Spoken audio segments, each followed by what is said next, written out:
All right. We should be ready. I don't know why my as soon as I went to go live now my computer's acting stupid.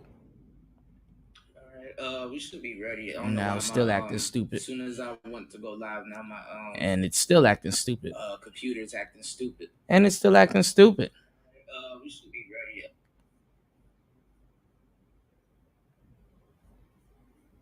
It waited as soon as I went live to start acting stupid. All right. So I'm gonna practice a little bit. Give me 1 second.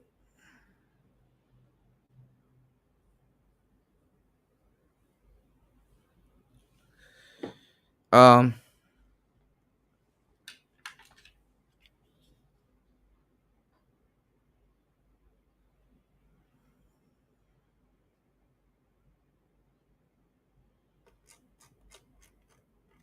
Let's say if this is not finished because I gotta finish this.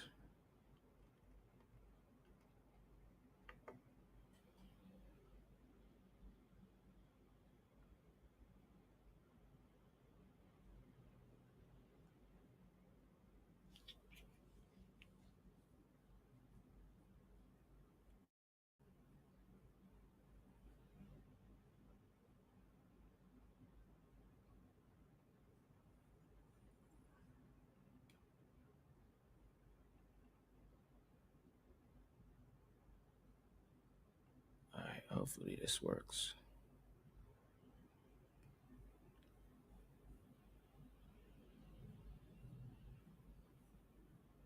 All right.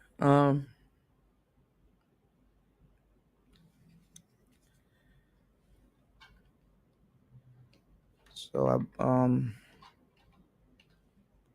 I got a whole new lineup of beats that's coming. My sound overnight has dramatically improved, as you guys will see on today's show. So I have a whole bunch of beats I'm putting together and putting out very soon, along with this book I'm working on. So I hope everybody here is also working on their crafts. Wait 1 second. So I can get back to the chat. Hold on 1 second, y'all. Gotta drop and drag something.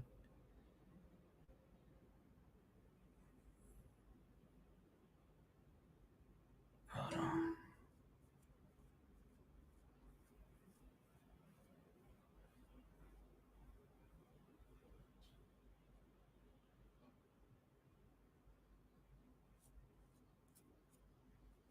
Hold on.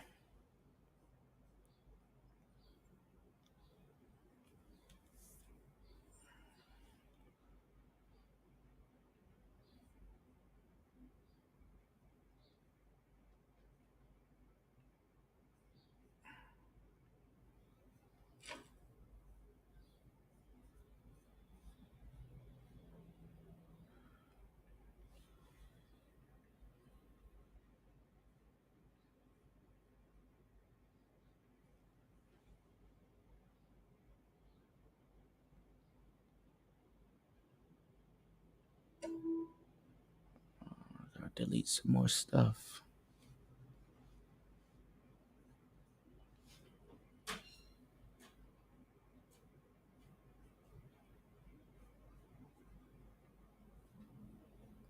Shoot.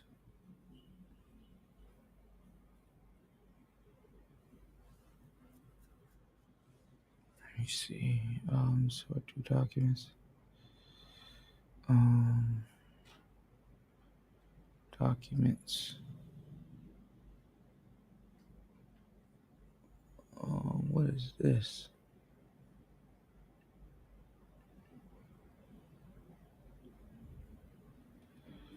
I told it to get rid of this thing about several times.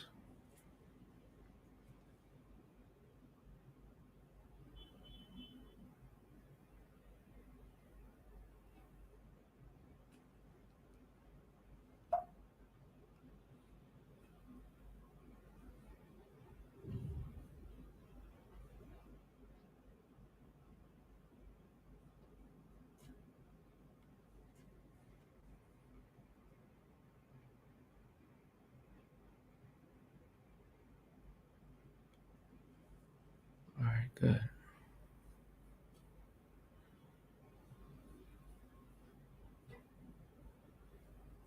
I need to sit down and fix my computer and memory and stuff.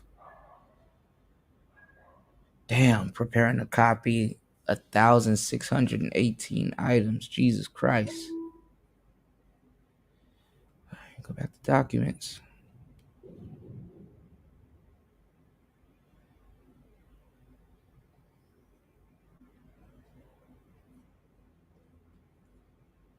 Hold on, y'all.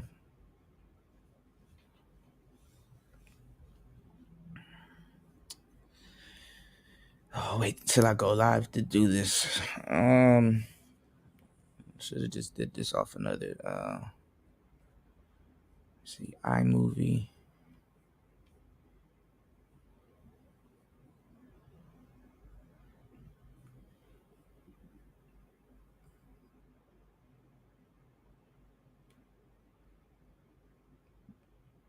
Where the hell is iMovie?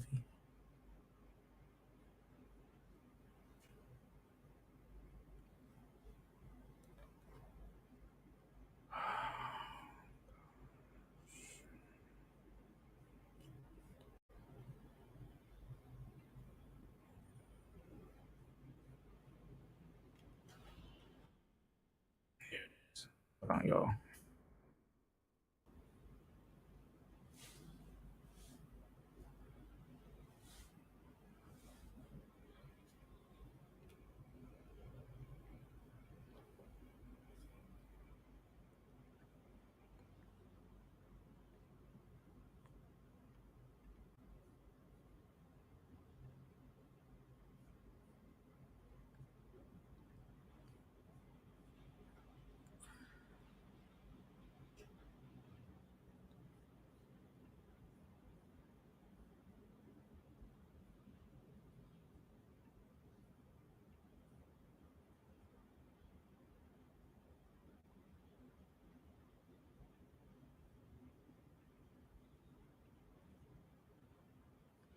It's all these 4K files I gotta delete. Let's see. Still don't got no disk space. What the hell?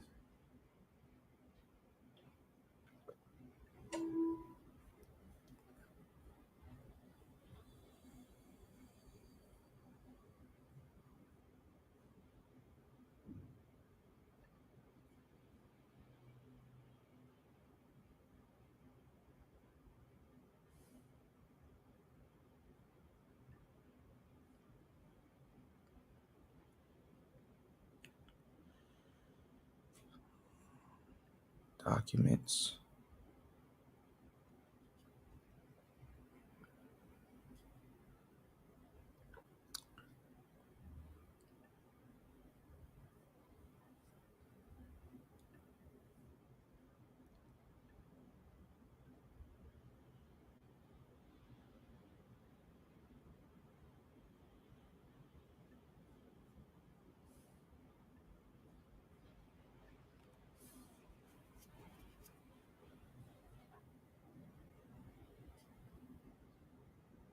These are taking up gigs.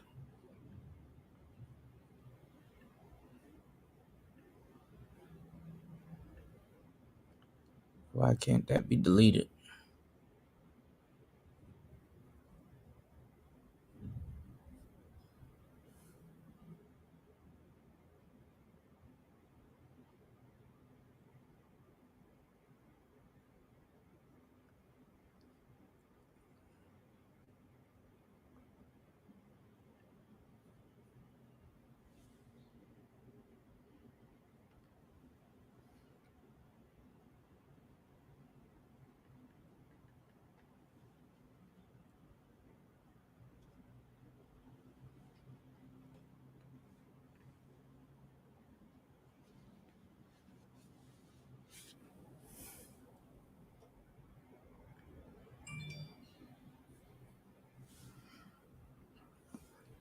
Niggas telling me to get my passport. For what? You know, I was just going around the internet regurgitating anything.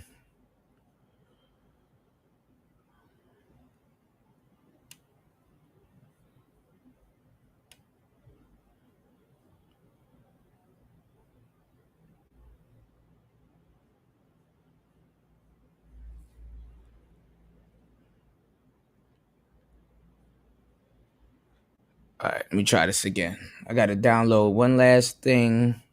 Where the hell is these flies coming from on my computer? What's going on, Nicer? What's going on, Link? Hold on, y'all. I'm gonna get back to the chat. Give me 1 second.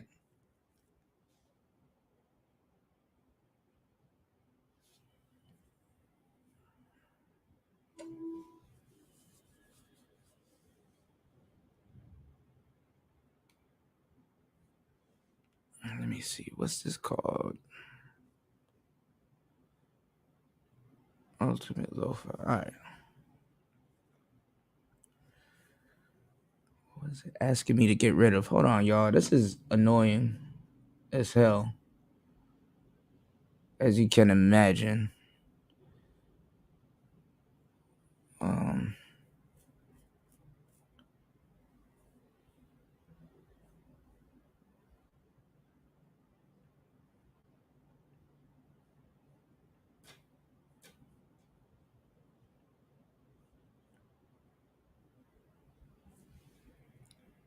do this.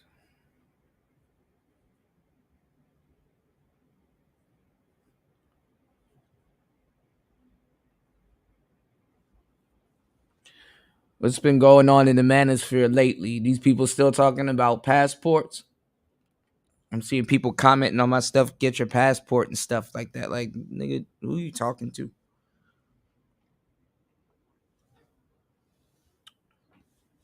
These people still talking about passports?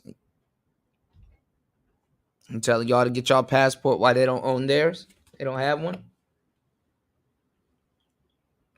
Y'all not tired of this shit yet?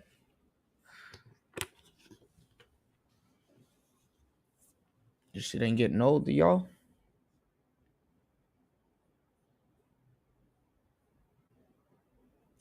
Oh, that's what I gotta do.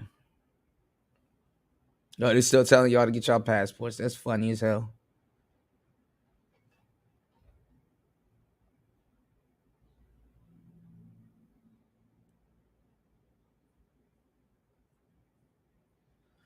I don't need nobody to hold when it gets cold and I shiver. They hating on people that got a passport. I was one of the first ones to get hated on. Low key, not even low key. I high key know every single thing about how to deal with these niggas and shit in this space.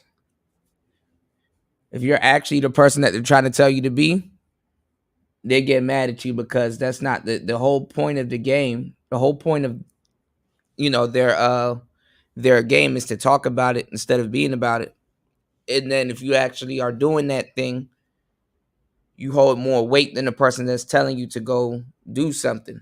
So a lot of y'all audience members, y'all got to be flattered. Y'all got to understand that y'all have a lot more going on in y'all lives than some of these content creators.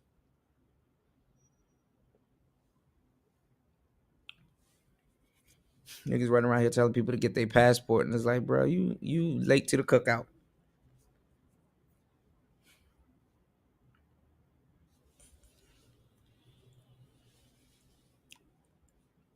You ask that dude, do you have a passport?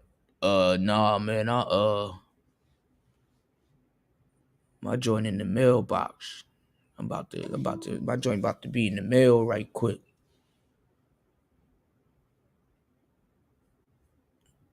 Like they telling you something.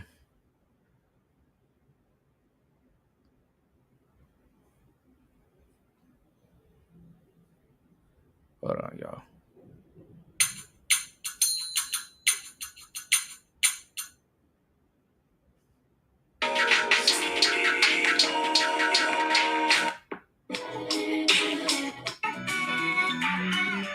Oh, these are all the stems.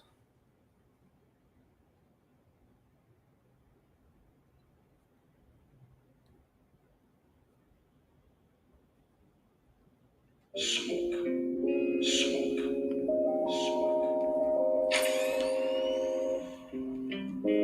the hell am I gonna get my thing to send. What the hell? Hold on, y'all. It just started doing stupid shit as soon as I went live. So this is what I'm these are all ways. What is this? These are all Reaper stuff.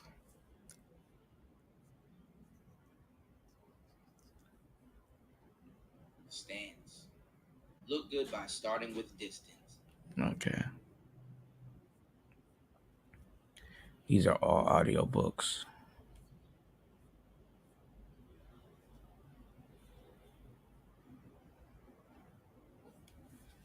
Let me do this.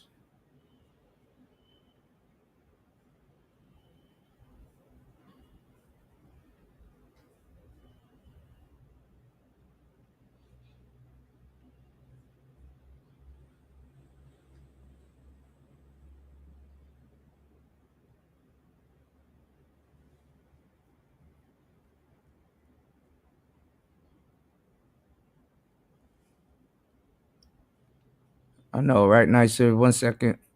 What's going on? La Villa man. What's going on? All right, let me see if I get rid of this folder where it free up like 2 gigs. I need to download something, and it's like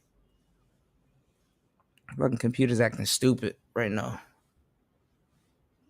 As soon as I go live, it start doing stupid shit.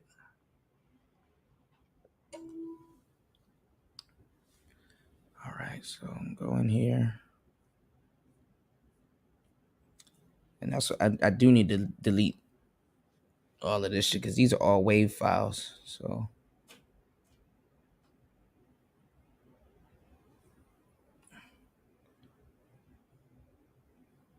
Gucci, Louis, Prada. Basic bitches wear that shit, so I don't even bother.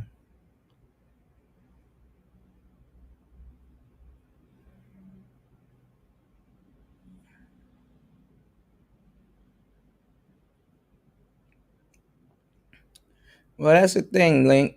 If you over here and you rocking with me, you gonna start seeing that a whole bunch of the shit that I'm talking about. It don't be hitting a lot of people's radar until months later. And people be on everything else but an apology. You know what I'm saying? People be on everything else but an apology. Not that I'm looking for one, but it's like how somebody gonna try to teach you about integrity and they when they fuck up or something like that, they're not even on some damn, you know what, my bad, I messed up type shit. And they get right back on here and teach y'all, try to tell y'all about integrity and all this other weird shit. All right, let's see if this is gonna work. Let's see. This will be last. What the fuck? An additional 8.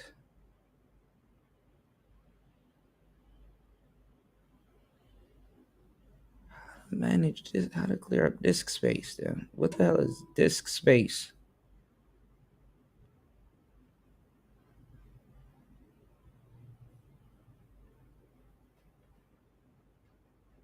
Okay, I just removed my GarageBand sound library. I definitely ain't about to use that.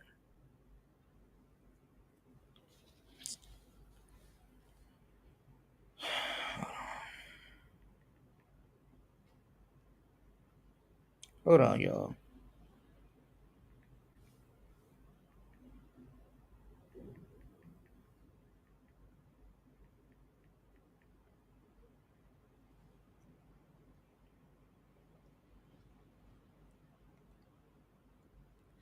All right, so I got to delete media. You said that's real also, but being a real passport bro in a car all the time. But oh man, I know exactly who you're talking about. Like before y'all even get to his page, he already pre-yelling and shit. It's like, bruh, breathe first. Take a breath first. God damn.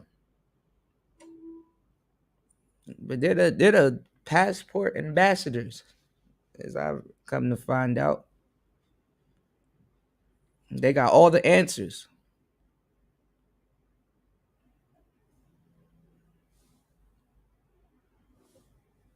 Get your passport. Get your passport. Every day, get your passport. Start asking some of these manosphere cats, do they have a passport? You gonna be in for a rude awakening. What's going on? First comment. Hold on, y'all. I'm trying to delete this damn thing. Why is everything acting dumb today?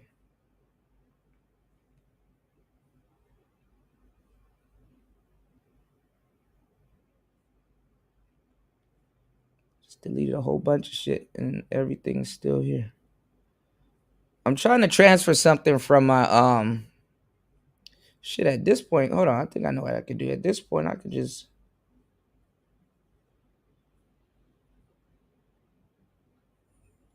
take this.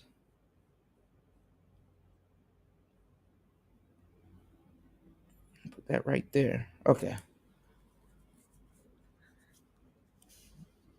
All right, it's gonna take about 2 minutes. All right, let me get back to the show. My bad, y'all. So yeah, yeah, we here. I got some other stuff that I'm trying to do, but maybe I gotta copy it to my computer first and then try to pull the file over because I guess apparently it takes up disk space to do what I was gonna do earlier or whatever. But man, these beats are sounding fire. You know what I'm saying? I definitely improved, and I make sure I do this in front of you guys so you guys can see the improvement over the couple months, or if you guys been watching me for north than a year and stuff, because you guys got to see the improvement. I'm not gonna sit up here and be preaching shit to y'all all day and then not show y'all the same things that I'm preaching to y'all, and then tell y'all that, you know what I'm saying, you can become successful at doing stuff. You just got to take your time and dedicate your time to something. Time go by fast, so it's best, you know what I'm saying, you know it's best to be on your it's best to be on your goals and stuff like that, so by the time you look up some of the things that you ask God for, you already have it. And even if it's some success on what you're trying to do. You said when the USA dropped the mandate, they'll come back. Are they back mandating people to and it's still not asking. It's still not letting me copy this thing. All right, hold on, y'all. I fucking managed all my disk space. I don't know what's going on. Um, I don't know if the USA is doing a mandate, but a whole bunch of crazy shit is going on with that. With the jabs and jobs and stuff like that. So I gave a lot of people the game back in the day. Make sure you if you have a second job or you trying to create another source of income, you got to start using social media to your advantage. You know what I'm saying? They start using social media, you know. That's probably your country going into the USA because I know they dropped the mandate, but I'm gonna try to get locked in here before they bring anything back up over here because I know the city that I'm in, I heard they were wilding the hell out last time um about it.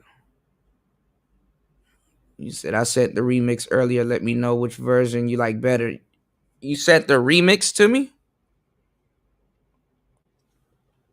Okay, I would have to check. Let me see. Maybe I don't have. Maybe this thing doesn't have any space on it. Hold on.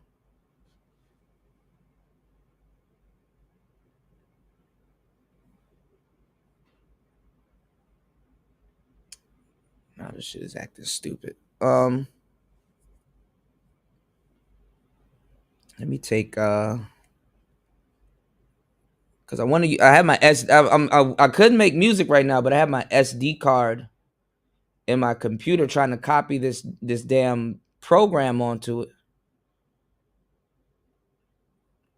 And put these beats on this SD card. I need another SD card.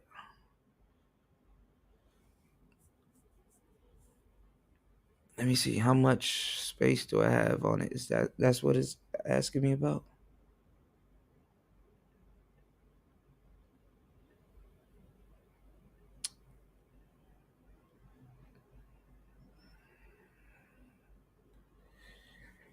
So I have I've been making a bunch of lo-fi, and you know what's not working, these native instruments folders. I'm just gonna, for now, I'm gonna take these off so I can get them to work. Shout outs to my brother Curlin. All right, hold on, y'all.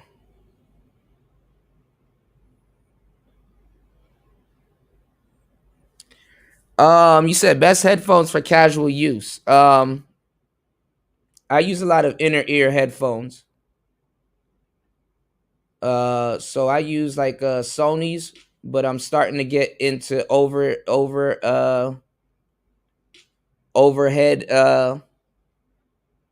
like headphones, like regular headphones. Like I got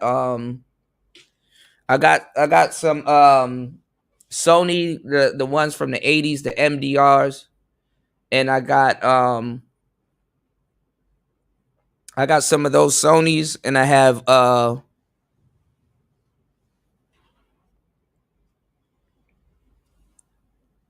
got some Behringer DT 770 Pros. I wanted to get the 990s or whatever, but anyway, I would say get some inner ear headphones, basically for casual use and good music listening. And then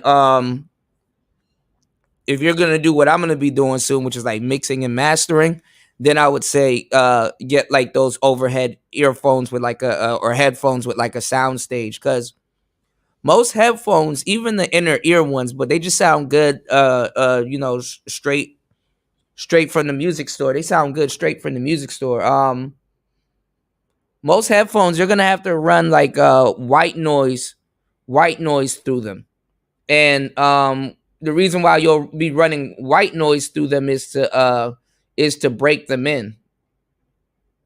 So a lot of headphones, before they really start sounding super good, they got to be broken in by the type of music that you listen to. So eventually you break them in either way.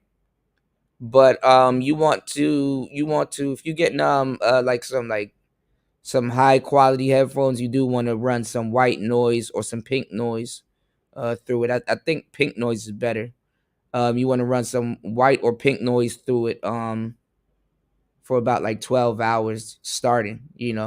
But eventually it all gets better when you start listening to the music that you're going to be listening to. But if you're going to be like mixing and mastering and stuff like that, it's best to get like headphones with a bigger sound stage, so that if you're going to be mixing and mastering and stuff like that, you have a more realistic feel of what your song will sound like in monitors. No, I didn't get to see that, Nicer. I don't get notifications on this page. But I damn near probably seen a truckload of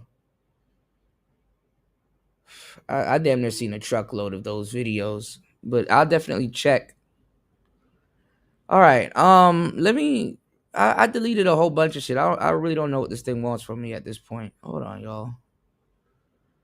I'm just gonna install this thing later, because now it's like fucking up the show.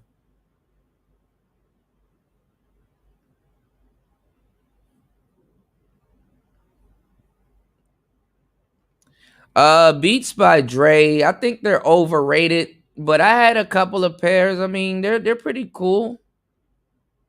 I like them.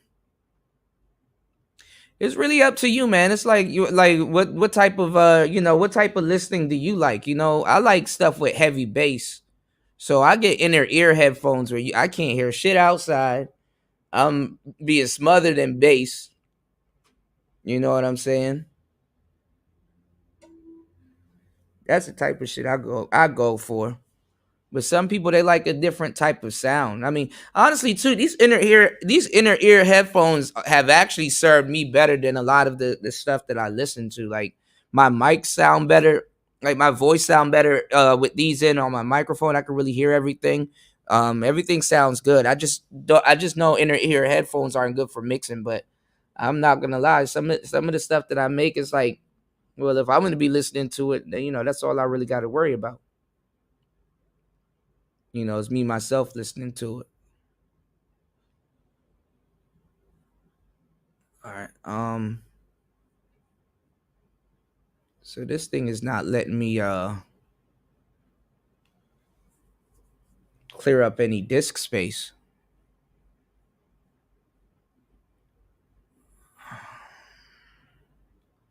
And it said I only need a couple of megabytes, but I got 30.34 megabytes free. I don't know what the hell.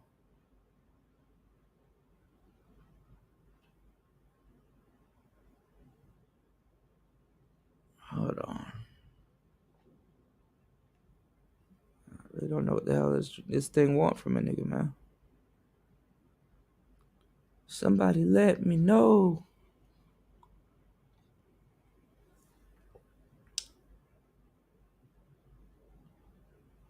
Hold on.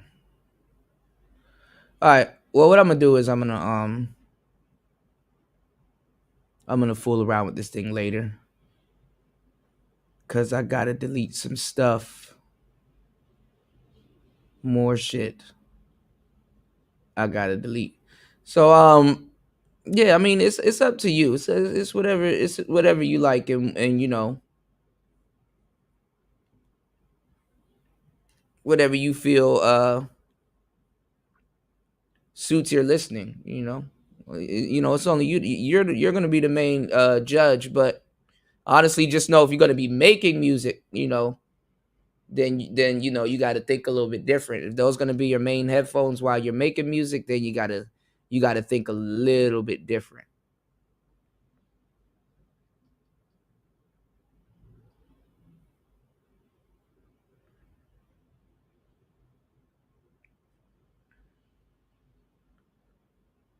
So all of this shit is on my damn not enough disk space to copy. So anyway, let me take this out. Okay. Well, let's start today's show. So anyway, I'll fool with this later. I got more than enough stuff on here to make something. All right. So take out my SD card and stuff. He said, "Thank you for getting over 100." No problem. We doing really good. Make sure you making beats on that pocket operator. We're doing really good this year, and your music is coasting over 1,000. So you're a content creator now. You gotta be pumping out work. All right, guys. So we about to make some good ass fucking beats. Definitely, like I said, my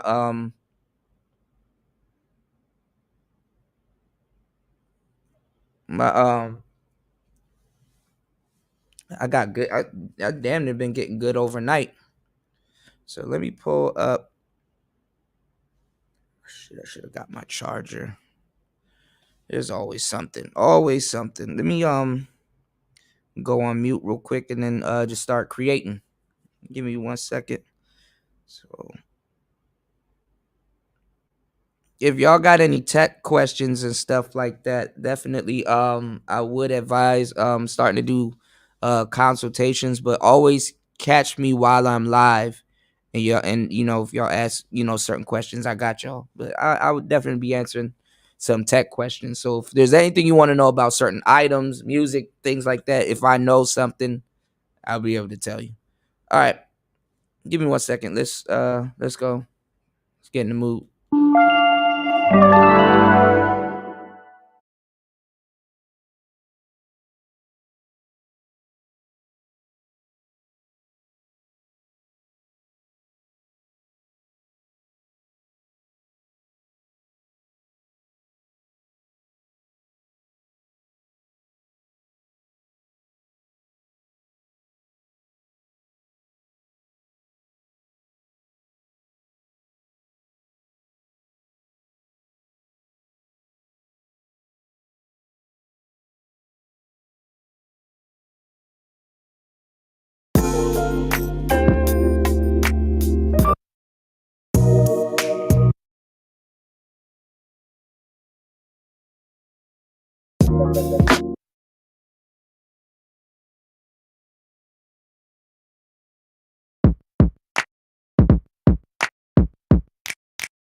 For some reason, my timing on this thing is like off. For some reason, my timing on this thing is like off. For some reason, my timing on this thing is like off. Hold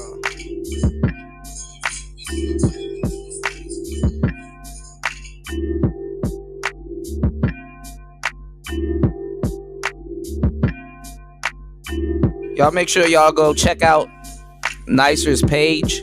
She's another up and coming producer. Y'all. She's definitely another up and coming producer. She makes a lot of hip hop stuff too. Oh, Nicer, I need you to make an Instagram. Make a producer Instagram. All right, give me 1 second, y'all. Let me nail this thing down and then we'll move on.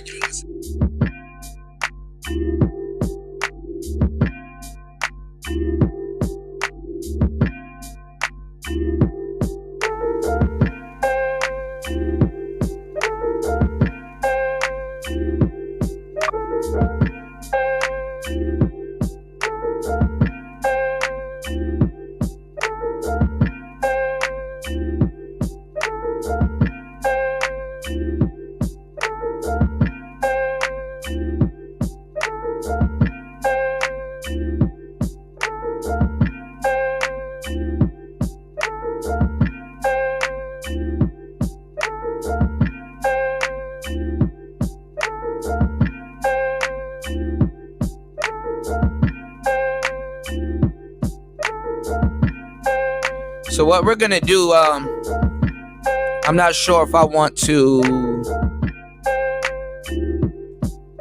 I might lo-fi this, because pianos sound better when they're lo-fi. So I might turn this into some good lo-fi. So let's go. That's the only setback of making boom bap music. If it sounds really good regular, it's like, damn, it might sound good lo-fi.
All right. Should be good.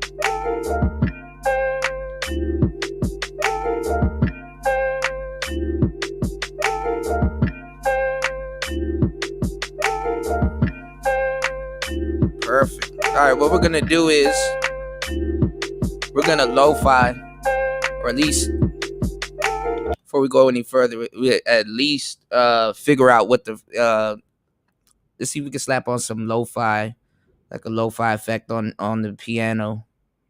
So let's see.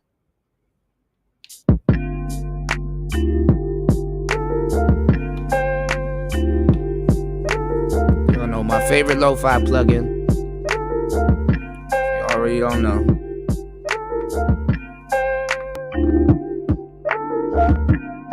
Oh yeah. Oh yeah.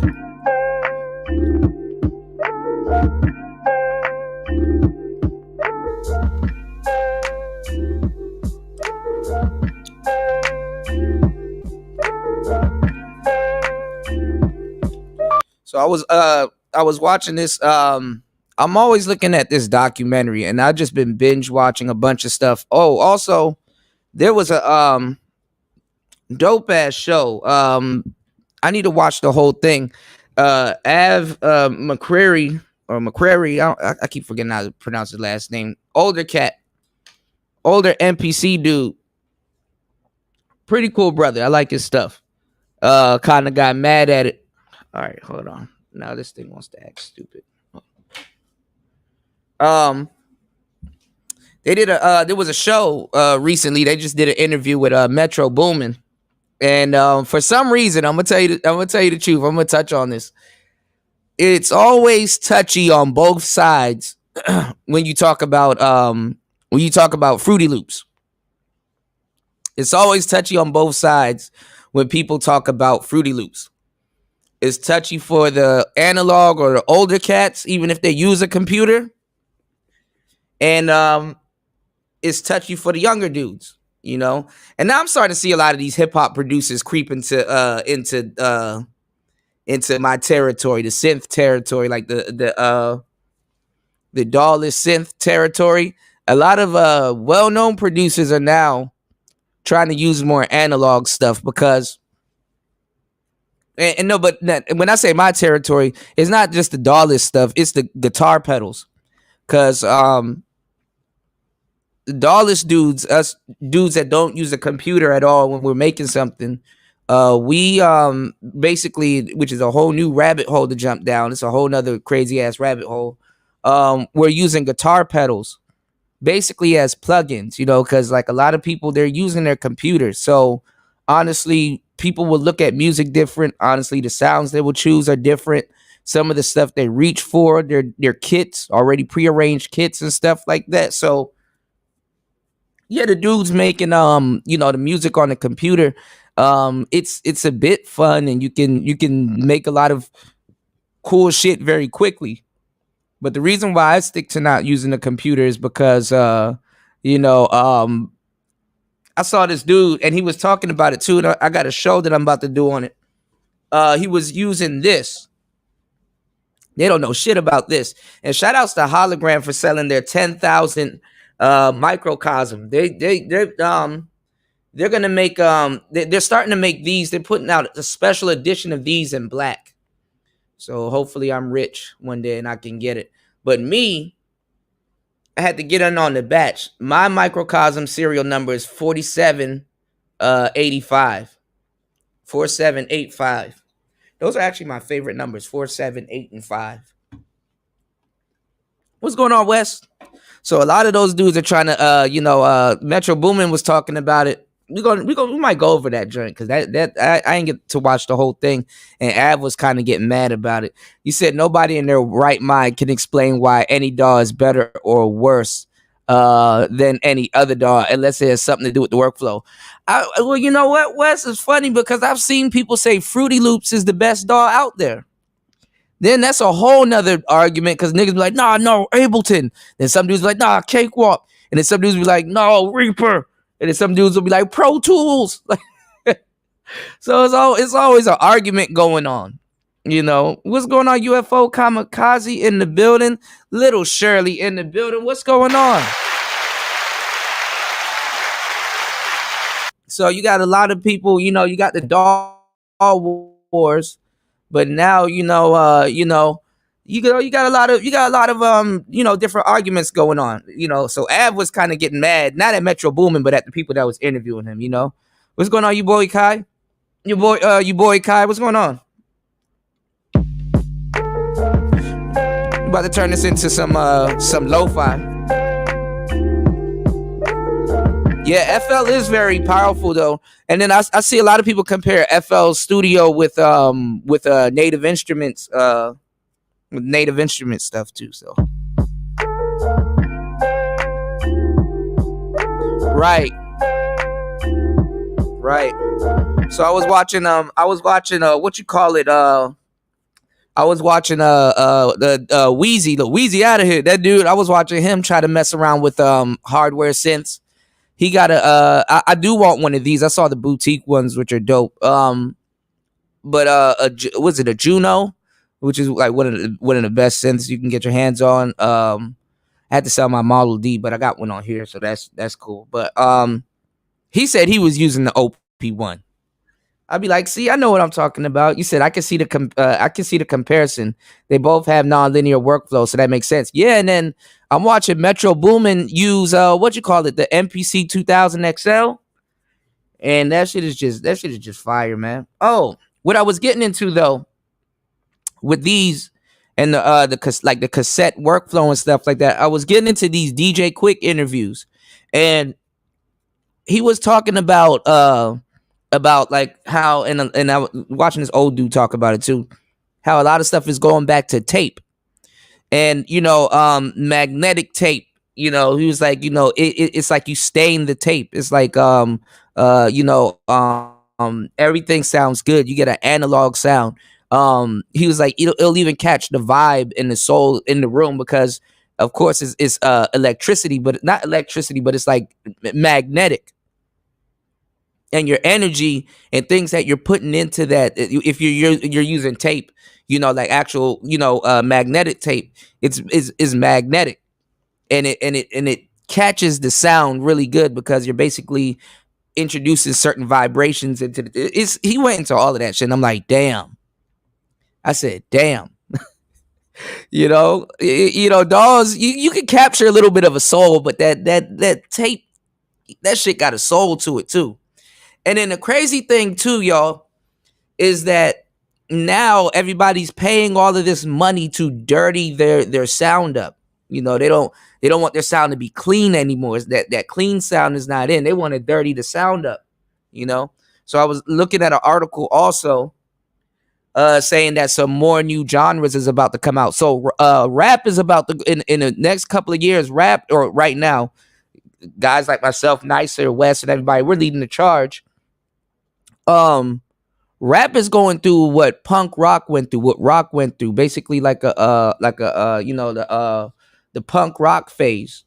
So that's what rap is going through right now. There's gonna be so many like other little weird genres that's gonna be adjacent to hip hop, but not adjacent to hip hop. And lo-fi, and all that other stuff is gonna kind of lead it with like pop and stuff like that. So while I'm here in Southeast Asia, make sure you guys like and support the channel. While I'm here in Southeast Asia, I'm learning how to get the music and everything together. And I'm gonna create 3 new genres. I'm trying to create 3 new genres. Okay. I got some ideas. We were talking about it on the last show. Hold on, let me see. Let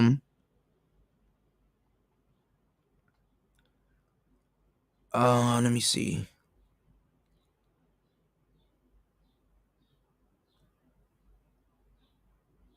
Give me 1 second. I had it written down. Okay. So I was thinking about certain new genres. I think the genre that I came up with, the name for it is going to be timecore, or vaporcore or something timecore. So when I make like vaporwave, certain different types of lo-fi, they're gonna have certain things in it that will make it either timecore or whatever name I came up with. But I'm also gonna be sampling stuff from the 90s and the late 80s. I'm gonna be sampling some simp ass music, and I'm gonna call it simp wave. So me and Wolf was laughing at that name last time. So it's gonna be called simp wave. I was gonna call it simp core, but it's gonna be called simp wave. So I'm gonna make it cool to be a simp. Hold on. I don't even know why it's not coming up.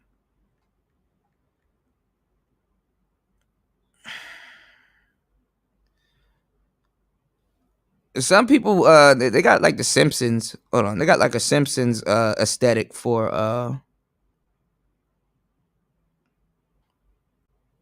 but yeah, I'm gonna call it simp wave. And then I have another one hold on.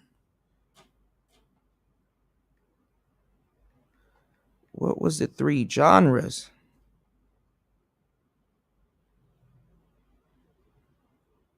Hold on. Why is none of this shit I write down coming up?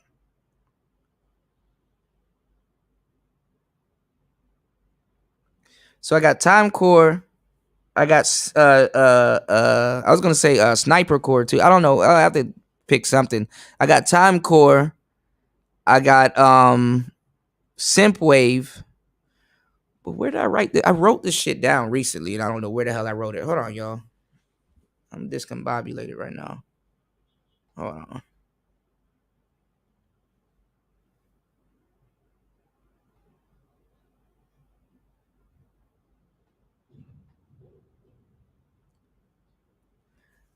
But some of it is gonna be mainly like vaporwave, but it's gonna be using what you call it Japanese city pop. So it's like city pop. So but the stuff that's gonna be made with like the 90s music, that's gonna be called simp core. Simp wave. My bad, yo.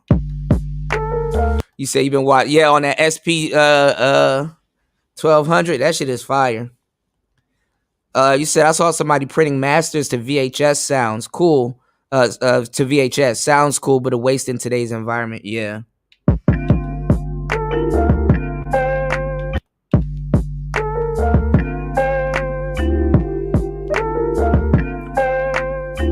right, let me solo this real quick so we can hear what it'll sound like. Okay, what's solo?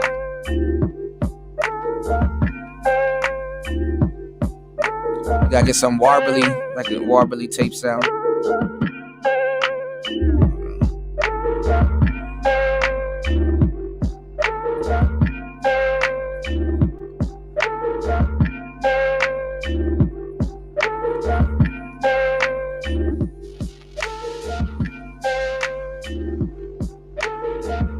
A little bit of distortion.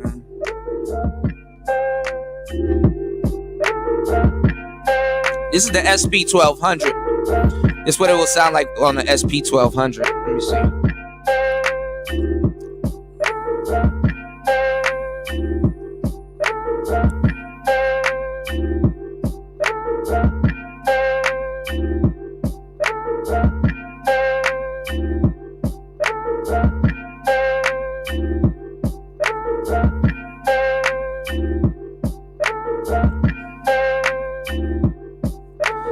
I ain't gonna lie, y'all. When I start doing that simp wave, I'm gonna make that shit knock. I'm gonna make people proud to be a simp again. I'm make it for the beta male revolution. Rest in peace to my boy Alan Roger Curry. Simp wave. Oh, this sounds better. Drums start knocking. Hold on. MPC 3000. It tames the bass. The bass is tame.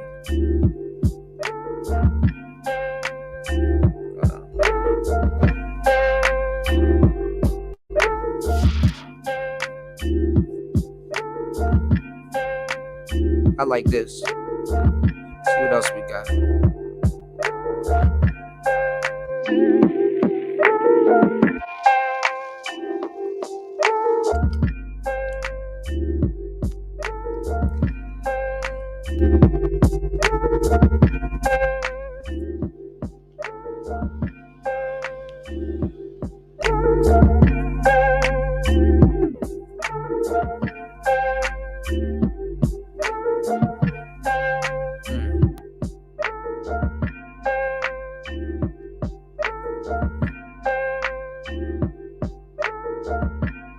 Yeah, we could do this one.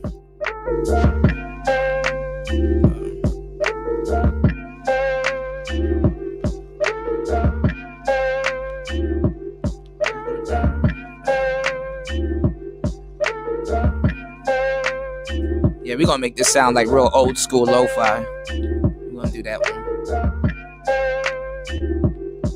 See how it sounds.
That sounds good.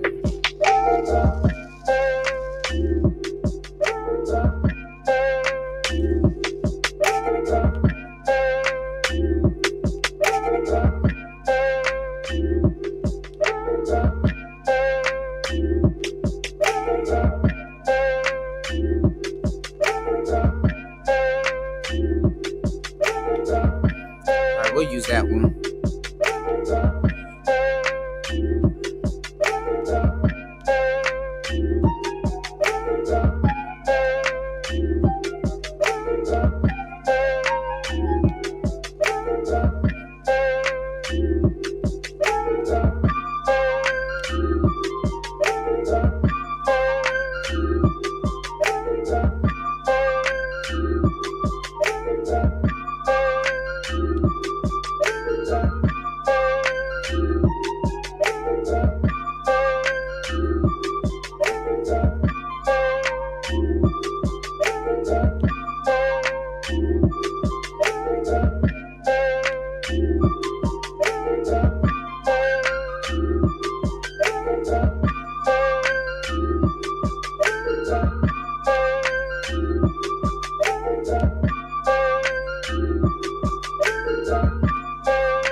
I'll add in that.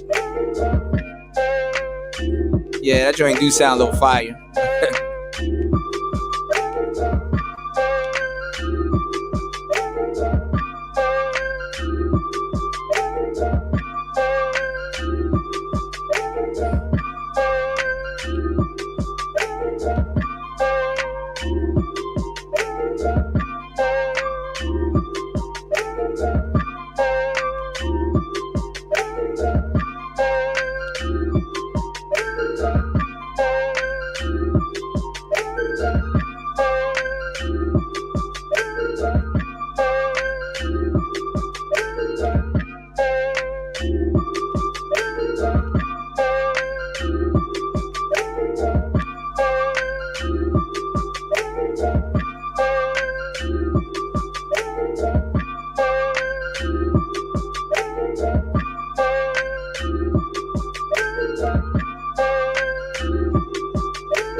You're not gonna be able to hear that.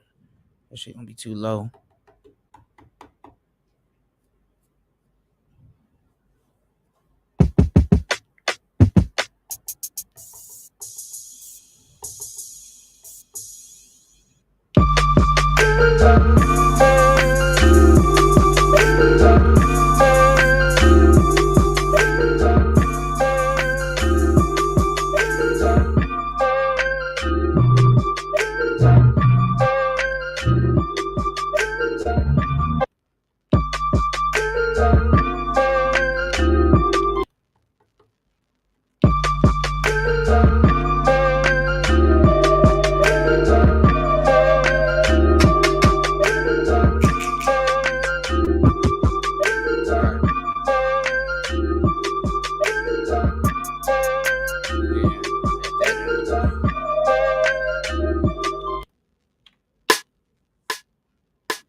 Do one more track and then it's done.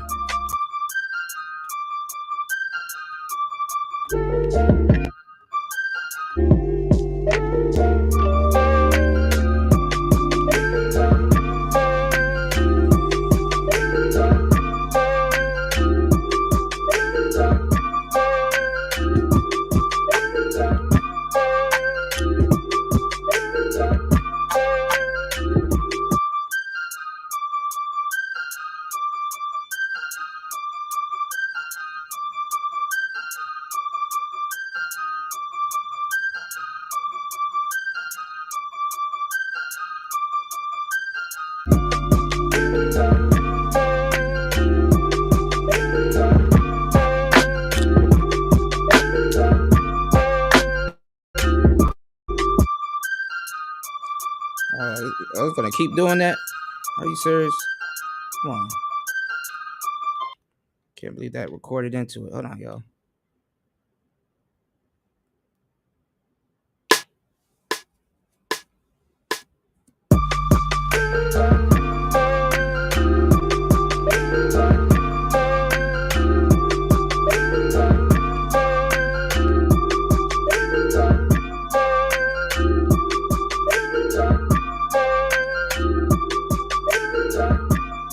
Let this go.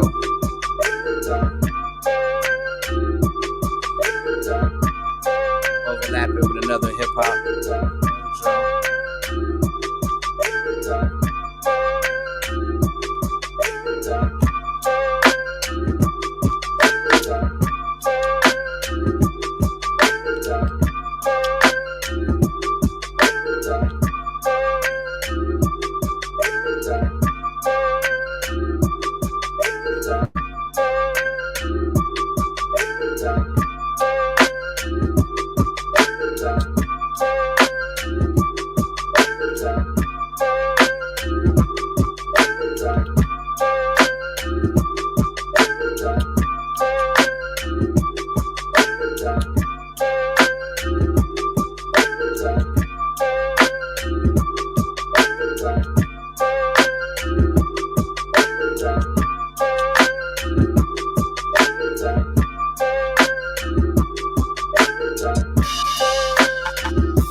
These roads. Ooh, shit fire.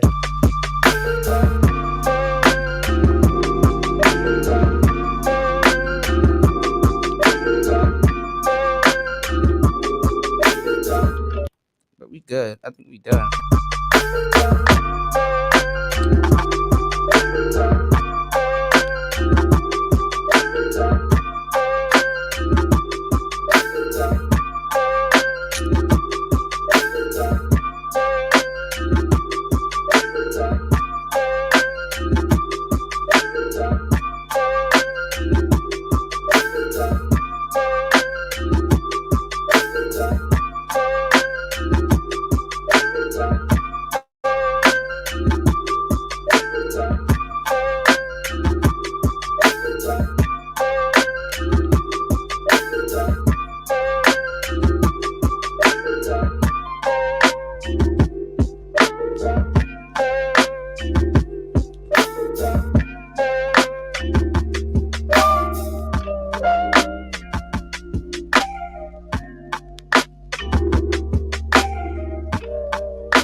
Got two different beats. So how I make my how I make my beats, I do it the other way.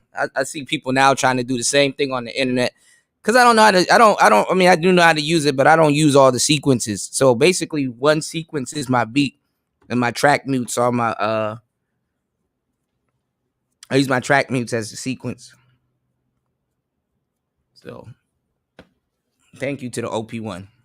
That's probably the only thing I kept. So we'll keep this. This is pretty good. I don't think I need to touch these drums.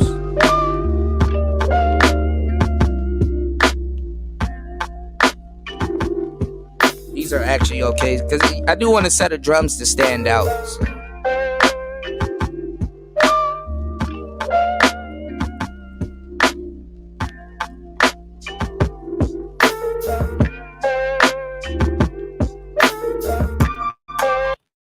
All right. Oh, this is what I'm supposed to be doing. I don't know why I have my phone on. I need to get my charger. I'm gonna put my phone over here. And what I'm supposed to be doing, y'all, and this kills two birds with one stone. I gotta figure out how to make my workflow easier. I'm gonna be looking at like pictures and stuff like that. Cause I'm not saying it's a bad thing, but I don't do it. Um they say it's better to look at like a picture and then try to make a beat uh that'll go with that picture. So basically, oh, that's another thing. What you call it was talking about. What's his goddamn name? The producer Wheezy out of here. He was talking about, which is true because I know this to be true because we used to do this when we used to record back in the day. He said one of the best things to do is put on a movie or something like that. Like he had a movie on a projector. And he's like, one of the best things to do is to put a movie on, but then have it on mute, and then kind of sit in the studio and start making music, but like kind of while you're watching the movie, kind of like while you're thinking or you're like in a trance or whatever, kind of take a look at the movie on mute, kind of when you're making the beat and stuff like that. So I think that's cool. Another thing too, I'm supposed to be beatboxing or graph it out in my head before I or have a melody in my head and try to remake it. I know I have to do. I know I have to practice. I have to practice learning how to make beats that way. I just start making beats. I just hear sounds, just start making beats though. But I'm gonna try looking at a picture that I may want to use as a thumbnail, and then I'm gonna I do it backwards though. Usually I hear the beat and then the thumbnail goes with the picture, but I'm gonna try to do it the other way around. So let me see if I can find some type of lo-fi ish picture and then make a beat to it. So that way I'm taking care of the beat and the thumbnail. So give me 1 second. I'll be right back. Let me go get something to drink. I'll be right back.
But play something for y'all that I made earlier.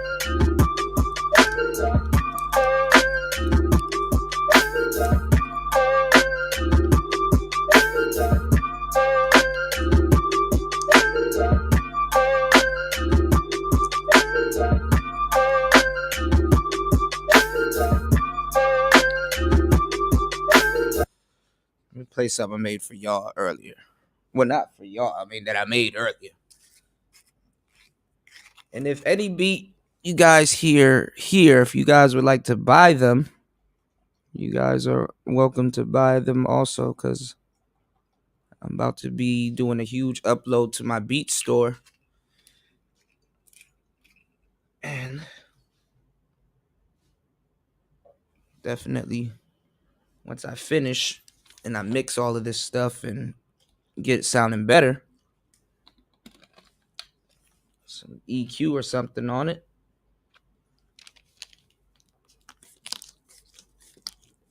Shit, I'm spilling my damn drink. We should be good to go. All right, bartender Cuda to the rescue.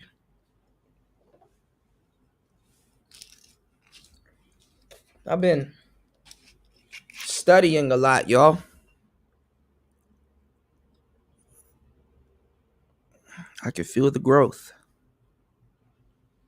I wonder if you guys can hear the growth. That's the thing. All right.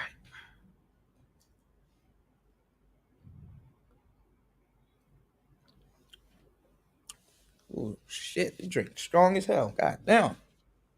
All right. Let me see if I can find it. It probably sounds bad. Shit sound good when you about to go save it, and then when you play it back, it's like I don't remember it sounding like that.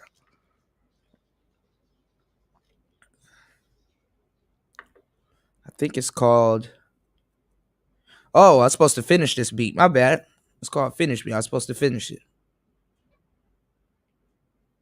I think this was the other one I made. We'll go back to Finish Me.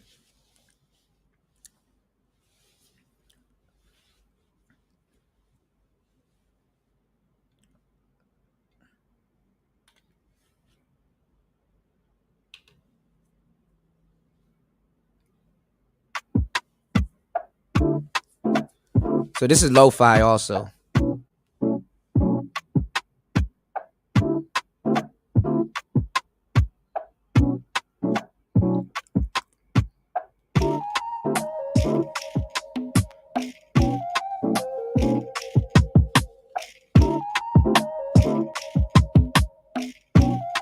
So it's like a chill kind of study. I do need to add like a synth to it. Let me see if I could.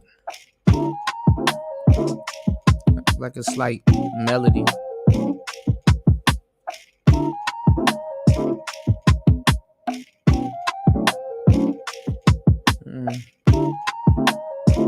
I'll put a little melody on it.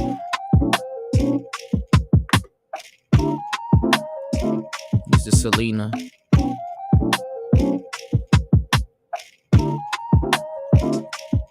Love this synth.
Soften it up.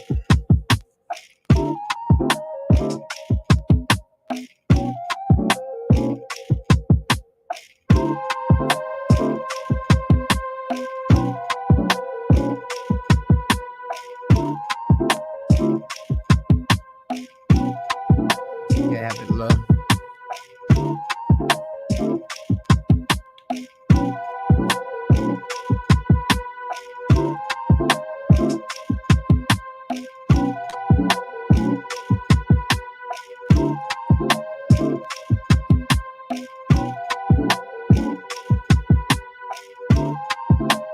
Thank you, Nicer.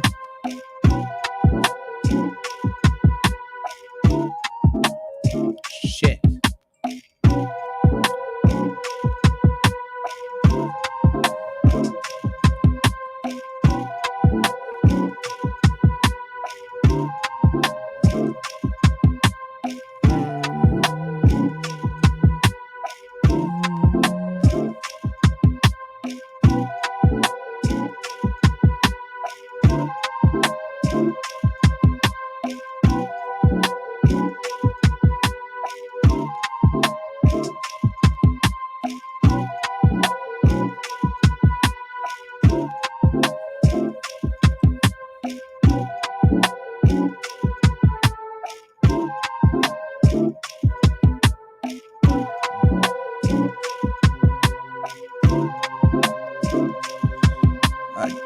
Good night, Nicer. Thank you. Take care also. Let me get in the mood, y'all. I'm about to lock in real quick.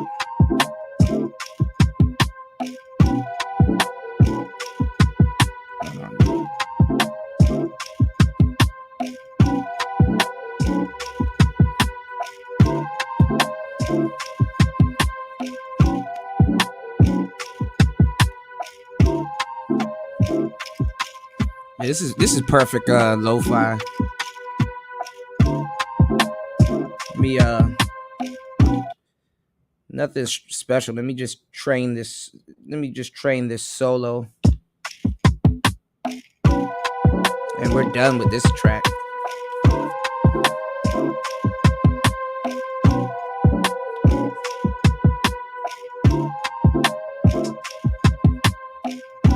Probably slap on a mother ducker so I can side chain it.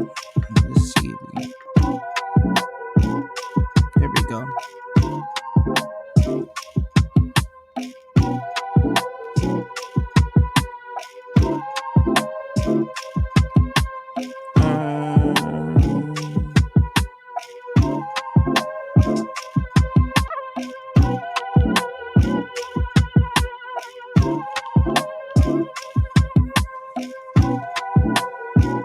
Oh yeah, that sounds good.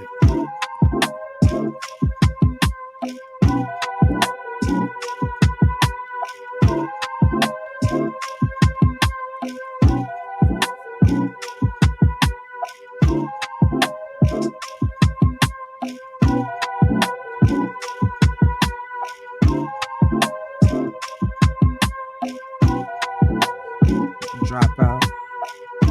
Stereo. It sounds good the way it is. Sound like it's on tape.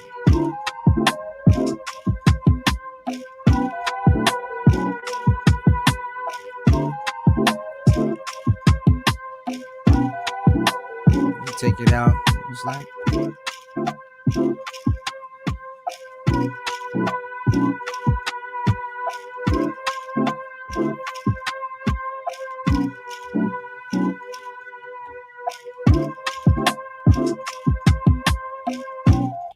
Yeah, you could definitely study to that. That's the thing about lo-fi. It's dirt. It's not dirty tape, but it's dirtied up. It can repeat itself a billion times. People will sit down and watch a full. I got up and didn't get my damn phone charger. People will sit down and where the hell? Oh no, I don't. I really don't need to use that. Oh, hold on, y'all. Because I can definitely go live on Instagram also. Kill two birds with one stone. Damn, but then I'm gonna need this open. Um.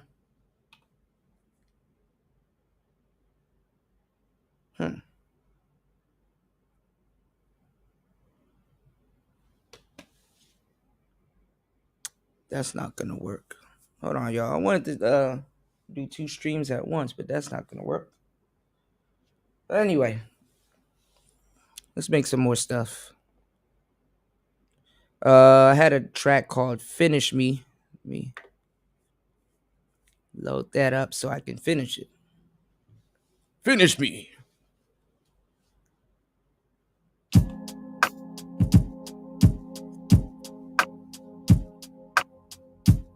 Yeah, this is definitely all lo-fi. My lo-fi catalog about to be huge.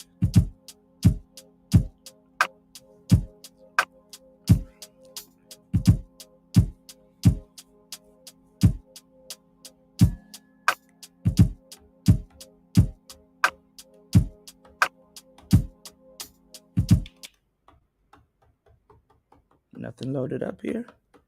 I just want to have something loaded up.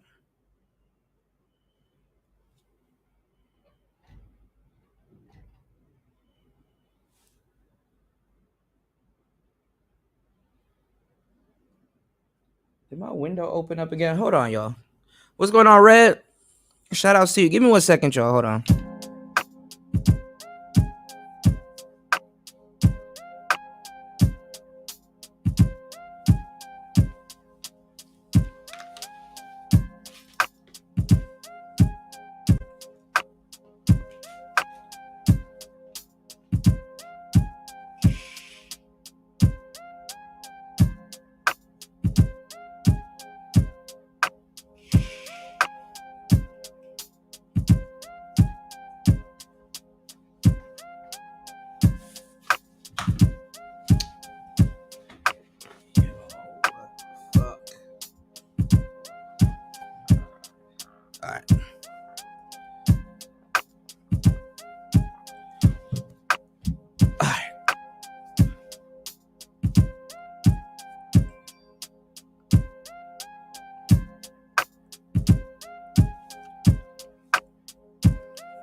All right.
Yeah, I've been having to curse people out in the past couple of months.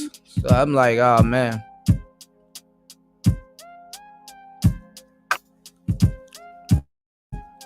Yeah, the space about to be lit. I heard the other day what I told y'all that was about to happen already started happening. But it's happening over. I told you that beating on the chest shit is gonna start over at the Lapeef Network for the most part. But you know, like I said, Daily Rapper Crew, they doing their own thing. But the other day, I think didn't somebody was like, oh, JP was talking shit about Anton, and I'm like, oh well, it's only a matter of time before that shit happens, you know.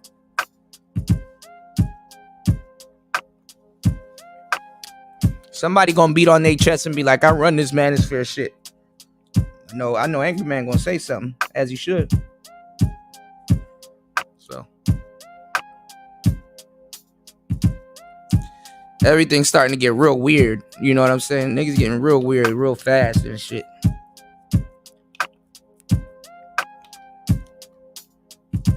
So that's why, like I tell people, like, you know, that manosphere shit shouldn't be your main canon. Like, you gotta be a content creator. You gotta learn how to create and talk about other things. You know what I'm saying? So I know when to, you know, back off of that stupid shit and, you know, go somewhere and go create something. You know what I'm saying?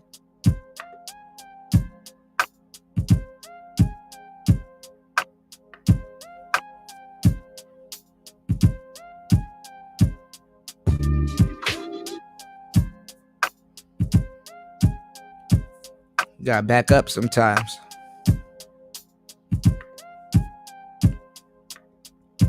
People ain't got nothing else to talk about. Yeah, both of them are male feminists and stuff like that. I got a show that's coming out soon, y'all, about guys like FD Signifier and all and Destiny and stuff like that. Those guys, you know, they wife running them. And the sad thing too is that y'all see it happening in the dating game also with Blueface and Krishan. You know, so some of these girls don't have to be wife to run you. A lot of times it'd be your girlfriend. And a lot of these guys, they take it as love, but they figure they rather be in something. You know what I'm saying? Because, like, you know, they rather be in something where a woman is, like, you know, kind of like a back and forth. You know. And unfortunately, us black men, we stay stuck in shit like that. Where she don't respect you outside of the bedroom and shit like that, and fuck it. It's only a matter of time before that shit fades, because after a while, they get to karma not respecting you outside of the bedroom, that shit start to phase because they're not gonna respect you in the bedroom. Imagine getting in your feelings and doing stuff and staging fights and shit like that before you have sex. That's your form of foreplay. Each little escapade y'all have, you losing respect for that nigga. So anyway, let you people have it. Remember, you don't need no game. So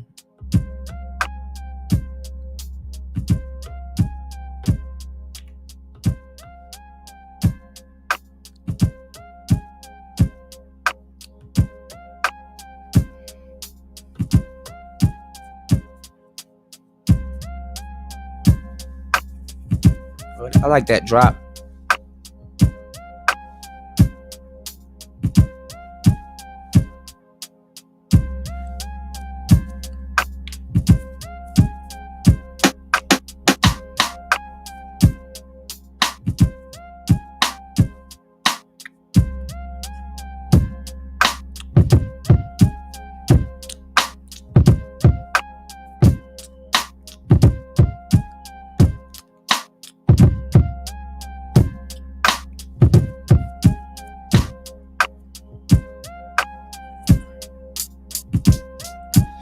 We're gonna see who survives 2023 with this content creator shit. You know what I'm saying?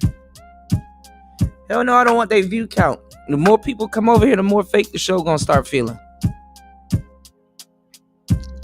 To me.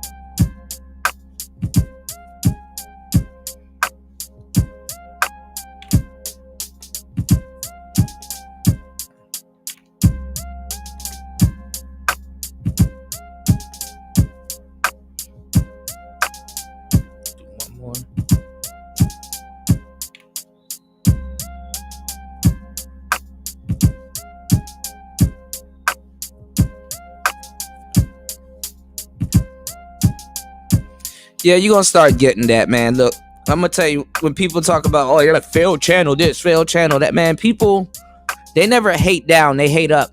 You know, so if somebody gotta tell you got a failed channel, first of all, if they got a successful channel, why they at your channel telling you have a failed one? They should be busy working on their channel, right? And another thing too, what I'm kind of getting tired of is a lot of, and I've been talking about this for a long time, a lot of certain cats in the audience, they be talking shit about YouTubers like, oh, this, that, and the third about your channel and all this other shit. It's like, okay, show me your YouTube. We don't live the same life. You know? Hey, you need to make content about this. Hey, you need to support the channel. See how that works?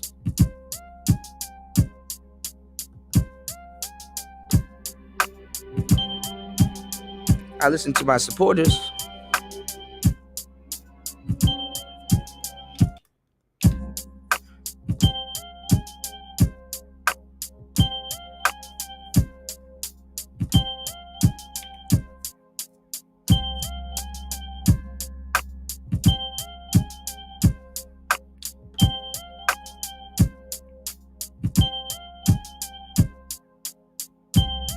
Right. And half them views is the person that made it.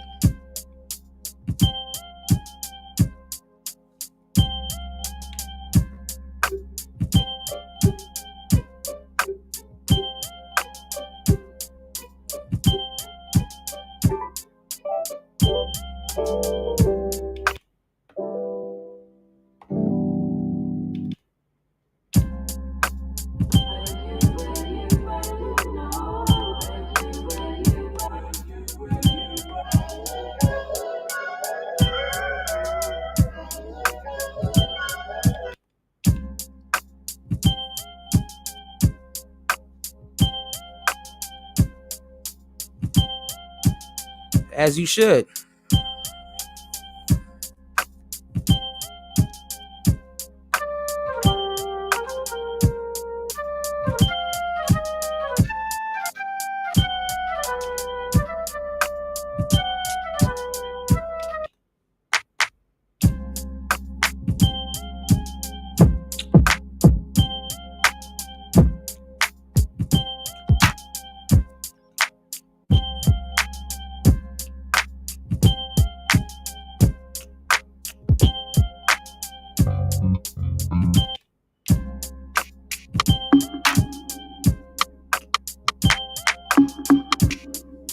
this lo-fi sound. It's like LA kind of West Coast kind of lo-fi.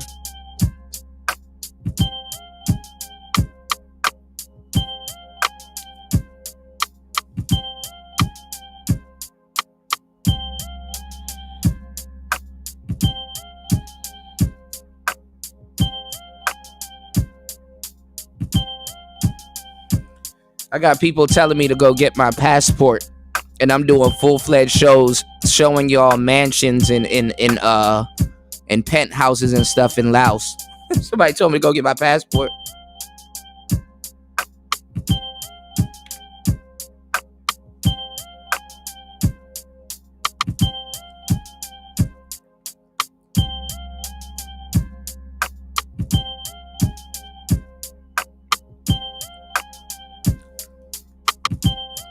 And that's the strangest thing.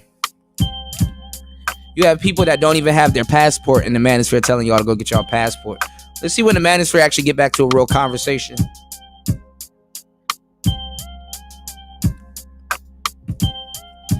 Because if y'all don't remember, the manosphere was one of those stay on the plantation and fight groups. Uh-oh. That's probably why they hate me now. You got newcomers coming here. Kuda, I just think they're mad because they didn't give you your props. Shut your weird ass up. Go sit down like everybody else.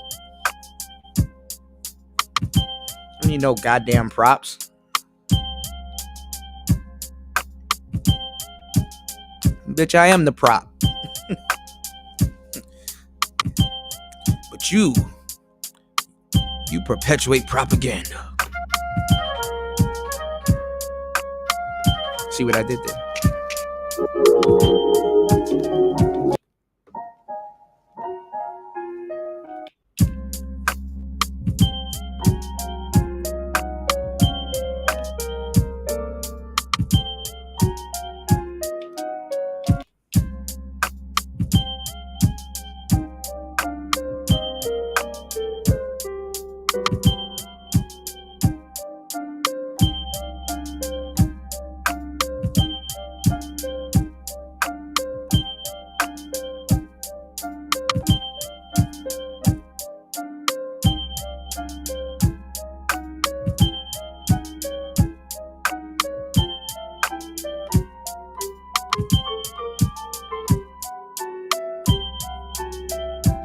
You gotta watch who you help on the way up, Red. That's what helped sabotage my channel. Pay attention who you help on the way up.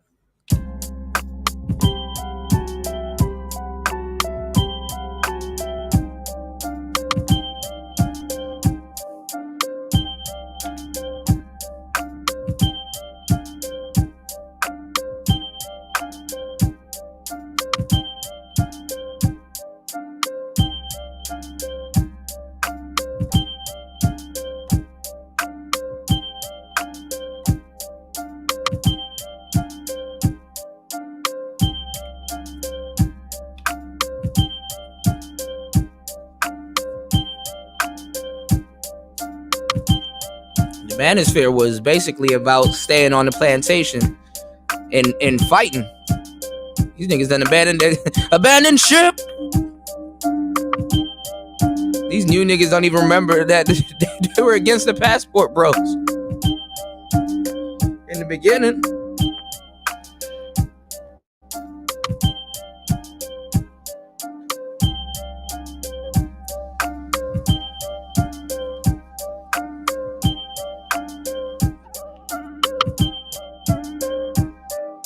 Piano sounds so good lo-fi, y'all.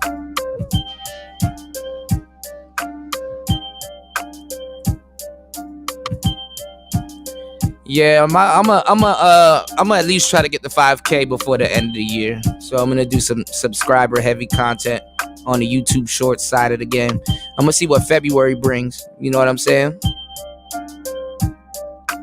'Cause I'm doing good on the shorts too.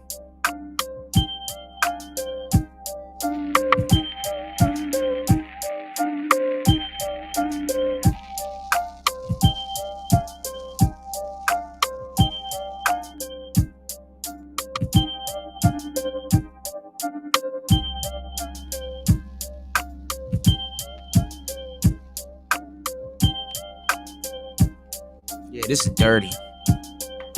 Yeah, I like that. Yeah. See what this flutter sound like though.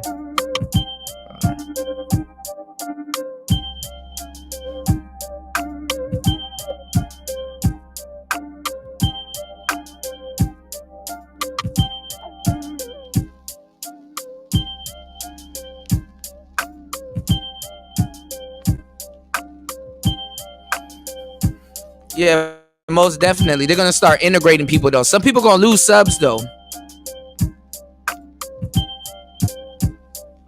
Cause you know, the real channel different than the actual shorts, you know.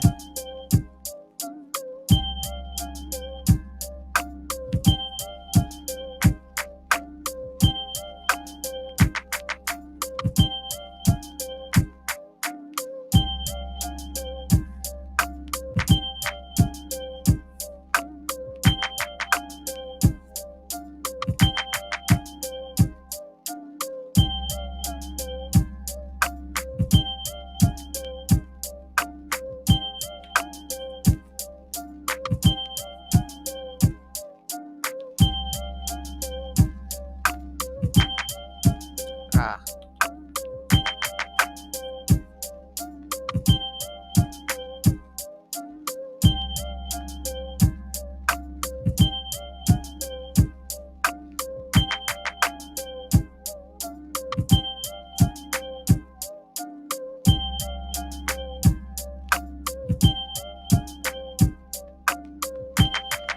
Yeah.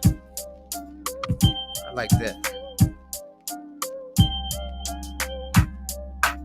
Oh, my dumb ass. That all right. Those are the three genres. That's the three genres I'm making. Okay. The three genres I'm making. My bad, y'all. It's and I got it in my bio. That's where I wrote it down. Okay, it's all coming back to me. The three genres that I'm gonna be creating this year is Lao Kip Hop, because the money here is called Kip or Keep, you know. Anyway, Lao Kip Hop.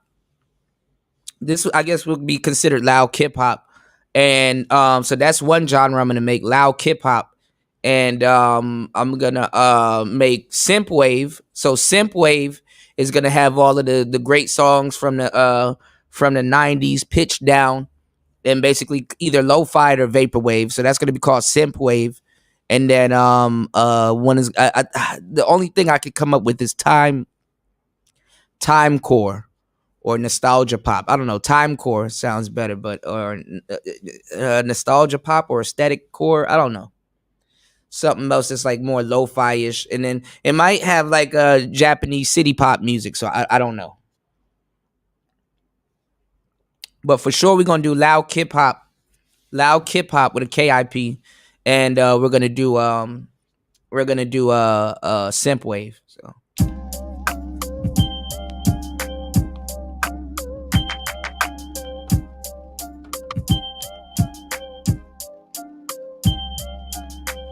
Yeah, you got to keep creating. You got to keep going. Unfortunately, my friend Red, this is one of those things where you've come a long way and you still got a long way to go. You know what I'm saying? And I mean, it's not unfortunate because guys like us, we like to put in work. You know? We're creators, man. And musicians and artists and stuff in our own right. So you know how that goes, man.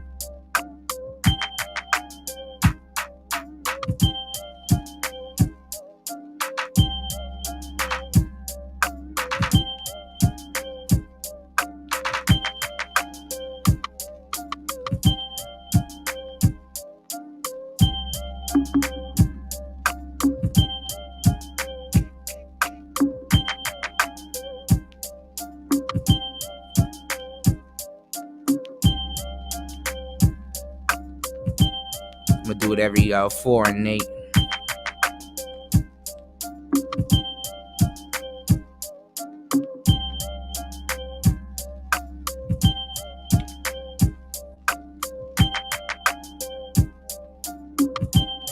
Imagine if you didn't have people to create for. That shit gonna feel crazy, you know?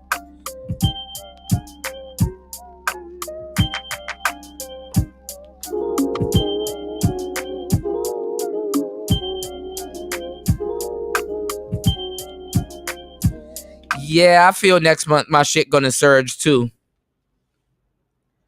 I thought I was the only one. Why you think I'm creating music tonight? I could have been doing content.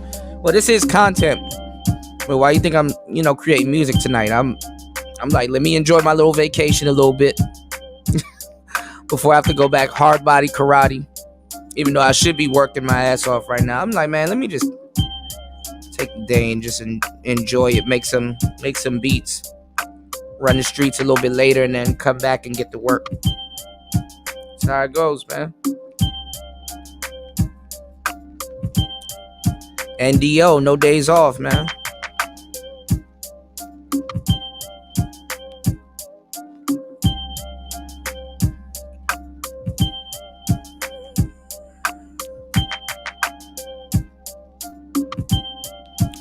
Yeah, this is gonna be loud hip hop.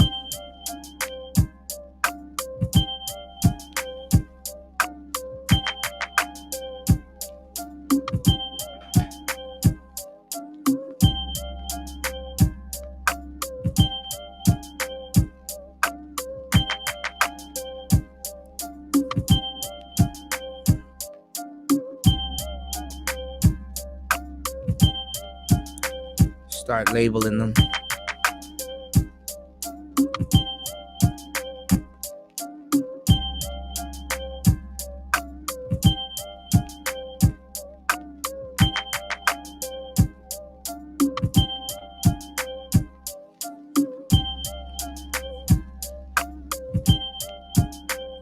Around December and January, the bag is low and the views are low. Should have been higher because everybody inside, but yeah.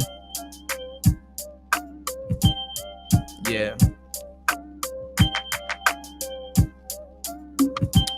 I'm gonna be on Jada Black status soon. I'm about to just be chilling, doing some dope pre-records, tap in with y'all. You did.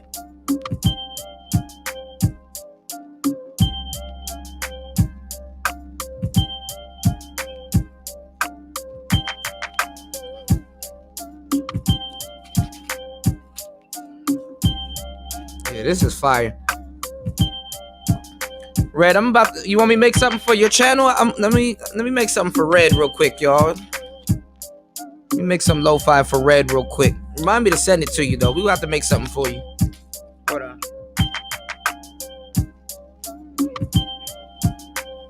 I'm putting these in the folder with beats I'm gonna sell.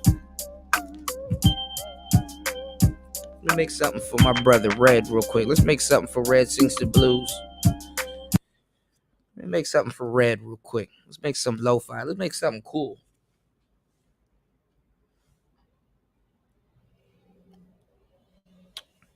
Make something dope. Make sure y'all create something dope today also. Don't sell dope. Create it. And then sell it.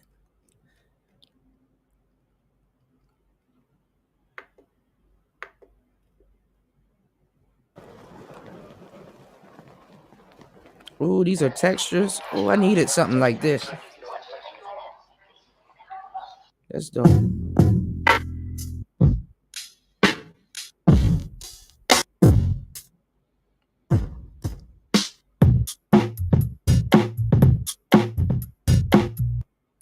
We can have something upbeat. You want something upbeat or lo-fi, Red?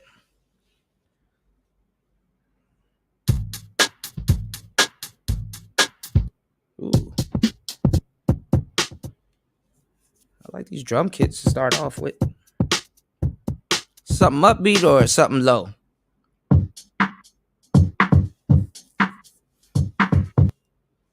Just to remind them of you from Jersey. This ain't straight New York shit. Don't matter? Okay. Say less. Say less.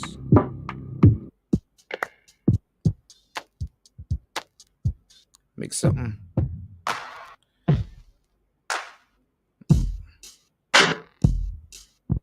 Brother Red.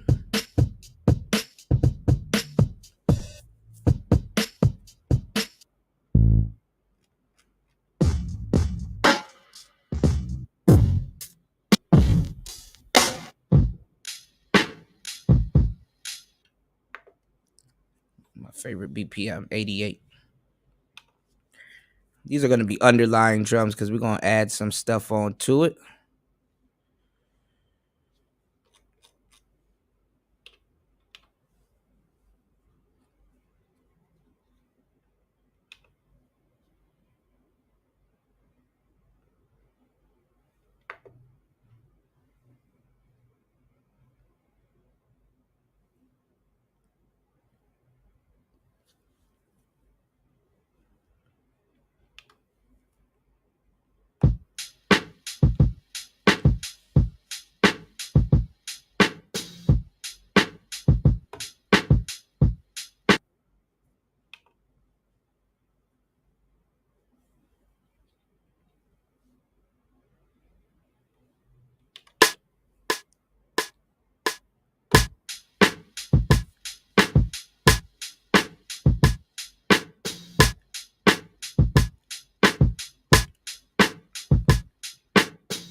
We're going to mix it with the pad thai.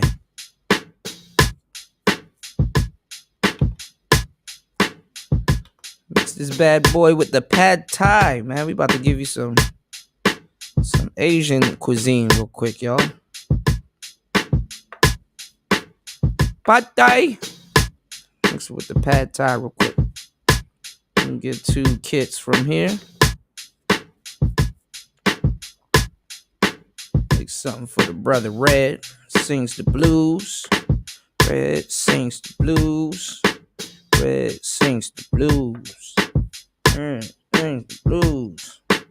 Getting you in tune with Red sings the blues. Hold on, y'all. All right.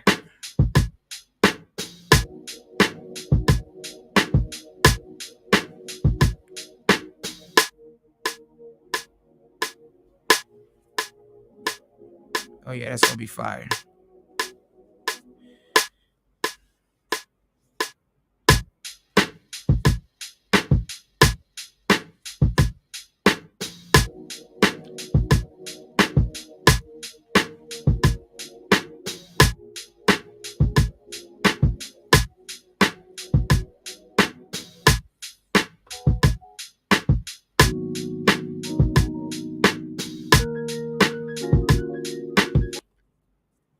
Yeah, it's gonna be good.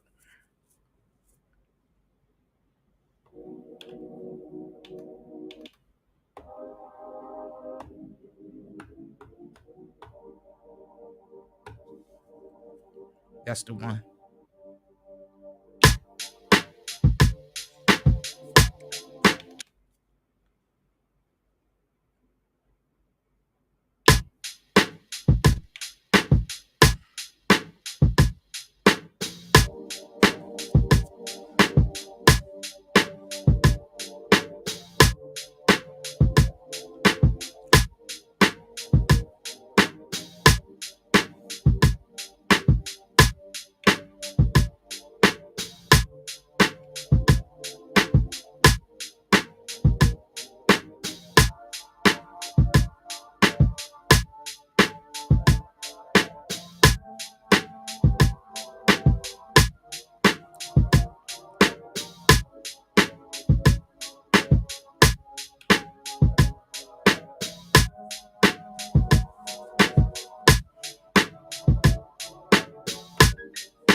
We're gonna layer the melodies so I can turn them off and turn them on.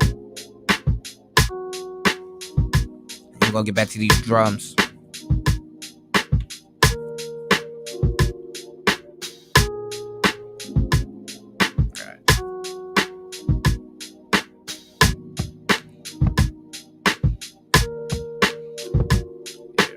We're gonna put these snaps on this one.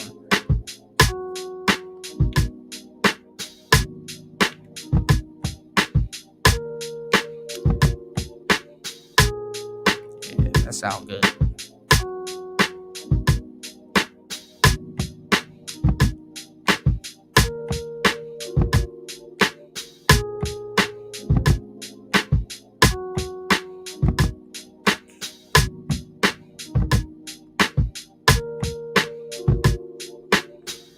What's going on, Loli?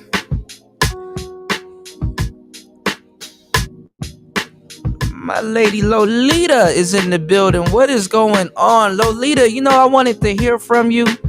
I wanted to hear your opinion with what's going on with the brother Austin Hollerman. Because I know me, you, Toya, Sister George, and everybody, we've had these talks, in the past. And, since we covered the story, a lot of things have changed that I told people would happen. And one of the opinions I really wanted to hear from was yours. What do you think at this stage, especially where we are right now? So, let me know.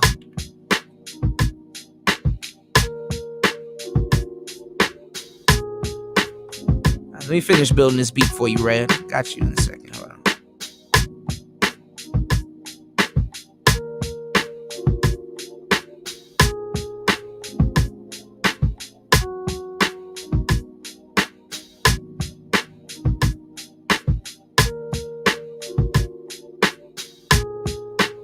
Making some red for lo-fi.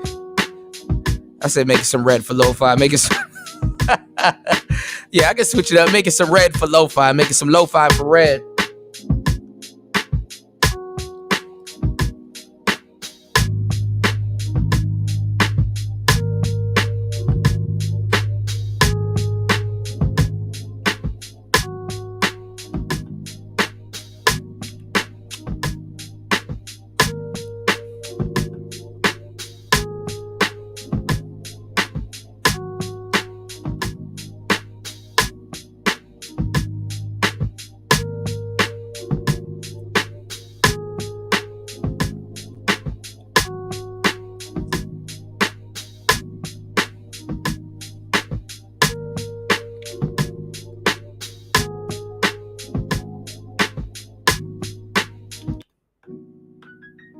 Good start.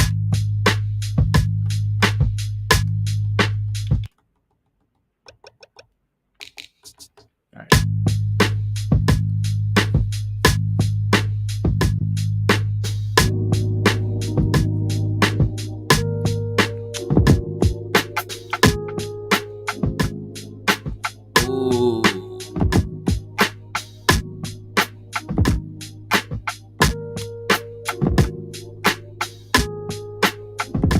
Ooh, this is gonna be fire.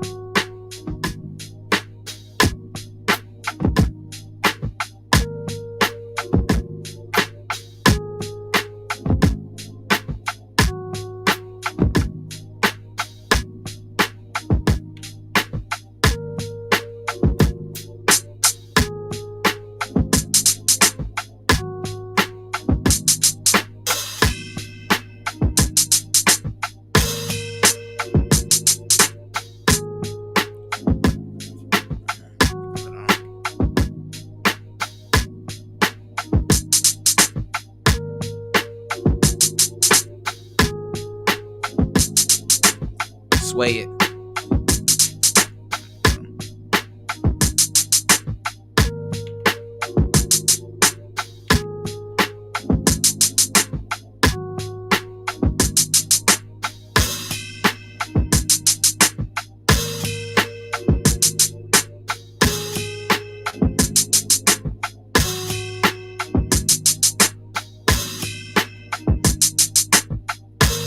We're gonna tame those too.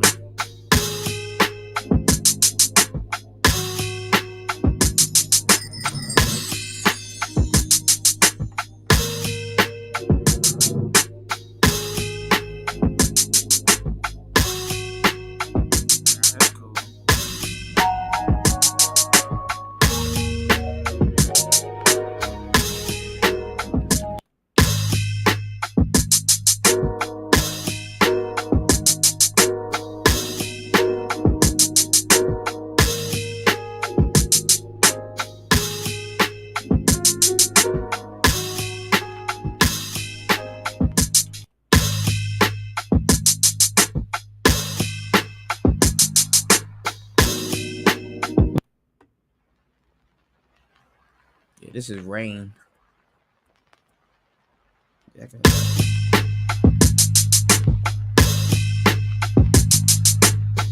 Yeah, real lo-fi right here.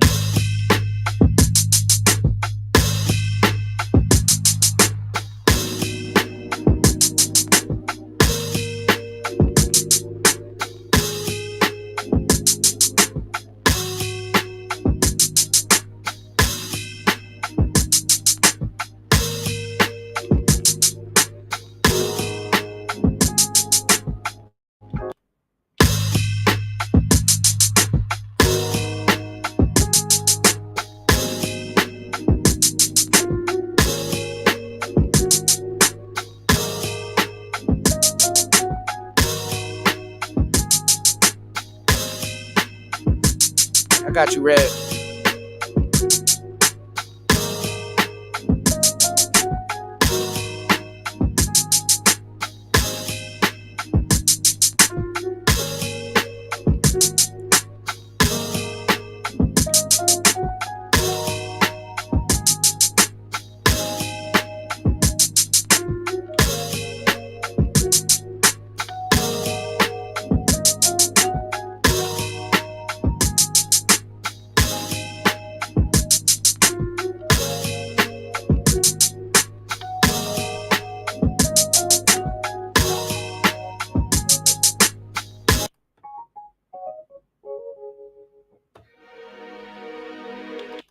Oh, it's gonna be sick.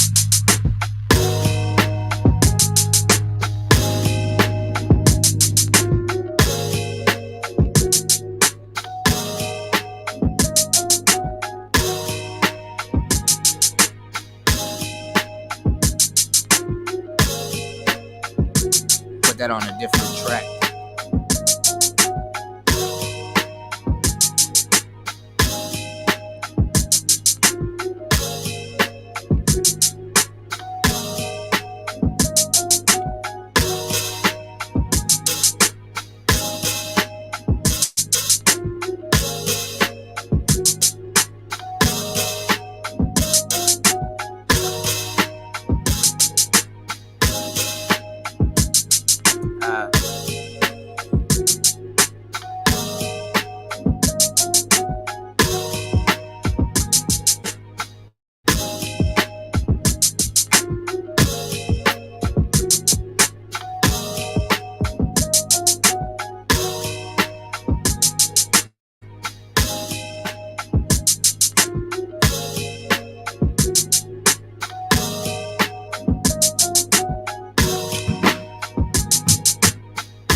There we go. I think we done, Red.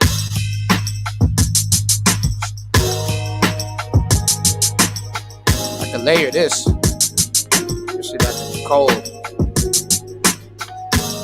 You can.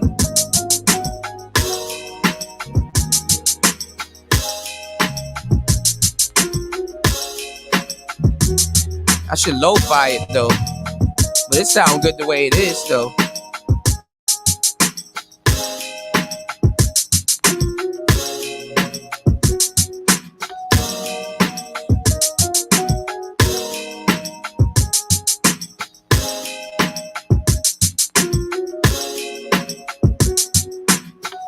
that bass back in.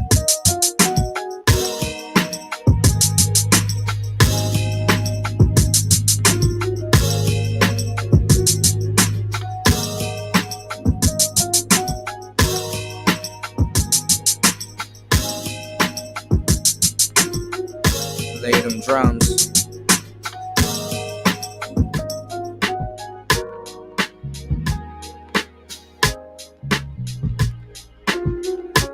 Oh, let me turn that hi-hat off. Not the hi-hat, the metronome. My bad. This is how it's gonna sound, Red. This is gonna be like this.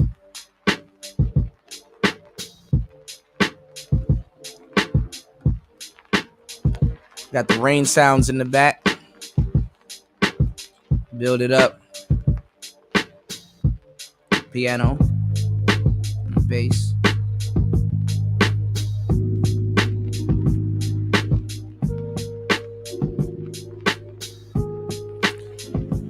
When I put it together, you're gonna be like, damn, that sounds good.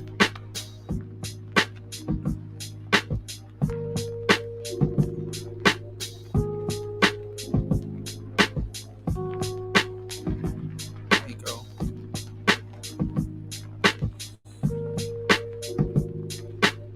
That bass line really does make the song.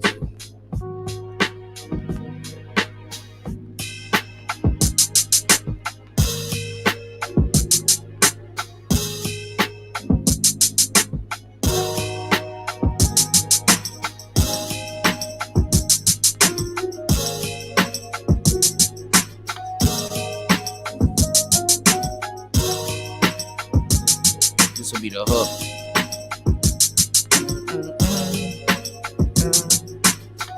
Take away all this shit.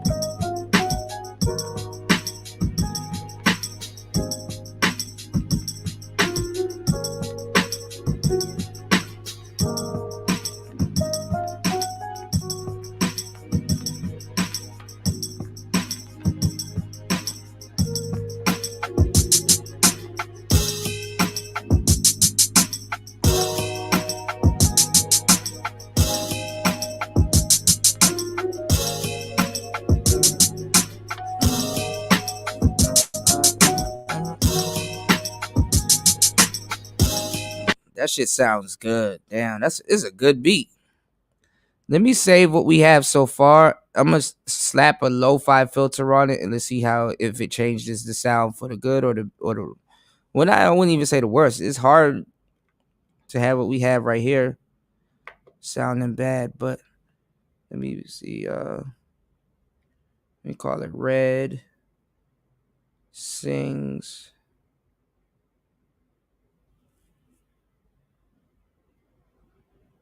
the Beat.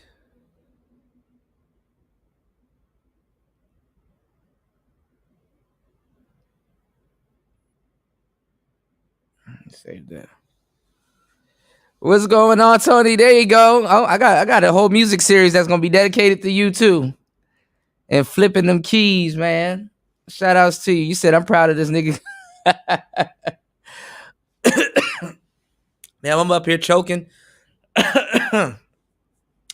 Now I'm gonna tell you something though, Tony. It's hard to find people that will actually sit down and study and dedicate themselves to something. So at least I'm willing to sit down and put in hours and learn something. That's the hard part right there. You can teach anybody anything, but the hard part is learning something. What's going on, Aaron Collins? What's going on, man? He said, "What up, Kuda, my dude?" He said, "I see you talking shop. I see you talking shop about tech. What do you mean, shop? What do you mean, about shopping? Shopping for some new tech? I need some new tech." So he said, "Yes, sir. Yeah, man. It's sitting down and practicing, man. I'm not gonna lie, man. The practice means more than the instruments that you have, And I would be a fool to have all this greatness around me. Great producers like Tony, man. If y'all ain't subscribed, Tony, drop your links, man. If y'all ain't subscribed to him, y'all tripping. Especially everybody on the playback. I'm just blessed to be around the people that I'm around, and to have the instruments that I still have. Lord knows I could have lost it all. And about the man, shit. I'm not even gonna, man. Let me knock on wood. So I'm taking advantage of the time. You know what I'm saying? I'm taking advantage of the time that I have. To become something like that. I got integrity. You can you can rest assured that I'm same guy I claim I am behind closed doors. You said having tech talk about the latest equipment and stuff like that. Yeah, but Aaron, I've always been on that type of stuff, man. It's just that the space, they blackballed me so much, man. It didn't hinder my ability to not be able to talk and help guys, and talk about the things that I want to talk about and do the things that I want to do. You got to be a strong individual to put up with some of the stuff that I put up with here, man. I'm telling you, it takes all kinds of strength. I don't worked out muscles I didn't think I had. I was gonna talk about the new MacBook and the M2 and stuff. I know War Master probably gonna kick my ass if I talk about that, but I was gonna talk about all that new tech stuff and shit like that. But listen, I'm gonna tell you the truth. Other than me, AM, and some other guys in the space like Keep It Techie and C Over and Gabe and a couple other brothers and stuff like that, you're not about to get no real tech talk in this space. Aaron, I know you've been around for a long time, but my, has the space changed, bro? You know, you can't even sit around and talk. You can't even sit around and talk about tech to your loved ones, man. I knew this shit was on the way out when I started getting cursed out about microphones and shit like that. And I'm like, y'all acting like y'all not podcasters and y'all don't turn on the mic every time you got to do a show. And then I had to realize, man, these people ain't me. These people ain't me. They don't have a microphone to turn on every time they do a show. They got to use their phone and stuff like that. So that means if they lose their phone at the club, your favorite content creator, he can't get to you. He can't talk to you. He can't tell you he lost his phone. And people was clowning me, talking about it's not about the mic, and them bought 50 microphones. Binge watching my channel, man. This shit crazy, man. But it is what it is, man. I just wanted to get my message across. I wasn't on no asshole shit. I just got reduced to microphones, man.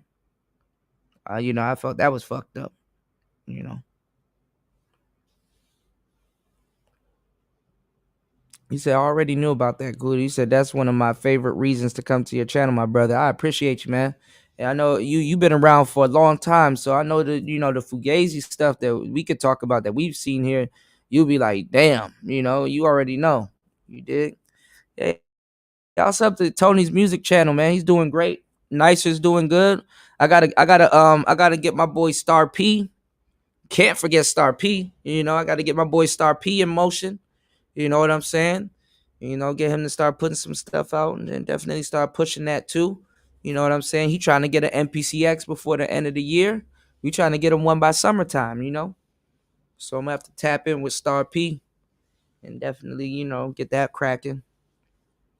You did, yeah. See, Over is awesome.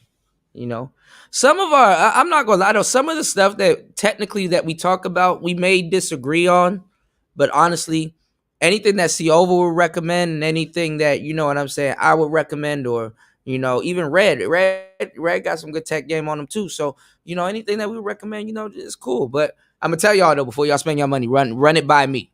You know what I'm saying? It all depends on what you want to do, and how you want to do it. So, it's 1,000 ways to skin a cat. I don't even think I need to add any type of lo-fi effect to this thing. Oh yeah, Tony's the truth, man. Bad Boy affiliated, all of that good stuff,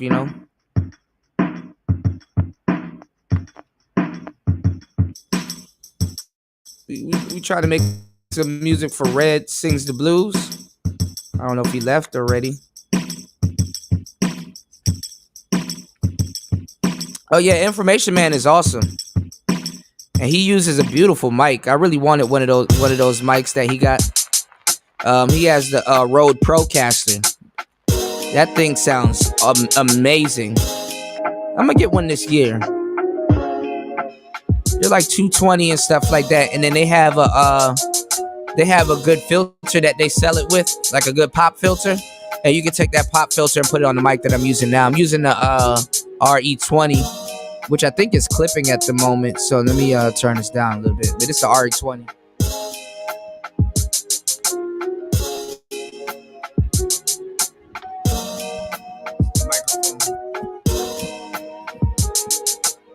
I got dusted off a little bit. This is a microphone I bought for my birthday. Beautiful mic.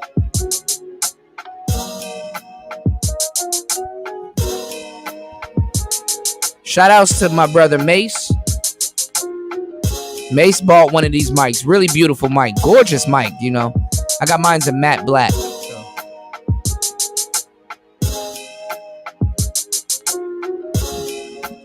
Yeah, I know, man. You know, just amazing what the space has reduced itself to, man. It's just, this shit is crazy, man. This actually is not sounding bad with the lo-fi effects on it. Hold on, y'all.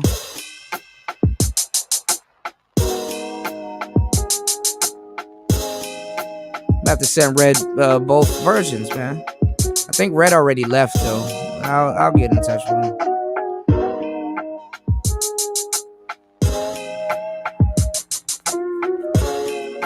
Pianos sound really good when they're lo-fi.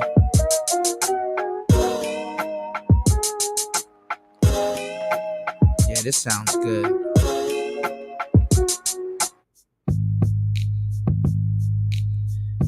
We probably could keep the bass, but let me see how lo-fi bass is. Maybe it might tame the bass. You say you talking about Mace from Bad Boy? No, Tony goes back from the Bad Boy days. Tony go back from the Bad Boy days, man. Real legit producer, man. Super legit, actually.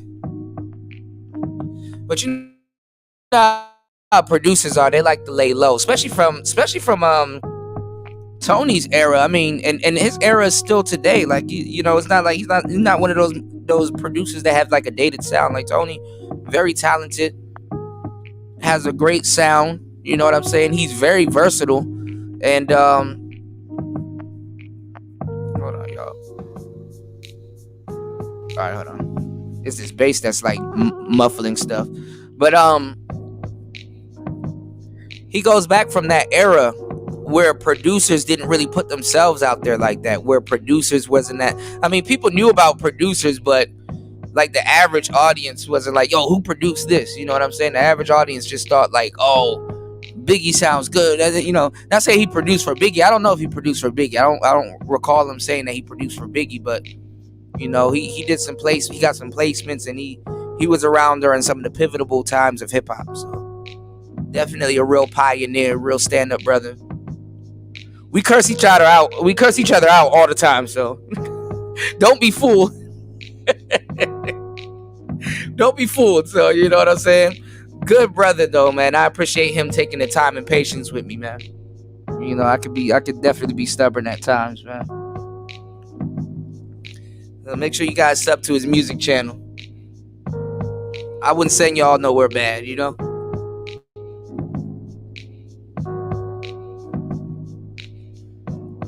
Alright, hold on, y'all.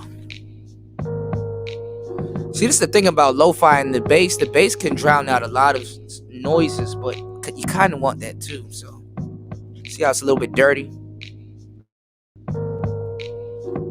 We want to have a little bit of bass to get your speakers bumping, but not too much to drown out some of the other parts, you know. Let's see.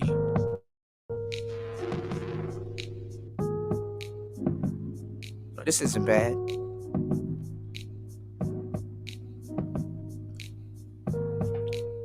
So that's the thing about making lo-fi tracks. The bass you still want the bass a little bit noticeable if you have a bass lead. So it's like,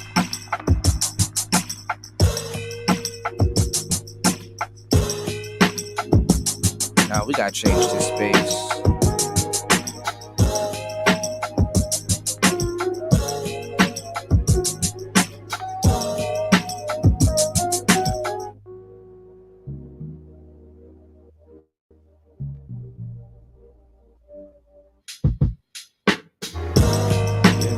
me tame this real quick. I got a lot of lo-fi people following me on Instagram, man. We about to be... Shit, let me go get my charger real quick. Hold on, y'all.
All right, we back. Hold on, y'all. Make sure I don't get electrocuted. My hand's wet like shit. All right, hold on. Uh-oh.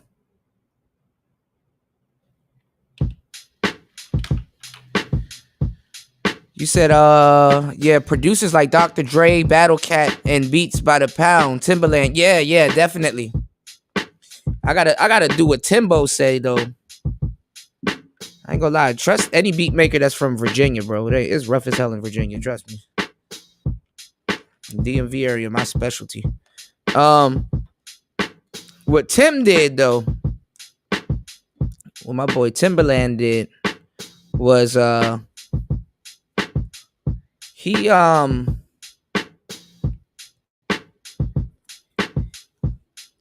the producers, he got the rapper and the producers, he got them to send him the song.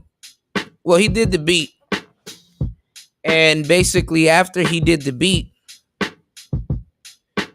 when the rapper or the artist, because usually when people record, you know, they'll send their song back. I mean, not send their song back. They'll after the recording process, they'll you know, they'll be done with the song. What Timberland did was tell them, no, the song's not done yet. When you record your vocals or whatever you're doing onto it, Timbo told them to send the song back. And when they send the song back, what he'll do is he'll add some air candy to it. Whatever, you know, what he calls air candy. Hold on. What is this thing doing? Hold on, y'all. He'll add air candy onto it. So basically, sometimes the song that you recorded to, the you know, the instrumental that you recorded to, you know what I'm saying? It sounds totally different because after you record the song, he's gonna add on some more ear candy. So how he looks at it is the way you should look at it, where you should, you know what I'm saying? You should, you know, like as a producer, I'm gonna tell you the truth. Our job to a certain degree. Hold on, man. What is it now? Hold on, yo. Our job to a certain degree is to leave space for the artist on the track. You know, you gotta leave space for the artist or the rapper on the track. But hold on. There's always something. Okay. I gotta charge my laptop. Oh shit. I didn't inject my disc in properly. Uh-oh.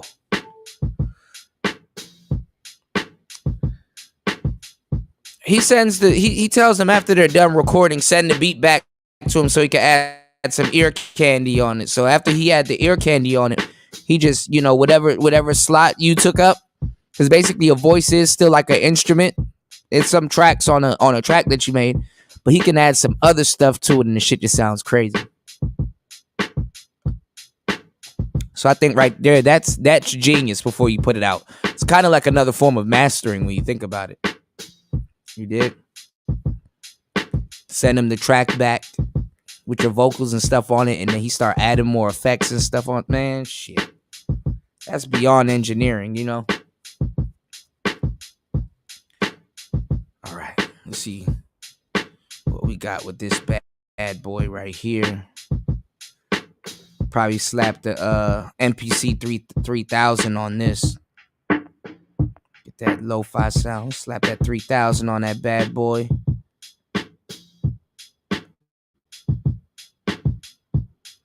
And let's see what we got. Let's see what we got here now, y'all. 1, 2, 1, 2, 3, 4. Uh-oh. Leave it to me to fuck it up.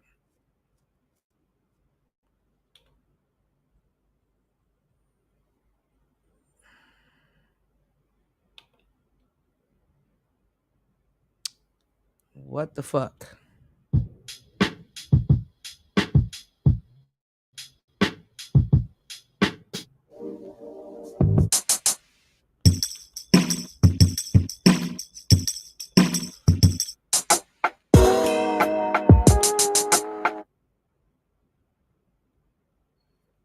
Okay, why are these off?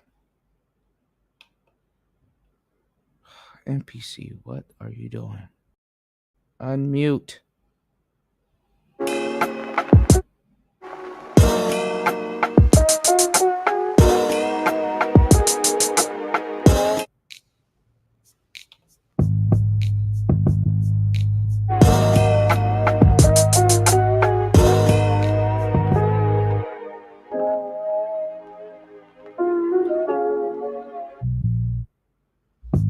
Alright, why is it doing this? This is the shit I be hating Tony about this shit.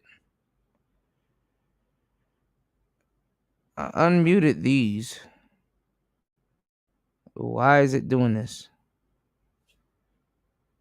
Unmute. I just slapped on a filter and now it's not acting. Oh, gosh.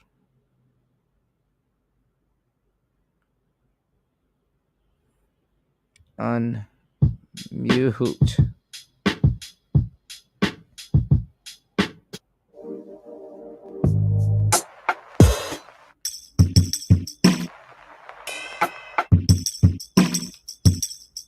See, that's why I'm glad I saved it, because it does stupid shit like this.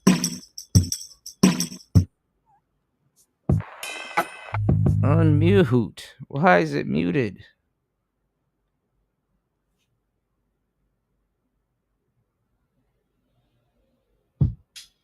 Okay.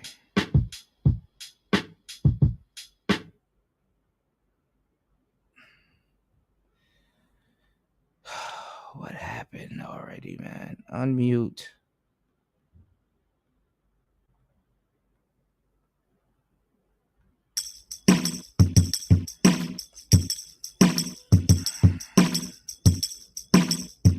I wanted to hear how it sound. But fuck it. I'll just come back to it later. NPCs, they be doing... The NPC does too much sometimes, y'all. And I'm not gonna lie to you. Once you get one too, and you keep going with the upgrades, I tried to unmute it. It just wasn't working. I'll go back to it. I saved the regular hip hop version of it. I didn't lo-fi it. It did sound good lo-fi though. After a while, if you try to use another synthesizer and try to use like this as a drum machine or something like that, or a sampler or whatever, and you're trying to MIDI it into another instrument, good luck, because it's gonna bully the other instrument. Like the more you update this shit, like this joint a big ass bully. Like it wants to be the brain so bad. which it is better as the brain, to tell you the truth. If you learn this thing, you can learn anything else. But if you want to MIDI this into something like, okay, look, I want something else to be the brain, and I want this joint to do drums and maybe sequencing. And I want all the synth sounds, like I want the synths to be forward. So I want the synthesizer, the actual synthesizer, to just be MIDIing this and control the drum and the sequence and stuff like that while I just work on the keys or whatever. This thing will bully whatever you plug into it. He wants to be in control so bad. No, I didn't explode it at all. It was just, I don't know why it muted after I edited everything, but like when my wire was rubbing across it, that's the only thing too. When your wire or something like a cord or something, you have rubs across it, start pressing buttons and shit. And I'm not about to sit up here and keep pressing unload. So, Well, I think Red left, but Red, that's your beat, bro. I'm gonna put it together and send it to you. All right, let's do something at 80 BPMs and let's go to 8 bars and let's see. Yeah, I know it is the brain, but no, I got other gear here that I would like to be the brain other than the MP, and I just want probably some drums or something like that, but it bullies it. The only thing this thing, I'm gonna tell you the truth, the only thing this thing cannot bully is the OP1. That's the only machine it can't bully. Then again, you can, instead of this big ass keyboard, I could plug the OP1 in and just use it as a controller too. You know. Yeah, it's supposed to be the brain of all setups. I get it. But if you have other DAWless gear, shit, this joint do not play nice. I have, but some of the other gear is too complicated for it, so it just takes over. Like when I run the Digitone into here, even with the Digitone updates and stuff like that, this thing wants to just be the brain of everything. And then it's kind of hard to use the Digitone with this because it looks at the Digitone as a plugin, not like an actual sequencer or synth. And then you got to do menu diving and all this other shit with this and the Digitone. So I'm like, man, it's not even worth having the Digitone on one track. I'll just use the Model D or something else.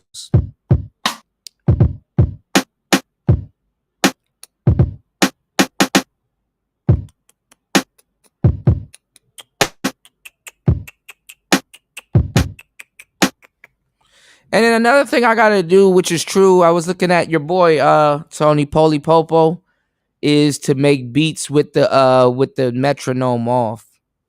So it's not like in order, because like when you make beats with the metronome on, sometimes it sounds the same too. So it's like, and then the swing and all that other stuff. I don't even be using swing on here. But the auto quantize know what the hell I want. So it's like,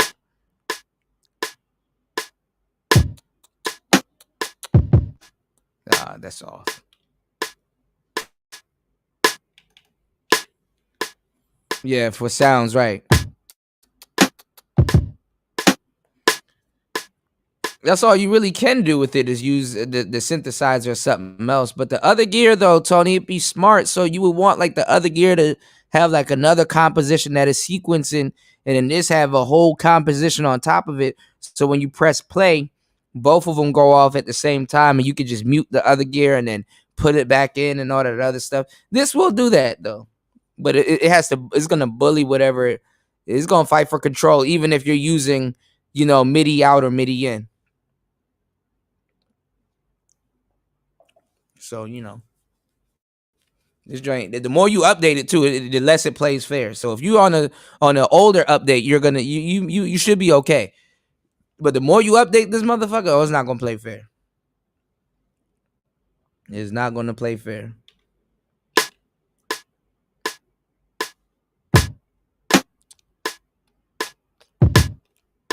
We do something different.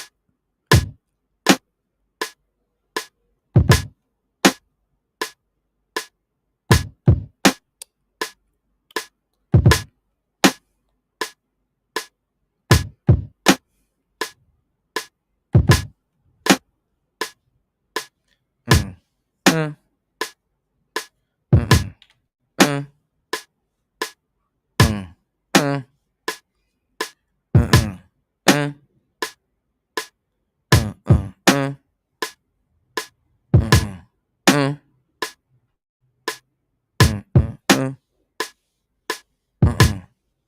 And I should have did just one 3-bar in the middle, but it's cool.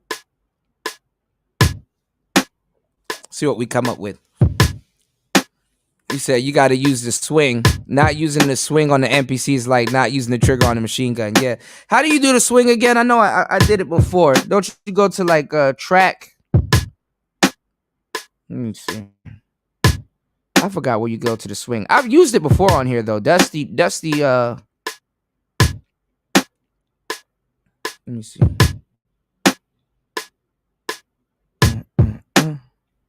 Oh, I've used it before. You go to the metronome and hold on.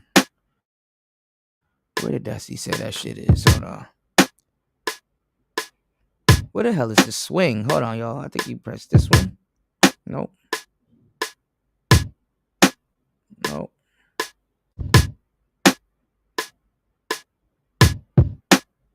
Where's the swing? This is the time correct. Let me see. He said I gotta press. Nope. What the hell is the swing? I'm not gonna lie. If you record something off beat, all you gotta do is turn that swing on to like 60, 70%. That shit don't mean shit. Where the hell I find the swing? I found it before.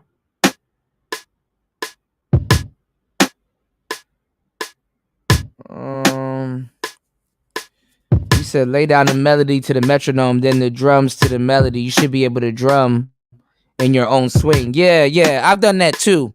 That's the cool thing this thing has taught me too. When I turn the metronome off, I know y'all hate that sound, but like if I build the beat from like right here, whether it's on or off, I'm good because I just go by the drums.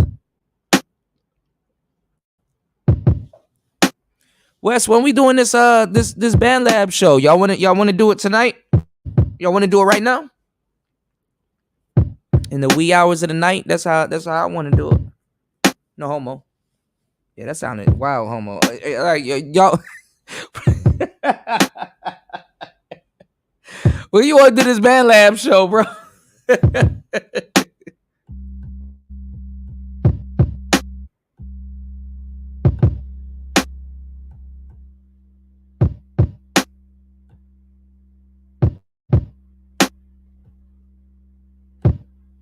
Yeah, I know. Super pause. Rewind.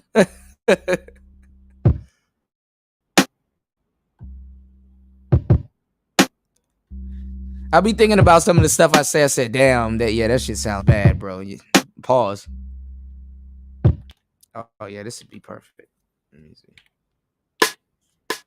Mm, mm, mm, mm, mm, mm, mm, mm, mm. There we go.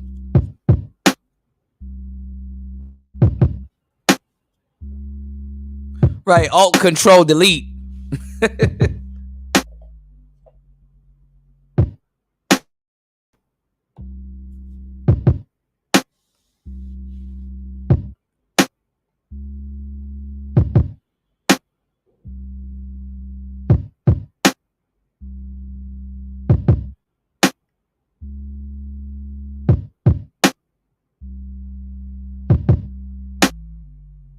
There we go. I like when stuff come together.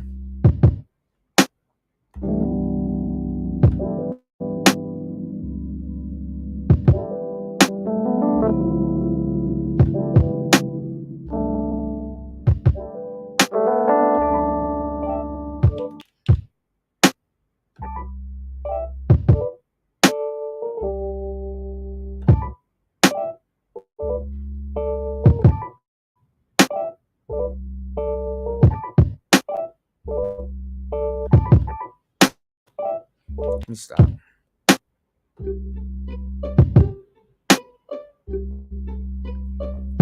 Oh, feel another loud hip hop song coming on.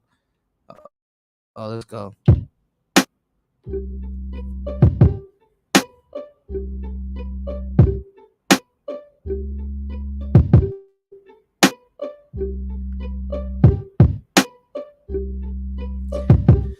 Did y'all catch the show yesterday? I be giving y'all some high quality content. Did y'all see that big ass mansion that I was at? That big ass palace? Might have to break in. No, not break in, but like go in and see if we can skate around and show y'all some good footage and then get the hell up out of there.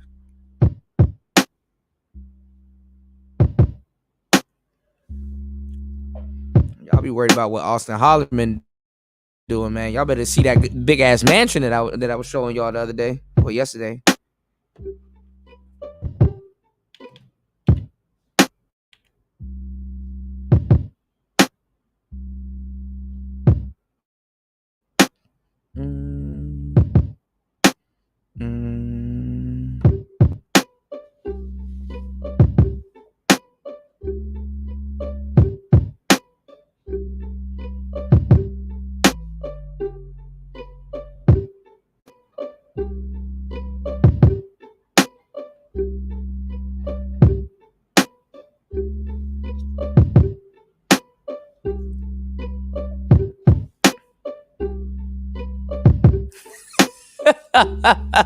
Austin on the run. Stone Cold Steve Austin Hollerman.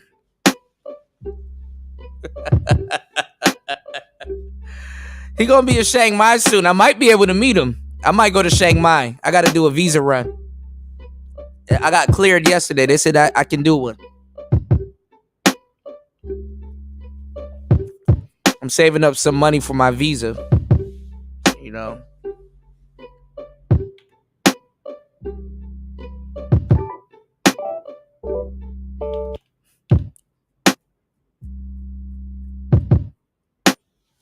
Yeah.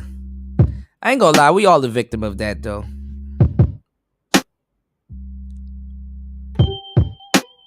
He been a digital nomad. I was giving him digital nomad game, but he don't want to reach out to your boy, so. Them Thailand women, he gonna have to leave Thailand at some point. Them Thailand women is a whole different speed.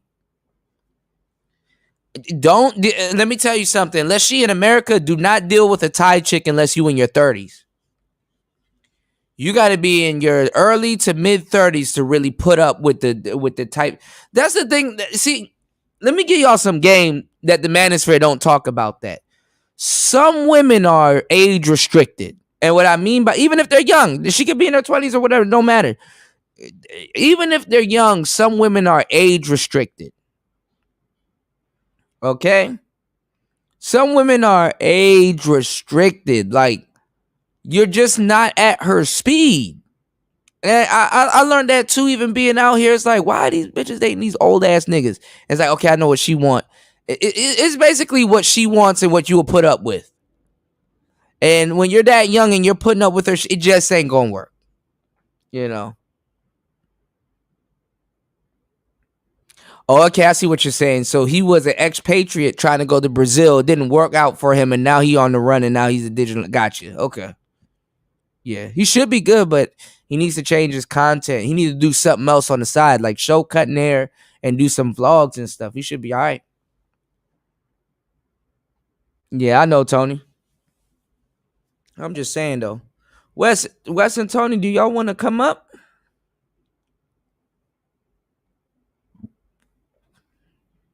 I'm about to do some more. I'm about to put out some more fire real quick. We're going to work with this.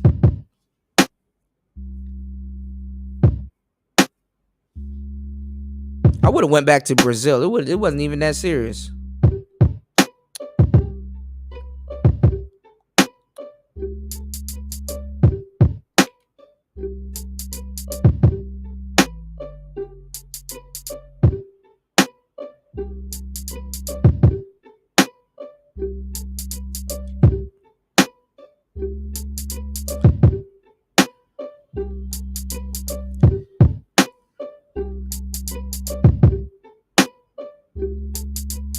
He got to stop using the word.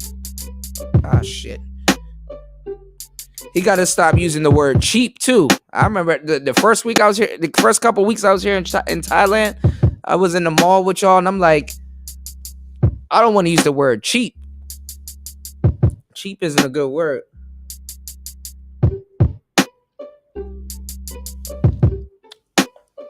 You know what? I found out doing my research, and I didn't know this as long as I've been like doing dating coach work and stuff like that. I found out that January is the month where most people break up. But it makes sense because some people are trying to really stage, not saying you or anything, but I'm saying some people, especially women, are trying to really stage some stuff for Valentine's Day. But what happened? Why you break up with your girl? Last time I checked, she was doing right by you. I thought she was a good woman. Or you gotta dive deep into your Kanye. I'm since I've been out here making all these beats, y'all, I can say I've channeled my inner Kanye. Sometimes you gotta channel your inner Kanye, Kanyeism. You gotta channel your inner Yeezus. I'm doing it right now.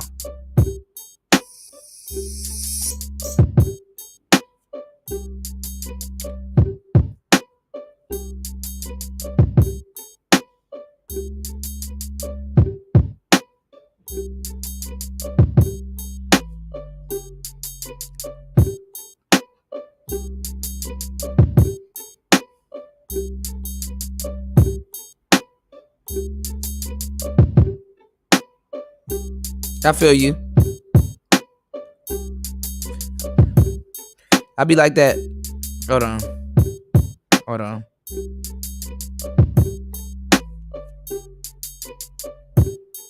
I'll be like that right in the middle of like a 3. Let you be in a relationship for 2 to 3 years. Some dudes have never been in a relationship as long as 2 to 3 years.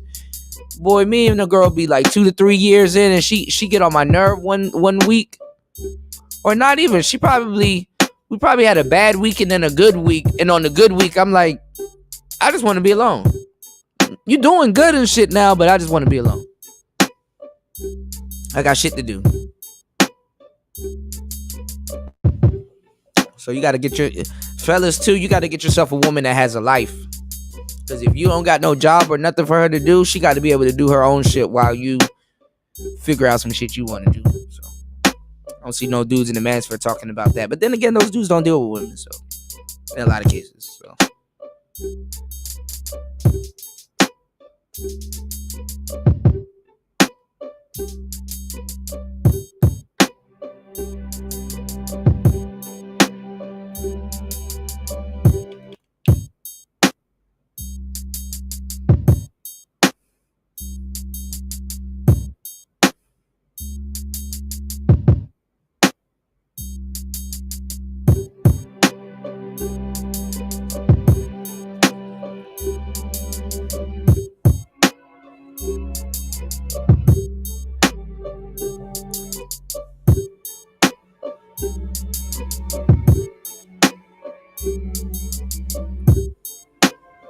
I be like that. My man decided for the New Year's I want to be single like shit.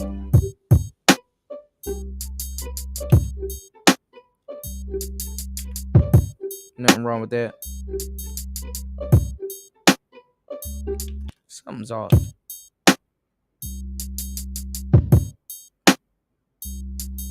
Yeah, I know exactly where you coming from. You looking at bigger and better things, so it's like, I feel you.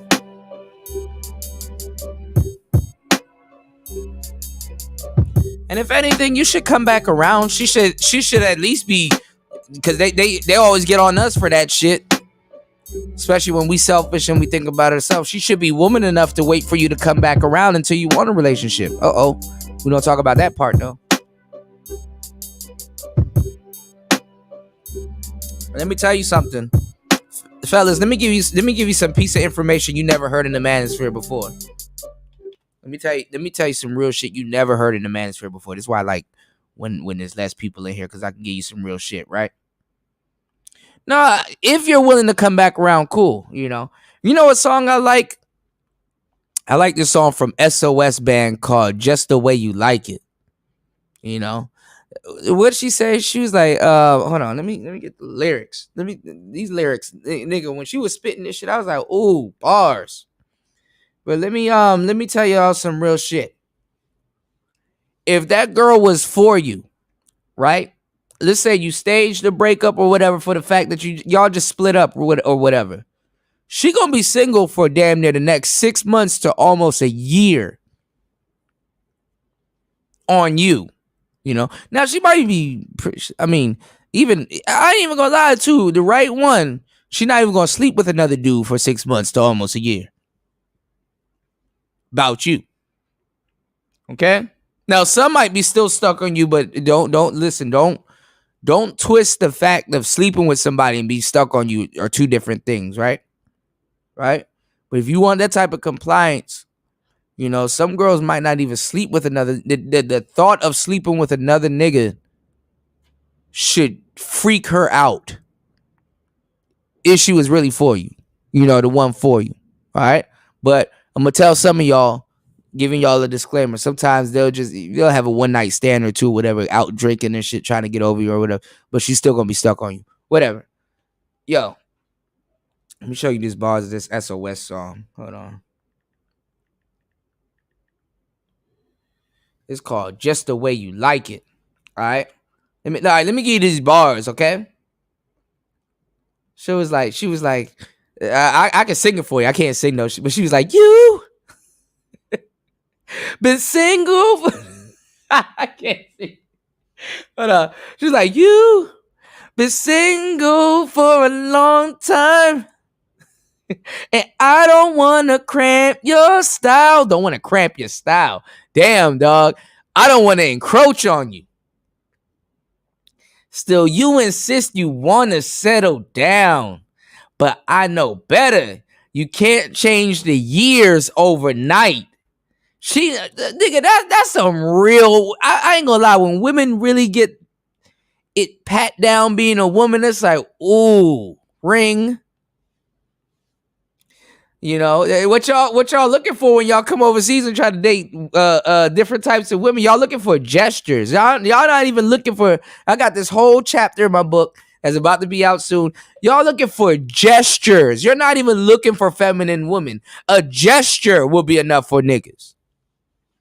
That's how starved out and depleted some of you are when it comes down to feminine, whatever you looking for. I wouldn't even call it feminine energy. Y'all looking for a feminine gesture. Right? But she said, damn, dog, you daddy, dog. I don't even want to cramp your style, bro. Like, she know your swag. Like, she know, like, look, I wouldn't even ask you to do no shit like that because I know you so much, or I figured that I know you so much that I'm not even trying to encroach. I'm not even trying to encroach on what you got going on. I know you got some shit to handle. Get that shit out the way before we do what we do. I respect us before we even was us, you know, or together being something that we're gonna be, right? That's some real shit. Emotional preemptive bitch. That is the best thing on in the planet.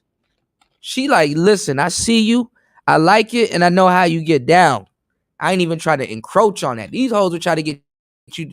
These hoes will encroach, trying to get you to show some type of commitment. She like, and you know what? I'm gonna sidestep all of that shit. It ain't even about that, right? So think about it. She's like, you've been single for a long time, and I don't want to cramp your style. Still, you insist to settle down, but I know better. You can't change the years overnight. She like, I'm not even gonna love you that way. You know what I'm saying? I can't change what were years on you overnight. You know what I'm saying? She's like, I'm gonna be your fantasy, but I'm not gonna make you feel like this is a fantasy type shit, right? So she like, I know better. You can't change the years overnight. And asking that I never would do. She wouldn't even try it. She said, and asking that I never would do. So here's the solution that comes to mind. She said, and then like in the background they're singing that, like, as long as and she's like, I'll be your number one. You still can have your fun. She'll stick around. You still can have your fun. This is starter bitch music right here. Off the real shit. For real. And it's not me trying to pin like a narrative, but this is pure quality starter bitch music right here. Even Patrice O'Neal would tell you. Right? Hold on, y'all. cup got me feeling saucy. I'm about to enjoy my night. We about to make some more music, y'all. Hold on. She said, she said, I'll be your number one. You still can have your fun. Whenever you need love, I will give it to you just the way you like it. She's like your favorite. Till you, and basically this is what women do. And she not wrong for doing this, especially if she that one, right? No matter how much girls you have on your team, she gonna be your favorite because you can come see her anytime you want. She ain't gonna stress you out, and she know what you're going through. She may have her own thing going on nowadays. I ain't even gonna lie, but usually back in those days, a woman like this was like reserved for you. She until you get over your bullshit, she gonna be there for you. She has the patience to wait for you. Some things that women ask for men that they never would do with men, right? For the most part. She said, I'll be your number one. You still can have your fun. Whenever you need love, I will give it to you just the way you like it. You keep your other girls until you settle down. Whenever you get bored, I will give it to you just the way you like it, right? Just the way you like it, right? I do it for you just the way you like it, right? Then she hit the second verse like, if you plan on loving me for a lifetime, it doesn't matter what you do with other girls. They can't just change your mind. She said, cause when you're with them, cause when you're tired of them, you'll come back to me. I won't tie you down. You can play around cause you know where the best love and cause you know where the best love is found. And she's like, right here, right? And then the hook comes in again. So basically, she's like, I'm so down for you. I'll wait out your little whole phase. When you get tired of them other bitches and they saying stupid shit, cause see, women of this day was fucking smart.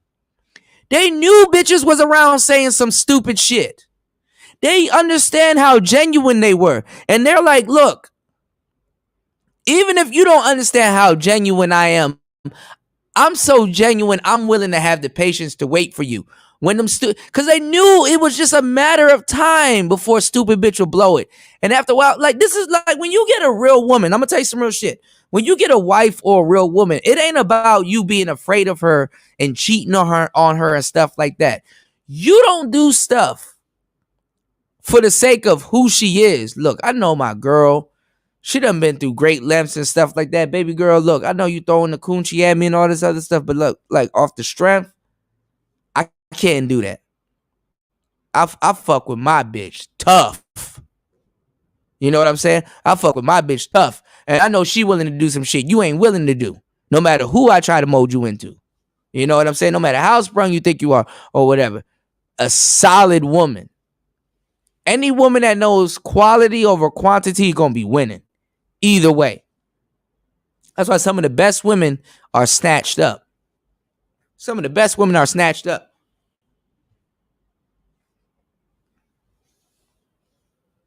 I done seen good women's perception of quality. I done seen women's I done seen good women's perception of quality versus their perception of quantity fuck up some good bitches.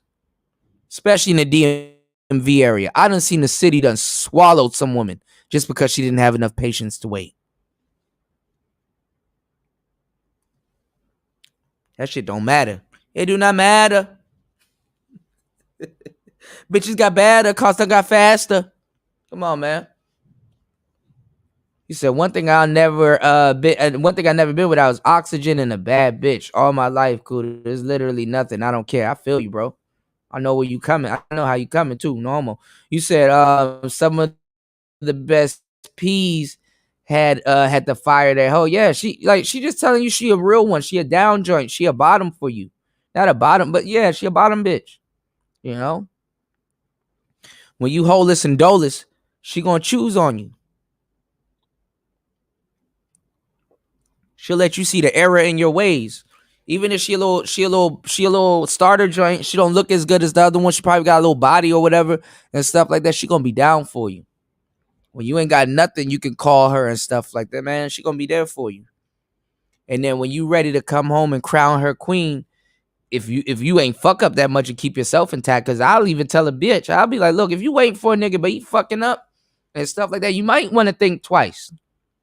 You know, I don't mind, you know what I'm saying, a woman being down for a nigga, but to a certain degree, you might want to think twice, not for the sake of the game, but for the sake of you. You know, what do you want out the game? If you got a nigga that you got to wait on for, cool. You know what I'm saying? Go pick you up a degree, go pick you up something else. You know, keep yourself, I wouldn't say distracted while he doing something else, but if you waiting for a nigga by the time he come around, cool. Like some of the girls that y'all niggas gonna settle down with and be with and stuff like that, y'all might break up a couple of times. Sometimes you gotta wait for a woman to know love another nigga to settle around. If she love another nigga and stuff like that, sometimes you gotta take her going through some bullshit or loving another nigga to realize how much you really loved her, how much of a sacrifice you went through with her. Because relationships ain't nothing but replays. Did I give you too much game? The relationships ain't nothing but replays. So a lot of times too, I'm gonna tell you the truth, that by the time she come around, you'll be like, okay, you loved enough fuck niggas to realize, okay, I am something real and I am something genuine. You know, women date their exes in between dating new niggas and shit like that for the sole reason that I'm telling y'all, you know. But then again, you know, what's going on, Tony, man? Jump in, man. How you doing, man? Fry some chicken.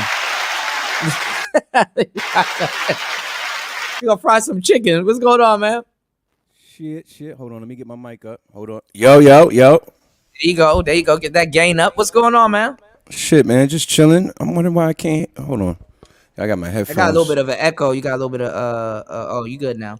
You got a little bit of oh Okay. no, I still hear it, but it's not as loud. You got a little bit of mixed minus. Wes, come up, man.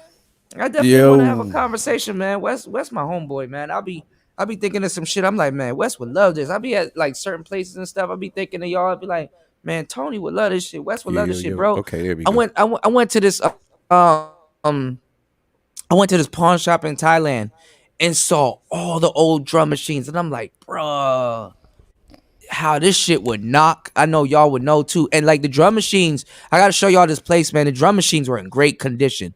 No knobs loose, no nothing. In great condition. You Yeah, know? well, you in Asia, that's where the electronics and merch, be. That's where that's all come Yeah, from. like we're like there's so much stuff over here that influenced like Japanese synth pop, like city pop. You know what I'm saying? I'm gonna, Tony, I'm thinking about I, starting 3 new genres, man. you should. You should try shit out. You know what I'm saying? Yeah. I just dropped Yeah. a joint with I just dropped the toy. I dropped a single with this rapper. I did the song 5 years ago. No, Mm-hmm. like It'd be like shit, that. 6 years ago. Yeah, yes, but It'd be I like that. just I got dropped it some because old hits that I know that'll be fire today. I dropped it because of the times. Because I come from the mixtape world. You know what I'm saying? So you remember back in the days, the mixtapes was always the news. It was current events. So whatever was going on, Right.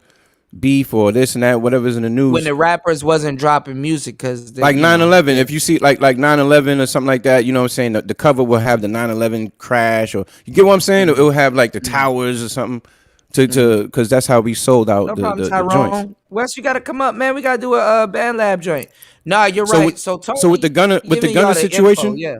with the gunner situation, and all that, everybody talking about, that's what everybody keeps talking about, the young. So the song represents the rapper that did the song. It represents him being told on. He did a couple of years behind being told on and da. Oh, he did it. So it He was did a on the other side of snitching type track.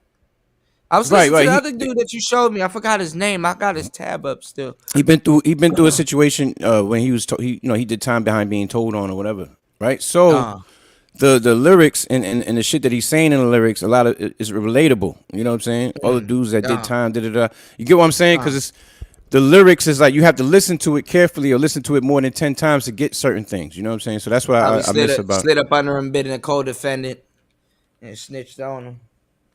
Yeah, something similar to that. I don't know. I wasn't there, so I'm Yeah, saying. I But feel you. it's just showing you that when you drop a single, it has to touch the people in the sense you have to be it has to make sense with what's going on in the media and the news or whatever's popping. You have Right, to kind of line it up with that in order for right, for it to pick up traction and shit like that. You know what I'm saying? right, It's right. about the For it it's to the make timing. sense. Yeah, Yeah, yeah, yeah, like yeah. like if a Kanye like when Kanye was going through it and remember him and the game had dropped that song whatever. You see what I'm I saying? think so. Cause I With the remember when wifey and shit. Kanye. I remember. And Oh yeah, game yeah, with Kim. Yeah, and 50, Kanye and 50 was going through it too. right. When they had that verses. So Yeah. with game doing the verse and then game supposedly messing with her back in the day, supposedly, right? It just Which created the ain't far narrative. fetched. It creates the hype behind the song because you gotta Bow Wow because had Kim the Kardashian listener on his has song. the listener has ADD. So the song has to be Yeah, yeah, associated with something that's going to keep their attention or even grab their attention. You know what I mean? So it's all strategy. yeah. I mean, but like guys like academics and the real hip hop heads, they're the ones that catch on to it and then they do news. So now Right, but the but a listener DJ doesn't, a DJ Academics would have been a mixtape DJ, and all that same shit that he's talking about. The songs on the right, mixtape will correlate with what's going on in the times. That's the whole right. art of being a Of DJ. course, That's the art of it. You know what I mean? Of doing that shit. right. Because mixtapes was like that was like what we shit. What you when you tune into Academics right now? Because you gotta remember YouTube is the new mixtape. It is. I mean, but YouTube is the new television also. But it depends on where people go. YouTube is the streets, you know. It depends on where you Yeah, go but in these streets. that's where You people can, went back in 2002, and shit back in I'll say the era of mixtapes, the well, you Dipset said D something Block era. pivotal. You said the mixtapes was like the news at the time, and that's true. It definitely Yeah, was it true. definitely was. It was Because a Source magazine. You know what I'm saying? It was I basically said this because I was in a debate with some other DJs about this recently, right? I would say that I admire like DMX, Rakim, and all these other guys, but honestly, where the respect comes with these new rappers is they got to work harder. They yeah. working harder. I'm not gonna lie, they're working harder than the DMX. That you got like, I can drop a rapper can drop an album every month, and the next month people gonna be like, okay, what else you got? Yeah, Like the but the belly reason why for but, rap is but so with the consumption. the reason why music is not as classic as it is today that it was back in the day is because of the removal of the A&R. Because the A&R went Yeah, from being the yeah, production, but the the A&R product didn't have to. manager. But he didn't have to show up anymore to get the spins because he know they're gonna get the spins. You know, Yeah, but the commercials A used to be but 2 minutes. yeah, Now but the the song A is and two R the minutes. A&R was in the trenches. The A&R was at the talent show They was, yeah. somewhere in You the had to hood. make sure So your A&R was doing their work. Yeah, but the A&R was at different studios. He was in different producers. He was getting beats in real time. See that the skill right. of an A&R is having the ear to matter of fact the best A&R right now is DJ Khaled. He's doing A&R work. A lot of Yeah, people don't fucking know yeah, the game. yeah. But See, the they sit there and be A&R is like, gone though. well, You yeah, know, but because he's the A&R would last. go to different radio station. If y'all don't know what an A&R was, y'all, the A&R is a little bit different than the manager. They'll go to other radio stations and they will make sure you get your spins on certain on certain Right, platforms, and also the information that an A&R has is like, yo, out of all the states in America, they fucking with you heavy in Kansas. You need to tour in Kansas.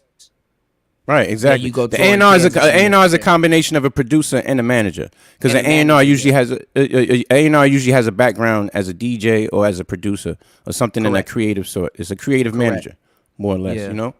So what But I'm doing right that was now, very important. That was very important. No, I'm sorry. I'm saying that the A&R is very important.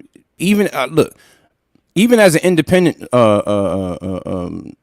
or whatever, you need to have that because A&R. that's the person who's getting your beats. That's the Right. person who's telling you, nah, B, you need this beat right here. We're gonna throw a little baby on this one. There's This two is people you need now, and I know I would have done this if I had to start over: a hip hop lawyer and an A&R. that's all you need as a You could rapper. be your own manager at this point. You just Yep. managing your own content at that point.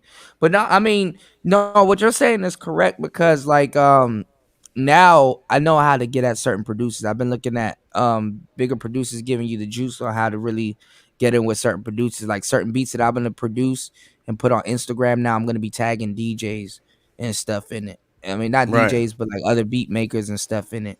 And then I'm about to be putting out type beats like like if I'm doing boom bap or some type of lo-fi, it's like, yeah, this is lo-fi, but it's a Joey Badass type beat, or this is a such and such type beat.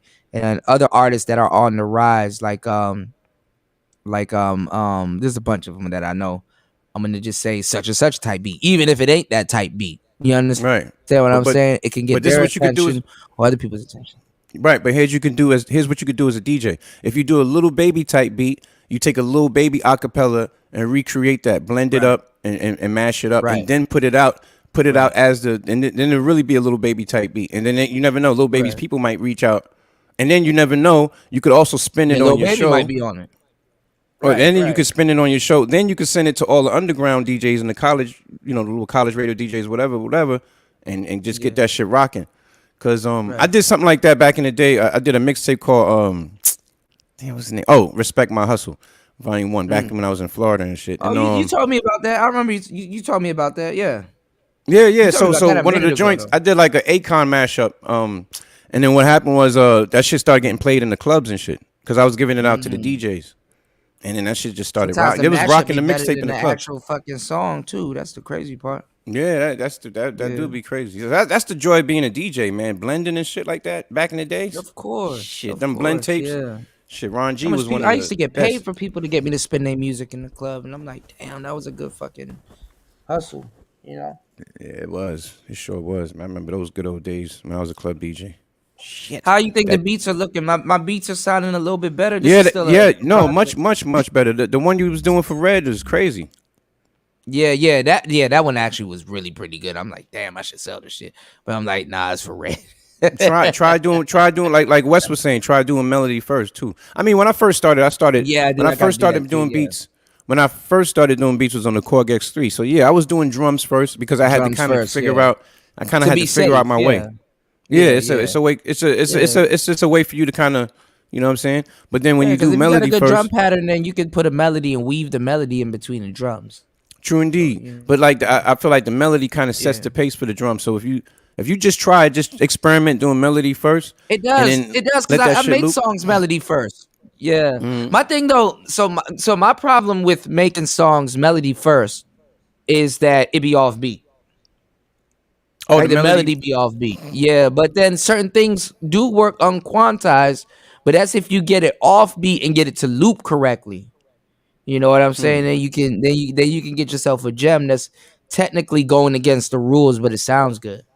No, that's I'm what I working do with on my. that pattern. Like if it sounds good, it is good. But then I like working with the metronome. So it's like, okay, well, whatever it sounds like, at least it's on beat. You know? This is the first thing you should do. Focus on the whatever key it's in. So if, let's say A minor because obviously that's all white keys. A minor or Okay. C major is all the white keys. So if you just start with that, just start to say you say, all right, I'm gonna do something in A minor, and then you just do dun dun dun dun dun Yeah. See, I dun gotta, I dun, gotta, I right? gotta, I gotta learn my keys and my scales. That's what I'm Right. gonna So do that this that's the year. that's the thing you should focus on. So like I said, Yeah. the A minor is all the white keys. So you don't have to even think. Mm. So let's say you start the So that's first all track in Alicia Keys played. yeah, keys in A minor. That first album, Songs in A songs in A minor. minor. I don't know if you can Yeah, hear and they that. all gonna sound cohesive and together. I didn't even see her hands touch. I thought So her hands was touching the black keys. Anyway, oh yeah, that might have been the name of my the bad. I'm album, but looking at every the song might keys not. like God I'm damn. not sure if every Yeah, song was in A minor because I never checked it out to but the see. But majority, I think the majority, I think that's what she was going for. The majority of the song is in A minor. right, right, because A minor, C major is one of the few chords that where you can kind of get you could combine that the happy with the sad kind of Yeah, sort of, or yeah. you can make a build up.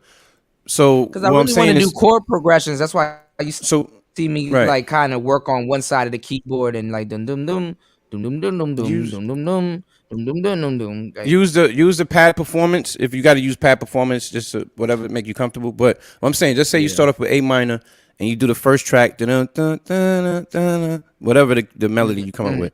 Then on track mm, two, you mirror the same keys with a different sound. Then you add, yeah. then you just kind of play with it like that to see what goes together. And then once you keep that concept in mind of matching the I know the keys, progressions go you better know. than the digression though. Well, I mean, And you know what it is? Because yeah. the progressions and the digression is the same thing. Because like, let's say if you start off with that chord, but you're in the progression, the lower chords will be the digression. But people like it when you understand what I'm saying? Like it's like, all right, I'm gonna do something in Right, like right. When you go B backwards, and like you're then go up saying. to A. Yeah, yeah, yeah. But people aren't looking at it It backwards because resolves. That's the resolve. It resolves yeah, usually yeah, yeah.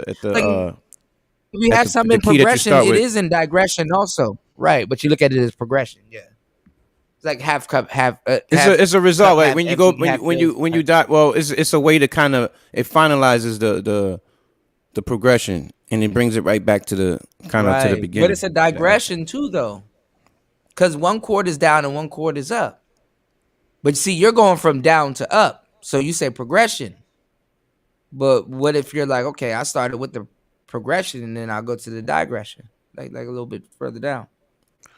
Does that make Well, it's, sense? it's as long as it's in the same key. It's 1 4 5. So usually the Mm-hmm. well depend the harmony normally is the first, the fourth, and the fifth Mm-hmm. key of the melody, or the well, I'm your not gonna chords. lie, When you y'all. set up your chords and everything like that, your Mm. harmony is pretty much should be your chords. Your chord progression. So regardless of what, it's kind of hard to explain. I could play it to No, I know explain what it you're more. Like, talking about. No, I know what you're yeah, talking about. Yeah, it is hard to explain. English doesn't have enough words to explain what we're talking about, but it's more shown than talked about. I'm not gonna lie, right. y'all.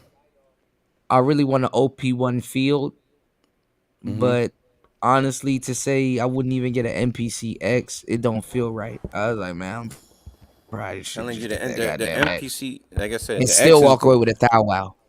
Yeah, the X is just it's a good it's a machine. beast. I mean, Yeah, it's a good machine, and it's a you can hook beast. anything into it. Like I said, I use it for everything. I do But you need everything a in that computer motherfucker. though, like you said, right? Or you can run it in standalone mode, just like this MP. You could run it in total standalone mode. You don't need a computer to make beats on there. But what I'm saying is, if you want to edit, expand, you need to use the computer. I mean, that's the whole reason why we got Yeah, into computers. We got into computers so we could see our music.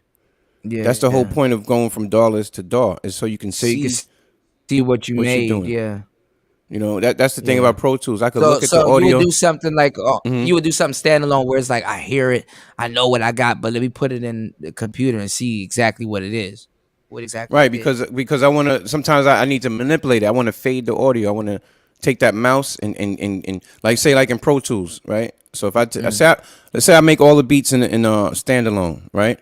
But mm, then I want to mm. take those stems and then I want to fly that into Pro Tools. So now I can manipulate the music and then I could fade. I could take like the fourth bar of the intro and put a fade on it. You know what I'm saying? I could And manipulate take what you everything made to the analog to the next when you level. arrange it, right? Because when you make a song, Mm, the song is the arrangement. So then mm. you wanna be able to manipulate every part of the song, all the subtle things that the listener doesn't notice, but you notice. Like when you take you mute out the hi hat right, half a bar right before the chorus comes, or when you Mm-hmm, make your bridge and where you want to put everything. mm-hmm. So, and then of course adding the vocals and shit like that, you definitely gonna end up coming out the box, regardless in that sense.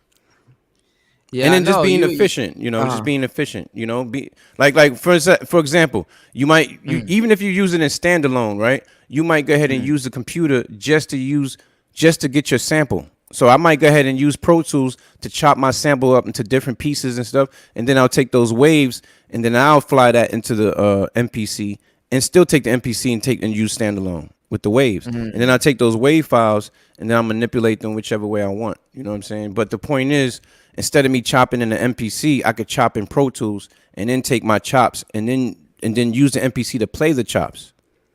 There's so many ways to skin a See, chicken. You my know what I mean? thing So is, yeah, I'm hip. I mean, my thing is though, I want to go out of my way not to use a computer at all. I mean, you can do that as personal preference, but I'm saying as a businessman, you're not gonna, bro. If I got 3 projects to do, I can't do that, bro. Time is money. Why the hell would I want to spend 10 hours doing something I get done in 2 hours Uh if I'm oh. getting paid Uh oh. $1,000? You know what I mean? Because then I'd rather get You need five a hundred dollars an computer, hour. right? I'd rather get $500 an hour than get Unless, $100 an hour. I'm just saying, unless, you know. It's your personal. I think in production you have your unless it's personal for the love preference. of what you're doing. But I mean, yeah, you Uh-oh. Cuda. I think Cuda hit are the you button. are you Okay. there? Yeah. I got you. I thought you hit the button because you had went out for a second. There you go. Okay, okay. I don't know what happened. All right, my bad. It's a Yeah, you shorty good. from my town that's talking. My bad. She from DC, but I Uh-oh. was looking. I wanted to show you this Metro Boomin joint with and then the joint with Av McCrary. Hold on. Was it an Let me see what interview? she talking about. Hold on. Let me see. DJ Yeah, yeah, yeah. I Abercrombie? want to show you something. Yeah, yeah. Hold on. He got mad though. Hold on. What's she talking about? That's my girl right Yeah, there. she She Damn. talking. cool. Say we look like Scooby Doo. She be tripping. She high as shit. Look at her. Who's that? Disrespectful. And he coming back. This girl, He she wants some cool as more shit. She be love. on Instagram and Dallas, you better Twitch get away though. from me. I like women with You locks. better get away from me. Okay, let me go to YouTube so I can put it in. And Stay he your just ass licked away my from pants. DC. Come on, No, man. They listen. gonna Stop. bag you. Those are listen. Just so you know, those are the only type of black joints I really go for. But I No usually Stay way. your Okay, ass always. let away me from see the if I can DMV paste area. it They in the gonna bag thing. you, bro. There you But go. them, There I we gotta get go. away from There them. you I gotta go. get away from them light skins though. They be running me You down, got bro. them I can't. snowballs. Yeah, There they you be running go. game too. They be Thank thinking they you, more lighter than Flame, you for the sometimes. YouTube help. I'm about to go down to DC, hang out. Scooby a cool You look. gonna pick up a Scooby Doo wife. is goofy looking. I already know They about gonna Chocolate bag. City, You man. didn't They gonna bag you, say your bro. age. Wow. She I used to high. remember. She's I used to date a school yeah. principal It's Just okay. know I am well down there. aware of who They tell her come through. of the artists of the 1990s. I like her look though, man. I am well aware of all of She them. smack as fuck. I mean, I like I'm the being bohemian. She got like disrespectful. the bohemian. I love Scooby Doo, but he is goofy looking. We're gonna call her Jenny Kravitz. Jenny Kravitz. Yeah, that's what we calling her. That's her name today. But Shit, Cooter, you I'm already not know I gonna got a show. sense of humor. I Show got a Cooter sense of shit. humor though, Oh, Cooter. You know so it's that's beat. I do. that's how I we do get the too. Wait till she broads. read my. Wait till she read my joint. She gonna laugh like shit. She smack as fuck. I can tell when a bitch high. Hold on. Yeah, she cute, man. She a nice little. I like her little face, man. Little symmetrical joint. Little leather coat ass What? girl. You Take want your some You coat know off. what I more? mean? Little. She a little rock star though. Little. Yeah, I be she liking my alright. little. She's not a rock star. She's a lock star. Yeah. Stay away from DC, bro. They look. She got a big ass dog and everything. They be with the shits, bro. The That's Bohemian. why when I I be tell you talking those. to, Yeah. bro, this She was got my it. She got an type Erica for a long Badu vibe. They time. already got She hoes got in that there. Erica Badu Me, vibe too. me and them be having long ass relationships, and we both I got dreads. know. Like I'm telling you, like I used to have dreads back in the day too. I specialize in this type of woman, right? I got a third degree black belt and this shit. What That's some I'm funny saying is shit. that when I come on here and talk to these Come like through, weird ass niggas in the man. manosphere, I'll be like, bro, you ain't What's never really up? had They nothing, ain't bro. been nowhere. They have not been out. Right? That's the problem, She Cooter. look, she can tell. Look, she Yeah. smack as fuck though. She look crazy as hell right She now. got a little Erica Badu face. I like her. Yeah, It's a big ass dog. He's She got not like that. that, you know what I mean? I be liking the Bohemian Jones. she on Like that, she like How on old what you y'all call it? think I She on am? yo, Twitch though. when you go to her crib, it smells like If y'all oats. just It like, smells if like I oats never and like, And just weed like shit. if you could you know what I guess, mean? if I was just walking down the street, Like you know the how old would you vegan. You think know I how when was? you go to a vegan's house, you know what I'm talking about. Anybody that dated a vegan Yeah. chick Mama, knows you so nice. knows Why the you like that? vibe. I mean, you know what I'm talking about, man. It has that. You walk Man, into her you's a crib and it just motherfucking smells hater. like You's a life. hater. Stop lying. If I was walking down the Shit smell like street, you would sage and not bad think I'm that ideas. age. Just you know what I mean, like especially when they just if they juice a lot, That's if they crazy. juice a lot like Uh that, oh, bro, I don't think I the can play crib this. smells Hold like up. fruits This and is just the ghost veggies and slow just version. Mm-hmm. Oh no. you know, it's I a can't. I different can't vibe, play bro. that. Mm-hmm. But you ask these dudes in the manosphere, they think every black woman We is got trash. I look So 19. we got some beef going on in the DMV area though with Ant oh Somebody yeah, Glizzy, said Shy Glizzy, thought I and was what you call it, underage. and Fat Trail. yeah. Oh, Fat Trell just came home I don't look recently, like right? I'm underage. Yeah. He did a good ass interview with Adam 22, but If they I was just walking down playing the with street, you would DC have thought I artists to was get 27, Ant Glizzy. And Academics did a 26. good interview with Shy Glizzy. I don't know why I always thought Fat Trell was a Chicago dude He could have been. because I get He a messed with Chicago Chief vibe. Keef when Chief Keef first got on. But He saying kind of that. remind me. Not He remind me of one of them underage. Jersey. He looked like one of them dudes from Newark, from Irvington, one of them Jersey hood, them little hood Marvin niggas from Gaye, Jersey. come She smacked this shit. She not even gonna shoot her live with comment. me, Yeah, Angel. she She on she got Twitch. some pretty eyes, like light brown type Jones. No, I know her. She cute in person. She cute as shit. Yeah. I see But her a yeah, so couple you already, times. so me and you, we like the I am same a type of little. joint. I I am a already know little what type of nigga you. from this. I only Yeah, got but one glass of wine. they ain't shit at One the glass end of of the wine. day though. I know, Once Kuda. your Yo, girl and shit. listen, the herbal tea chicks, bro. They be the biggest joint freaks. The herbal tea joints. Bro, I'm already hip, but they You let you already know, down bro. though. I'm from New York City, bro. It's a bunch of them in Brooklyn, bro. I know Brooklyn, we city nigga, we deal with the same. I know. I dealt with some New York telling you, joints too. yeah, she looks like a Brooklyn like Flatbush, right? Like You go down to Oh 93rd and yeah, Church, you yeah, see yeah, yeah, yeah. If you in Flatbush, yeah. bunch of them. I ain't I gonna say lie though. When I Brooklyn. come to New York though, I don't even be in Mm-hmm. the hood like that anymore. I rather go to Coney and chill out. Oh, You know, okay, y'all got yeah, some shit yeah. going on. I didn't know y'all had gangs in Coney too. Give me 1 second Oh though. yeah, I got some. I need to go get a toothpick. I got some shit stuck in my teeth. Check this out though, and we go yeah, yeah. now. Go ahead. I wanna get I've been I wanna meaning to get your watch opinion this. on. Yeah, I've been I meaning to wanna get your watch this. opinion on That's this, good. and then we gonna watch the Metro Boomin joint. Hold on, give me 1 second. Yeah, I Warning. got you. Watching these interviewers ask Metro Boomin questions will make you lose brain cells. But hey, why not watch it with me? All the time. It was like the cry. Yeah, it's like on Blood on the Money. It was like from one of them dance extension packs. You know what I'm talking about? I know which one you talking about. And this nigga talking about, yeah, bro, I couldn't find no sound. Like, bro, there was no tutorial back then on y'all niggas, bro. Bold-faced lie. Back in September 16th of 2015, and this is the reason why I love this platform the way I do, because it's documented that I started a tutorial series called The Secrets of Metro Boomin, and it was very popular. It was only 10 episodes, and it happens to be the most bitten type of series ever. Was it perfect? Am I saying I did it the best back then? But it worked. All right, I'm back. I have to go get a goddamn toothpick. Hold on, y'all. There's a hype. Now I love Av. He an older cat, and some of the stuff he say does come off as hating, but I know he knows what he talking about. You know what I'm saying? One of them niggas. If you were to sit around and chill with them, you'll be like, "Oh shit, okay," and then you'll be all ears. You know? He cares about his audience though. That's the thing. He doesn't want his audience See, to. like I don't look at you as a like Tony. I don't look at you as like an older cat. I do though. Right, You know what I'm saying? Like even though you've been around all that stuff, you still maintain your youth. So to say. yeah. You know what Yeah, I'm saying? that's why it's important. Av is like he an older cat.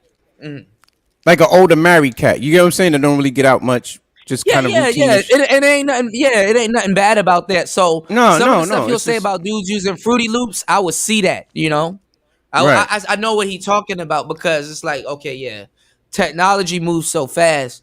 To see something go from what it was to like what it is now, and not have something to say, you tripping. You know what I'm saying? How hard you have to work back in the day.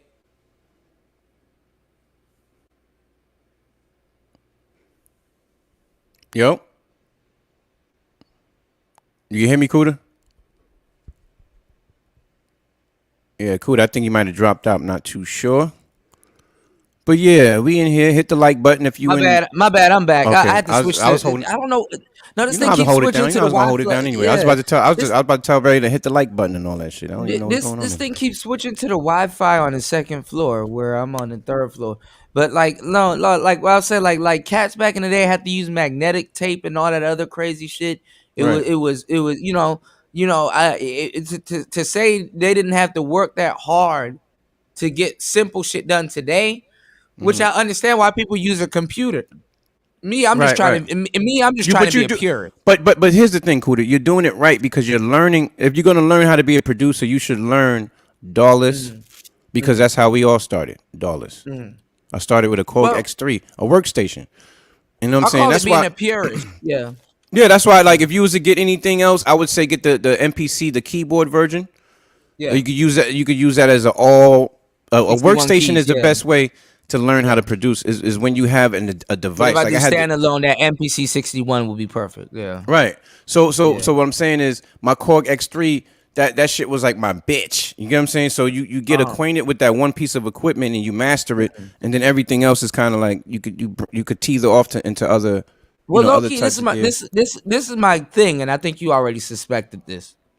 I want to learn as much as I can analog, so I can appreciate using a computer.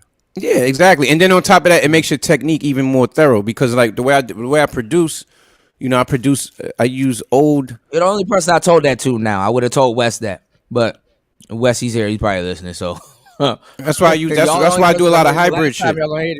Like Nysa, she just shared a video. She shared my video. I did a review of the Behringer Model D. I did a review of it, and I actually made the hardware. Yeah, the hardware, of course, bro. Come on, man. Oh man, I miss mine so bad, man. I'm gonna buy one again. I made an organ with the sound. I did an organ sound. Actually, I was working on Flipping Keys 5 when I made that video in You know real you can time. resample it, right? It got a phones joint where you can resend the sound back into it Yeah, on the Behringer. Yeah, bro. on the I made Behringer an one, not the organ. original one. I made an organ with that shit, and I made a beat, bro. That beat is one of my most well, that shit's streaming pretty good, but that beat is fire. I made some fire with That that joint. the length on that joint be like like it, and you got to warm it up too. You got to turn it on like 5-10 minutes before you use it. Yeah, you gotta warm up the the electronics in there and all that good shit, processes. But yeah, that's what I'm saying. I That shit use like a that. Cadillac with the goddamn air suspension. Yeah, exactly. You know what I'm saying? So it was like I use that sometimes.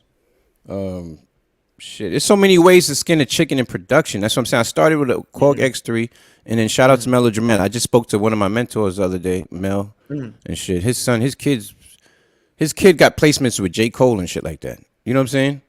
So his Has kid, he expressed how proud of you he is? yeah, with that's your what we was progress?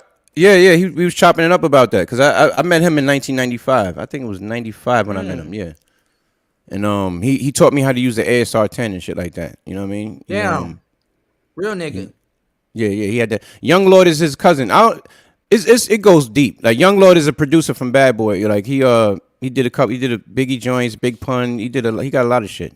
You know what I'm saying? Yeah, that's So I'm why kind when of I I'm tell from people that. to sub to you, I'm like, bro, you're subbing to royalty because like I said, you came from an era where producers wasn't known. Right. Like people would know people in the entourage, like Little C's and all them other people before they'll know somebody that's an Right, actual Young producer. Lord, like because Young Lord was part of the Hitman production team Right. that P Diddy had and stuff like that. Right. And then like Mario Winans and Just all came the from other a cats. different era. Right. Yeah, that era too. Let me tell you that era too, because let me see. I first started producing in 1994. My 18th birthday, my mom had got me some gear. God bless her soul. She got me like $4,000 worth of equipment for my 18th birthday. That was kind of keep me out the street because I was wilding. I was in a little gang and all that shit. So it helped because it kept me the fuck out of trouble. No felonies. But Yeah. 4,000 yeah, is man. better than being in the game. Tell me about that. So yeah, the thing about that is back then, 1994. You know what I'm saying? I got my first placement in 1995. It was Case. And I think Wes said the MPC 3000 came out in 93. Early 90s. That's probably about right. Because 93, I wasn't using the MPC back then. I was using in They were 1993. trying to say Jay Dilla was using the MPC that was out of style, but I was like, no, within 5 years around that time, that shit's still in style. There's no such thing as out of style. I don't know where people get that from. You know what I'm saying? Right. You can Now, make I mean, fire in with an SP. hindsight- Pete Rock is one of the greatest hip hop producers of all time with an SP What I'm 1200. saying bro. now, in hindsight, but he still was using something that'll capture the sound of the modern. No, what made Pete Rock different? Like I wanted to ask you the question: when Yeah. will the MP1 and all these other MPs start sounding different? Like, can you tell the difference between the sound of an MP 5000 The versus MPC 5000. The difference is you could tell is more in the 2000, the 3000, the 4000, the 2500, the 500. Really, the Ren and the 5000? the 2000 XL is the best sound for hip hop. Is the best as far as like that. That's what Metro. Those That's what crunchy Metro drums. Boomin uses, and we're gonna get into Metro Boomin right now. He's gonna tell the difference between the 2000 and the FL. Can't wait. We're gonna get into that tonight. Yeah, that's Wes, what I'm come saying. up, man. Wes said he in bed. Yeah, Bruh. I was too, Hit but- the link, bro. Don't lay on your stomach. You can I hit the was link and too. talk. If I didn't like my job, I'll be in my bed right now. Anybody can get out of the bed for some damn music. I'm man. I'm fortunate to have a job that I actually like going to and I like doing. Me too. You know what I'm saying? Like, It get frustrating, but I'm actually. You know what's crazy? I work in student housing. You know what I'm saying? I'm the maintenance man. You know what I'm saying? I know how to fix everything. Anything in the apartment, I'm fixing from everything, bro. Everything from the HVAC, AC, heating, the fucking stove, every fucking thing, electrical, plumbing, the bathroom. So having that type of skill set, I could live anywhere. I could move to Thailand and work at a fucking resort if I wanted to. Of course. As in the engineer, you know what I'm saying? I'm just saying like having that skill, I think is what men should focus on, because if you really want to have freedom, making your own money, doing side work, starting your own business, it starts with a skill. You know what I'm saying? look where That's I'm a lot at of- now. You know, Yeah, I mean, you're able to be out there, do your thing, and focus on your shit. Because that's what I did when I moved to DR. When I lived in DR for a few years, I built a studio out there. The crib that I built out there. That was for me to isolate. That was the whole purpose. It wasn't there for no. I wasn't there for no bitches. You know what I'm saying? I mean, Because yeah, well, that's the same bitches are thing I'm here everywhere. too. The isolate and Yeah, because bitches are everywhere, bro. You go on a construction site and there's a bitch working there. So I mean, come on, man. Like you can't get away from. You know what I'm saying? You really can't get away from that. But you can go yeah, home from the construction site and go get a beer from the store. Bitches are there too.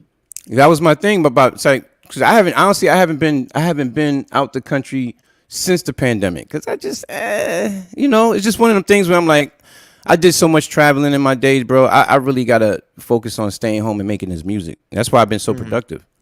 You know what I'm saying? But Focusing on one thing. right? But the thing is, like when I was going to I used to go to Costa Rica a lot. I've been to Cali, Colombia a couple of times, and of course, I lived in DR. But the whole purpose in the Trinidad several times. But what I'm saying is I got you, the beats Wes. I make, I'll take you off the panel. the beats you make overseas, you would never make in America because you have a whole different. Right. A lot of people don't understand that. Do you know the Biggie's second album? That's the type of shit I'm on right now. Biggie's second album, Life After Death, was actually recorded in Trinidad. I've been to the actual studio. They recorded the album in Trinidad. That's why Stevie J got like 7 beats on that motherfucker because he was out there beasting. Because you gotta understand, like when you have that vibe, you come up with beats, melody, you come up with shit that you would never come up with because you're in a different country.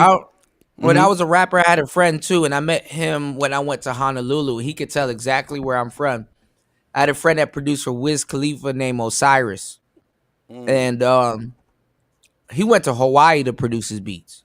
That's what I'm saying. Shit. A lot of people don't, because let me tell you, that's what happened. I went to Costa Rica, right, and it was actually a YouTube guy that was down there that I linked up with, and chopped it up with. But he was actually mad because I didn't feel like going to the clubs. Because this is what happened. When I went to Costa Rica, I already pre-gamed and had a chick down there to chop it up with. She was a college chick. They had like a Halloween party, whatever. So I already kind of had like a joint to hang out with, to kick it with while I'm down there. Because I went down there, I brought my equipment down there, and I got the Airbnb. Set up my little equipment. I was down there cooking up beats and shit, and she'll come over and hang out with me, chop it up with.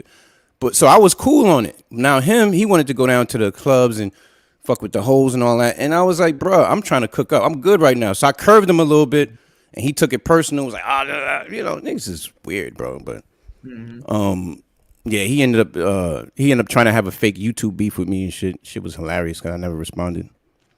You run up on them same niggas. They on the same shit today, not progressing nowhere. That's just weird. It's like you run into somebody from YouTube.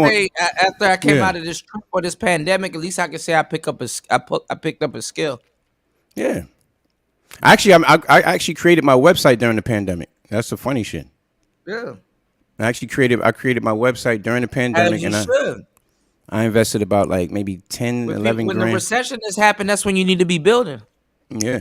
That's what I did because that's how I came up with the merch and the hoodies and the logo. Everything was during the pandemic. You know what I'm saying? I was like, shit, let me figure this shit out.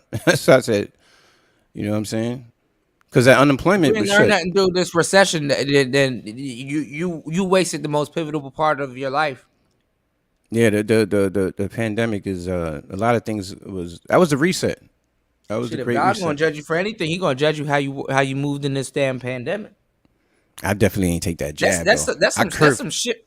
That's some shit. God will be like, listen, I don't give a damn what you do whatever the rest of your life. How you acted during that damn pandemic, nigga, that let me know all I need to know. That was the best time to start an online business. It's crazy because I made $5,000. Now you know what's so crazy? Yo, bro, I dropped what did I drop that year? Fuck. Was it Trapology? Or music therapy. I know you were doing music therapy. I think it was music therapy. I think I made like $5,000 in like 2 weeks. What was the joint with your Kobe kit? You dropped that too. The joint with Kobe on it. Oh yeah. The tribute joint. Yeah, that's a free kit. Yeah, that joint. The Flipping Keys and everything. The Flipping Keys series started before the pandemic, but the Flipping Keys 5 was during the pandemic.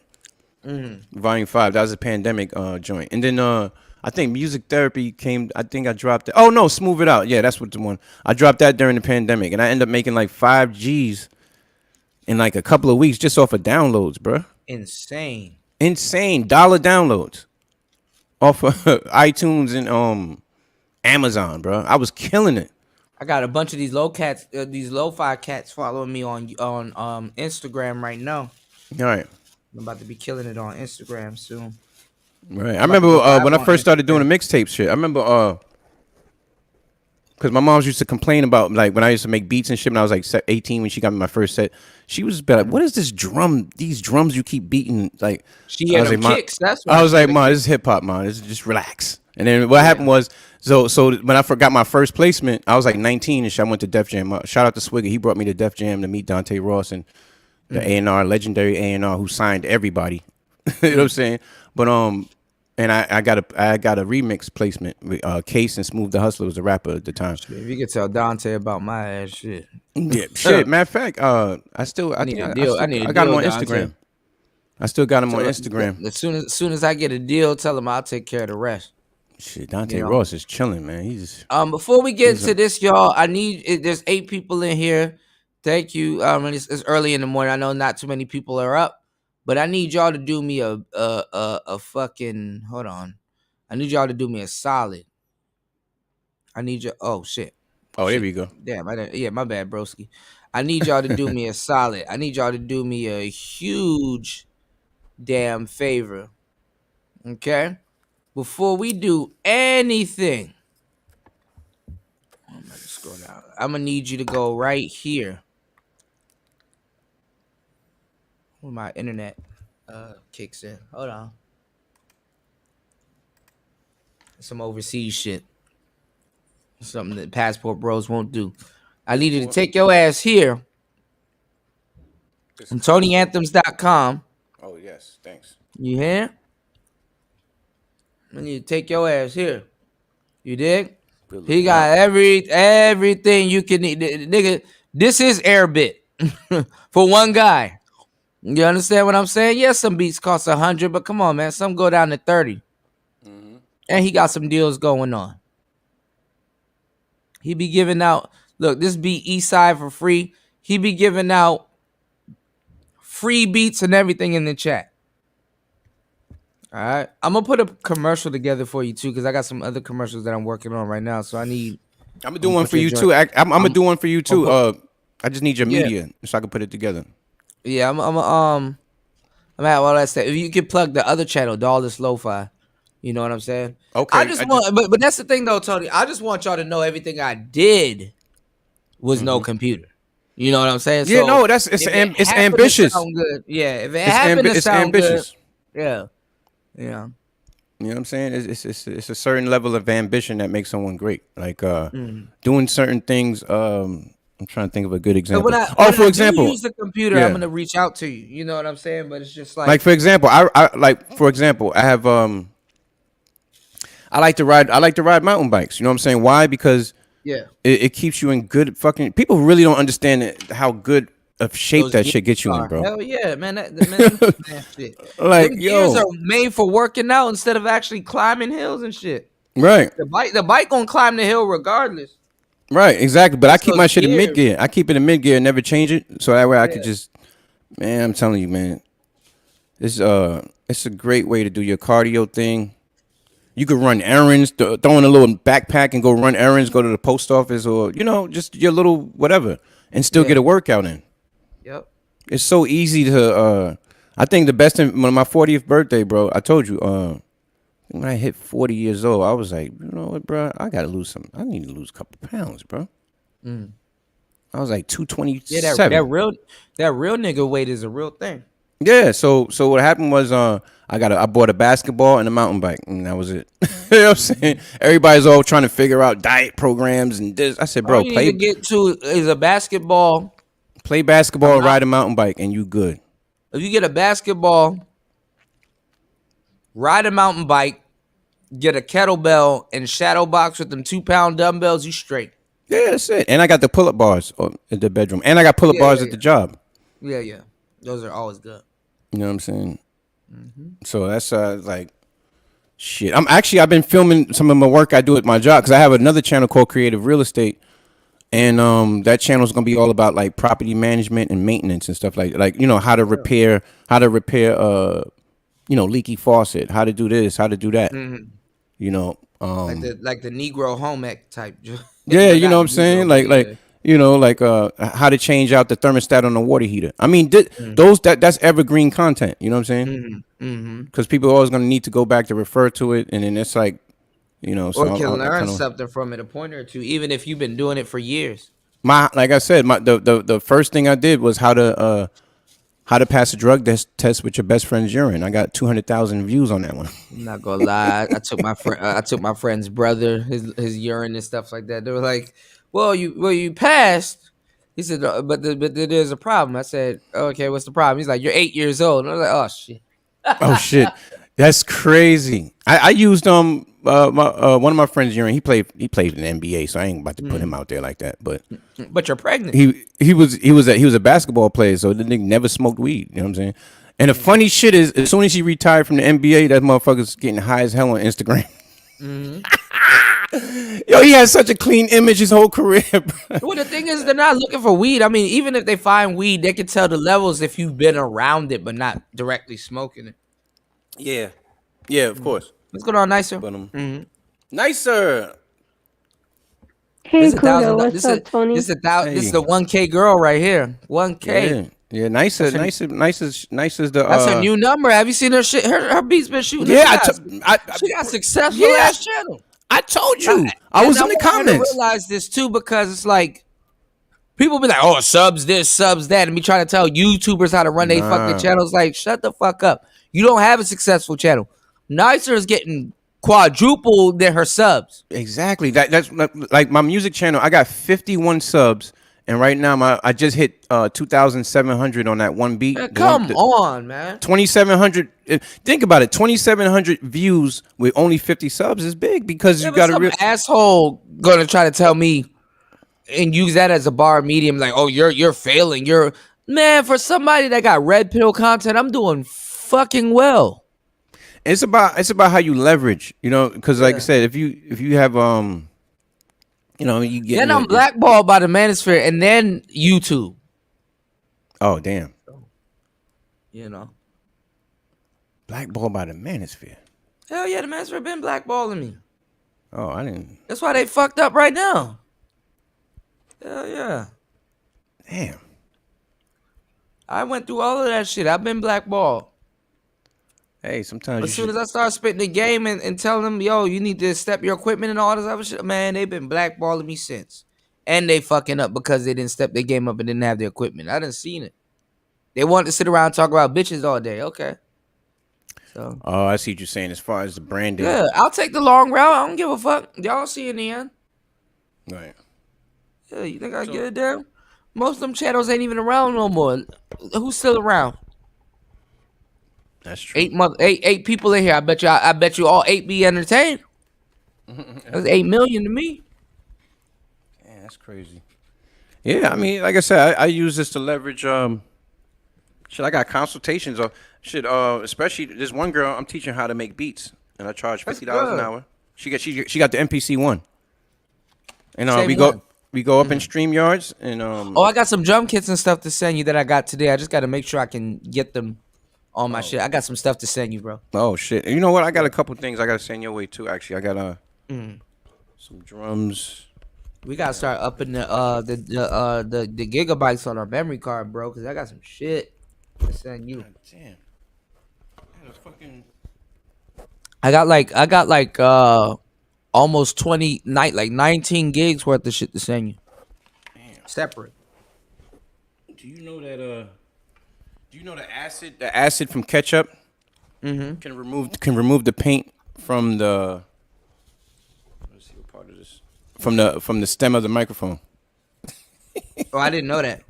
Yeah, I had an old ketchup on the microphone, like I guess it dried up, and so I didn't notice it. I guess because I was eating in the studio, which I shouldn't be doing, and I just realized. So then I just peeled the little ketchup thing off, and it took the paint with it. I was like, what the fuck? That made me. I was like, damn, I shouldn't be eating it. I guess I'm not. There's a channel where guys clean microphones. I've seen people clean like RE20s from like the same mic I'm using from like 1970. Oh damn. Yeah, rested everything, and then Crazy. cut it back on and it still work. Yeah. Yo, remember I told you I'm a technician, bro. Anything could Yeah, be. You could bring back. You could fix a lot of shit. There's you a lot of restore a shit lot that of. you could. It's a lot of shit that we be fixing. Microphones are very fucking interesting. I just the way I was treated, it was like, damn, dog, y'all don't even know what y'all doing But this is right where you now. have to. But you know what? Sometimes you just. Here's one thing. Sometimes you can't. Sometimes you got to be. Sometimes you got to be selfish, man, with the knowledge and shit. And then once they figure it out, and they be like, "Damn, well," then you be like, "Well, I got to charge you, bro. Yeah, I Now, done missed now I out got to on charge you." on thousands, if not millions, with the microphone game that I know. That's You one know. thing I learned from my dad. Watching my dad grow up and shit. That motherfucker's he was a shrewd businessman, fam. I seen him kick a lady out the fucking office because she was trying to fucking scam her taxes and shit. You know, she was trying to put like But somebody's if kid on her taxes, and my pops was like, "Nah, bro." My father was a serious dude, like he was a real by the book, but old school. You know what I'm if you saying? know that, but if you know that I know or know what I know, paying $400 for a mic is dirt cheap. Yeah, it is. That's dirt cheap. $400, like a SM7B is dirt I paid cheap. 20. I done paid $2,000, 2,500 for a mic before, for a Neumann. So I mean, come on, I bro. done paid more than $30,000 in mics, bro, You know, in my education. you know what Yeah, I'm saying? Tony, that sound like my dad. Cause my dad, he was strict. He was by the book. I'm so glad that that I was the child that he passed the game on to for some reason. Cause I But the got fucked up part though, Nice, so you don't older see it brother until you and get other older. sisters. You don't see that shit until Yeah, you get older. Yeah. yeah. I had to look back, and I'm still realizing stuff that he taught me that I still utilize today that has paid off very well for me. Mm. See, like my dad started a bike shop where he was taking old throwaway bikes and fixing them up better than new. Uh-huh. And Minneapolis is the great city So to he have that kind of basically turned business in, because he a lot basically of turned people are like custom. bicycle enthusiasts here. Well, hold on. So he basically turned like throwaway bikes into custom bikes, basically. Right, out of his Okay. garage. Mm. And then through word of mouth, people were coming to him and paying him top dollar for these bicycles. Because he did everything by the book. He made sure if that bicycle wasn't if he couldn't get it in the best possible condition it could be in, he wouldn't sell it. He would just give it away. Mm. But it took maybe 3-4 years of doing that, and then the word of mouth thing um actually Hey, okay, he passed away too prematurely, but I'm really sure he would have gotten to the point where he could have quit his job and just opened his own bicycle shop and got an actual location for this shop. mm. Um, if he didn't pass away from a heat stroke, and he was only in his early 50s, but he bicycled everywhere. He didn't drive. Even during the winter, because we had some brutal winters here. So he was also a vegetarian, so he was in tip top shape, which is why I don't understand why he passed away in his early 50s. He could have lived to been in 100. That's how in shape he was, and the clean eating and everything is just Wow. Well, a lot of people don't but realize when you I'm eat glad I got. clean and take care of yourself, your body's still fragile. It's actually more fragile if you didn't take care of yourself, because it's a part of maintenance. It's a part of maintenance. Right, I think maybe he pushed himself too hard, because I have the same problem. That's how I'm so Being glad healthy that makes I your learned body to take fragile. it easy. Being super healthy makes your body fragile. I mountain bike everywhere like a motherfucker. I don't even use a motorcycle. Damn near my little moped joint. You gotta to keep your body, to keep yourself in good shape. You have to have a balance between good and bad. The cheat day. My cheat day is on the weekend, Yeah, and then mine too. and then I have a cheat week sometimes because I do over or something. I do on call, so now I don't cook. So I just be like But then sometimes I just make simple shit like Spaghetti plantains, or some rice, shit. and yeah, or pasta. That'll last about 2 days in this house. You know what I'm saying? But yeah, man, I just love. I just like Yeah, living at nice, my own nice for pace. hitting You know? over a rack with her videos, man. That's what I'm Somebody saying. using That them one over and beat, over again. that one beat. No, what it is people listen to it. They write songs to them. Probably, you They got to put hear it it on 30 their times. shows. They're playing it from actual YouTube. She's getting downloads, so she's Right. making you know, if she had royalties, even though she's not getting paid directly from YouTube, she could be making a lot of money right now But check it out. All she got to do is put it out. If she put that same joint out through distro, on it would have. Spotify. Yeah, on distro. Yeah, I'm gonna teach her Cause the distro game this year, and I'm right. gonna get a Vivo. I'm gonna pay for distro vid soon. Yeah, I'm Because gonna the do more that. hand I'm gonna do claps the I'm same doing, thing. I'm I gonna got try to about do it 30. by like next month. Like next month, I'm gonna drop the 100 and Yeah, go I'm do gonna it. do it myself. I can do Actually, it now, but I'm doing my research. me too. I could do it now, but Yeah. I kind of want to hold off and see hear some reviews but Right. no, Distro Kid is lit, man. I just got another payment. I just let the money sit, but Yeah, I haven't got a payment from them yet, but my Spotify and everything is out right now. I'm So telling you that distro. When I get that, February and I the rest can't of the wait year to is see gonna be my. all I can't promotion. wait to see what's going on with that one because, like I said, that YouTube shit. With the Well, distro I was kid. gonna talk to Nicer. Maybe you could probably help me too, because I was gonna talk to Nicer about getting doing an Instagram for her beat channel, and because that's a bag definitely I'm missing out on also, and I'm doing really I think good. is And no. I'm sorry. I was just thinking about the YouTube. The AdSense and stuff because I got Mhm. and she 150. and she can do shorts too and get paid off of shorts. Right, because every 100, I think I get 70. What did I got? I got like $7 for like 100 and something spins, That's something not like that. bad. The way it broke down. No, it's not. The CPM is decent. Yeah. With the beats, and the reason why I say that is because the advertisers that you're gonna get a lot of technology advertisers and stuff like Right. that, audio Right. and Right. Right. different, and those are some of the highest AdSense on Right. YouTube and I just shit. got to put her on that side of the game CPM too, rate. so she doesn't make any mistakes. Because the other day like a fake Bolo account reached out to her, and I was like, Oh no. that's probably a troll.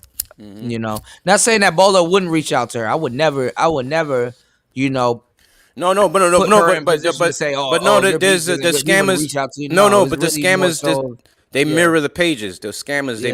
they mirror that shit. You got to Yeah, look at it very that's carefully. what I kind of had to tell her, but I had to tell her in a tactful way because sometimes when you tell people things like this, they're gonna think that you're hating on them or oh my No. beats are and it's gonna I didn't want her to, I didn't you got to tell people in a way where it's not to put their art in a fragile position. It was letting her know that you're doing well because even when trolls reach out to you, I'm telling you, you're doing something. Like Yeah, honestly, look at all the people that it's troll. still engagement. It's still Yeah, engagement. but think about this. Look at all the people a troll could target.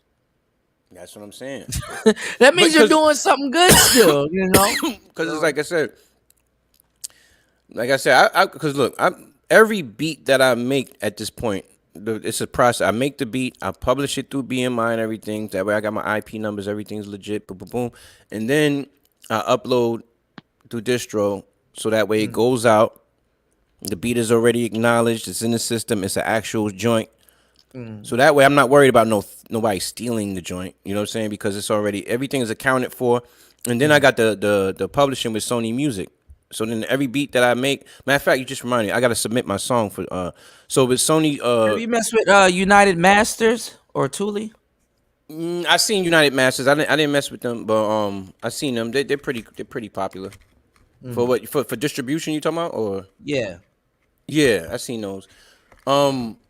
The what's good about the BeatStars publishing, the Sony publishing is that they get 20%, but they're gonna find your money. They're gonna get So your money. they're gonna keep they'll. It's like a sound exchange. If It's I kinda pay like a sound- if I pay the monthly fee for BeatStars, right? They're gonna shop around my stuff. No.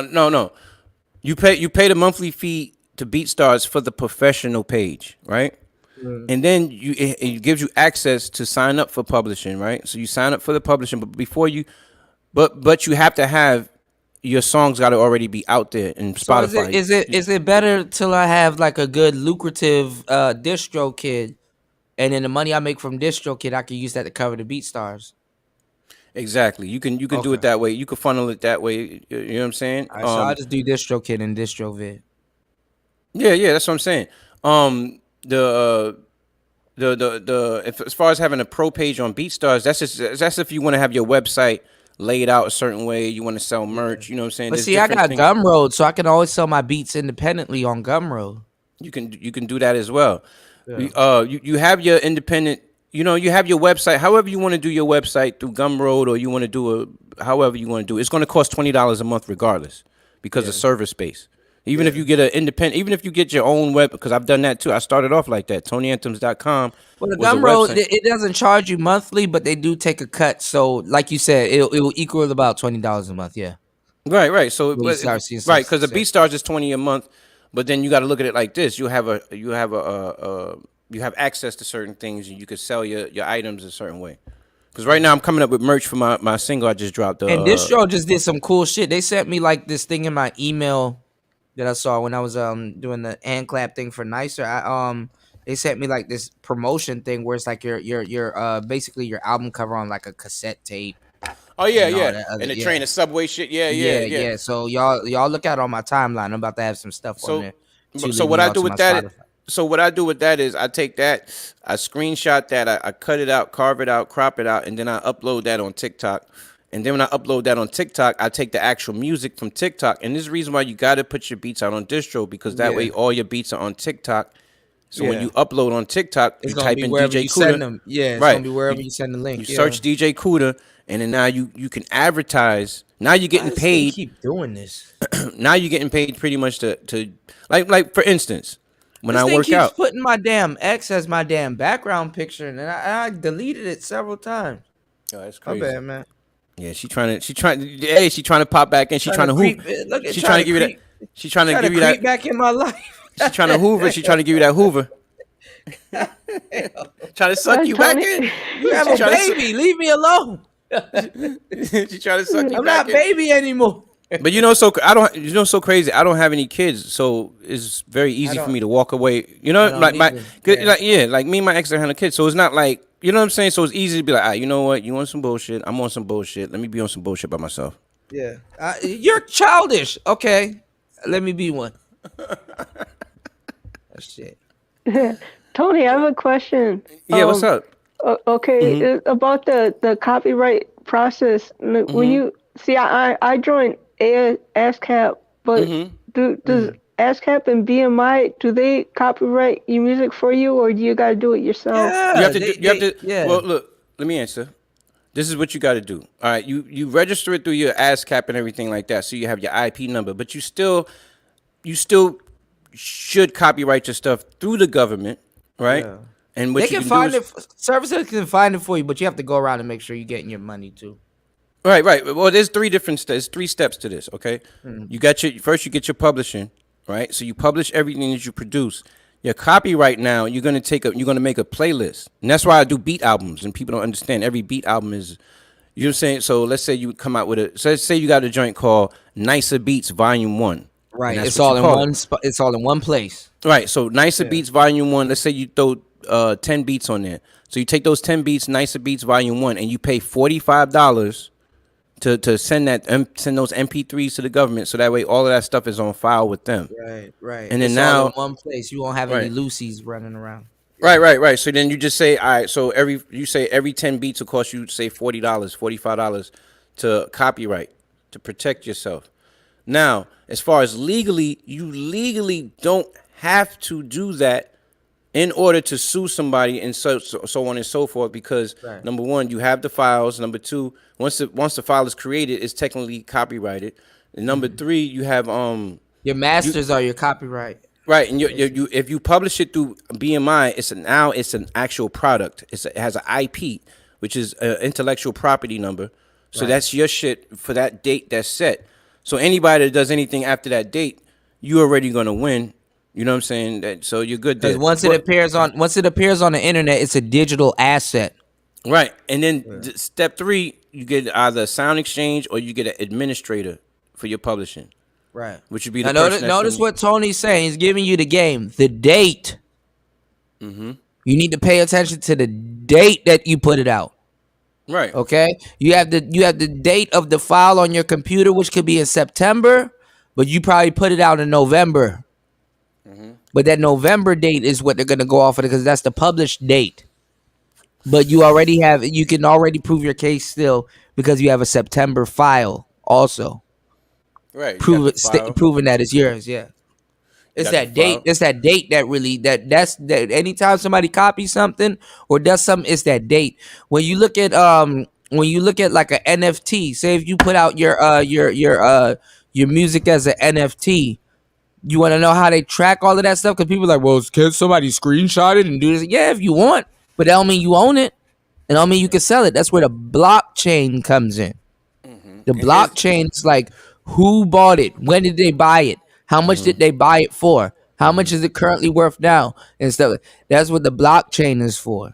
Right. And the purpose of the distro kit or any other distributor is so that way that IP number when you that UPC barcode and all of that type of stuff that makes the beat a product. It's the same thing as Patti LaBelle putting out a CD. And if you take Patti LaBelle's album and you sample it, you chop it, she is going to sue you. It's the same. And you have that same right Yeah, as she has grounds to sue you. Yeah. yes. Yeah. Because you cannot take a master and do any you cannot do that. So if I take my beat and I publish it and I put it out through DistroKid as a product and it's out there, it cannot be stolen. They can try, but what I'm trying to tell you is that number one, the technology and the beat identity and all this type of shit now, you can't really get away with shit like that like you could have back in the day. Number two, it's an actual song. Your beat is a song now. Right. So they can't make a song off a song. It's impossible. You can't take a Patti LaBelle song and then say and rap over it and then put it out as you get what I'm saying? Well, it's the see, what same thing as somebody Tony's stealing your beat saying would be the too. same thing. Anytime your song is being replayed, it's replicated. Right. So you owning the original means a lot because there's so many copies and replays Right. of it. So that's the somebody difference. can get it from anywhere. And that's the difference between, and that's why I'm trying to tell these people. That's why it doesn't even make sense getting a fucking My record music deal. was illegal in certain places. It's if a you chant. own a house, if you're a homeowner and you get it does why get a record deal? If you're a homeowner and you got $200,000 equity in your home, you're better off just pulling that $200,000 from the equity in your home than getting a fucking record deal. Well, let me tell y'all, and I'm gonna give y'all the game, and we gonna stop giving them the game because supporting and people But listening. But I'm gonna tell you right now, if the record label gives you $2 million and you take that $2 million, put it in the bank, you can go to your bank and get another $2 million. You got $2 million already sitting. yeah, in the your bank. bank can match you. The bank can match what you have there in the loan, of course, for sure. You know what I'm saying? But it's the See, fact you could take that two. You could actually take that $2 million. I'm gonna get you out again. You actually take that $2 million and pay your record. But here's the difference between know where you got that money from, this is the though. reason why I won't accept nothing from the record company. Right. No, but I'm saying it's better to owe the bank than a record company. That's my point. The point is this, bro. Don't even fucking. All right, I won't take no money from a record label under the premise of a deal. For So I'm like, if these rappers are dumb today, they're really dumb. listen, if you get $200,000 from your bank, the only strings attached is the repayment of the loan and the interest, not your merch. Yeah, now you know not on the your- label not your- and the bank. But I'm saying if you But take I'm the saying- bank and pay the label, it's better that you pay the label than the bank. No, it's not, because the label has No, you the on the label- hook for your merch and your fucking your IP. No, they won't have you on the hook for your merch. The record company and all them can have you a hook for your merch. You just owe the bank. Yeah. The bank would never have you on the hook for your IP because you're not signed to the bank. Right, that's what I'm saying. Is Right. you flip the label advance. I wouldn't That take way. the label advance because once you take the label advance, the label is connected to your IP. Yeah, you're connected. That's to all why that stuff, but I'm saying, That's why Kanye is the way he had to make the moves and the way he had to manipulate shit. if you go down to the but see that's the thing though, because all right, so what he's talking about, which is true. All right, let's say if your bank, because Chief Keef got what, like a $2-3 million deal, right?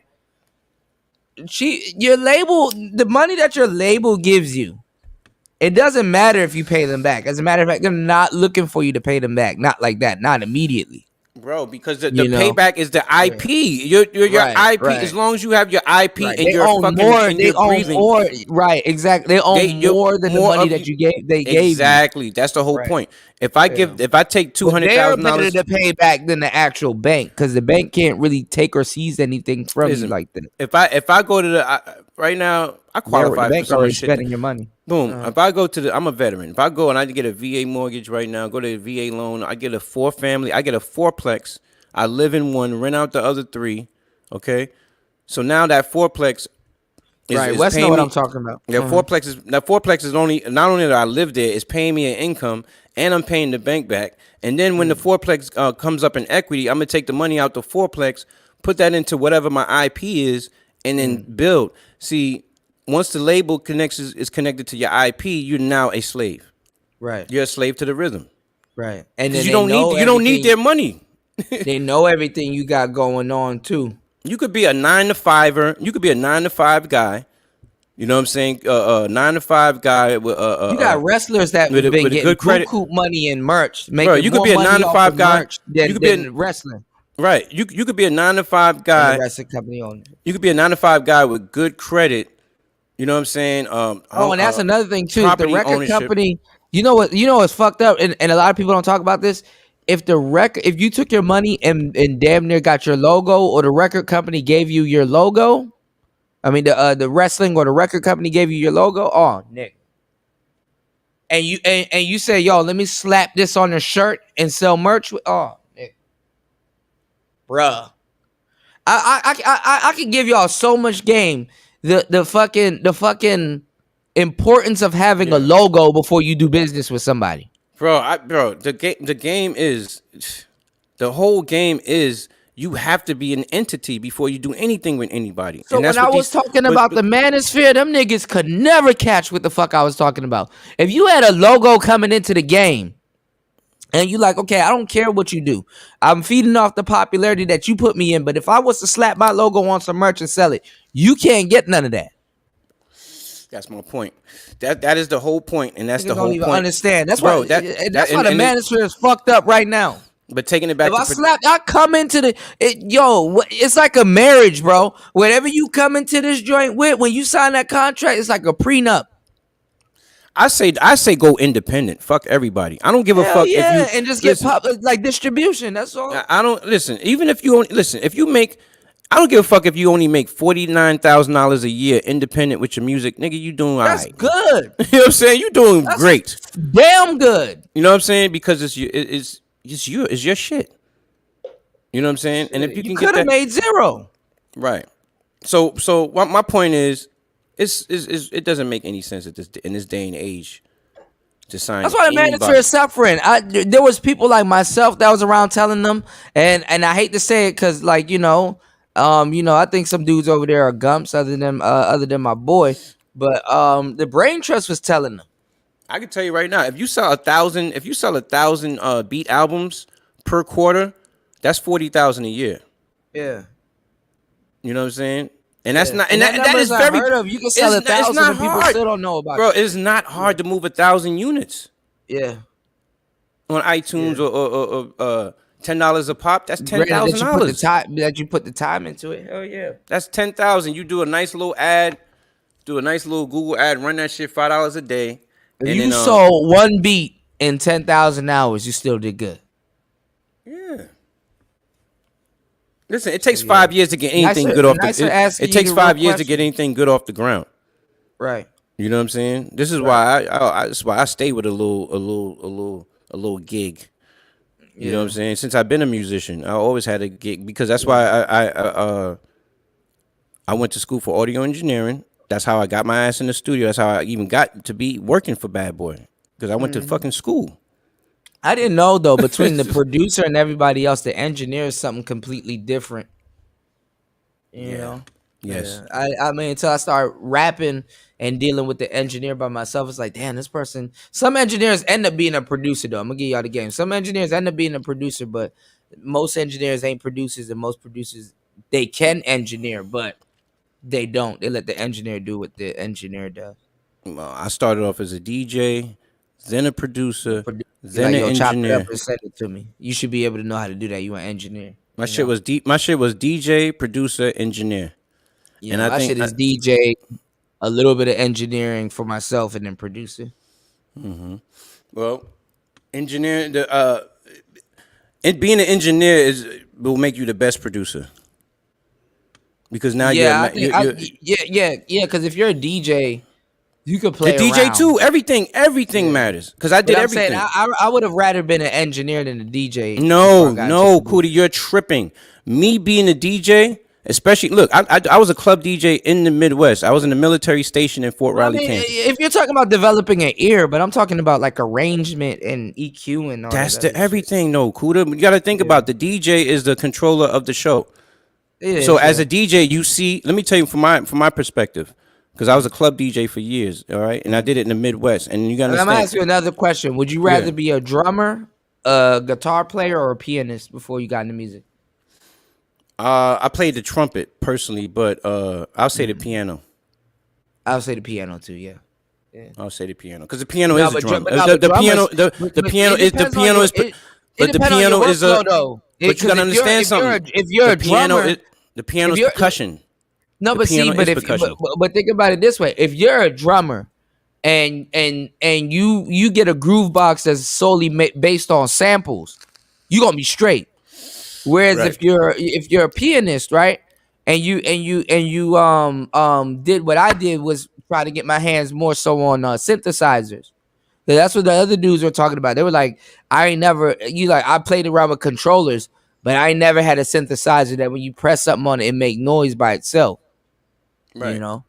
Yeah, Right. that's But what the thing that's great Luigi was about a talking about. piano, the thing that's great about a piano is that it is a drum. It's a percussion. It's a Right. percussion instrument. So when you play piano, it's like beating on a drum. It's like playing the congos. It's like you moving your Right, fingers but on the if you know conga. how to use a drum machine and you're simulating what you would have done on the drums with that damn drum machine, because to a certain degree, innately, you know how you would drum to something. Right. Yeah. Right. So this is what I'm saying. The background as a DJ, you know what I'm saying? Because I'm old school, so I started with the technique Yeah. 12. All backgrounds are good, y'all. We're Right. just chopping up apples and oranges. It's the Right. same So thing. but what I'm saying is from my perspective, being a DJ, right? First of all, you're blending. So you're using your ear and you're saying, okay, you're Okay, I see developing where you're your coming ear. from. The DJ has more music splicing and blending skills than Your blending just a skills drum, and you're yeah. segueing. You're going from because I gotta understand when you're in the Midwest and you're dealing with a Kansas crowd, right? You're dealing with a crowd that has people from the West Coast, the East Coast, the South, and the Midwest in the same party. So if you're a good DJ in that party, you entertain a mixed crowd like that, you're gonna be the best DJ in the fucking world. Because you're and you have to understand, Kansas people are very fucking honest, and they'll stop and look at you on the dance floor if you play the wrong song. Like they're very harsh critics beating that shit. So once you learn how to navigate that, then you understand how you're developing as a producer. Now you're creating music that the whole country appreciates because you entertain the whole fucking country in one room. You know what I'm saying? So and then you have to understand transition because you got to transition from Britney Spears to DMX, and you have to do that in a certain amount of time. You know what I'm saying? Because you got a bunch of white people, you got black people, you got military people, college people. So all these motherfuckers from all over the country. You know what I'm saying? So you got to understand. You know what I mean? So and then you understand the successful songs. So you like, okay, from the windows to the wall. So you understand the hooks. You understand what people are fucking with. So now when you're sitting in the lab 10 years later and you're in the lab doing beats and whatever, you're still in the club. Mentally, you're in the club making the beat. And you're making the beat in accordance to how people were fucking with you, grooving to the joint. You know what I'm saying? I seen Nelly. I seen why Nelly went diamond. I seen why 50 Cent went diamond. When 50 Cent went diamond was my prime as a club DJ. I seen when 50 Cent came out within the club, you know what I'm saying? I seen the transition Metro Boomin was talking about I that seen the time, transition. Listen, this is when you had everybody in the fucking club. This is when grandma started going to the club. And That's when the recently- MILFs, that's when the recently- Cougars, This is when the Hold on, Cougars y'all. were partying with Hold the on. college people. When 50 What Cent came Tony out is with In the saying, Club. what Tony is saying is correct because recently all of that stuff just went 10 times platinum. He had like 10 records that just went platinum. Who's that? Do you know that?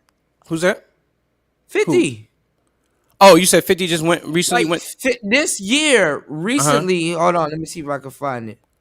This year, recently, Uh-huh. 50 had 10 records that went platinum. You know why? Hold on. Because his film success, and he's a fucking troll. He's the best troll on He's a Instagram. mogul. But no, what he said was true though. He He's never the called best. himself any of that stuff. He called himself a rapper Mm-hmm. so that they wouldn't put these other terms on him. Okay. In the club, all of that stuff went like 10 times platinum, but the least on the list, like out of all of the records, certain things went just platinum. So platinum is still good, but 10 Oh, times platinum. you talking about his first album? All of them, like Ayo, Oh, no all of them. loose Oh, all of songs, them at two time. like I Because Get Money, Ayo, Technology, yeah, all of that because shit just now start going play. They still get played. I go out tonight and that because still, of the shit still get production. played. Bro, listen, the production is timeless. Because you have to understand when you produce, you're creating a vibe. So whoever made those records or whatever in that case already had the vision, because this shit ages well, bro. Certain records age well. Yeah, You know what I mean? These new rappers, you're not really getting too many. Lil Baby's my favorite new rapper, hands down. Lil he can Baby, rap his ass off. he has timeless music. That Catch the Sun is gonna be a forever hit. Yeah.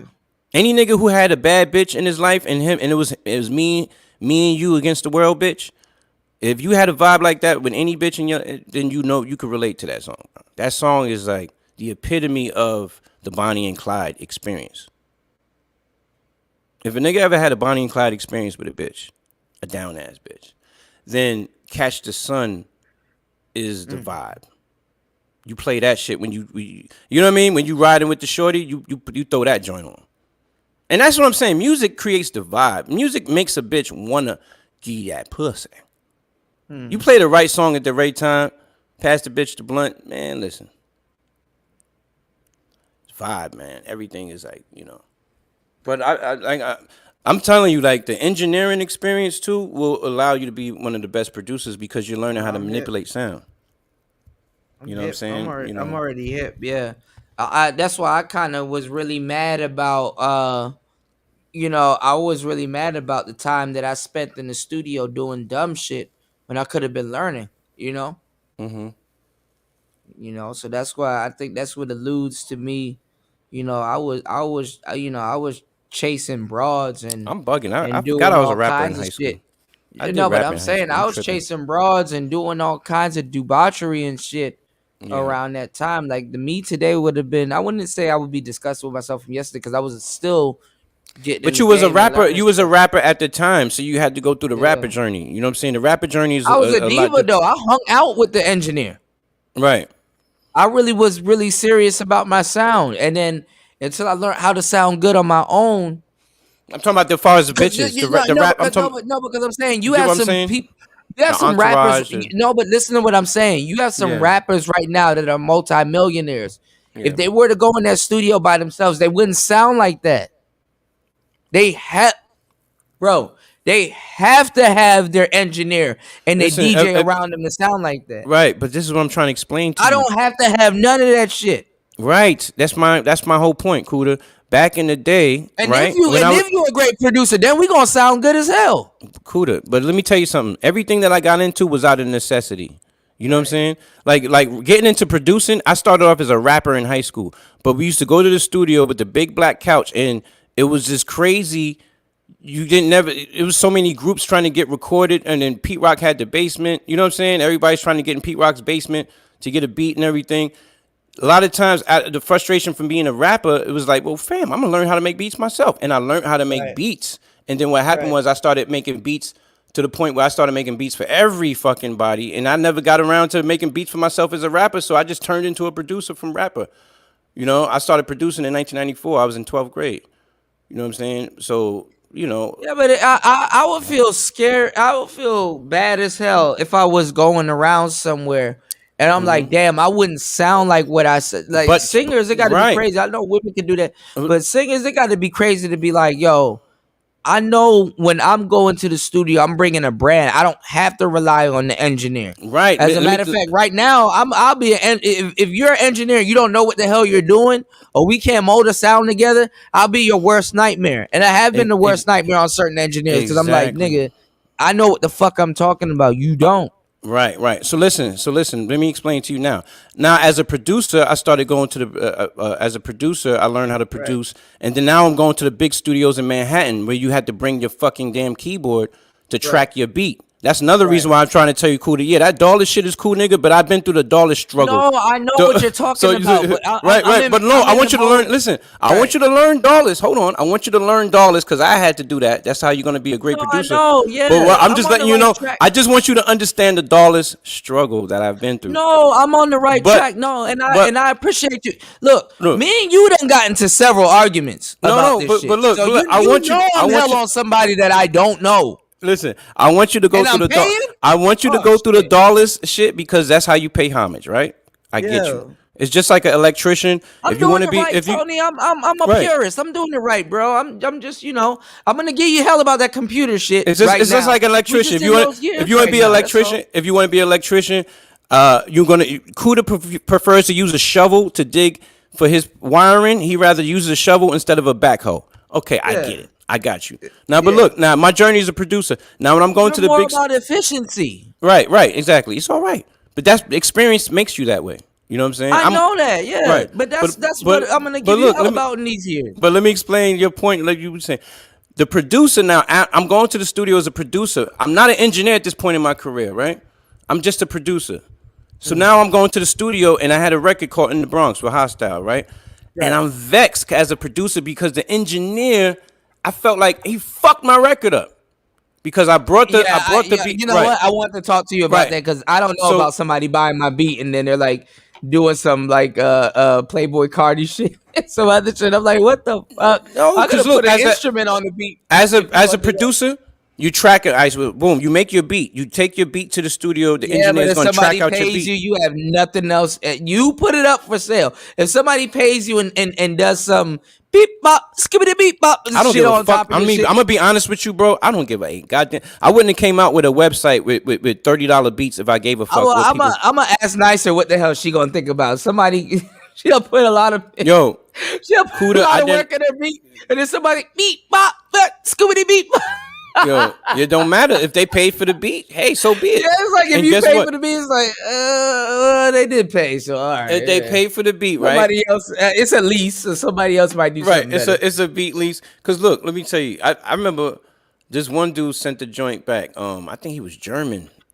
I think he's a German rapper, but he sent it back in his language. I was like, this shit But- slapped though. This shit did Well, slap. all right, well, see, me and Wes, we're gonna talk about that because we're gonna do a show, it's basically like a band lab show, and these people are like because I hate to do this because it makes you sound like a A&R or like a music expert when you're learning like everybody else, but you know more than a lot of people, right? These people have in their bio like, yo, man, you know what I'm saying? Music is my life. Yo, I fucks with music. But- Whoop-de-whoop. These are my favorite rappers. Rah, rah, blah, blah, blah, right? Yeah. And then when you hear them or hear what they do to something, because me and Wes, we really sat down Right. and really gave this shit a hard look, listen, because we're going to go down a Right. band lab rabbit hole. We're going to have a band lab show, right? Right. And it's like music wasn't your passion enough. Like you That's what's crazy. it's so weird to tell somebody like, with all due respect, with artist development, you can get better. But in all due respect, you don't care about music the way you say you do. That's what I'm Like saying. you're not That's- serious a lot about of things it. You learn. really don't. A lot of things you learn in music is through necessity. Like I told you, the engineering, I had to learn it because as a producer, I got tired of engineers not being able to translate my vision. So I went to school for this Yeah, shit. you I have to said, do it. Yeah. That would be enough to piss you off as an artist to do it yourself. Yeah. yeah. That's what I'm saying. So even as a producer, because you got to remember, you're making your beat one way, and then remember when your beat is made in the box and you taking it and you're tracking it out in $1 million studio, your beat's gonna sound amazing, amazing. That engineer is gonna take your beat and take it to the next level. Well, that's a sure thing to put your money into something and it sounds some way, because just because you pay for studio time don't mean them tracks gonna come out the way you want it to. Yeah, no, it doesn't. That's something else you got to talk to somebody. That's another thing too. See, but that's what being an engineer will teach you.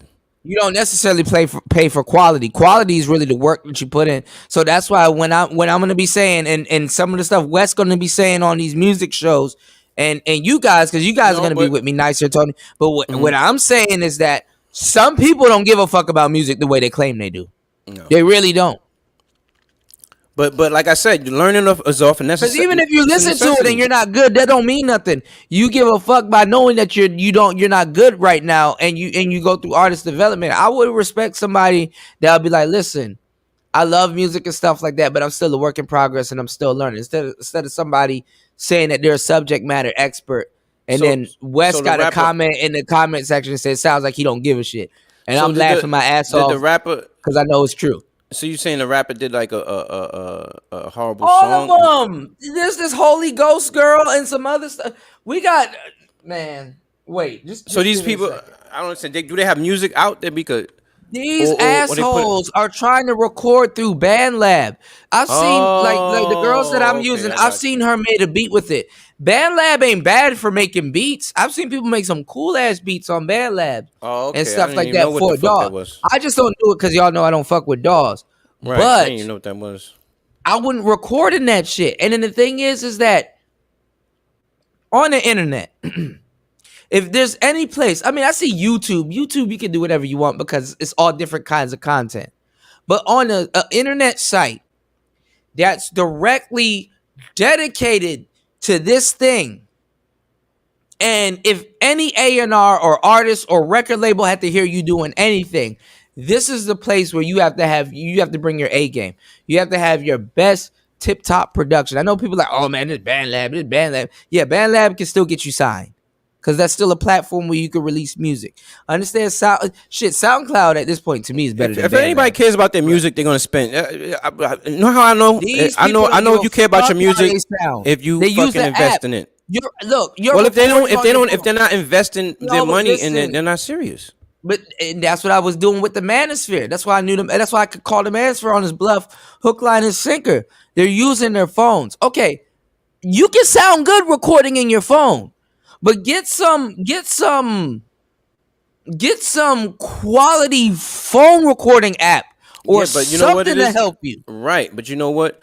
A lot of people don't use it as a radio station. They're using it as a fucking argument. But they're just arguing. But these people, bro, you got to understand something. Between the artistry of communications, there's a difference between the artistry of communication. On BandLab. Don't try to record on BandLab. And then you sound... I can't be here listening to this shit. And I'll be like, me and Wes sat up there and listened to all of that shit. And it's like, bruh, if I can hear this, I know you can hear this. I have a special ear, but not that special, bro. You had to press the publish button. Wow, man. See, I give dudes on YouTube a little bit of leeway because they're streaming. Shit can happen while it's live. Shit happens while it's live. Right. But these dudes took it upon themselves to curse me out and say, yo, I'm not going to be what I'm about to set the rest of my life to being. I'm not going to be a streamer until one day, 5 years into my streaming career, I'm going to wake up and be like, hey, man, I should work on my sound. Hey, man, how the fuck do you feel? You're 5 years into something. You're like, man, let me go buy a microphone. Niggas get in their car and start ranting. They start ranting before you even get in the room. It's like, bro, breathe first. Did you breathe yet? Breathe first. That's nuts. Well, I mean, and they've been on YouTube for years, and you've seen people in one live stream give them enough money to get off that live stream and go buy a microphone, or buy a microphone right there on Amazon on that live stream. And they want to talk to me about it ain't about the microphone.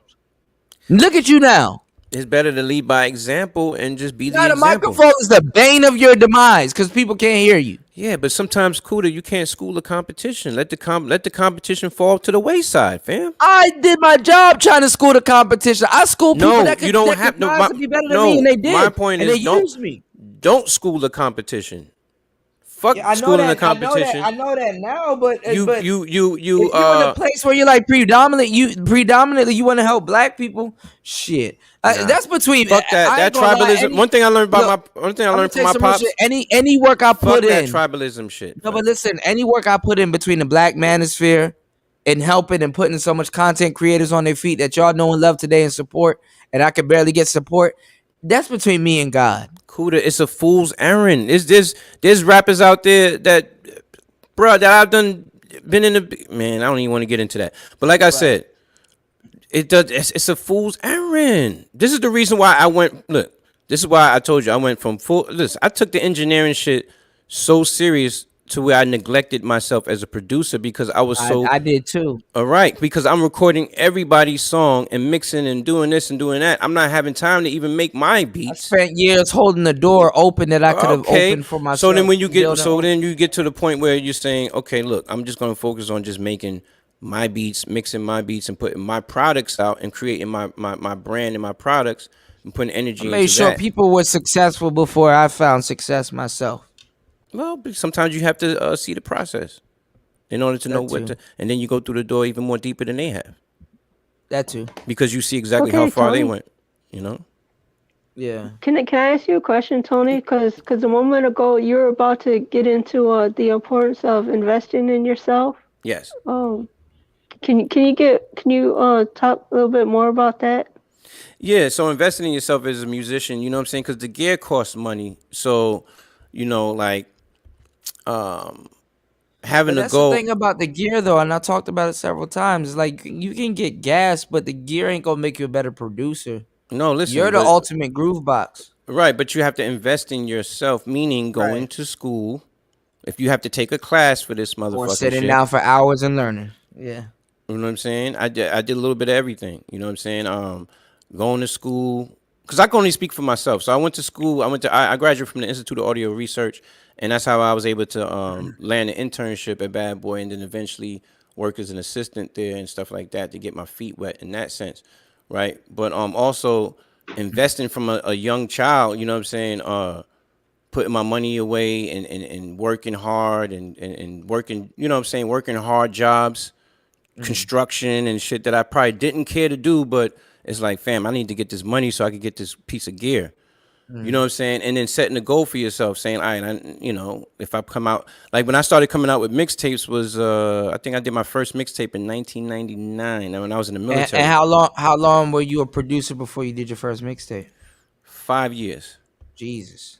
See, Peace. it takes, 5 years is 10,000 hours. And you 40 got fuck if you do boys 40, that'll if you sit if you here- do 'cause 8 hours a honestly, day, 8 hours I'm a not day, gonna lie. 8 hours a day, money.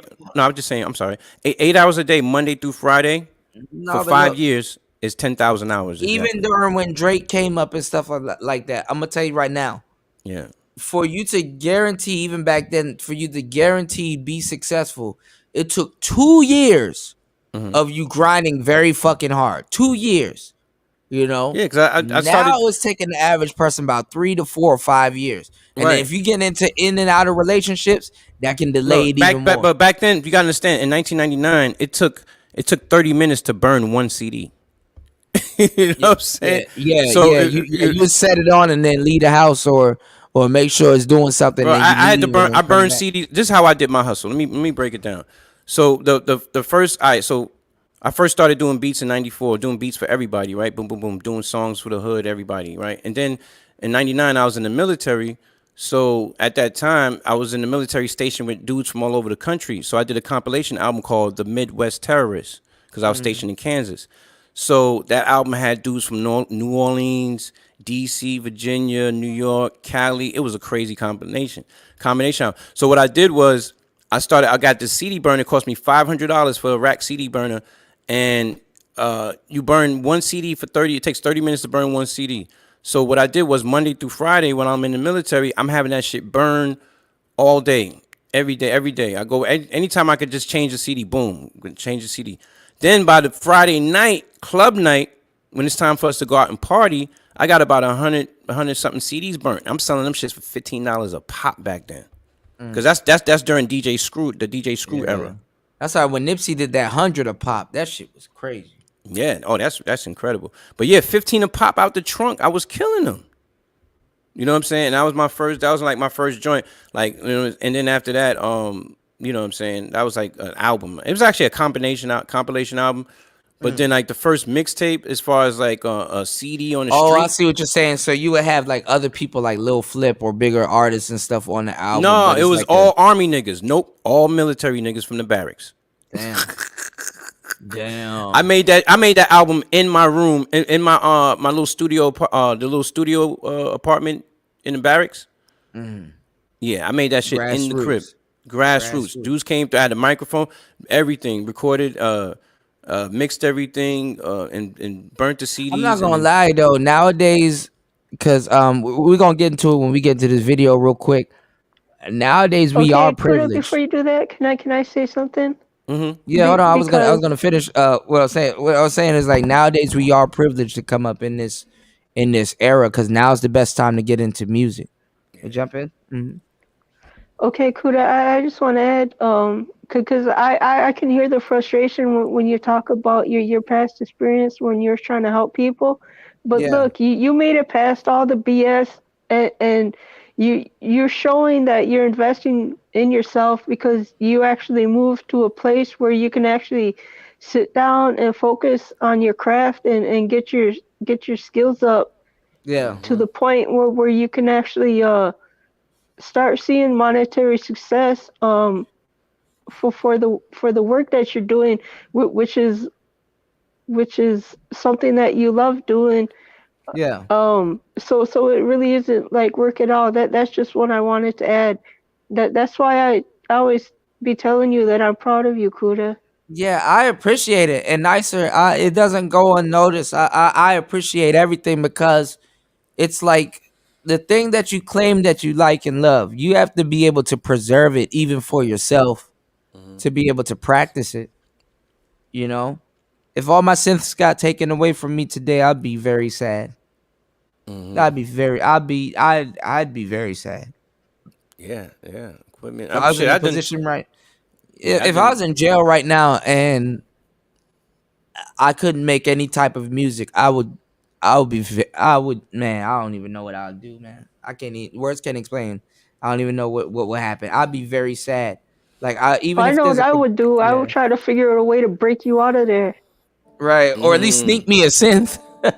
You know what I'm saying? Sneak Yeah. a, Hey, OP here's one my in the Street jail. Fighter, man. Here's my Street Fighter. Here's some Right, AAA right, batteries. right. Yeah, sneak me a pocket operator. Nicer is Something. solid, man. They don't make them like nicer. I mean, she's Oh, solid. of course, no, of course not. That's why I'm like, I see what she got going on and what she's trying to do. So I'm really Yeah. trying to put her in position to see some of the things that I've seen. You know, when I'm like, yo, make a beat with this, or please do this, or please do that. I'm putting the same type of pressure on her that I would put on myself because I would like her to see what I see. And then I'm not even gonna lie, as a producer, once you get past to a certain threshold, because there's a time where you don't know anything. You're like quantized, time correct and stuff. I mean, you don't really you hear all of this stuff that they use, and it's like, why would I need that? Why would I need time correction? Why would I? And then you start and then you keep making beats, and you're like, okay, these are luxuries, these are amenities that will help you. Okay, first I would have to sit up here and drum all of this stuff out and make sure it's all in. I would have to do a couple of tries. But the quantizing is like, okay, it knows what I'm trying to do and it locks it in pocket already and gives me credit for it for trying and stuff. These are luxuries, these are amenities. So when I'm telling Nicer, hey, you need to learn what some of these words are. Okay, learn what quantizing is this week. Okay, this month try to learn what ADSR is. Okay, this month try to use a step sequencer. Okay, this month try to do this. So then when you realize what you're doing, you can utilize everything as a weapon. Right, You right, can. What is swing? Why would I use swing if you don't know how to really punch anything on a synthesizer and it's not in key or in on the metronome? If you don't know how to use a metronome or none of that, you don't know what all of this stuff is until it's like your 70th, 80th, 1,000th time going to go make a beat, even if they sound the same. You're like, okay, yeah, let me utilize this. right. Okay, let me do this. These things becomes luxury and amenities Mm-hmm. to beat makers. And then when you start seeing all these buttons, it's like I know what that's gonna do. Actually, I Right, purposely reached for that reverb. Why would you use reverb? Because I want this thing to be reverb, so it'll give off this sound. And it'll right. give off this effect. And then after a while, you'll realize that damn, I can use these things to express myself through music. Or it's like, okay, people have heard sad music or sadness on the track and stuff like that, but you've never experienced the type of sadness that I can do when I put this on something and I want to convey something within this certain track or something like. There's just so much stuff, and not even just the audience. It ain't about after a while. It ain't even about if the audience understand what the hell you're doing or where you're going from. As long as you make something and the audience can understand that, damn, okay, well, I know it's on beat. I followed the metronome. I'm doing something, but if I hear something, I want to be able to make that.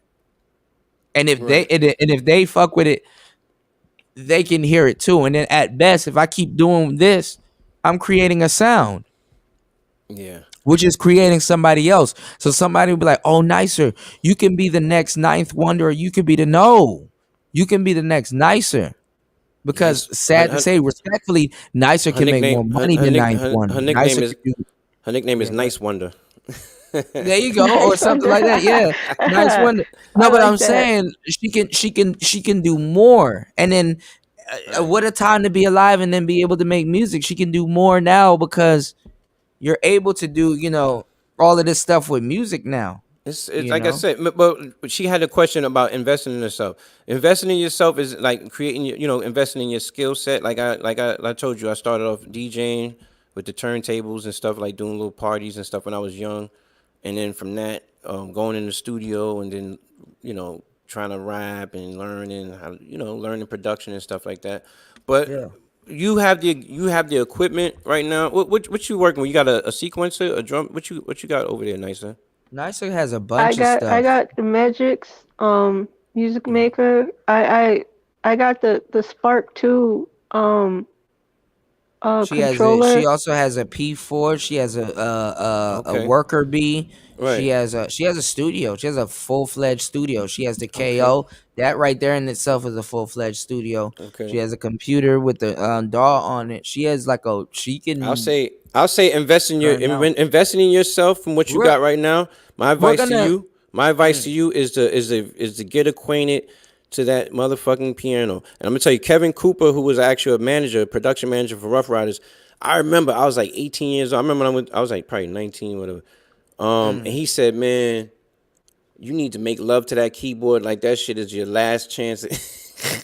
but He said, "Yo," he said, "that this the keyboard." thing He said, "Yo, though. that piano. Listen, It's bro. Listen. Seriously, light some candles, smoke a blunt or whatever, and play that motherfucking piano and play it. practice.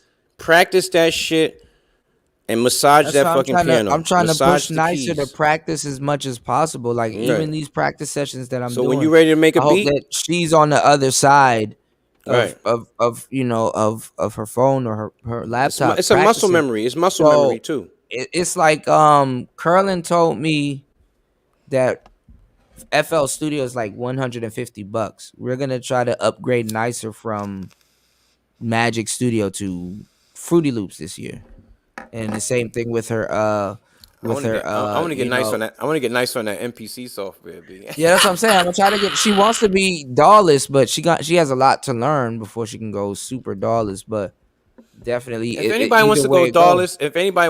Dawless, my recommendation is you get a Yamaha Motif workstation keyboard, or you get the MPC. Well, this is the combination I would do: MPCX and the Yamaha Motif keyboard. Period.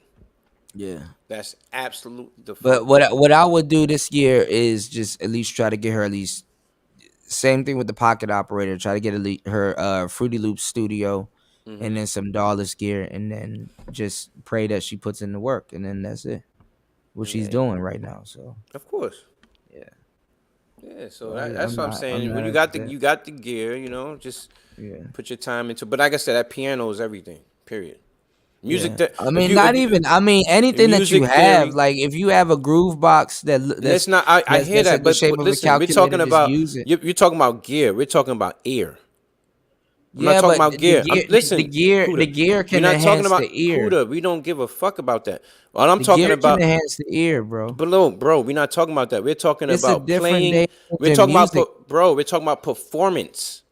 Listen, It doesn't matter what gear, bro. It doesn't matter what gear you have if you don't know how to Yeah, play the no, fucking keys. your If you don't know gear. your No, theory, that's not true. Your Kuda, gear can enhance your performance. performance.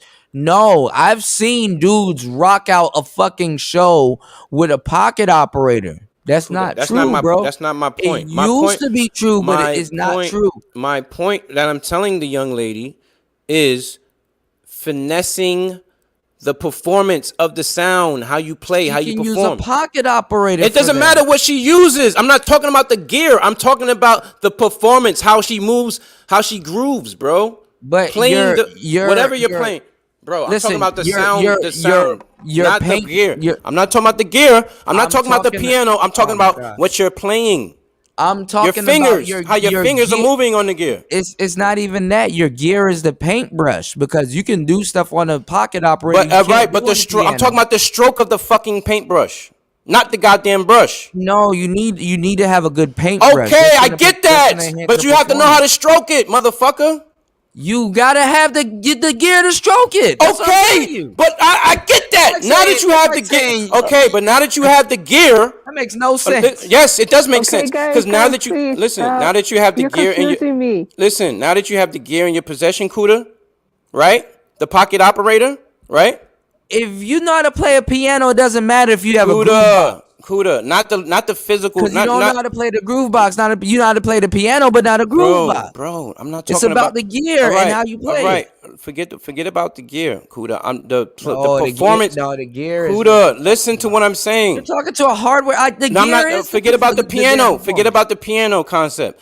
The concept of the performance. Whatever you have. I don't give a fuck if you have a Neumann microphone. If your voice is trash, it's not going to help. Work on your voice too. That's what I'm Yeah, saying. but what I'm saying is the hardware. If she doesn't know how to play a piano ever in her life, but she Forget knows about how the to piano. listen to what I'm saying. I gotta come to a finish real quick. If she doesn't know how to play a piano, but she knows how to sample and use a pocket operator, that's enough gear so that she can rock a show out. All right. Forget about the piano. I'm talking about theory. I just used the piano as an example. And I'm using about I'm using the gear as music theory. Music theory. I just gave you theory. Music theory. I just gave you theory. I said music theory. Doesn't mean too much. No, listen. Yes, it does, because music theory is what you create the beat from. If you have I would take somebody with an ear and a novation circuit over somebody that knows music theory. Kuda, do you know what an ear is? I know what an ear is, but an ear is that I'm talking about. Listen, an ear is knowing the melody, right? If you have an ear for music, not music theory. Yes, it is. It No, means it's that you're a not. natural. Somebody Yes, that knows music yes. theory It means you know it. It means you have a natural. A whole documentary Kuda. of Southside talking Kuda. about he doesn't know shit about no goddamn. I music know theory, that because but he it's knows in about him an ear. because he's naturally doing it. It doesn't. So you don't need to know It's music still theory. Kuda. A C sharp is a C sharp, whether you know it or not. It's frequency. It's the chakra. It's the fucking world, bro. Never mind. All right. All right. If you sing a note right now, Kuda, and you know how to sing, right? I don't need to know how to play now one instrument. That groove box is an instrument. That's all I'm telling you. I know that, and I get that. I'm Okay, not arguing about. That's not the It's argument, making all of that shit irrelevant. bro. I'm not talking about whether you use a groove box or a piano. theory in general. If you I'm know talking how, about a groove box or a piano. You said it's the performance. And I'm telling you, if somebody goes up there with a damn OP1 and they know their way around an OP1 and sounds, they can pull off a way better performance than somebody that went to school to learn music theory and then turn around that's and learn how to do all of that stuff. virtuoso. That's what I'm saying. That's two different ideas. Knowing music theory and performing it are two different things, Kuda. That's what I'm telling you. If somebody if you have an instrument, okay, it's not, listen. That's virtuoso. I'm not talking No, about no. What virtuoso. I'm telling you is that if you put a saxophone Lord, and God. listen to what I'm telling you. I can't even finish. I'm listening. If you put a saxophone in my fucking hand, right? Yes. And I'm sitting up there and I can play every single note on the damn saxophone, it doesn't mean that I know what the hell That's I'm talking musical. about. That's musical genius. No, that's not, because I only know how to play one instrument. If I put Okay. a groove box in somebody's hand and they have saxophone samples and it has drums, you're not even. That's All right, that's go ahead. virtu. Yeah, Yes, man. yes. That's virtuosity. Virtuosity is the ability to perform the whatever you put in your hands, right? So if you I'm the put nigga. I'm the nigga that's doing the orchestra, but I'm the nigga that's doing the orchestra, and I'm in control of the whole thing. When you have Yes. a machine that you can learn on, practice on, build beats on, make albums on, and turn around and perform on that same machine, and you master that instrument, you literally mastered multiple instruments in one box on one algorithm. You mastered one game of music. If you master that one game of music, you can learn a lot more than somebody that knows music theory. Of I course, hear if you. look, I of hear what course, you're of saying, course, if Kuda. I'm a, listen to what God damn it, I can't I'm even finish. listening to what you're saying, If and I I'm was a just music, I was agreeing with you. if I'm a music theory guy, right? If you were to put an MPC in my hand, I should still know my way around it. I get that. If you were to put an OP1 in my hand, I should still know my way around it. I get that. If you were to put a fucking model cycles, a Novation circuit, a OPZ, or a Digitone in my hand, I should still know my way around it because I know my way around music theory. But no, somebody that takes one box and says, yo, I learned the sequencer. I know what it's gonna do. I learned the fill machine. I learned exactly what the sequencer is gonna do because this is a special sequencer. It's not a sequencer that's on every single machine that you get. If I learn one groove box, I'm to a certain degree, I'm better off than people that know music theory because I know all the tricks with that one groove box.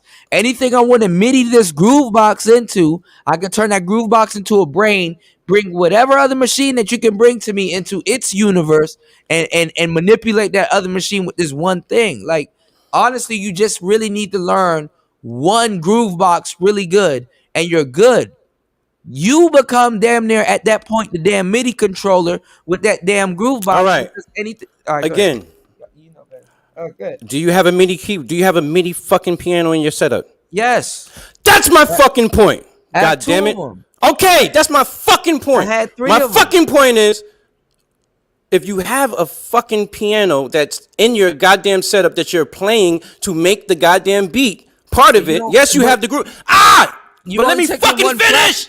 Let Hold me on, goddamn. Tony. You When you only let me taking finish, one- Kuda, You when you let only me finish. taking. You only. When You you- didn't let me my- finish. my goddamn You it. only taking one fraction of what I said. You don't need a damn MIDI keyboard. I know you don't need the You MIDI need a groove keyboard. box. I know that. All I'm saying is if you have the goddamn MIDI keyboard in your possession, You just need a groove box. You don't need a keyboard. I get that. All I was saying was for the sake of The groove goddamn. box is actually better than the keyboard. I hear you, but when you're writing a melody, right? All I was saying is you start somewhere.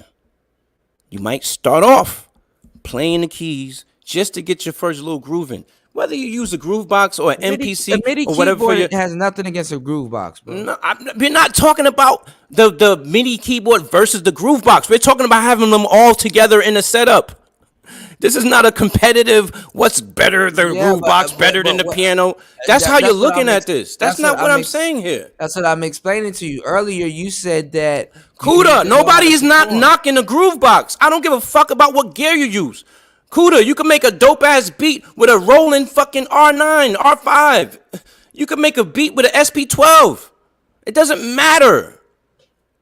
What I'm saying, All right, go ahead. bro, what I'm saying is whatever you're comfortable with, whatever you perform on, right? If you're a groove box, if you work your way around a fucking groove box, you could work your way. Listen, as long as you know what a fucking sequencer does and what the fuck quantize does and what this time fucking all that shit, you're gonna be able See, to that's use what I'm anything. saying. A MIDI keyboard is not going to teach you that. When I I had know a MIDI keyboard is not teaching you. That's not when what I the had the fucking keys, point. you have to have I'm a talking little about bit before pressing MIDI keyboard. the pressing of the key, right? We're not talking about gear versus this gear and that gear. Because when you're in the studio, you have all that shit synced up to fucking together. All I was saying to the young lady was, make love to your fucking piano. That's it, because that's the foundation. That's That one is of them. Yeah. the foundation of fucking actually understanding the melodies and understanding half steps, whole steps, and grooving and moving. That's what I'm saying, B. Getting your swag up. I'm not talking about whether you use a fucking groove box versus an MP or this. No, I'm just talking about getting your swag up, getting your shit My together. thing though is you can master one box instead of learning all of that shit. All you need to Bro, do is master one box. you could master one box, Cuda but Cuda. Everybody doesn't have to do, but a producer is 1,000 ways to skin a chicken, and everybody's not going to skin the chicken the way But it's Cuda not does. even. But most people that are artists are not trying to be producers. They're trying to get their art out. Whatever makes you Most comfortable. artists don't call themselves a producer. Somebody that goes in the studio every day and that raps, they could call themselves a producer because they make a bunch of tracks that are produced. But they can say that what they do is production because they go through the whole process. The artists go through the process too, but they're not a producer. They're still an artist. So you got people that Man, will that's make just beats. semantics, man. It Tomato, is tomato. semantics, but you're acting like this ain't art, and that's what people don't do. Look how much rappers you probably met, right? That would say, well, I'm not really a rapper. I'm kind of like a producer and stuff like that. And realistically, when you look at what they do or what they've done that they call their work, it's like, okay, bro, you're an artist. You're not a producer, or vice Well, versa. so depends, because Not every, because like I vocals, know, producing like I vocals know, is not production. but like I know, like not every engineer is a producer, and not every producer is an engineer, and not every engineer is a rapper, and not it's hybrids nowadays. People aren't going to school to say, hey man, I'm just gonna sit up here and learn how to rap for the rest of my. No, you got to do a whole bunch of stuff. It's a different world today in music. And I, like I said, I give you your props because you were a part of the generation that created what we got going on right now. Like I somebody like an appreciate that. I NBA appreciate YoungBoy, that. yeah, like somebody like I'm proper, like and somebody like an NBA YoungBoy, right? People are like, oh, his lyrics suck and all this other stuff. He got to keep producing. He got to make. I could call NBA YoungBoy a producer. Look how much shit he has to do before he gets out a whole tape, whether it's 2-3 minutes. Yes. People that do them TikToks, man, you think them production 2 minutes of shit? That shit, you do all of that work for 2 minutes of work. Yeah, that's why I don't get into semantics. I just do work. I just put out the shit. I do too. So you know what I If know. a I know what I'm motherfucker, talking to me, a about. motherfucker ain't a producer if he ain't got nothing to produce. Now, Tony, you know I ain't gonna argue with you about nothing. We arguing for a reason because we both artists. Yeah, passionate about my shit, nigga. Yeah, I know, but what I'm saying is that too. Also, though, like, cause even me, I'm learning this when motherfuckers come to me about this YouTube game and all this other shit, and it's like, bro, you talking to me about work that I put in the past. I'm still an active volcano. You're still an active volcano. I expect both of us to explode with the difference in conveying, even if it's the same thing. You know what I'm saying? But my thing though, what I would say is, like, let's say Nicer, for example. I would rather her learn how to use her spark better than anything. Yeah, So you grew. That's what I'm saying. You latch on. The Korg X3 was my foundation. You have to find your foundation, so and you have to master that first. And that's what I'm saying. So if anything come into her universe, she's okay. Because when I was getting into music, I was like, man, you know what? I don't want nobody to get on me for sampling. I don't want to have to clear no samples and stuff. I learned about clearing samples as a rapper. That shit ain't cute, right? But as a producer, it definitely ain't cute. Because you definitely use it. Look, that's why I don't sample. Bruh, there's a difference between going to a motherfucker and be like, yo, I rapped over something and there's a sample, but the producer, he just produced the joint. He didn't clear the sample, but I end up having a hit, and I'm quote unquote the one with the money bragging on the track. So now that he made a song, and I think it's cool, and he like, yeah, yo, go crazy. He don't have to come to you to fucking pay for the damn sample. I do. Yeah, you do. Of course, that's why They we see the rapper on there. That's why we have a stash of sample beats that we give to the rappers that don't want to talk about but then you know what's even fucked up when you're the producer and you got to go to the motherfucker and clear the sample. Because anybody can rap on it. I'm not sampling nobody's shit, bro. Man, fuck out of here, bro. I gotta wrap it I know up. the whole game in and out. You know, if I'm gonna argue with you about something, I know what the hell I'm talking about to a certain degree. And the same thing with you. I wouldn't expect no less. No, I'm just saying, bro. If you want to get in this game, make love to your goddamn piano, fam. You're saying. I'm saying you're saying. I'm not saying don't pick up a groove box. What the fuck? No. I don't think. No. You an NPC guy. I would never. Make love to the. Listen, the piano is one of the one of the few instruments. Listen, the piano is one of the. Me and you, we're gonna have to argue about that because I know the piano is. Listen, but a controller. The keyboard. Listen, the keyboard is one of the few instruments. It's a choosy Susie. That actually. It's a choosy Susie. Listen, bro, can you let me fucking finish my sentence? It's a choosy Susie. Let me finish my sentence, bro. You're being rude right now. All right, Tony, tell them the difference between a controller and a synthesizer. I'll go on mute. I'll be right back. Man, I'm not about to tell them the fucking difference. Exactly, because the difference between a controller. No, a controller has no goddamn sounds. Listen, it's a choosy Susie. Listen to what I'm trying to explain to you, Kuda. Instead of keep saying it's a choosy Susie, because now you're starting to sound like a black female, bro. Stop doing that. You're having Tourette's. You're bugging. Listen. Playing the piano is one of the few instruments that actually goes along emotionally, that actually translates with your emotions in real time. That's all I'm saying. Just make love to the motherfucking joint, right? Because it's an exercise. It's just like, look, I'm a basketball player, right? So I ride a mountain bike because that prepares me for my next basketball game. You know what I'm saying? Now, do I have to ride a mountain bike to prepare for the next? No, I could do jumping jacks. I could do jump rope. I could do all types of other shit. But that mountain bike is a full body workout. Your arms, your forearms, your legs, everything is getting worked out at the same time.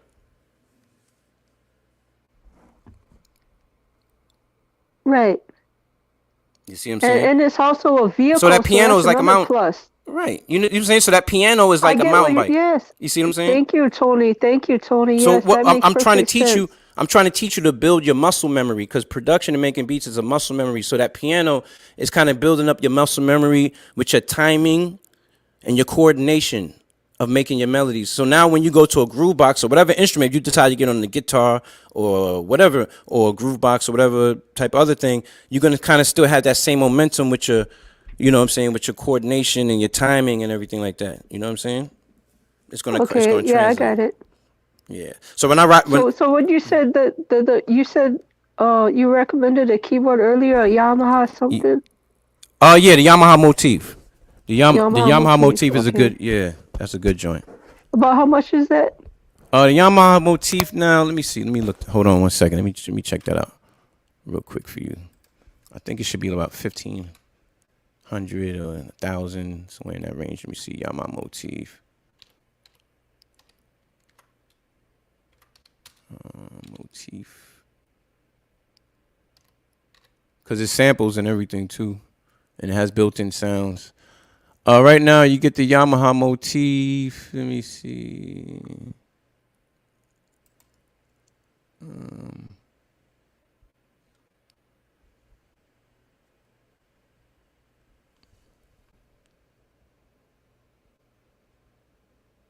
All right, I'm back. There he is. About 1,500, somewhere around there in that range. Oh, okay. Yeah, this could be a while before I get one of those. Yeah, but like something like that, or even like, because nice, you got to know the difference between a synth and a controller. Like, there's a huge difference. Of course, you got to understand what you're doing first. The synthesizer. Money on it. Yeah, she can learn just by watching YouTube. But yeah, the synthesizer. The synthesizer, of course, it has built-in sounds that you can manipulate and everything like that. But you also it has a built-in sampler, so you can sample and do everything else like that.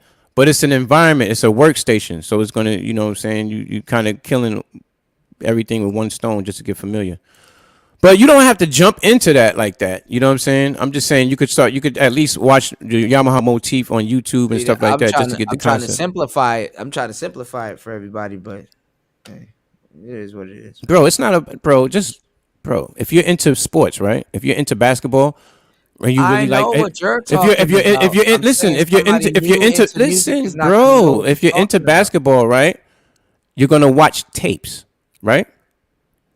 If you're on a No, basketball people team and don't you're a start point off guard, watching bro, tapes. you're gonna watch tapes. You're gonna watch tapes. You're gonna People watch don't your start tapes. off watching tapes. You're gonna They don't watch, know what the hell they're looking at. bro. You're gonna watch tapes. You're gonna watch NBA games. You're gonna watch triangle offense. You're gonna look at certain things, bro. You're gonna look at They documentaries. don't You're gonna know go on what YouTube, that stuff is. You gotta explain bro. what a If triangle you're getting offense into is a to them. craft, you're gonna go on YouTube and you're gonna do your research.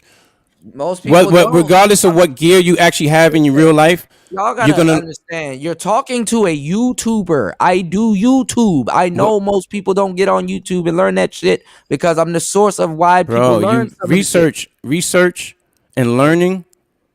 It's just part of the journey, bro.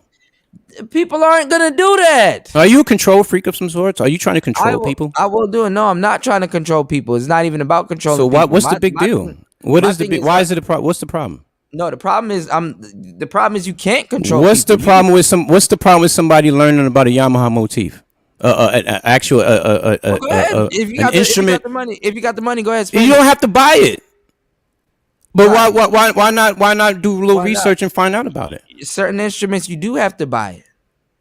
You don't have to buy. You don't have to buy a Yamaha motif to understand the concept, Shit, bruh. you better. You She better can watch buy a video, one bro. if- She could watch a video on the SP 1200. Yeah, okay. Right? It's different If when you you're get a your hands producer, on it. if you're a producer, right? Why wouldn't you just She's watch not the a video? Producer. She's learning. Listen, she's a producer. You know there's a difference if you get your hands on a damn She's a producer. MPCX and instead of talking about one. You have to spend time around it. How much time, Nicer? How much times have you, Bro, before you buy something, hold you on. might do How much- research on it. How much? I know I do, but a lot of people don't, and that's what I'm saying. That's why a lot of people are confused. Look how much. Just the other day, about 3-4 people hit me up on one live stream. I introduced this thing to the manosphere that I don't get credit for, called the Oh, here we go Roadcaster again. Pro. Here I we go don't with the know. credit police. See, and when I Hey, try to- Cootie, hey, you know, hey, it's come bad on, I'm when I Uncle try to Tony. tell y'all the I'm Uncle truth. Tony, man. Come on, Yeah, I'm just, but look I'm how just much playing with people you, man. had this damn hardware and didn't know how to use it.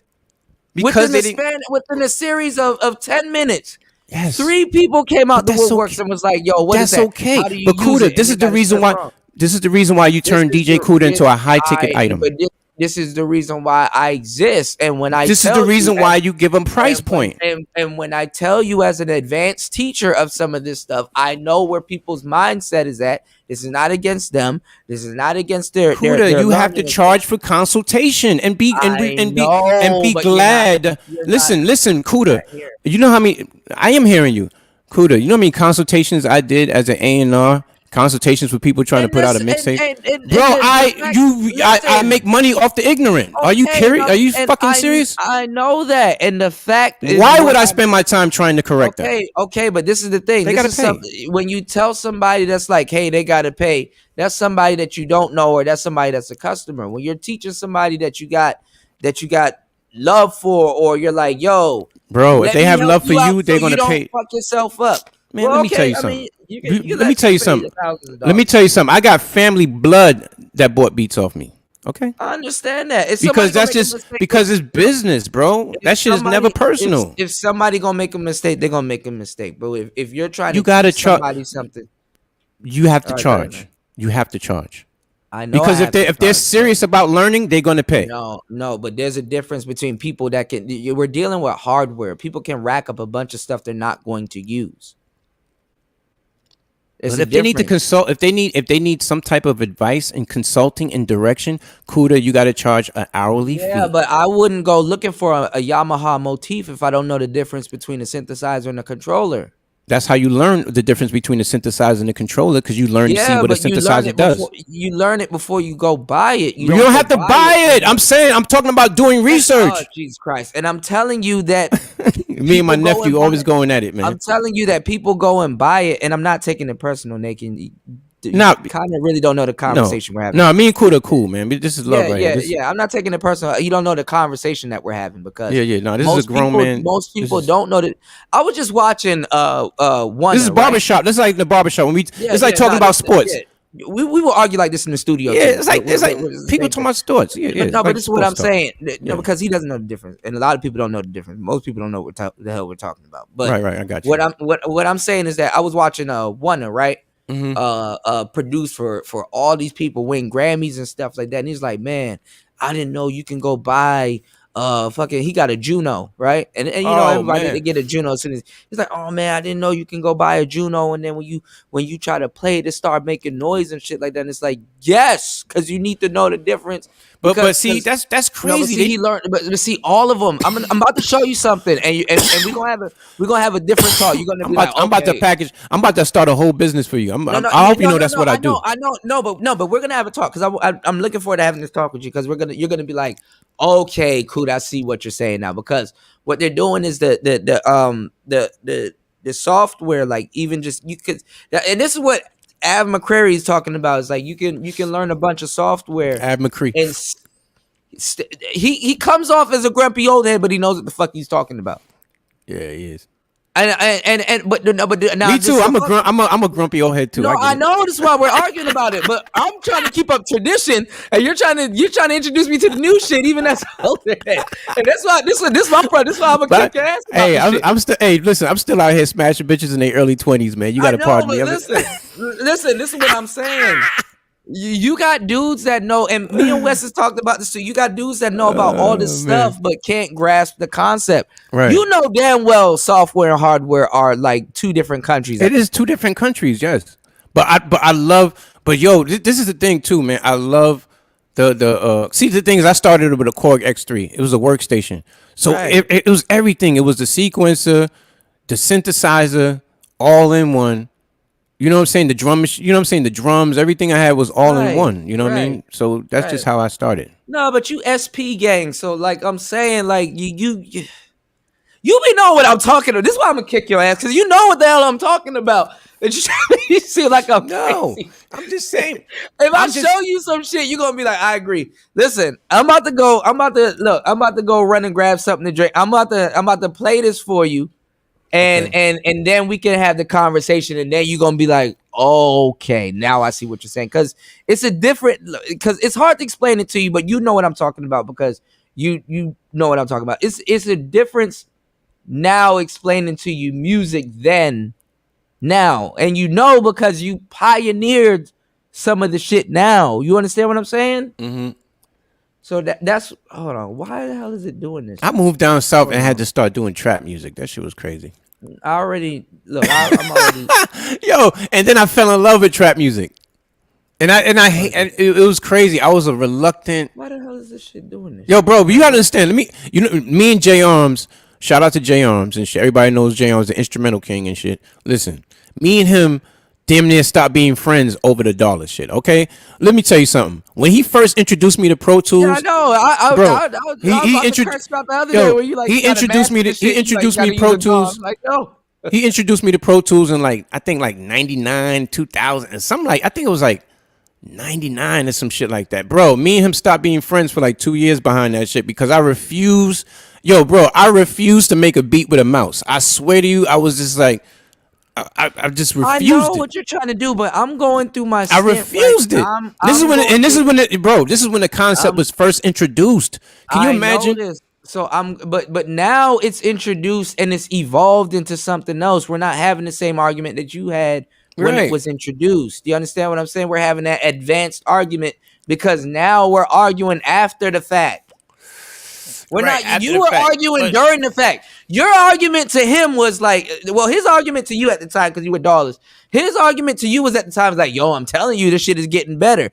Now it's after the fact when the shit's already been better and there's records to prove it. Yeah. You understand? Mm-hmm. So now it's like, okay, you're kind of not wrong which way you go. But Nysa said she wants to be a doorless type of person. I'm like, listen, this is what you need to do. So it's confusing because she's using computer software, and I keep telling her, listen, put that shit down and start using your hardware. And it's confusing her because she doesn't know which side to go to. And it's like a hybrid thing. So I was telling her, yo, get a controller. Basically, It's gonna be hard for I to told her to arrange get the an beat. MPC controller. I told her to download MPC beats. She can do that on her computer while she's there right now without a controller. So by the time she get a controller, she'll know what she's doing. Oh, she needs a MIDI controller. That's To what play I told keys? her to get. Yes. Oh, See, this is what I'm explaining to you. So I'm like, okay, look, you're not gonna get one way or the other. You're gonna be hybrid. But wait. if So you she wanna has be no piano. She has no piano in her possession. no, she has a Spark in the Oh. pocket operator and a Oh no mixer. no! We gonna get her $100 MIDI. No, we gonna get her like a. That's what I was I'm telling. about That's what to I'm man. saying. I'm about to buy it for her, man. But I'm telling her she can either get the MPC. She can go to the If pawn it was shop. Christmas, She can Christmas go just to missed us. Listen to what I'm saying. She can go to the pawn shop and get a MIDI controller, $100 ones, easy, and then she can go and get an MPC Beats because I'm not gonna tell her to go get an Arturia Studio Pro that has a sequencer and all that other stuff when she doesn't know what a sequencer is or how to use one. I'm about to start a GoFundMe. We gonna get her an MPC one, B. We're getting her all of that shit this year. We about to get a GoFundMe going for nice for MPC. But what I'm saying is that I'm trying to teach in a way where it's not confusing her. No, I got you. Yeah, that's what I'm saying. I'm not against her getting a controller. I'll tell somebody, look, either you go get you a MPC controller with the pads, or you go get you a keyboard. I'm either or. You go get a pad or a keyboard. I'm glad there's not an argument for the guitar, even though there is an argument for the guitar. But you don't need to get into that yet. No. You know. Because there's a difference between finger drumming and keyboards. This is why certain keyboards got that are velocity sensitive. But if she don't know what velocity sensitive means, then it's gonna be hard. You understand? The only way she's gonna know if velocity sensitive is if she presses the damn keys. She has to get something and put her hands on it. That's what I'm saying. Yeah, like she's been watching YouTube videos for the pocket operator, and she's like asking questions that I've put out and everybody else put out, and I keep trying to tell her, you have to have it in your hand. Stop watching videos. Have it in your hand. Make mistakes and stuff like that. You got to use it. You can't. It's not one of those things that you can watch it. You're watching a video on something that's hands on. That makes no sense. Right. You understand what I'm saying? I can't watch a synth video or read a synth book without saying, "Well, I got it beside me. Let me go pick it up and grab it." I heard what the book. I read what the book said, but let me go figure it out myself. Yeah, You understand what I'm saying? And then she has a drum machine, so I'm like, there's no way in hell that she could be going through. I'm trying to figure out what the problem is, but the problem is really that she has to keep it in her hands and she has to set outside time for herself to use it. Because then I'm just wasting my time and wasting my breath.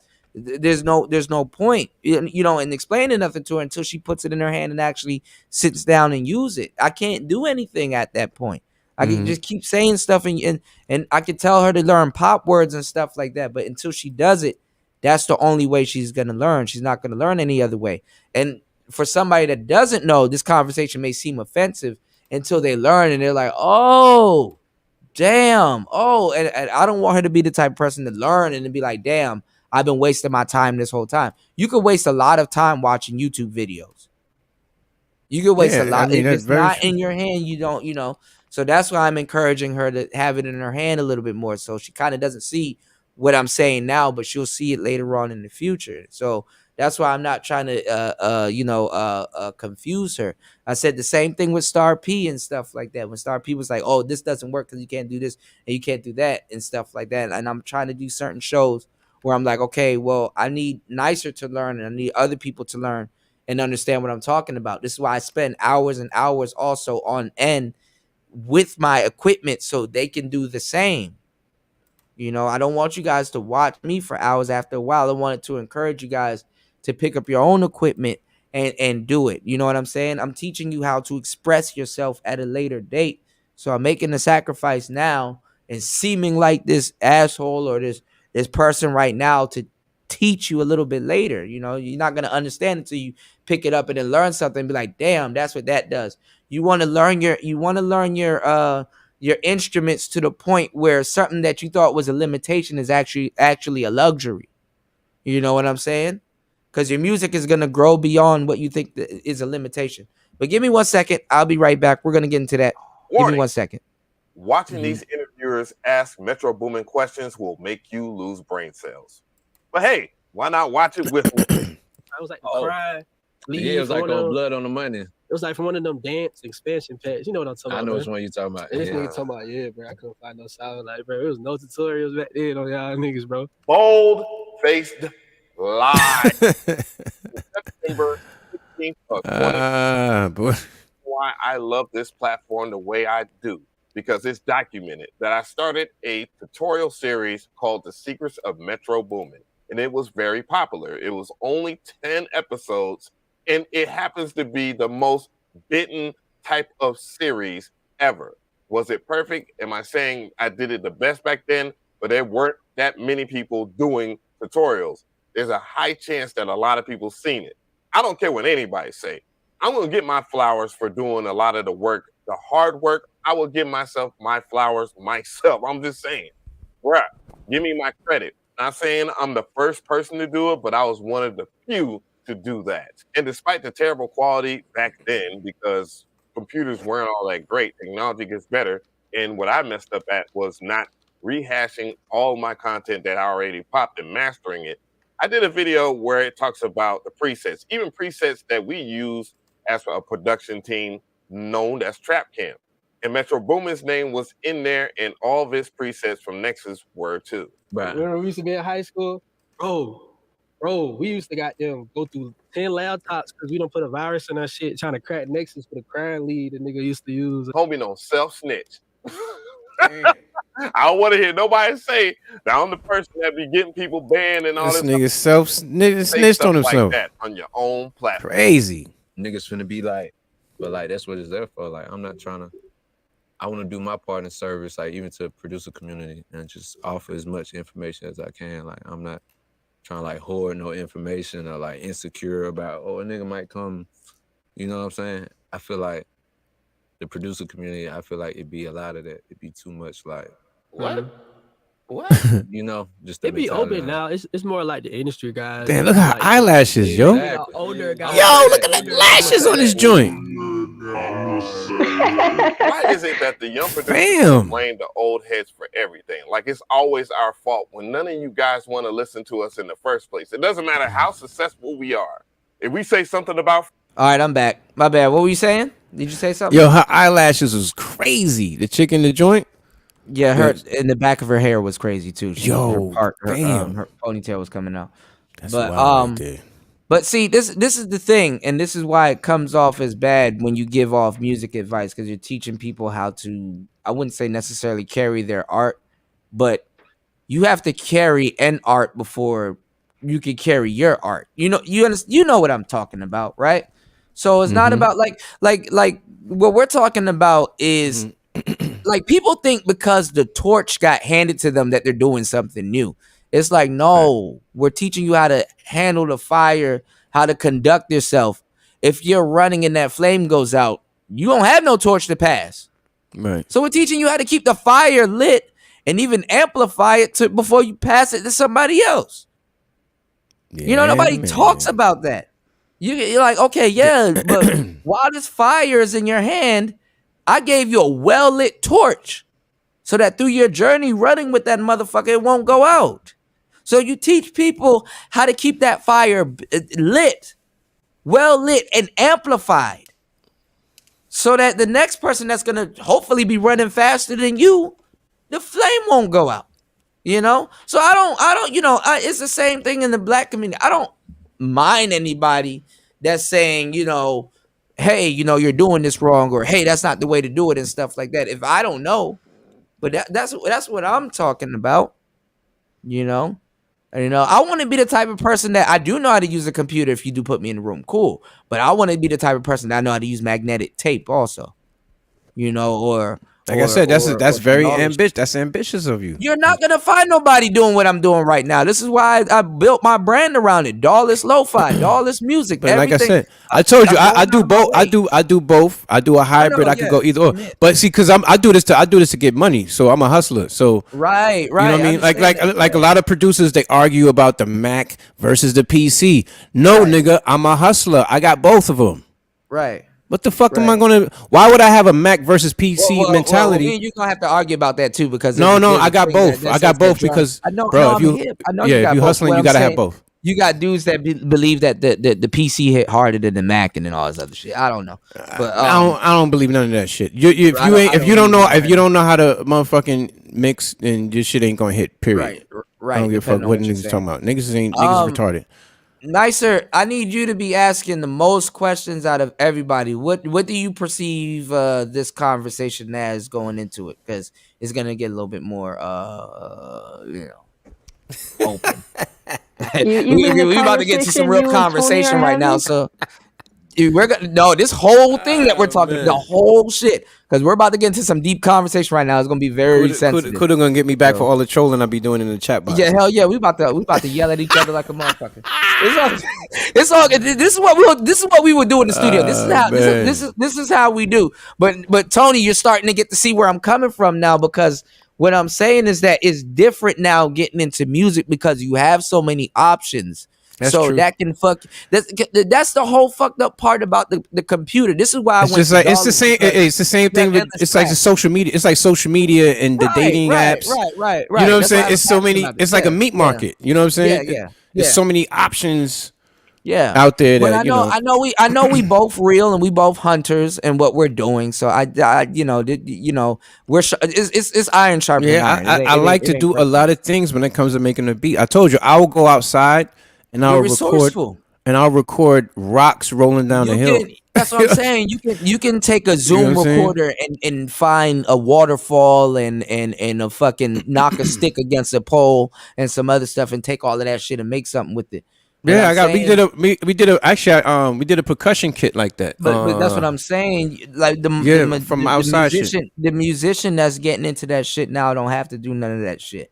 Like You you know what like I'm with saying? that's what I'm saying. Like the thing about sampling is about imagination. Like somebody might go sample a Bob Marley record. I shot the sheriff. Right. Like I got a dude just bugging me to. He wants me to remake a record I did in 1995, and it's Yeah, I remember you were annoying. telling me. I remember I'm you were like, telling me. But what I'm saying is stupid somebody shit. that's using a computer, somebody like nicer, Right. music can be fucked up because you have an endless ceiling and you need a fucking ceiling. Yeah. I mean, you got to start off with one instrument, whatever that is, And that's what I'm whatever saying it. with the groove box. I'd Right. rather somebody in today's day and age, in 2020, I'm a influencer also, on YouTube. In today's day and age, I'd rather people start off with a groove box before MIDI controller. The groove box just have a slight edge over the MIDI controller. Because if it's a groove box that's a sampler, you're straight. You don't need because you could get a groove box that's a synth. And when I first started off, that's what I did. But my problem was I didn't know how to play a piano or create melodies like that. I mean, I could create melodies, but I would have to learn that. You understand what I'm saying? So then because I load, I didn't want. That's where the making love to your keyboard shit comes Yeah, from. That's yeah, what I was trying. I know. That's That's I what know. I was That's saying. why I said I My know what man's you're from Rough saying. Riders. But me, my thing is, and I know it's gonna be the same with a lot of other people, is that you gotta learn how to play a piano. You gotta learn about melodies. You gotta know about chord progressions. Then that goes in the keys, that goes in the scales and stuff like that. Because I thought sampling was straight up cheating. I didn't have nothing wrong with sampling. I love a lot of songs that have been sampled, but I'm like, nah, I'm not the sampler type. I'd rather play my keys so I don't get copyrighted and all and won't have to deal with that shit. But then again, I went around the sampling. Yeah, pad perform. Nobody should be sampling if they got pad perform. No, but I think the best. I thought at first I thought the best musicians made their own chord progressions and stuff like that. I still think so, but now I know that sampling is deeper than what I thought it was. Way deeper than what I thought. Yeah, it is deep, but I just don't. It's actually deep. It's actually deeper than making your own melodies, because at least you have a set thing to learn about Yeah. scales and stuff like that. So you can go learn that. Yeah. But learning how to listen to a song and say, yo, I'm going to slice that. I'm going to loop that. I'm going to turn this and that. That's completely different than learning uh, Um, uh, not necessarily. melody and No, shit. I Come disagree. on, bro, genius. I Why disagree. why would you why would you say that? The reason why is because when you produce in layers. You don't just music theory and just music theory it. No, I know you that, you but I'm saying you you can you. make a melody work with something even if you're just playing around with the keys. Whereas two samples, you Nah, got to yeah, make it work together. I've made shit where I purposely take it out of tune when I do trap music and shit. So there's no rules to particular things like that. What I'm saying is when you make a beat, right, and you use whatever, if you make your own melody, you know what I'm Mm. saying, and then you add layers, you do a counter melody, and then I Yeah, mean, counter you chords can and make stuff. Yeah, I you make can when I learn a make lot with just melody. Yeah, what I'm saying is a person who really knows how to make beats and really good at it, when they get really good at it, their original beats, my beats sound like samples. A lot of people be like, "Yo, where you get that sample?" I'm right, like, "Nah, I played right. that," and they And don't you believe.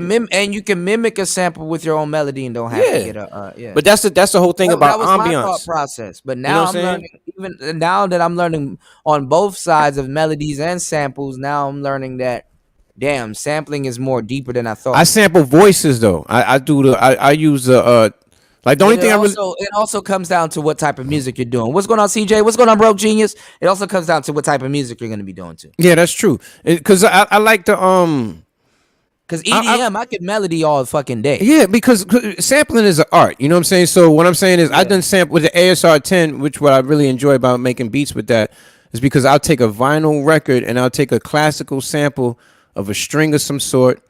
You know what I'm saying? And then I'll distort it down. I'll chomp it down to like 12-bit and then reverse it and just do all kinds of shit to where it don't even sound like what I sample. Because I just and then on the ASR 10 now, and then you spread it out on the keyboard. Now you play the string sound as a, but you Yeah. actually sample from a vinyl, so the shit sounds Yeah. dirty as hell. Right, And it's CJ, like, you see what I'm and saying? Prince was right. They're gonna start sampling a sample because that's what they're doing. That's what we're doing right. Well, that's what I'm gonna be doing right now as a future producer. I'm gonna be sampling something from the 2000s, which sampled something else. But my job is to make a brand new composition that's comparable, if not better. Shit, I hate to say it like this, even though that doesn't guarantee you won't get sued. But if your if your composition is better than what it was sampled from, then I you can't have believe something. I can't believe I'm having the dullest fucking argument with a millennial. I know this is fucked up. Yo, and one of my co-producers that I work with, Brandon Chapper, he's a millennial. You know what I'm saying? So me and him no, be I'll tell you this though, Tony. he argues with me about the future, and I'll argue with No, you about the but past. It's a fucking lot of hilarious. millennials you can't have a lawless conversation with, and this is why it's actually even way more funnier when millennials. That's what I think is Right, hilarious, bro. right, but no, but it's even way. I know you don't. But what I'm saying is that's why it's even way more funnier Oh when we're man. having this conversation with zillennials.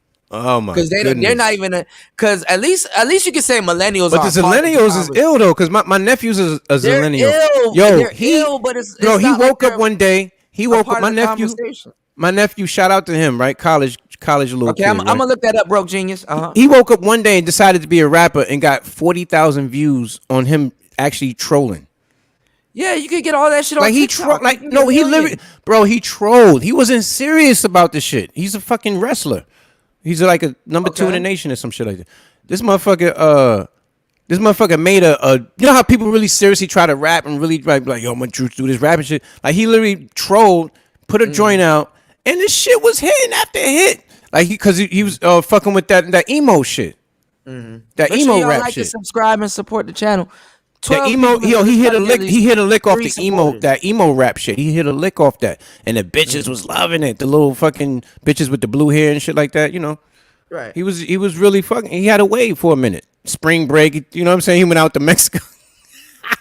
But yo, it's funny how you can do shit like that today in today's day and age, bro. That's unheard of back in the day. We giving off. That's what I'm saying. We're You know giving what I'm off saying? a lot of game on today's show. Here Make we sure you are. guys like and support today's show. CJ Moore is absolutely correct. He said Prince said they're gonna start sampling the sample. Absolutely correct. Yeah. Shout outs to Wes. That's kind of what I want you to do. and that's I'm the not point saying too. 40 years in the past. I don't And want that's you to start 40 and that's years the in the dope past. thing. That's the dope thing But at about least in the melodies. 80s. But That's the at dope least thing about melodies, though, Kuda. at least in the 80s, if you could start off from at least a tape reel kind of start from there, You know, yeah. I'm gonna play that video because I love Dipset. Shout out to Broke Genius.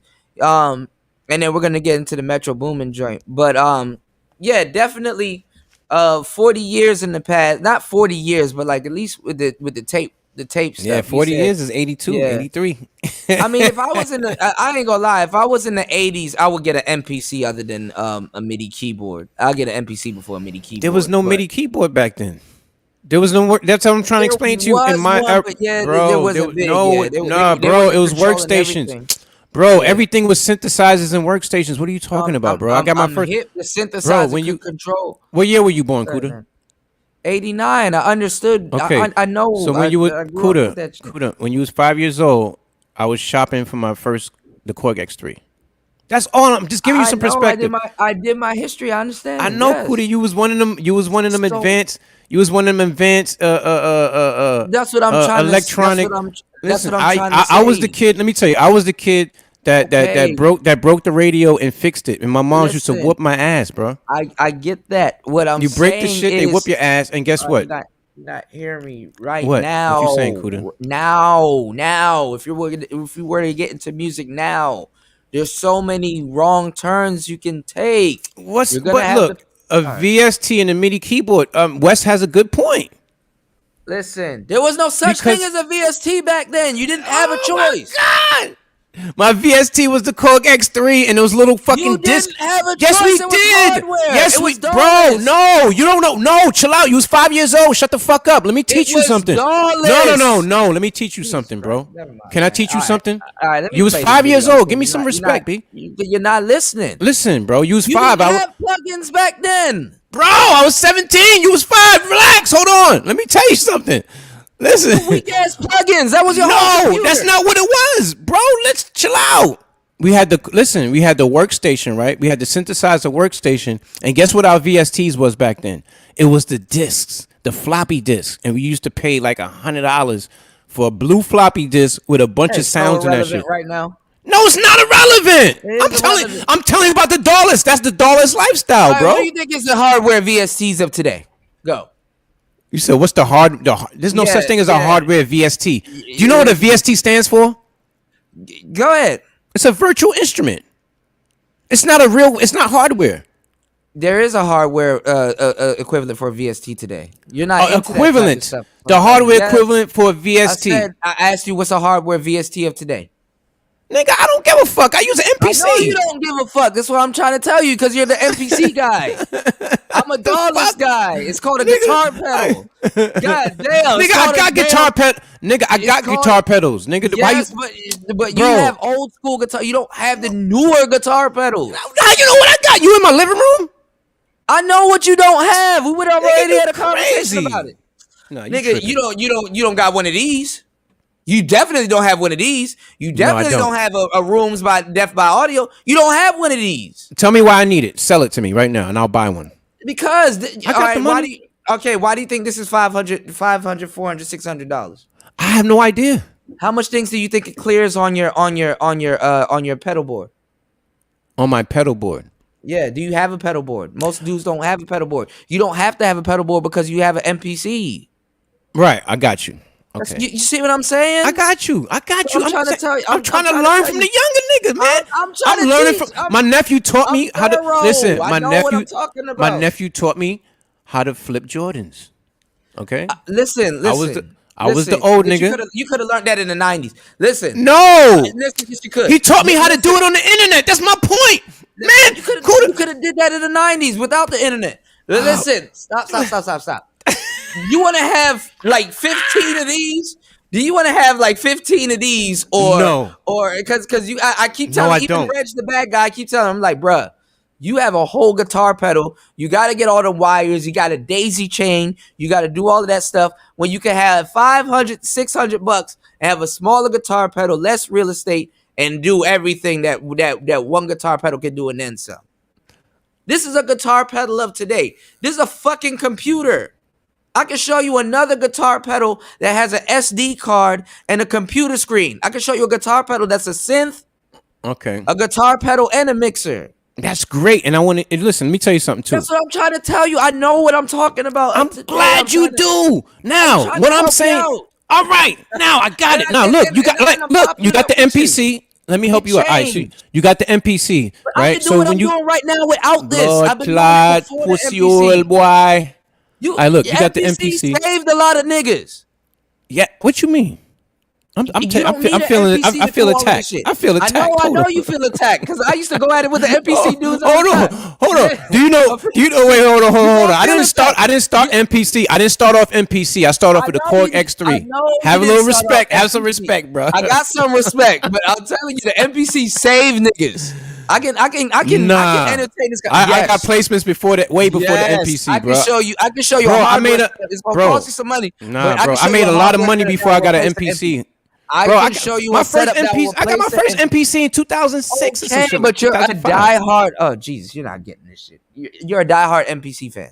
Bro, I was a producer for over a decade before I even got my first MPC. Okay, but the MPC was out and there was still. That's why I say I did the saving. That shit can never save me because God, I was making money before I got an MPC. That's why I bought it. This isn't helping today's conversation at all. No, I was just saying. I just want to make sure that you didn't think it would save me. You know, I just want I'm to be not clear. saying it saved you. I said it saved niggas. I got you. I know it didn't save you.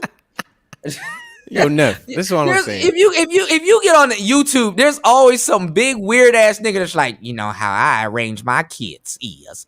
I have. Y'all niggas be sounding like that. Y'all niggas be sounding like somebody do sound like that. I just can't remember. I know, and I'm about to do videos making fun of y'all. NPC niggas be like, this is how I arrange my kids, and this is how I do my sample. Y'all be geeked out over this NPC shit. I be stressed out. Yo, I feel you, but yo, the MPC X has Y'all niggas be irritating.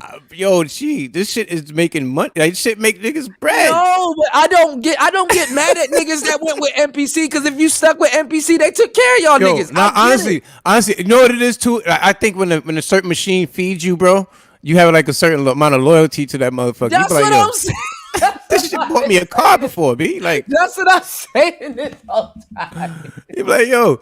Especially the mixtape game, yo, fam, we ate so disgusting. I've been saying this whole time. The mixtape that won't. Yo, bro, the mixtape game was disgusting. You don't know. Oh my God. You don't know how much arguments I got with MPC dudes, and I own an MPC. MPC dudes will. NPC dudes. It's a cult. That shit is a cult, bro. I know it's a cult. That's what I'm telling you. I don't know why I got involved. I know why bro. I'm telling you what I'm saying. Y'all be thinking I'm bullshitting like I know. Why did I saying. get into that shit, bro? There's an NPC niggas that look down on me, but I know they're intrigued and they hating and they're interested on me. If I sat up here and use this thing, and they're like, "Damn, how you get that sound out of that? Damn, that thing." The reason why I want to get that too because it's small and I can travel with it. I'm saying I'm looking at certain. You know, it's certain things that. But see, I'm a gear guy. I'm a gear guy though. I still got shit in the closet that I Okay, shit. so why are we arguing? You know what the hell I'm saying? I'm a gearhead. Yo, cool. I paid $5,000, okay, for a fucking workstation. Okay, I done spent over like 20 grand.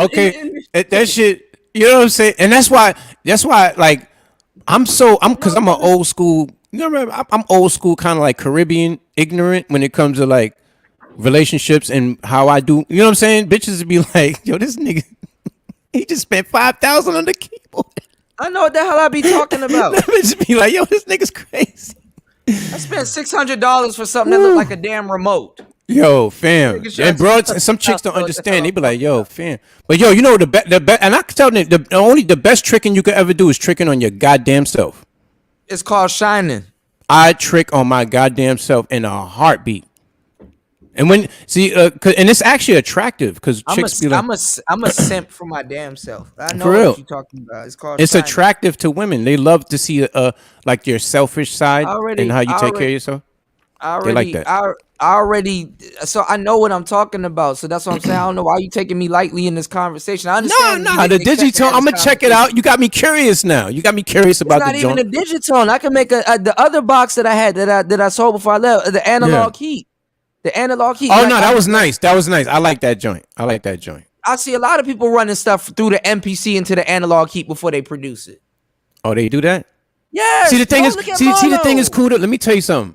I'm an engineer, so I skip a lot of steps. And let me tell you something. I'm a doorless guy, so I don't skip a lot of stuff. I had to pay for this shit. No. When I say that, let me explain that. So what I'm saying, I'm an engineer. So what a lot of people use to, I mix and make because I know What how to y'all make it. call a program and a kit and a VST and a plug-in and shit, I call that $1,000. Bro, I use a That's real something else. bro. I used a distressor, a real distressor before. Okay. Not I have a virtual. I have a virtual. I have I'm a just saying. virtual Behringer Model D that's emulating them. Tony, have you got you, ever Buddha. bought a Thurman before? Do you know what a Thurman is? Yes, I do. But I Okay, I never bought bought a a Thurman. physical Thurman before. Yo, I'm you nuts. bought a Thurman? I'm a fucking black man with a Yo, Thurman. yo, your girlfriends hated you. Listen. I had to explain shit before I sold it. I bought Yo, a damn Thurman. How the fuck, yo? Why do you think were you you can single? have a regular conversation Were you with single me? when you made that purchase? Yes. Why do you think you can have this regular conversation with me? Stop talking to me like I don't know what the fuck I'm talking Yo, about. fam. I bought a fucking Thurman. Yeah, I remember one time I was dealing with this chick in Florida and shit, and she said, "Why don't you just go ahead and fuck your piano then? Since you I paid will. more attention." She said, I "Just since you will. pay more attention to it than me." I will. Yo, she was mad. She was country as hell though, man. That shit was funny as hell. Yeah, my I bad. bought a goddamn Thurman. That's why when people be trying to tell me about YouTube and shit, I'm like, okay, how much cameras have you? None. Okay. Oh no. Oh, How much cameras. money? Yeah. None. You know what's so Okay. funny? I got the Tell me about Osmos. YouTube. I got the Osmos. I play basketball with it sometimes. I look crazy on the court running around with it, but hey, I get some good footage. Man, I buy boutique gear. I'm not learning on that bullshit. There's a difference between somebody that got cheap ass gear and they're trying to come up, and the difference between somebody that got boutique gear and they're learning. No, I mean, I feel like I said, you're doing it Yeah, the talk to us ambitious the way. same. You're audiophile guy. Yes. You know what I'm saying? I get it. You know what I'm saying? Yes. So Like I'm my trying to tell you, I know profile, what my I'm talking avatar about. pic, that console that I was working on that you seen behind me. Yeah, that big joint. That actually belonged to Is that it was Phantom? Elton John. No, it- Phantom. Hell no. I think The red was, joint or the white one? oh no, I don't know. Yeah, the red one. It's a red one. Put I your, don't even put know your what's showing profile right picture now. back. I know your profile picture. Oh, not the profile.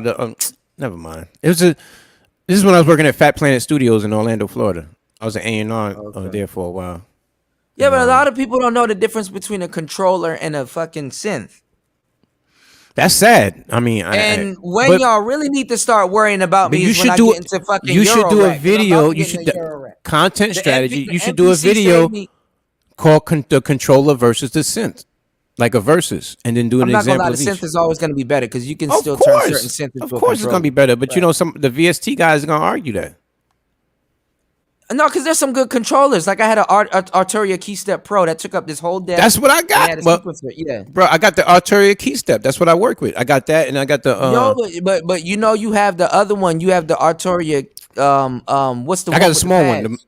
The pads. You have the $100 one. The one I had was like 400.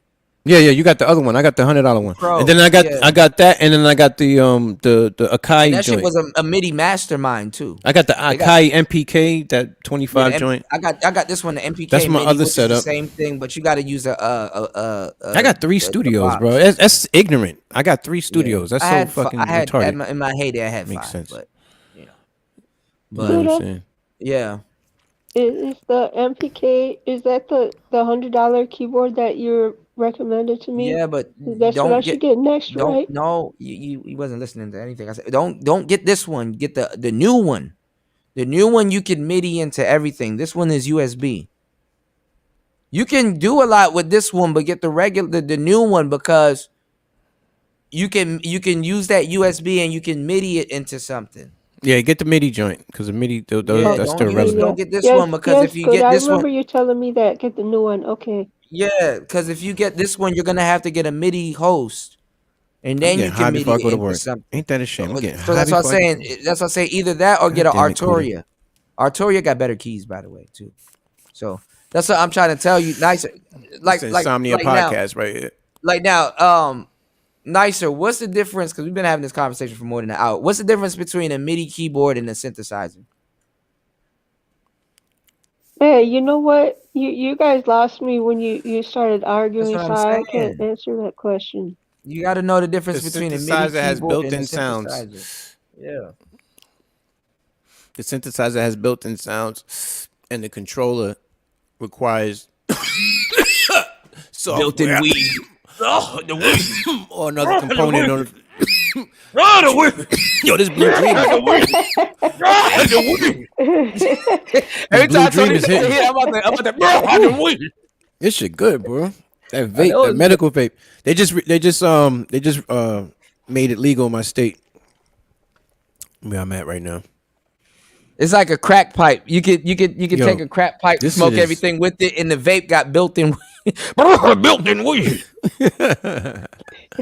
Yeah, that Blue Dream be hitting though. That medical joint. Yeah.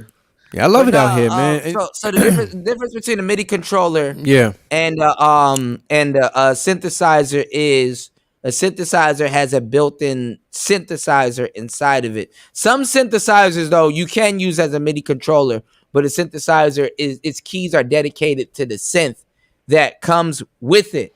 So that's why earlier when me and Tony was arguing about it, and I said at this point I rather the groove box over the over a MIDI controller, is because a MIDI controller you can take and you can hook up to any synthesizer. The reason why I say it's a choosy Susie is because you can hook up a MIDI controller to any synthesizer, even if it has its own keys or whatever, through the MIDI port and control it with that controller. That's why it's called a controller. But the reason why I say a groove box is better is because that controller is not coming with drum sounds. That controller doesn't necessarily has a sequencer. All of these buttons and stuff that you see on this thing, you're not going to be able to use all of these buttons unless you I map didn't know them. what I didn't know To be that able to that's what the understand. argument was because you straw man the shit out of me because No, that's yeah, not even what yeah, I was saying. that's why I was saying I'd rather somebody that knows how to use a damn groove box than a controller, because if you learn how to use a groove box and it has a sequencer and it has reverb and it has effects and all this other stuff and drums and all this other stuff, and you sit up there and you MIDI that groove box into something else, you can bring whatever you're doing into that world. It makes it powerful than a controller. But a controller is a completely different thing. So that's not to X out a controller. A controller does its own thing, but it does its own thing. It's I not just a say groove box. have all your tools, have as many tools as you that you need at your disposal to get the What job I'm done. saying, if Nicer learns how to use a Novation circuit, she can go around and take that circuit and use it as the brain for anything that she wants, other than this thing, because this thing is a bully. But she can go around and with a MIDI cable and use that thing as a controller for anything she wants, and take whatever sound she needs from it.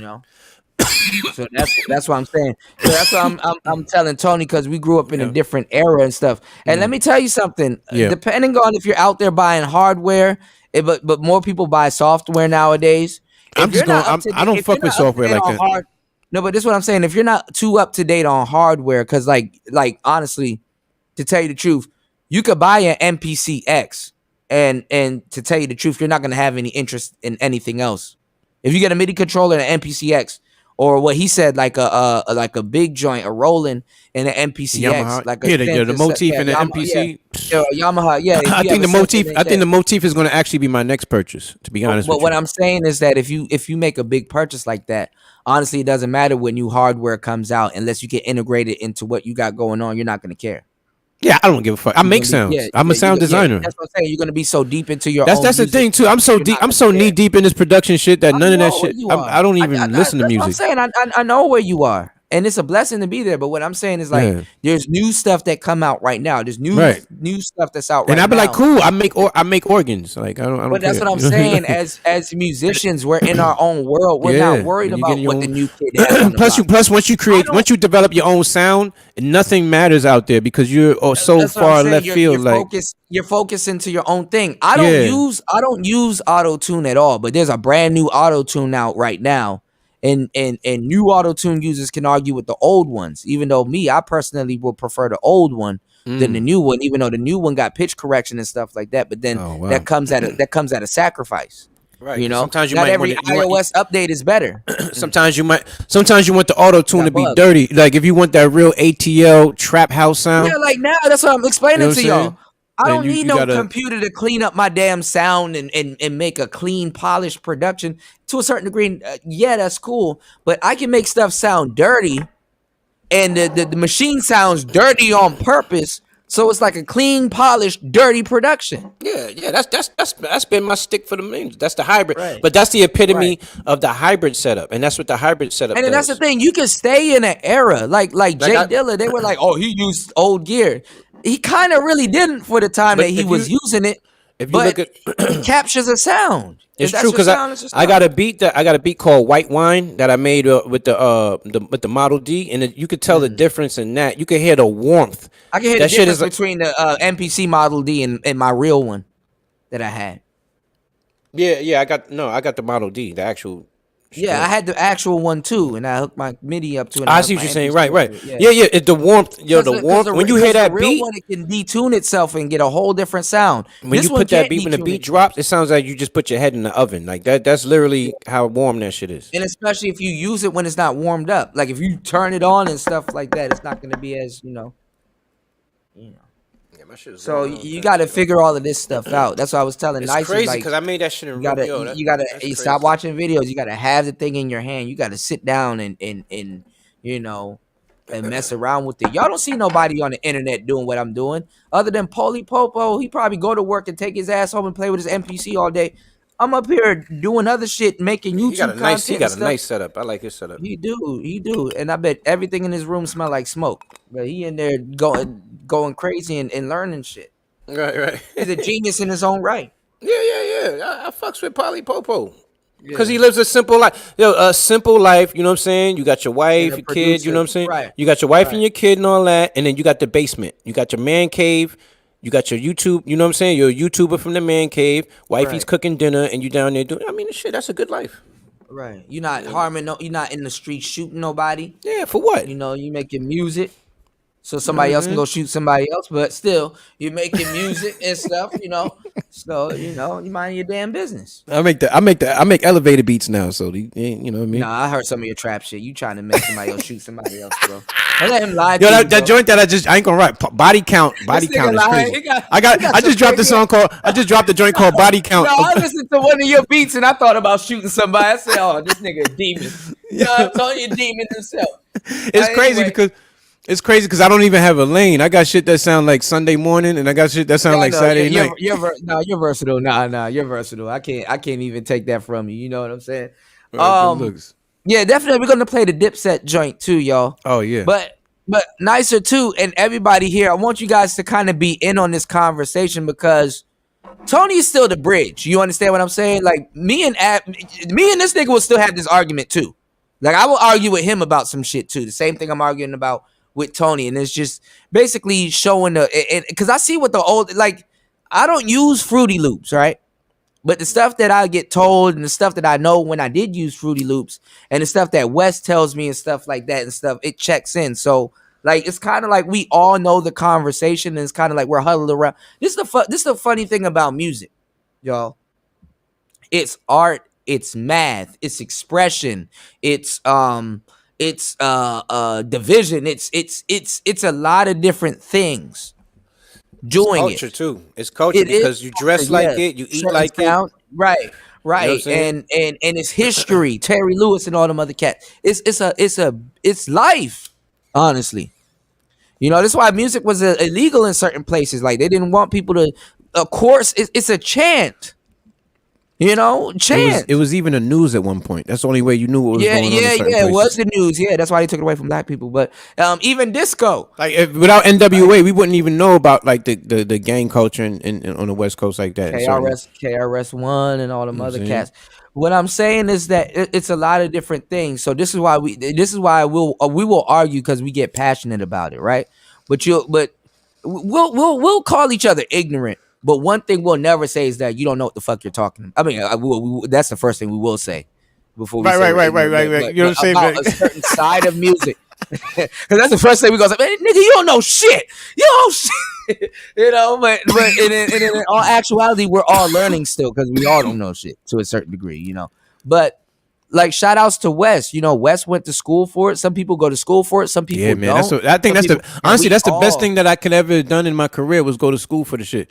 Because Yeah. all of the stuff that I knew by ear, I didn't really know it until I learned it and was like, oh, that's what the fuck I was doing all them years. Yeah, because Okay. sometimes even like it didn't hit me until I look at the ADSR of what I was hearing. Like it's literally a graph of what you hear. You know, And then the school gets you well rounded because they teach you the science of it, which is the Right. you know with Right. the acoustics of it. They teach Right. you the legal side of it because you learn the business classes and the structure Right. the structure of the industry. So you learn that about the publishing and so on and so forth. And then they also Right. teach you the editing side, like video. You learn how to do audio for video Right. And you and learn stuff the like that. math, And then you learn the yeah. music theory. The music theory. You know what I'm Yeah, saying? yeah. Math. For I would never you tell know. somebody not to learn music theory, even though Physics you and all don't that need shit. to. But yeah, yeah. No, all you the great, you all the you don't great you stuff. don't you don't you don't you the fundamentals are very helpful. You It know what I'm saying? is, Because yeah, when I look at the yeah. keyboard and I could just be like, okay. And then you could and then on top of that, you could like see what you're talking about, hear what you're talking about. It's like a different perspective. But Yeah, I no, wouldn't because I say mean, I wouldn't say you yeah, need it. even when I use these boxes though, Mm-hmm. and I get into like sound design, like it baffled me when I sat down for hours, and I'm like, I didn't make not one beat, but I did a bunch of shit. You know what I'm saying? Well, I sat down and I just sound design. I'm like, okay, well, if I need to learn how to use a LFO or a filter Oh or an yeah, yeah. envelope or use two oscillators on like a saw or like a saw wave or something like that and smooth it out, but it still keeps that distortion. You know what I'm saying? But it's Right. smooth because I'm If pitch I was bending and yeah. I was just thinking, Kuda, as you were saying that. I was thinking that the perfect minimalist setup for me, from my this is my opinion, would be the MPC X, the Yamaha motif, and Or like a random synth, like another right, random synth. and the But the computer, motif is a synth, and then though, with the but it's a controller too, right? right. It has I'm controller sorry, mode. what you Yeah. say again? The motif is a synth, but it has a controller mode too, right? Of course, they all Yeah. are controllers because you Right. could hook it up MIDI. Once you hook it up Right. MIDI, they're all controllers Right. because it becomes a it's slave. synth, it's a synth too. It's a synth also, Right. but right. they're all controllers and synths because it becomes a slave to the master. Yeah. You know what I'm saying? Once it hooks up, then whatever you're playing in that keyboard will be coming from another device. That's what I was telling Nicer. Nicer has a drum machine that she has to learn how to use. I think probably like almost like 8 months. I'm gonna tell her, listen, you don't know what you have. You got to use a drum machine. So that's why I told her to get a pocket operator. So that way she can. That's the perfect. And I'm teaching other people how to use a pocket operator. I'm gonna so tell you they the can get perfect music. minimalist setup. Real quick. Minimalist setup, I'm saying, for me, would be a Yamaha motif, the MPC X, as far as hardware, right? But see, Now, you're as far talking about some advanced shit. bro, can I just say it? They- Can I just but say they my, don't can I, know what you're bro, talking can I about. just You tell gotta- you what I'm talking about, bro? You got to make sense. Kuda, can I tell you what I'm talking about, though? Please. Can I tell you? I know Okay, what you're gonna listen. say, but yeah, go ahead. You know exactly what I'm saying? Don't gaslight me. Yeah. Let me just say what I No, I gotta know say. what you're Don't- saying. No, you're not. Kuda, let me just say it. Just Shush. fill the space in for you. I Let know me what just you're say talking it. God about. damn it. Because I didn't say it yet. You get two hardware synths, a No, controller, no. Just shut up and let me say it because you cut me off the first time. Well, hold on. Let me just say it, All right, Kuda. Let me all right, just say watch what this. I'm saying. Oh, Kuda, all right, no, watch this, no, y'all. no, Kuda, no, 'Cause you know what no, I'm saying? Kuda, no, Kuda, no, fuck You no. get the Let me say motif, what I gotta say, You get a Kuda. controller. Let me say what I gotta MPC say. and another synth. Go No, fuck Go no, ahead. bro. ahead. I'm giving you my opinion, not Kuda's opinion. I know what Okay? your opinion is. You said No, it, you yes. don't. Go ahead. I'm gonna get the MPC X, the Yamaha motif as hardware. As far as software, I would have Pro Tools, No, I'm talking about a DAW Logic. setup.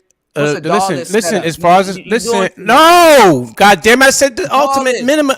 I said a minimalist setup, Flawless. minimalist. Minimal. That's no, I didn't say DAWless, minimalist. Will you fucking listen, bro?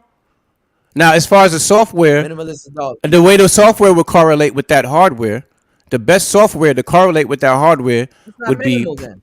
be Pro Tools, and then not minimal. just yes, but you fucking listen. Will be Pro Tools, That's not and minimal. it'll also Minimal- be Omnisphere. It'll be Omnisphere and it'll be Okay. Pro Tools. You That would be see- it. see, I would he use. choosing Listen, with bro. somebody that I would would do the use whole it. shit with Listen. you.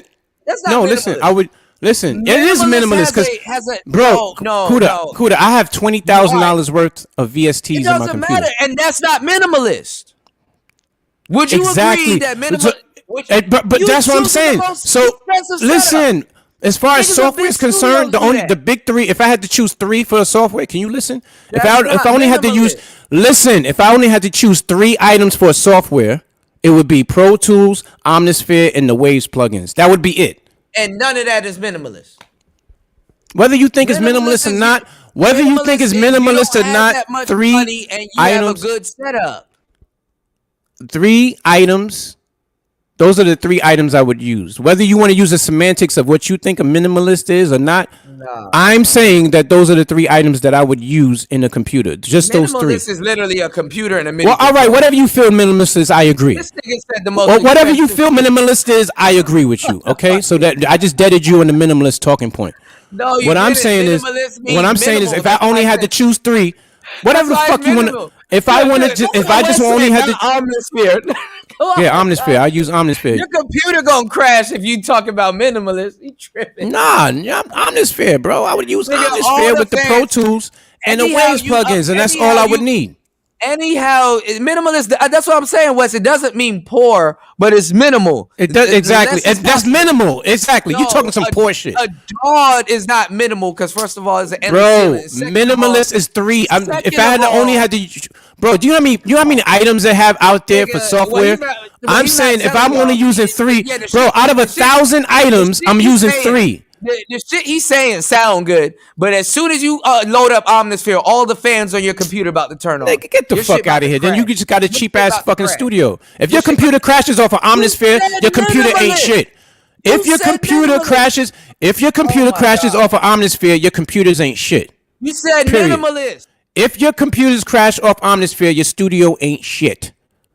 Period. This nigga said minimalist. A person who ever experiences that, you need to step your game up.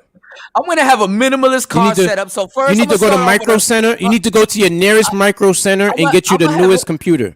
I'm gonna have a minimalist car setup. So first, I'm gonna start off with the Rolls Royce. If Omnisphere crashes your computer, your studio ain't shit. I'm gonna start off with the Dodge Viper, and we're gonna. You still on that minimalist argument, bro? You still on that one word? This is your word. He said minimalist. But I also said no. Another word I said was opinion. I know. I said my opinion. So that's that. I said my opinion. I said my opinion of a minimalist setup. So fuck out of here with that shit. Right, so Donald Trump said he had a small loan of $1 million to start his business. Nigga, what? Yeah, I read 3 of his books. $1 million. Million. I like the way he says million because he says it like 10 cents. Yeah, it's a whole different. He says it like it's $1. Million.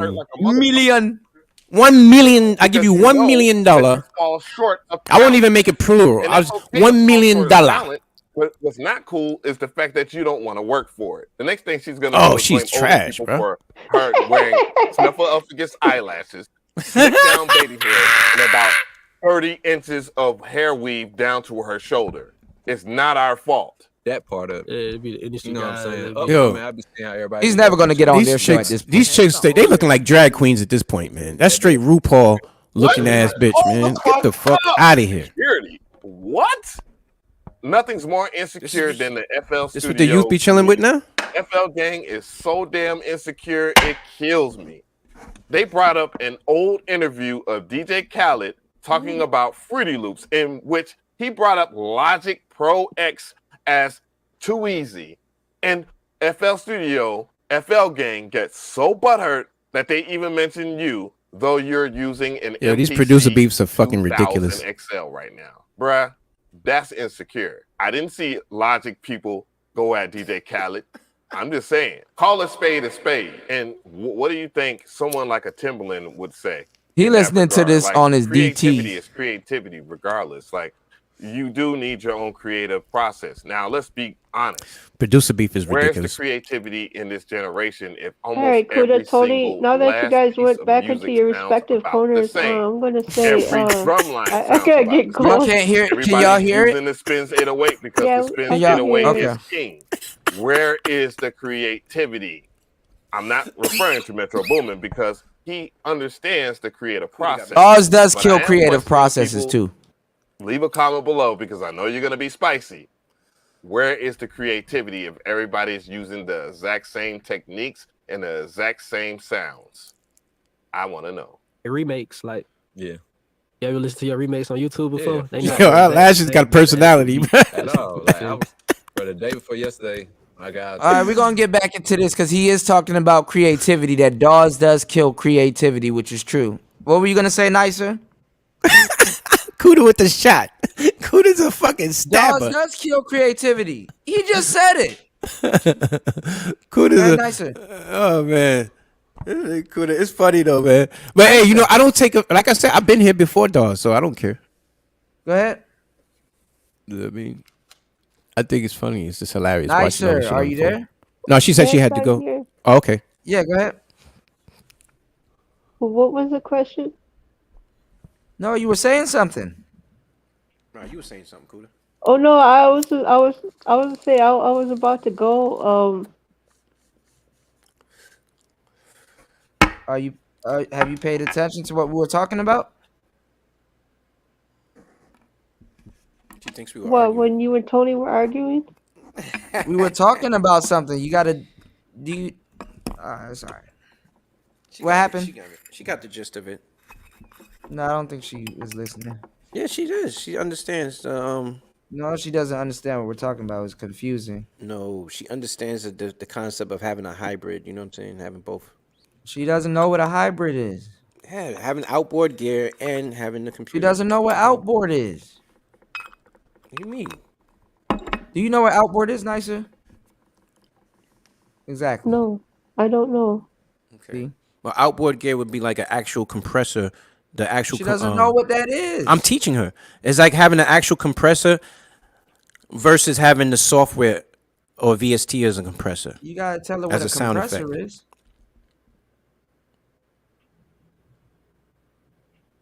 Compressor is a component that you add to the console. It's a See, sound you're effect. It's a using machine. $20 words. She doesn't know what. You're teaching somebody. You're using $20 words. She doesn't know what that is. What is a compressor? What does one does? Why would you need one? You got to go into all of that. You're the one who's expounding on shit, bro. All I was telling her was that the Because she compressor is the doesn't actual. know what to ask. She just all we had to do was tell her what outboard is. You decided to expound on Okay, shit. no, you You decided to digress. She just wanted to know outboard. I said outboard. Okay, the well, compressor is the actual she's component not gonna ask you 'cause she versus the doesn't software. know. That's it. That's it. That's outboard. That's it. But you want to expound, bro. Just Okay, keep it at outboard. did you learn what a compressor is, Nicer? No, because that's not what she wanted to Did know. that She teach just you wanted to what know a compressor outboard. was? No. No. There you have it, Kuda. She's not learning anything.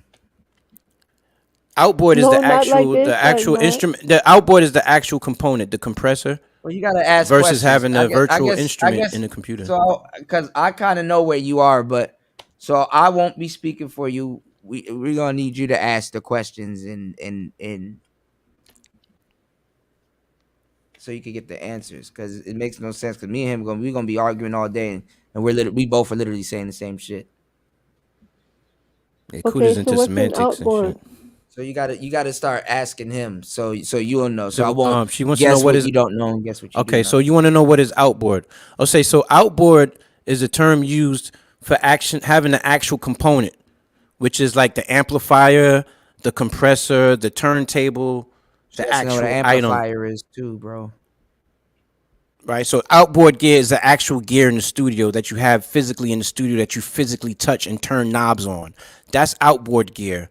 Virtual instrument will be Basically the another type of software hardware version. analog. The virtual. I can't teach her if you're interrupting me, Kuda. Because she doesn't know what you're talking about. I know where you're losing her in the conversation. She's definitely not gonna know if you're interrupting me. But fuck it, I'm done. I'm explaining. I'm outta here. hardware. It means hardware. You just interrupted me. You just defeated the purpose of me explaining shit. Okay. Why would you and do that? Like that's retarded. Like how can I teach her anything if you're interrupting me teaching? She doesn't It makes know no what sense. you're talking about. How do you know what she knows? She's listening Okay. to. I mean, she speaks English like I do. She's watch this. listening. Because you're using $20 No, words. it's not $20 words. She knows what When you're- outboard gear is. No, she It's doesn't. She the just actual not gear learn. that you touch. You turn knobs When on a you're compressor. when you're In real teaching life, people. you use a compressor in real All right, life and turn knobs. listen, That's outboard listen. gear. The actual gear I that you know use in this. real life in the I know studio. this. I know this as a The fuck are you YouTuber. talking about, man? I know this as a YouTuber. You're Now being watch what I'm offensive saying. now. Come No, on. I'm not. I know this as Come a on, come YouTuber. on. You're underestimating your When student. you're Come on. when you're teaching people, you can't assume that they do know and don't know things, but you can assume that they don't Kuda, know I don't things. want Kuda, Jesus Kuda. Christ. I'm not going to Because you're debate with you. teaching people, you Kuda, have I to don't care explain as it. much as you do. Stop. Listen, Stop, homie. I you don't have care. to It's explain it like you're stop. explaining it to a Kuda, we don't 7-year-old. That's care, how you bro. have to You're teach spending more time it. Okay. on explaining this than actually explaining what the We'll do that. concept was. Well, let's do this John, nicer. you explain everything Is to what her, I bro. and what I'm saying more accurate than what Tony's saying? Do you know what an amplifier is? Yeah, it's the thing you plug a guitar into. Oh, jeez. You go ahead, Tony. No, I'll rest my I'm case. not doing anything. You don't No, ask her go what ahead. it. I'll rest my case. No. You don't rest I your need, case. You teach her what an amplifier is. I need you If she to doesn't know teach what her an what an amplifier is, then why don't you tell her what one is? Because I said Kuda, you use the word. no, Kuda. Tell the See, young now lady you what an trying to flip amplifier it. is. No, I you just said ask her you what an use the amplifier word is. amplifier, and she doesn't know what one is, and she just confirmed that she didn't know what one is. No, What no, you're no, talking no. about? Kuda, you're bugging. She wanted to know All what right, outboard. all She right. wanted I'm to gonna know go what on mute. outboard gear is. I told her I'm it's gonna the go on gear mute. that you use in the studio. Nicer. Ask him all the questions you need. I'm gonna go on mute. Nicer. Wow. Nicer. Listen, I'm glad he's on mute. Let me teach you something. Outboard gear is the equipment that you use in the studio. Okay, that's the gear, like literally, that you're using in real life, whether it be the amplifier or the compressor or whatever gear that you're using. That's what outboard gear is. Okay, virtual instruments is the software version of that. So if you use a compressor in Pro Tools and you add it as a VST, you add it as a sound effect. That's the software version of it. But then the outboard version of it will be the version that you use in the studio. Simple as that. You understand that, Nicer? Yeah. Okay. That's the point of what I wanted to show you, what outboard gear is. The difference between outboard gear and virtual instruments, actual VST. You know what I'm saying? So that's just that. You don't need Got to go it. any you don't need to go any deeper than that. You could just focus, just marinate on that, and then you can go into another thing. So would a groove box be considered outboard? Right. The groove box is outboard gear. Okay. So now what they would probably have is, say they have a software version of a groove box. So then now, if you have a software version of a groove box, you don't necessarily have to have the outboard. So then you'll upload it in your computer. You'll just upload the groove box as a VST. So then now you'll be playing with the groove box as a VST as software versus playing with the groove box in real life in your hand. You see what I'm saying? Yeah. So that'll be the difference between using outboard gear and an actual VST, which is a virtual instrument. You know?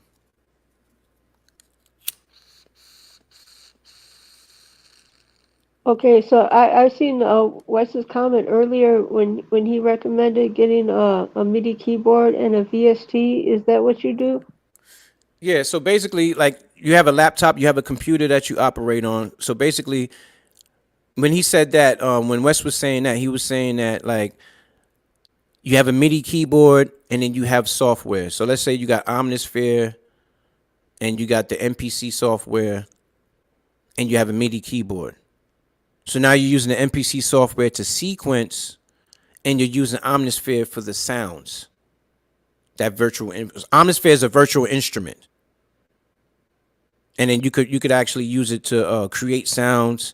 It comes with sounds built in, and then you could get Omnisphere packs. You can buy sounds. You could create sounds from scratch, learn sound design. It's a lot that you could do with Omnisphere itself as a software, as a virtual instrument. So if you have that, and let's say you have the MPC software, then you use that to actually sequence and arrange your music. You know what I'm saying? And then your MIDI keyboard is how you perform on it. You know, play your keys and everything like that. So that'll be a pretty much what I would consider a simple setup. You know what I mean? But like I said, it all depends what people are comfortable with. Some people are comfortable doing it that way. Some people are more comfortable with learning the actual device. You know. Yeah, I got it. So what do you sequence with the Spark? I have the Spark drum machine. I just haven't learned it yet. I have the Spark 2, which is the software on my laptop, Okay. which I've played around with, and I've actually figured out how to export the WAV file from the Spark 2 onto the DAW. I've created a few beats already utilizing both. Mm-hmm. But yeah, like Kuda said earlier, I want to learn how to use it. After I learn how to use my drum machine, I want to learn how to use a groove box. Right, right. I got you. But yeah, I guess did you mess with the drum machine outboard wise, or like when you said you haven't used it much, you mean as far as No, like I hmm because for the longest time, for some weird reason, I was watching tutorials trying to figure out how to get it to work, because um when I turn it on, or this is really hard for me to explain, but I couldn't get it to work until I came back, and I told Kuda what I was having problems with, and Kuda actually made a video walking me through it, and after that I was able to after that, the next time I pulled the drum machine out and I actually turned it on, that's when everything started working right.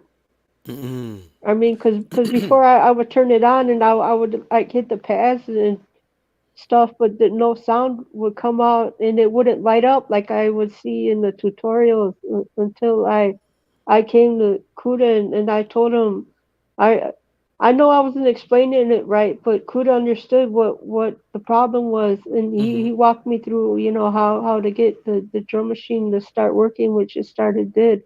Now I just got to figure out how to use it. Okay, so I guess you got to experiment with the sequencer mode. As far as like you just go through the menu and just go through the parameters and just kind of punch around and see, maybe copy sequence. You know, you have to really look at the commands and see what I really got. I don't know. One of these days, you probably got to go on live with the thing so you can see like what it looks like, but in real time, and you actually trying to work it. But I think when you get a MIDI keyboard and you hook it up to that machine, you're gonna probably things might kind of click a little bit more for you. Yeah, see, Tony, I'm glad you mentioned that, because that is something that I want to do later this year. I have to get a new laptop, and I want to get a camera so I can actually do live music shows like you see Kuda doing, where he's got the camera over the Oh yeah, MPC. yeah, the Yeah, overhead. I want to start doing that Yeah, later that's this dope. year. Yeah, that's Yeah, real nice. Yeah, I like that camera view. I like the overhead look. yeah, I do too. I have a tripod too. I never really tried it out with that kind of hooks your phone up to it. And I hooked the this other camera I got, the You, Omni. you could do it with a tripod, but you might have to have like one or two legs on the table.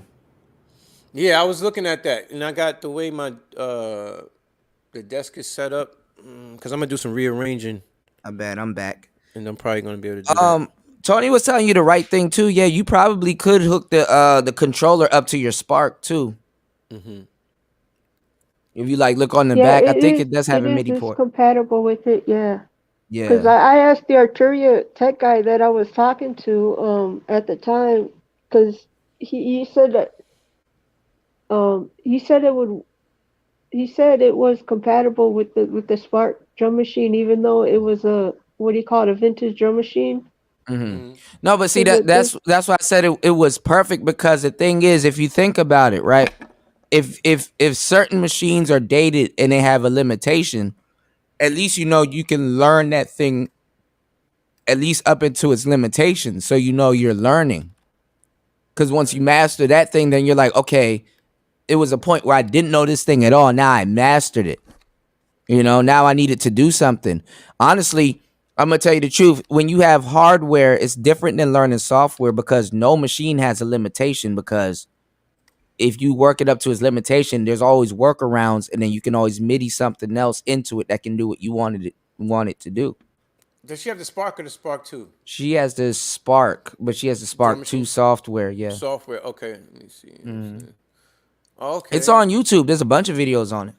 Yeah, I'm looking at it right now. And it has a sequencer. Oh, That's okay, what I so wanted. this is That's like I wanted. I wanted her to learn how to use the step sequencer because she has a drum machine.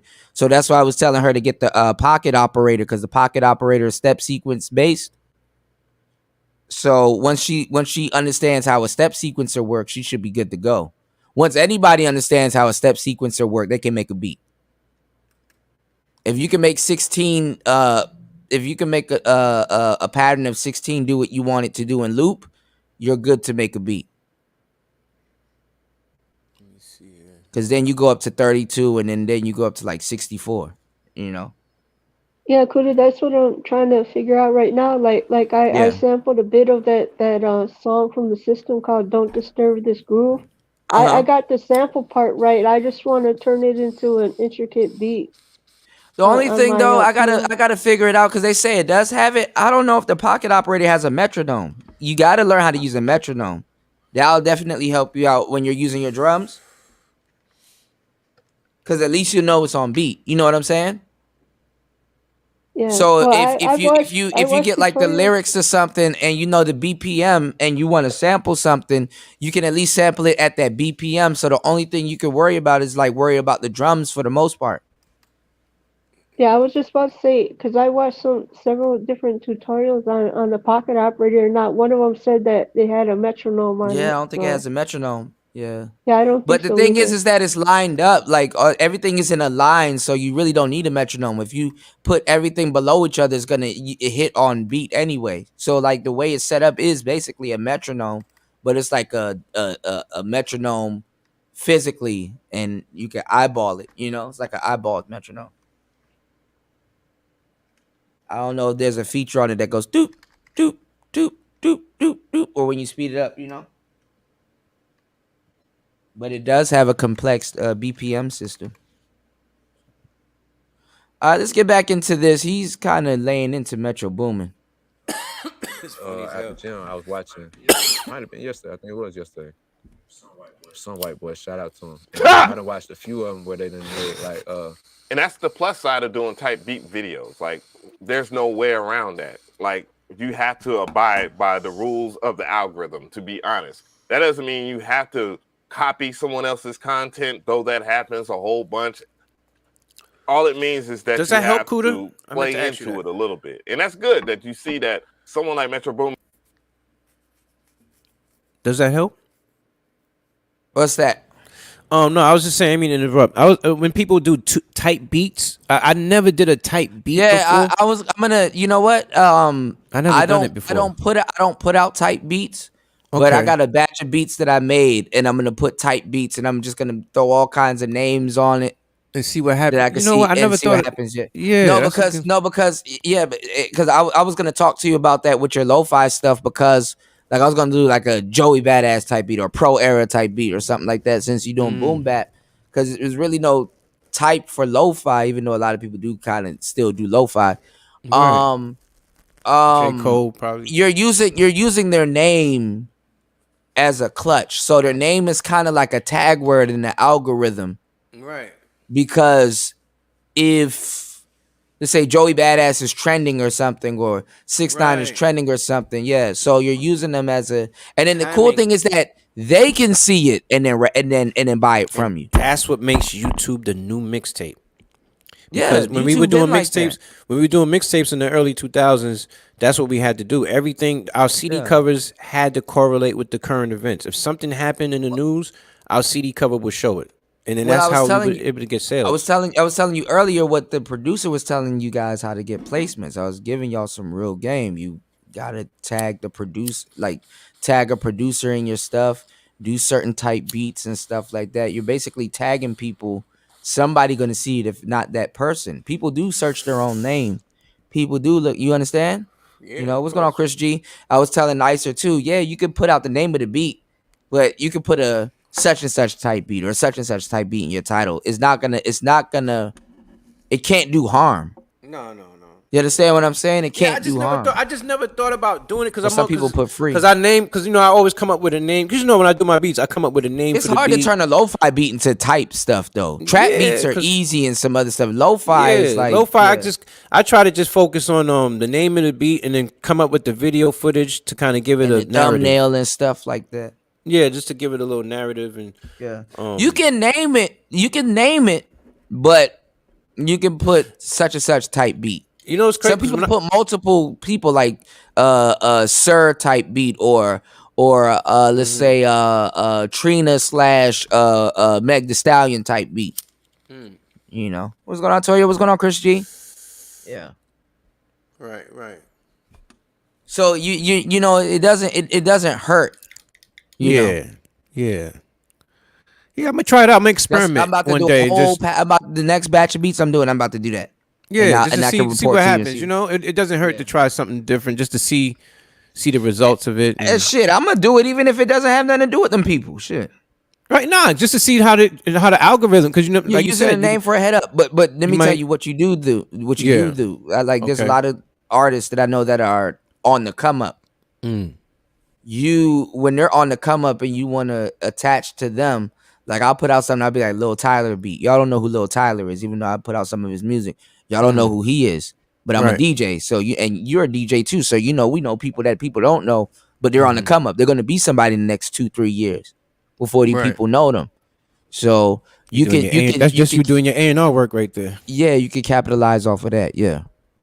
Oh, that's dope, Lil Tyler. Okay. Yeah. Put me on. I didn't even know about that one. Yeah, Lil Tyler. This is Lil dude, but that nigga got bars like shit.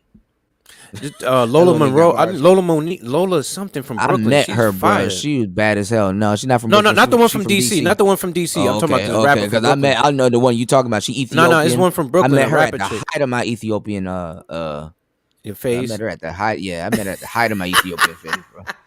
She right too. She 5'3". Yeah, she thick, looks like bro. It. But yeah, no, it's another Lola. That girl thicker than a Jamaican accent. They've been having like these outside. Lola Brooke, don't play with it. Don't play with it. Don't play with it. Yeah. Lola Brooke. Yeah. She be spitting. Yeah. Her. I like her. I like her flow. She's like a kind of like rags to riches story. She don't gloat like she got it like that, but she cool as shit. I like her. I like her energy. She put her work in and she been pushing that song for years.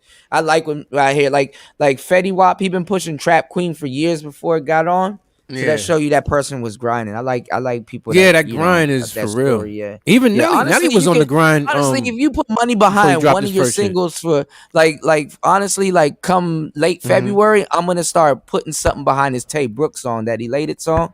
I mean, yes, I'm so related. Then it goes up both related. I know you have been frustrated. Oh, and he did, And I'm like, you know what? I might, even though he don't know, I might put a bag behind that song. And I might put a bag behind that song I did with Isla. That think about doing that body count. They're gonna do it. That body count will be good. Yeah, that'll be good. The artist was talking about doing a video for that joint. That's gonna be because he actually puts money into his even though the song is old to you, and I noticed that with my old music, because there's some old stuff that I played and people like, yo, that shit knock. And it's like, damn, you know what? Listening to it up to today's standard, that shit do still knock. That shit aged well, man. It aged well, and I got a lot of good feedback. Quality will never go out, to tell you the truth. Yeah, that's true. The mix, once you mix and you put the money into your stuff, mix and master, and do the right like thing. if you put like a year, if you push a single for like a year and a half, it actually still should do good. Like there's no way it could do bad still. Like that's not what I like working about that artist. Like about working with that artist is that he puts money into his stuff. He buys his beats. He makes sure that his pub is right. He pays for his videos because he's a truck driver. You know what I'm saying? So he's able to support his what he's trying to do. Doing what he need to do. Yeah. Right. Yeah, he on top. And he's putting it. And look, when you put your money into it and you go to the right studio and pay the right people, you won't have to drive a truck no goddamn more. Right. Exactly. So. He's one of those because a lot of times people. She actually got some bars. I seen a freestyle with it. Don't play with it. I thought that's all she was for. I ain't gonna lie to yo. I did a. Let me show y'all something too before we get back into this. If y'all go to my I got She the seemed like the hardest. type that she's like one of them short chicks that'll sucker punch you when you're not looking. But anyway, go ahead. Yeah, she do like she'll set a nigga up for some weed and shit. Like she'll like bitches over some weed. Damn, I Little would have grimy Brooklyn fronted you. joint. Like look, Yeah, if you didn't little have an Brownsville attitude, I would have joint. fronted you some shit. But damn, Look, um, little if y'all petite, the little go, petite joints be dangerous too. But yeah, yeah. hell yeah. They kind of they sought after. That's why Oh man, it's funny. it don't seem like it. That's But, hilarious. man, Austin Holloman, these Thai girls gonna run him through the ringer. I already see. Oh where he's yeah, going. he's he out there wearing cowboy hats and shit like that. Oh, he got the key. That's what he's right. It's like, bro, you don't need to do that. Yo, dog. he gonna want to pull up on you on box. I'm saying, B, like y'all gonna get a bag. Gonna pull up on me. I ain't gonna do nothing to that nigga. And he ain't gonna do nothing to me. Nah, Ain't nobody gonna touch me. He's young, man. Somebody touch me, bro. Y'all gonna know about it because I'm. No. I ain't gonna lie. I put it on my soul. It's next person that try to do something to me. No, I was talking about like a celebrity boxing match. I ain't talking about. I'm talking about some. The next person that do something. I ain't gonna lie, I got some backed up shit in my. If I black out, the next person that do something to me, I'm gonna do him bad, bro. I'm gonna do. Nah, I don't want that. I'm on some set example type shit. He ain't gonna do nothing to me. I ain't gonna do that. Nah, cool. Live a peaceful life, brother. I like him. Now look at this. I put this out. I got 60 views on my channel. Check this out. She actually killed this freestyle. Oh it's yeah, actually the best freestyle I heard. Look. Let's see what's going on with it. This a DJ Cookin exclusive. Check this out, y'all. Yeah. Stop playing with them, Riot. I did the video and everything. The like the hazy ghost vision. Yeah. Nigga, doggy never get off my pics. And I slowed and mixed it too. Yeah. On FedEx 2-day ship. My ex mad as shit. Baby, I'm the baddest bitch. I get the bitch like double. That nigga's a dub. No, he cannot dress. I cannot fuck him. Max his card, it wasn't hard. Nigga was feeling to touch me. The way that I move, the way that I walk. No, you shouldn't trust me. I stuffed the harness in a double. Oh, that's that's Ice. That's Icy. What her name is? Ice Spice. Yeah. Yeah. She from my hood. I like that. She's funny. She's a little savage though. Fuck with her. She better come with the tool. I ain't even gotta prove. As soon as I step in the room, they getting in tune. Talking money, come correct to me. I'm getting nasty off Hennessy. He gonna spare me respect. I like this little slowdown shit though. Niggas can never get next to me. I got the sauce, I'm the recipe. She throwing shots, ain't no doctor. Put her finger, she a blogger. Couple carrots on her collar. So that boy to give me mata. How you think they gonna beat me, nigga? Though, B. You better know how to treat me, nigga. He ain't mine. Why you promoting this ignorance, Kuda? Be surprised if I'm leaving with her. How you think they gonna beat me, nigga? You better know how to treat me, nigga. He ain't mine. You just see me with him, but don't be surprised if I'm leaving with him. I'm on my belly. I do too much. I didn't think she had wordplay, but she got a little wordplay. Yeah, she do. Girl, don't do it, you really get packed, no FedEx 2-day ship. She got a little flow too. Baby, I'm the baddest bitch. I get the bitch like double. That nigga's a dub, no, he cannot dress. Wow, ignorant. It was ignorant New York chick shit. Card, it wasn't hard. Nigga was feeling to touch me. You know the hood chicks be trying to pronounce the words all extra. No, you shouldn't trust me. I stuffed the harness in a duffy. The paying bitches really love me. How you my bitch and you sub me? If you so crazy, we ended abruptly. Ferrin' no bitch, only God is above me. Yeah, they watching all my moves. If she want drill shit, she better come with the tool. I ain't even gotta prove. Soon as I step in a room, they getting in tune. Oh, you spit some shit though. I killed that shit. I was like, okay, Shorty got a little bit of wordplay. Yeah, she got some wordplay to her and shit. She's a little savage. Lo-fi channel, man. This is a little Tyler. This is a little Tyler. Oh, it's lo-fi. That's fire. I like that. I like this little shit you got going on here. I like a little bit. I see what you got going here, B. Yeah, I just started it up. Yeah, it's a little Tyler though, but this is not the video. She's not promoting them and stuff like that. He actually getting up. I think he's from New York. I think, if I'm not mistaken. Oh, okay. This bitch acting crazy, don't post my stories. That ain't my baby, somebody call more. I stay in my lane, I'm feeling like tour. These niggas gon' change, I'm already knowing. She come out. Little badass nigga. But now, yeah, these are all remixes, and then some of these are beats. I got some big crit joint on there. I got Riff Raff. I like the thumbnails too and shit.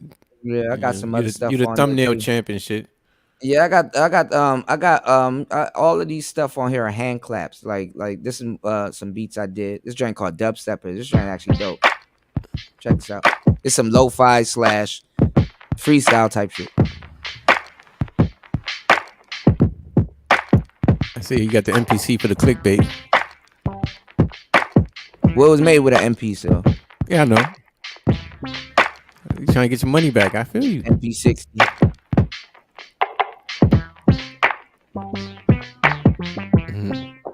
Oh, these guys. Yeah, he's right. Oh, I don't know who that is, but Link is right. These guys are all little Hardy Brown's children. Yeah, Lil Kim and Foxy Brown. Yeah. Facts.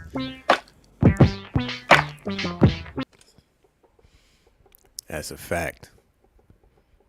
Cuda, where you at? Side, I hold you down. Hey, make sure y'all hit the like button. Coming on in, coming on out, wherever you're doing. If you're sitting here, getting there, if you're getting well, you know what I'm saying? Getting yourself together for work, getting ready for traffic, how you going to navigate it, wherever you at, whatever city you in. I hope you get there safely. Make sure you get there on time. Don't try to cheat the time clock either. Because I know some of y'all clock in from your phone thinking you slick. Nah, not bad, Joe. I held you down for a second. I held you down, you know. We entertainers, B. We entertainers, man. That's what we do. I pressed the wrong button. Yeah, Hold on. This joint is dope. This Twin Jokers joint. I might push this joint too. Check this out. Yo, that's crazy. I got a whole bunch of beats, man. If you need any for your radio station, let me know. Yeah, nah, for real, B. You got some shit. These are all You got the different email? though. It's not all lo-fi.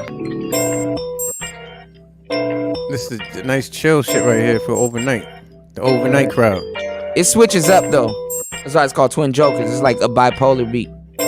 Yeah, I figured you had something going on. I like that. I like that. What you make this with? MPC. Okay. Some of these joints were made with the OP1 too though. Nice. Like, I remember you told me it's good for lo-fi and shit. Yeah. Even the sample rate. I like that little video game plug you could put right there. That little shit. Right. That shit. You just gave me you just triggered me, man. You trying to trigger the Gen X niggas.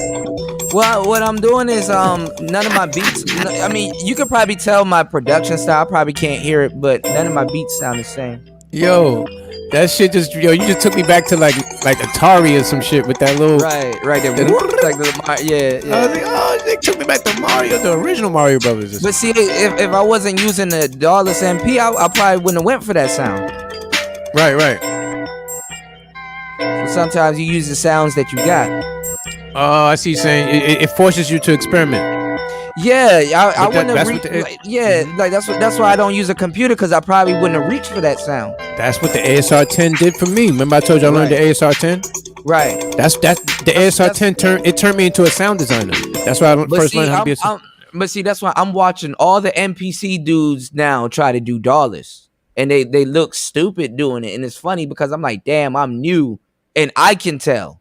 Mm-hmm. So it's like imagine if somebody that was, that's been in it for a minute, you know what I'm saying, how they probably could tell. So this is another new genre I'm making now. Like if I use any type of Asian aesthetic in my lo-fi and stuff, I call it kip hop. Oh shit, you got new genres. Just to put Lao on, let me find out. Let me find out you. Let me find out you. Oh, they colonizing the music shit over there in Thailand. Yeah, low key. Loud, yeah. I'm about to start using their instruments. You a colonist, me? You coming over there? I already know what you're doing. I already know what you're doing, Cootie. You're gonna get you a night over there in one of the little lounges. You're gonna call that shit. Yeah, they love this one. There's like 5 rappers out here that got this joint that's fucking with it. Yeah, this joint alright. It's smooth as hip hop. Look, and it's smooth. Like when I lived out in DR, when I was living in the Dominican Republic, I used to DJ in the barrios just for the hell of it. Right. You know what I'm saying? You start incorporating their culture in what you're doing, especially if and then they like that too, because it's like, damn, you get us to a certain degree. Right. And it's like they and when I play this for them, they're like, yo, this is, because they call it hip hop style. Basically, it is hip hop style. But it's like when you Kip is money for them. So when they say Kip Hop, it's like money music to So them. if you get one of them to do a song on this shit, you would actually be the innovator. You would actually be the innovator for some shit. All the beats that I'm doing in this patch right now is gonna be Kip Hop. So I'm making something called Kip Hop. So all the loud rappers, even if it's a wave, it don't have to be a permanent genre. Even if it's a wave, they'll be like, damn, like you know how you got trap music. It's like Kip Hop. It's like Just imagine hip-hop. that dude, the dude in Italy. I forgot. He's a drill rapper from Italy. Fire, dude is fire. White dude. But see, fire. New York gotta pay homage for the drill. It's Italian drill, bro. In Italy, in the hood. But New York gotta pay homage to a British nigga for their shit. Oh, they all do. They all pay homage from Chicago all the way to that's how the Brooklyn drill. That's how the Brooklyn drill shit started from the UK. That's what I'm saying. But they be talking crazy about dudes from the UK and stuff like that when they. I don't know. I'm not in. I haven't.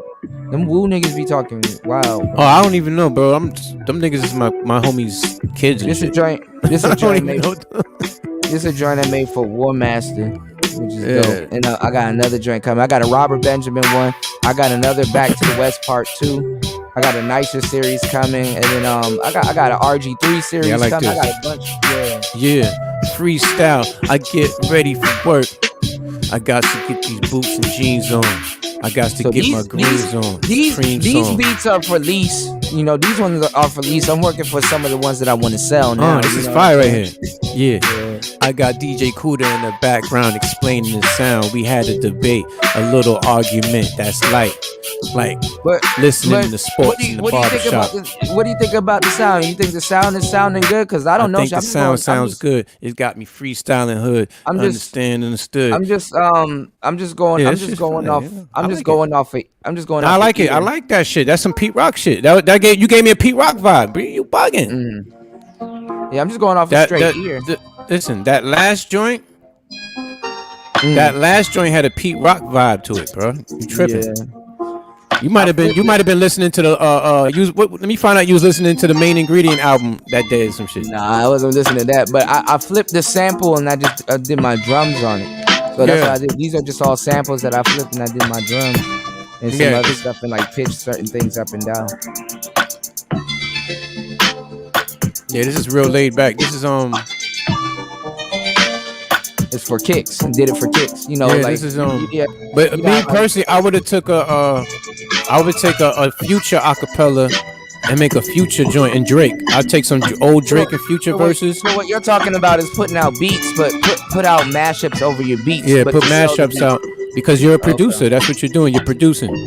So you want to show people how they can rap on it. Right. So that's how you get that's how you're gonna get your Drake plug. That's how you're gonna get your Drake placement.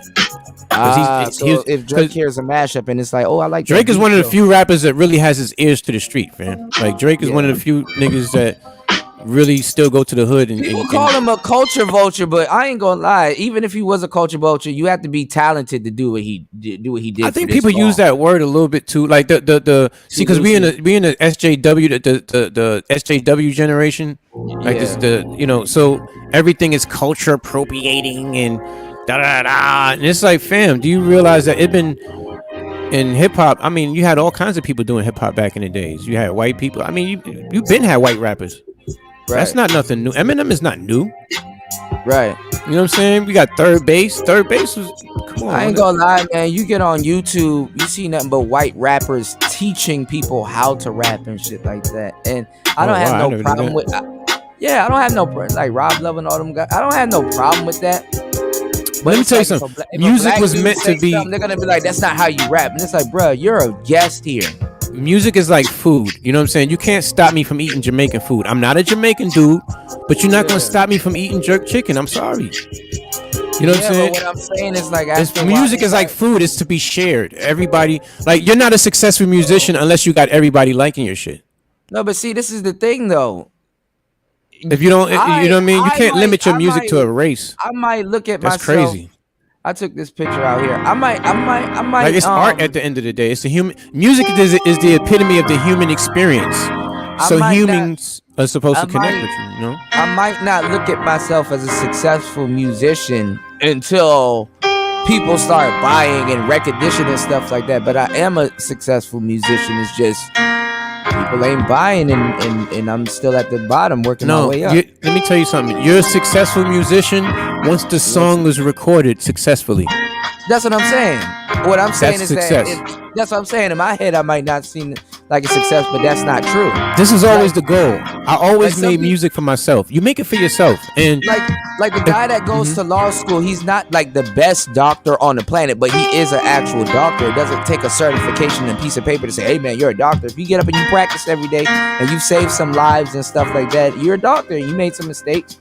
Doctors make mistakes too. You know? Yeah, that's why they have malpractice lawyers. Yeah, malpractice. You know what I'm saying? Where they kind of regulate that. To remedy the situation. Because my brother, that's another show. But yeah, man, this shit is smooth. Like I said, music is about the human experience, and making beats. I make beats that I like, and if other people like it. Think about it, Kuda. If you make a beat, right? If you make your beats in accordance to like. When you like your beats, you're listening to them, right? And if other people like them, if it's 2,000 other people that like them too, then you're doing something right. You know what I'm saying? They share the same opinion as you. Well, that's what I was telling Nicer. Nicer got over like 1,000-something views, so she's doing really well. So that's why I'm trying to get her in shape, because you don't want success to come and then you're not ready for it, and then you become great, and it's like, damn, I kind of blew it. Yeah, that's what happened with my first YouTube channel. That's what happened with my first YouTube channel. Yeah, you want to strike while the iron is hot, but you want to also be ready. You have to. You have, because the thing is, I went viral and I didn't know I went viral. You know what's so crazy about YouTube? Yeah. You know what's so crazy about YouTube? Viral and don't even know. I didn't even know. I didn't pay attention. Right. This was 2006, but I did the video in 2012. Yeah, 2012.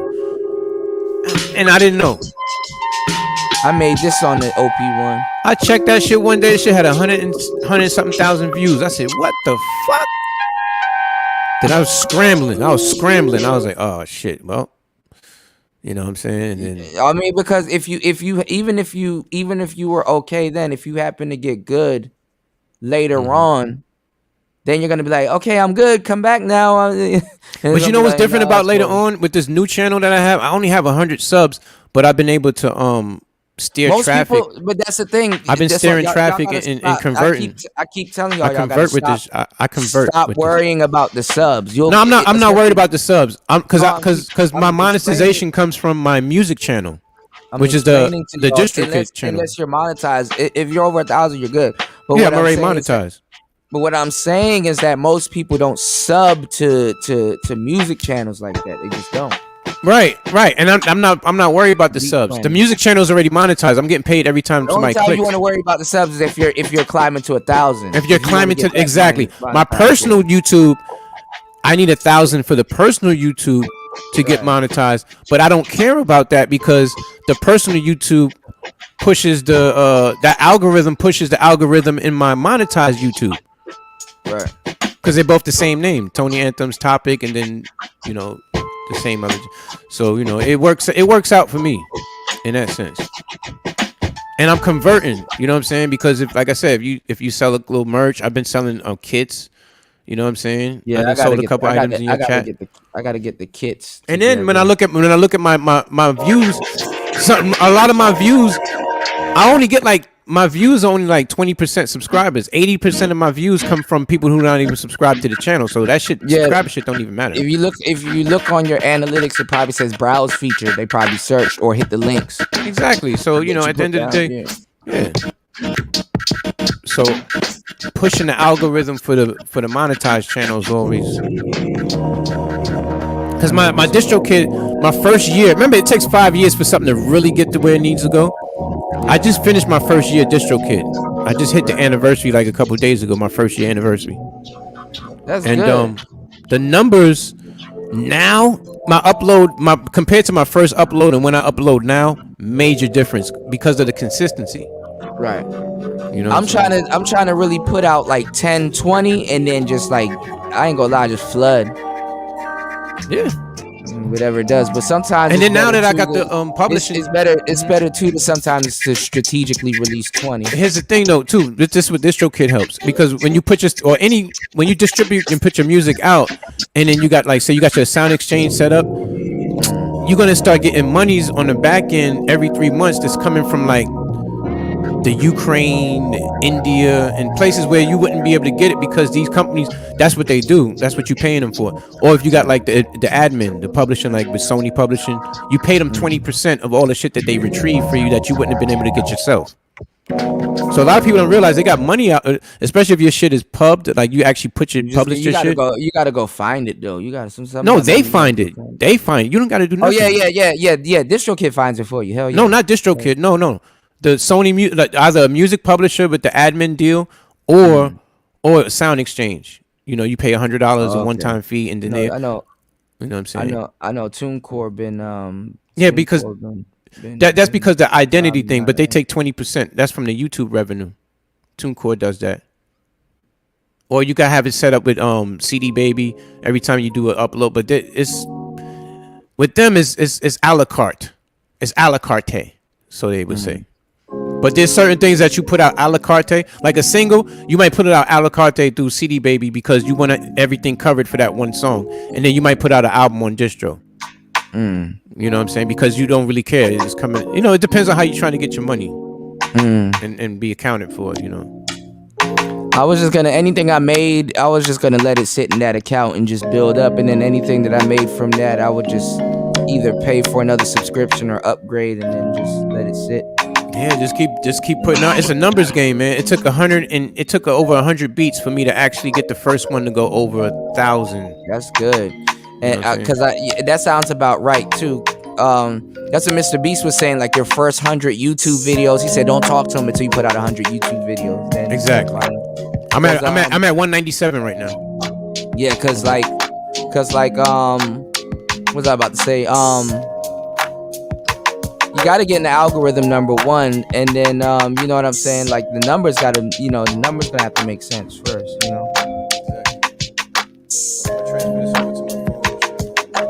Alright. I'll drop it again.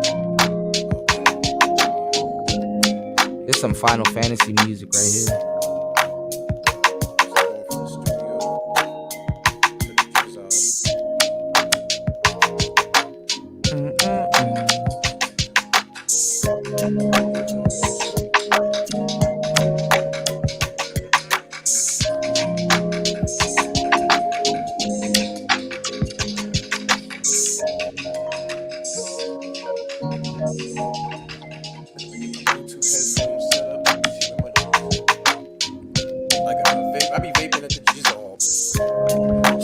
Yeah, y'all vape dudes, y'all be going crazy indoors, man. Y'all be halfway through conversation. It's like, God damn, to breathe. I'm lightweight though. I'm a man of a certain age, so I'm very lightweight. Like a motherfucker out here. I'm low. I'm very low key. Like I don't. Well, it all depends what's in it. Like some people is shisha, some people is tobacco, some people is weed. Oh yeah. No, I got the weed joint, the oil, the medical shit. So this shit, like once you hit it like 2-3 times, you good for hours. You know what I'm saying? Like you shouldn't be doing too much. Let me see. All right, let me get my Bluetooth. See, I got a lot of good music. I just need to I need a funnel. I'm gonna get a funnel for this channel and funnel everything into it. Yeah, and like I said, man, please, Kuda, please upload your shit through distro ASAP because the kids are downloading. My TikTok is going. The title and the Snapchat and the TikToks. I looked at my out before, and they gave me a hard ass time. Look at this. What's that? They gave me a hard ass time because I've been uploading stuff through DistroKid, but they just wouldn't. They would give it. They said my shit was gonna be published, so I'm like, okay, it's published. When I go back to go look, the shit wasn't published. So then I had to redo it. They were like, vaguely, you know. They're like, oh, vaguely, you didn't fill this out, and you didn't fill that out. So now I'm about to do a huge upload and my beats and stuff like that. But they got DJ Cuba obviously. Um, put my album out on Spotify. Oh, here I go. So I got I don't know why they got this woman's titties as my background, but shit, you like it, I love it. Oh, there goes one of my beats. So I got some of my stuff that's coming up right now. Here's one of my beats that's already out right here. So I'll be able to let me take this down. I'll be able to I'll be able to promote my Spotify super Like I soon. dropped So down the this other one, right? Hold on. I dropped it down. So this was Okay, cool. so this was my this is where I'm about to start promoting everything. I'm about to put my Spotify on blast. And then I'm talking to certain people. I'm gonna have all my lo-fi stuff up here. And I'm gonna it's just filling out those. You gotta sit down one day and fill out all of that paperwork and stuff, and then put all your beats up. One night, just sit down. I gotta sit down at the laptop and just do that shit. But I'm gonna I'm about to get on certain playlists and stuff like that. So my Instagram been doing well too. You know. Right. So I got a new Instagram and that shit. I'm gonna start going live on Instagram on that channel. Hold on.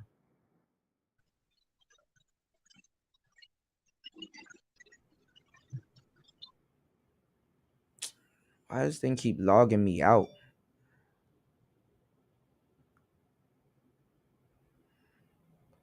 So that's funny as hell. Behringer funny as hell. Um they were like, this is like the perfect MIDI controller. Caption this by Behringer. So this is like my Instagram. So like all of these, like there's cool people that follow me. There's like hologram electronics, look, like a whole bunch of other people. I'm building a whole new community. I just did it the other day. I just came on the other day and look, all of these people after I start following all the lo-fi playlists and stuff like that, start following all the lo-fi stuff. So this is what I was telling Nicer, that she got to create an Instagram and stuff like that.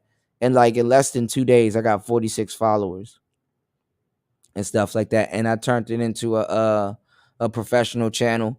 So I'm gonna start promoting it, and I got the majority of my like my latest instrumentals up right here already. Damn, I didn't even know I had this twice.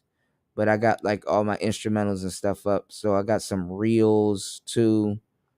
And people are reacting to them. Oh, damn, I finally get to see the numbers. I didn't get to see the numbers last time. Okay, 19, 16. This is good. Damn. Oh, this is not bad. Okay, I'm 15, 19, 30. Okay. I just put these up too. Like in less than 24 hours or 42 hours. So, and I started following a whole bunch of other people. So I'm gonna start doing Instagram like I do TikTok. What you got to do? Oh shit, you were down. What you got to do on TikTok is you got to start following a bunch of famous people, and then they'll Hey, follow me suggest. on Well, hold on. You got to follow a whole my bunch bad. of famous people, and then they'll suggest your page, and then you can unfollow them in like 60 seconds, like in a minute, right? So you Gotcha. stay on the page, you follow everybody, and Yeah. then you unfollow them, and then Uh-huh. you'll get a bunch of subscribers, because then you'll get into the algorithm, and then you stay on that same page, and then you follow them, and then you unfollow them, and then you follow them, and then you unfollow them, then you follow them, then you unfollow them, then you follow them, and then you unfollow them. And that's how, you heard that here. I'm giving y'all the game. That's how you trick the Yeah. algorithm into suggesting you, because as soon as you follow them, they're gonna like, hey, this Mm-hmm. person followed Kelly Rowland. You should follow Kelly Rowland too. So Oh, that's okay. that's how they do. That's how they do that. Yeah, my bad. What were you saying? No, I was saying follow me on the joint. Tony Yeah, I underscore am. anthems Yeah, I am. I'm on about the to follow IG. everybody. Yeah, but I'm not gonna follow everybody on YouTube here, because I'm building a new fan. I'm gonna follow you definitely, but I'm not gonna follow everybody on YouTube here because I'm building a different I was trying algorithm. to find you. I thought it was DJ Kuda. I was trying to find you in that motherfucker. Yeah, nah. I don't even be on Instagram like that. to tell you the truth. But I know I'm missing a bag, not being on Yeah. Instagram like that. I'm missing a huge bag. I honestly, a lot of my beat sales come from the DMs. Like I talk. Yeah, that's what I'm saying. Um, I'm missing a huge bag, and I got to do the same thing on Twitter. So I'm getting all my it's more socials right this year. because like on Instagram, I feel that people are more serious. You know, Yeah, I feel now like people. before it was all games and stuff, but yeah, people are more serious on Instagram than Facebook, definitely. It's, Yeah, well, I don't even do shit on Facebook at all. I used to make money on Facebook, but that phased out because people turned Facebook into a political instrument. So then that fucked up the hustle. You to make money on Facebook, you gotta be in a group or something, and then you can barely do that because everybody else is doing it. Is giving Yeah, people props. Facebook shit He's is over. not That shit's done. Right. the only producer to do something like that. He's probably one of the many producers that will give you props on if you're delivering. Now, I saw the exact same tutorial, and it was a kid doing it in Fruity Loops, though Metro Boomin, again, uses the MPC. Granted, I'm not trying to talk shit about FL Gang right now. I don't really care. You guys are just going to be sensitive as hell, and that's what y'all do every single freaking day is be extra sensitive on social media instead of just getting it. We all make jokes, and some of you guys deserve to be roasted for your false information. Shit. Nah, the MP's hard, bro. Y'all got to fuck with this shit.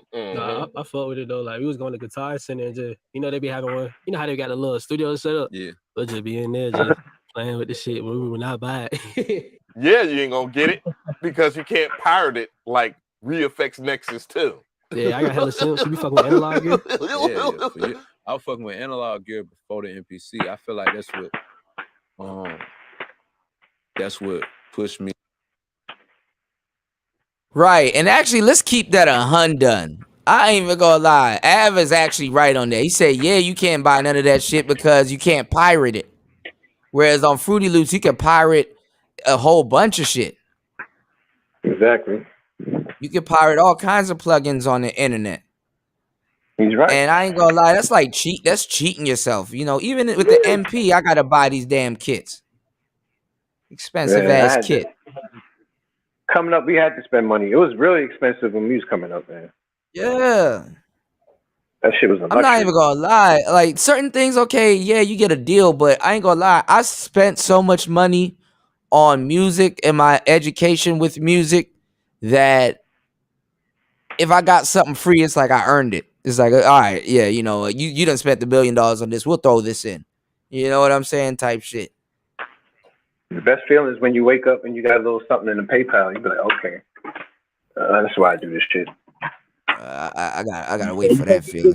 I gotta work and earn everything I get, bro. Everything I get, I earn, bro.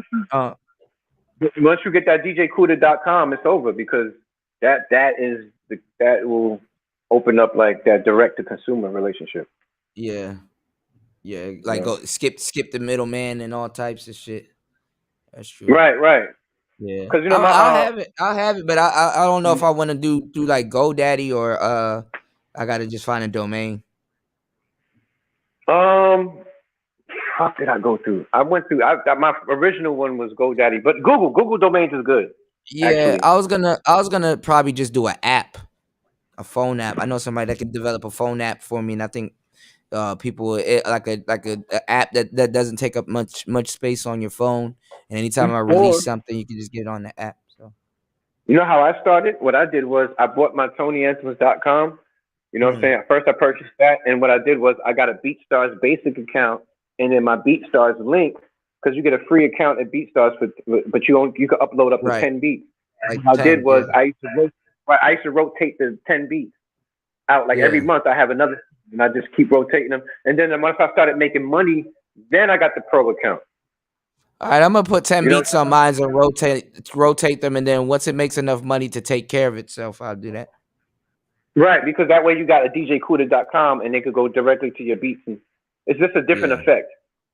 You know I'm getting all my links. I'm getting all my links and everything together. So I got Gumroad though. Gumroad is not bad at all. Me like my curiosity more towards it. Cause we started fucking with the analog gear like. First started fucking with Sense. This is why he's a real one. Maybe 2017, 18. something like 17, probably like 2017. And just me just noticing night and day, just the difference of how the sounds was, and just how much more heavy and warm they were. And I was always doing that, but I would just record them and like record the sounds in the FL and still like do the drums and all that in the FL. I can't get too far behind Av though, cause that nigga be on the computer like shit. There be so much videos.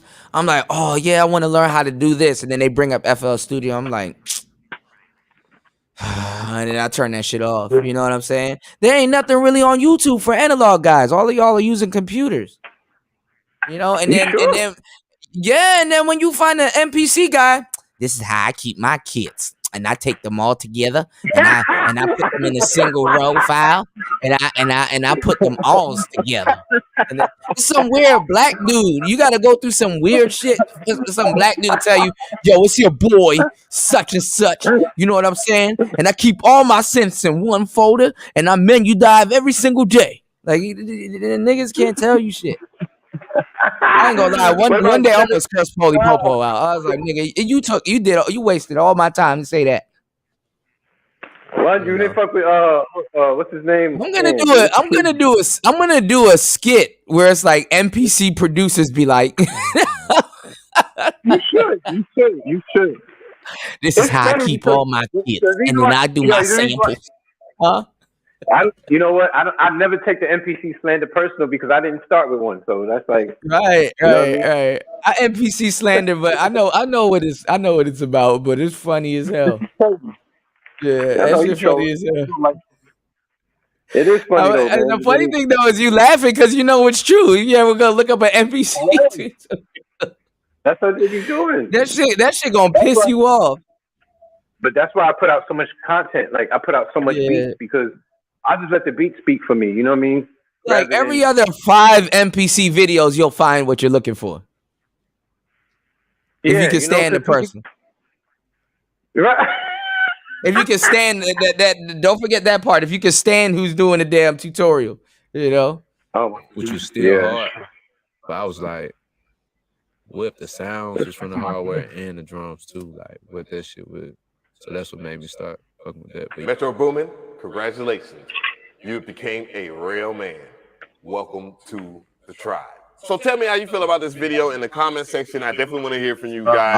I'm about to sit down and watch that whole the original interview tomorrow or tonight. The whole entire Producer Brian interview will be linked in the description box. It's about 2 hours long. I didn't feel like going through all that. My brain was hurting listening to them ask the same asinine questions they ask every other producer on their platform. Yeah, I'm getting a little tired of it at this point.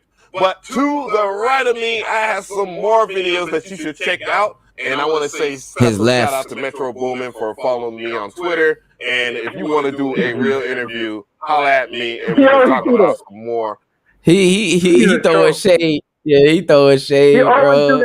No, but he does that. I noticed that. He would only troll you if you're following him.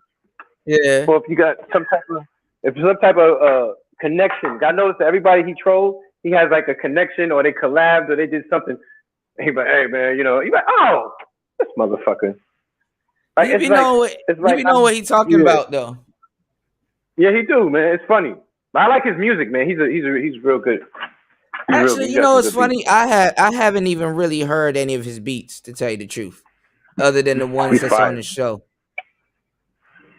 Nah, he be alright, man. He got some shit though, like, you know what I'm saying?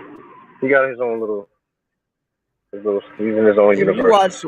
Other than him and some other people, if you watch one NPC tutorial, you done seen them all. Yeah, that's true. I haven't watched any in a while. Other than Pauly Popo is a little bit different, but he's sending you all around the world before he gets to what the hell he's talking about. Oh man, yo, but I like his fucking synth content. It's crazy. His modular content. Yeah, he got a nice little setup. That little modular setup is crazy. But he be in there like a fucking. Let me see if I can find an NPC tutorial so I can show y'all what I'm talking about. Hold on, let me go look for one. I knew that. I'm on a mountain They bike. be like, I got all my kits together, and then I do a whole sequence, and then they be throwing out pop words and shit. Like, it's like, what? Hold on, yo. I don't know if this guy is gay or not. I be watching Eldre. Eldre's actually pretty good. He's like one of my favorites now. But that's hilarious. Curtis King, he's hit or miss. Oh, okay. I think I heard of him. Oh, here's the guy, Rio Leia. He's the guy that's like now all of a sudden starting to do stuff with like analog stuff and guitar kit and guitar pedals. I don't be wanting to give away the sauce though. I'm one of them selfish, because I'm actually making. You know what I'm saying? Like when you actually making this shit every day, making the beats every day. Number one, you don't have time to really. You're right, and then you don't have time to tutorial because you're so busy making it. Like you're knee deep in it, like so it's hard to. You gotta really set a time aside to. I was watching a bunch of Wheezy Out of Here, Joe. Wheezy Out of Here. Oh yeah. Bolo's pretty good too. Yeah, I like him. I like his beat. His beat Nicer, are you still there? I think she dipped out. She probably was going to dip earlier. Okay. Remember, she said she was leaving earlier. I gotta make sure she's asking questions and finding out what certain things are. Hold on.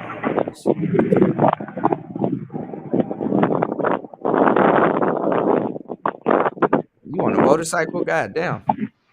I mean, you can mute me if you want. I'm just. Nah, you good. Sound like you on a motorcycle. Nah, I'm on a mountain bike. I left the motorcycle home today. I didn't ride the motorcycle today. I've been watching this Fat Trail, Shy Glizzy, and Aunt Glizzy beef. That shit is crazy.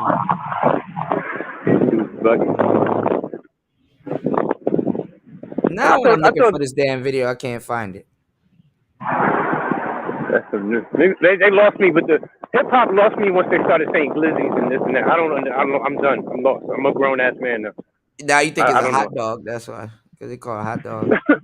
I have no idea.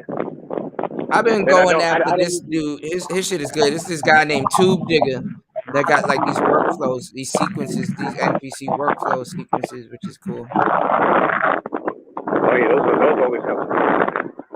You know about Tube Digger? Yeah, I like Tube Digger. I fuck with him. He reminds me of my homie. Cause I got some. Yeah. No, because I got some homies from out there. You know, so the accent is mad funny. Okay. Cause sometimes I'll watch a whole because I be watching people in the studio too. Sometimes I'll watch a whole NPC tutorial and still don't do it. Still don't do it the way they. But it's good to know. It's good to know, and then you just go off the cuff your own kind of way. Yeah. Now all of a sudden I can't find this video I'm looking for. But these NPC dudes, they be sending you on a goose chase. Don't even be. It's like a mechanic. They take all day to explain some simple shit. They're trying to get the ad money. They're trying to kill time. Get a couple ads in on your ass. Right. Hold on. Actually, I think I got him. Hold on. I'm trying to do a two-handed dunk by the summertime.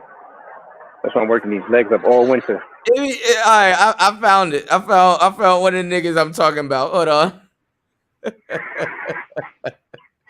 All of them look like this guy for some reason, or some fat dude with a grill in his mouth. Hold on. Yeah. Trying to teach you about the NPC. Hold on. Hold on. Let me see. It's usually some white dude or a weird black dude. Yep. Hold on.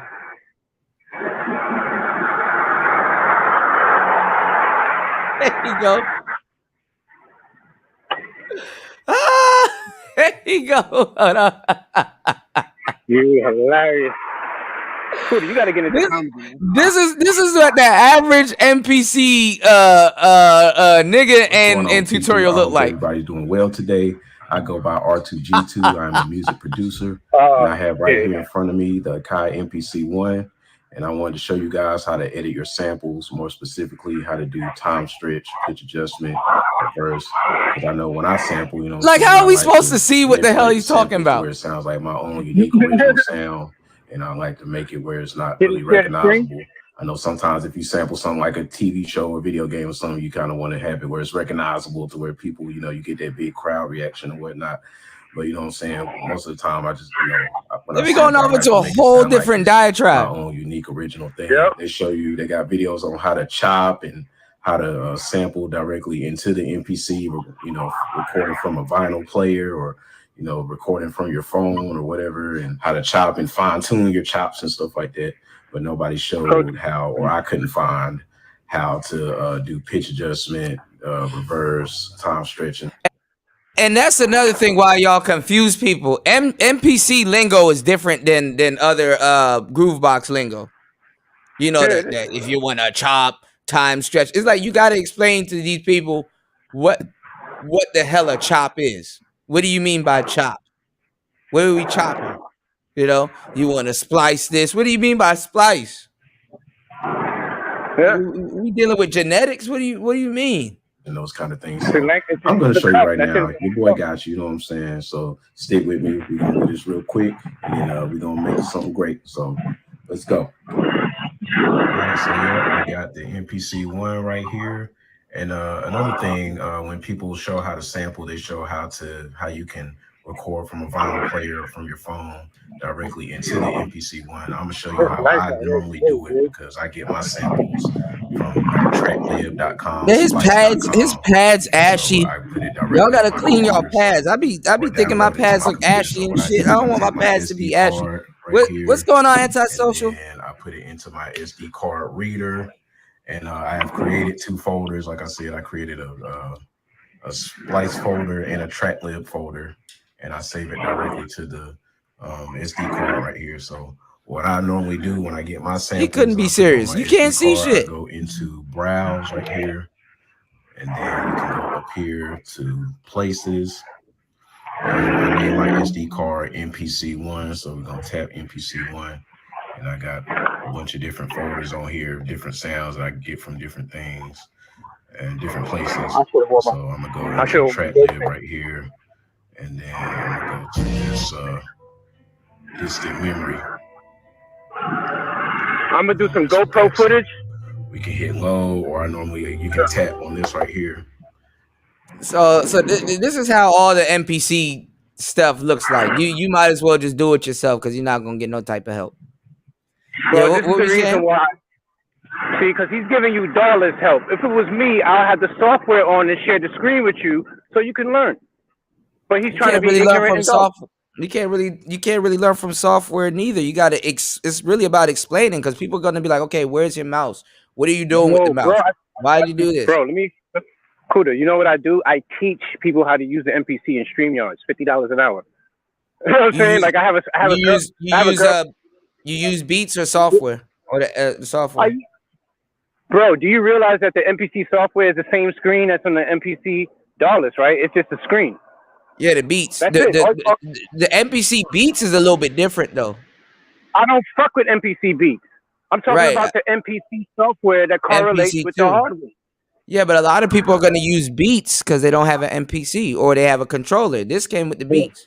Bro, my students have MPCs, bro. You can't fuck with me if you ain't got an MPC. There'd be no point in you even. I won't even take your money. Right. To be honest with you. Tony be teaching this class like, all right, so what I do is I put my kits together. No, that's not what I do. No. Don't try to handle my hustle. Hold on, don't try to handle my hustle. Wait on a second. That's what, hey, TonyAnthems.com. I make you many Tony gonna be there. I make you menu dive. You about to menu dive with me. Come menu dive with Tony. Nah, that nigga sound sassy. That nigga sound like he never used a hammer drill in his life. What I like to do is I like to arrange my kits. No. Let me find out. Hold on, youngin. No, I would share the screen and then they would follow along. Oh, Are you listening shit. or no?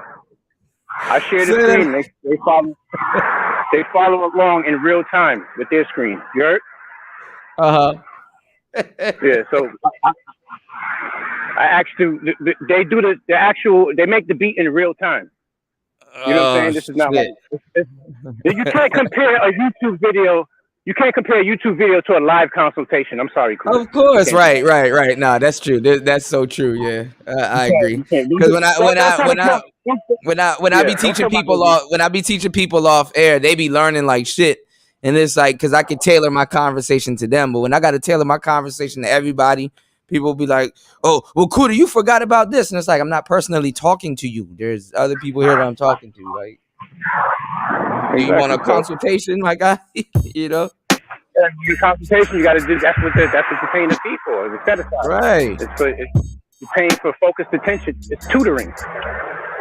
Yeah, you go to the math. You got a math class, right? That you pay tuition for. But if you want to motherfucking sit aside and get tutoring, unless it's included in your technology fee on campus, you're gonna have to pay somebody.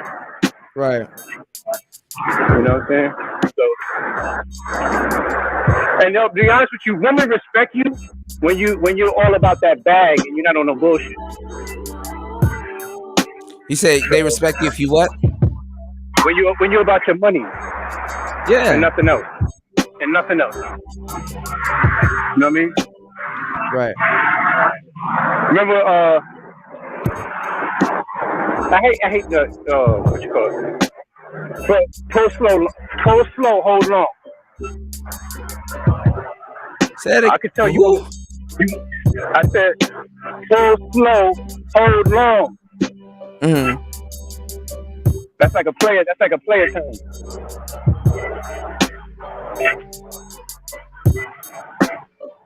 It's a black pill.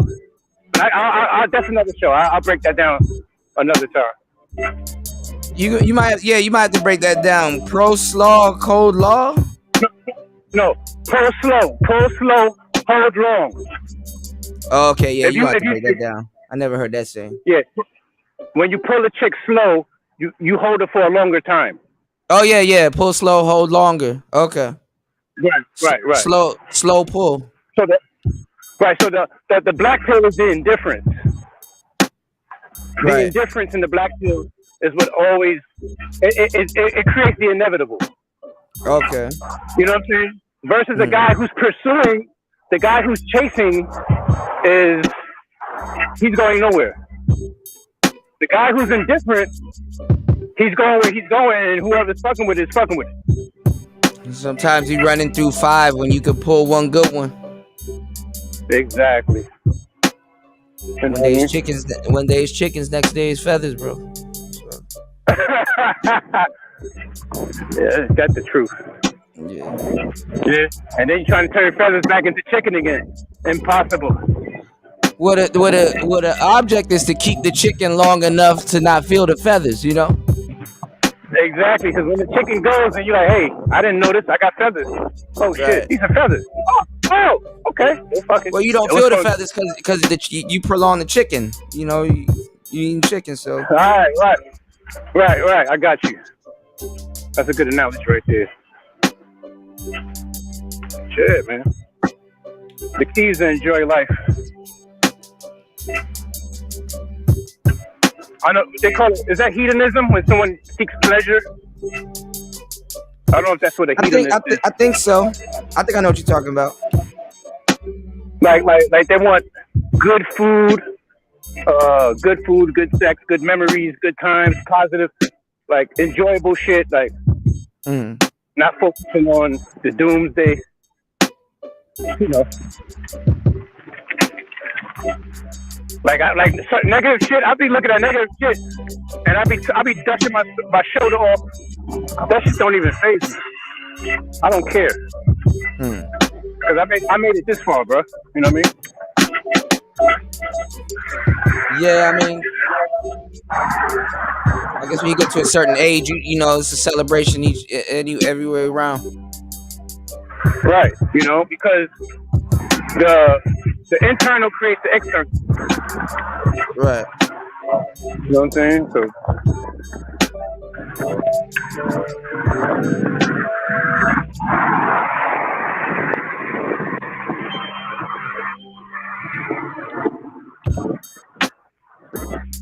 Shout outs to Antisocial Socialite Podcast. I need Antisocial Socialite Podcast to jump back into these I like YouTube streets. Yeah, that. very good Right there. content Check creator. right there.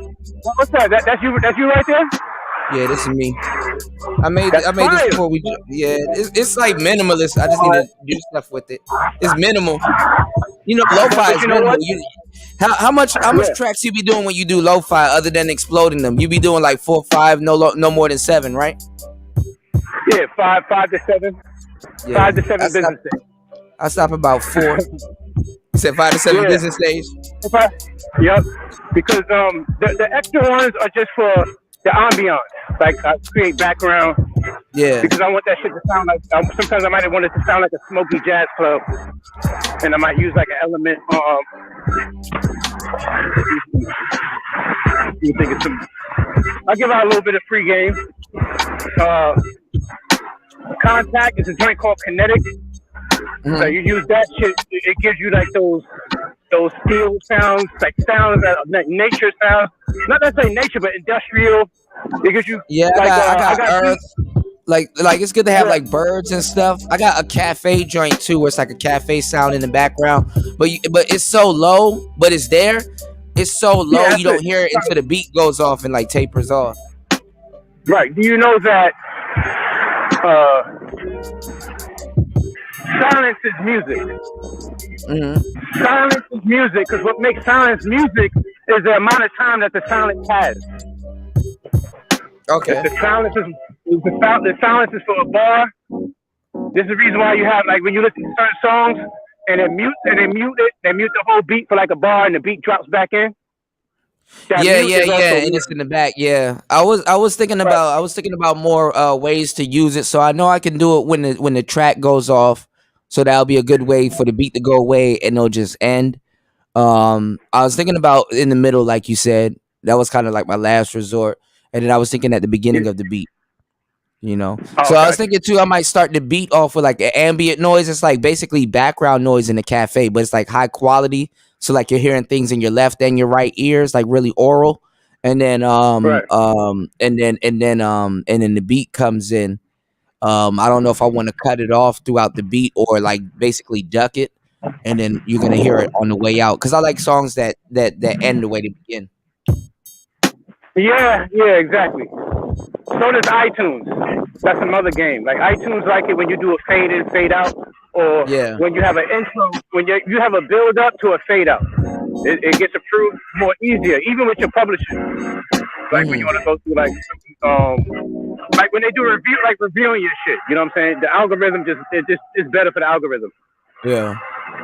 Abrupt. And I'm not gonna lie, I am gonna create quality. Yeah. I'm not gonna just like be putting out a whole bunch of anything beats. I am gonna create quality because, you know, if you hear my stuff, I want it to sound good, you know. So, but I'm playing all of this stuff by ear.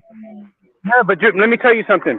Put all of it out because beats are not just for songs. Music is for life. So a lot of that music is the soundtrack of life. Could be just a background. Right. A lot of those placements will come from off-state. You might get an off-state placement for insurance commercial. Right. You know, you can state your price and they'll cut the check because they got the money. They got the budget. They'll cut the check. They'll license it for a year. See, the way it works, they'll license it for a year or even 3 months or whatever the campaign is going on for. And then at the end, they'll renew it again if they need to. The license. So or you can sell it to them outright. You can just sell it to them outright. Yeah. It's like because this is the reason why I be fucking bugging with some of my peers. I do want to get placements though. I don't even care about no goddamn rapper. I want a placement, bro. Some of these old heads and shit, my peers and shit, I be like, yo, fam, just put your shit out. Because they be having hard drive after hard drive with hundreds of beats on them. I'm like, fam, just dump that shit on distro and just see what happens. You know what I'm saying? Right. It's better to be. You gotta. I ain't gonna lie. To a certain degree, you do gotta treat DistroKid, BeatStars, and all these other websites like your SD card. It's better You know, you for have it to to treat it be. like Yeah, right, like your storage. right. Like it's You better want it, for it to be out than on your right, SD card. Because the hit that'll right. change your life for the most part is sitting on your SD card. Exactly. And on And you top of think that, it's you'll never dumb. lose it because if you crash, your hard drive crashes, you still got the shit on. It's in the public domain. Right. You know, it's out there. It's still out there. You can grab it. Right. Like it's plenty of times. There's plenty of times I've done lost kits and shit like that. I had to go to my website And I had to re-burn make it, re-download it. right. Yeah. I had to make the kit free for like 10 minutes. If somebody caught me, they might have caught me, but I doubt it. But I make it free for 10 I think I minutes. caught you back in the day. Yeah, I think you caught. Yeah, I think you caught me on my. Let me stop.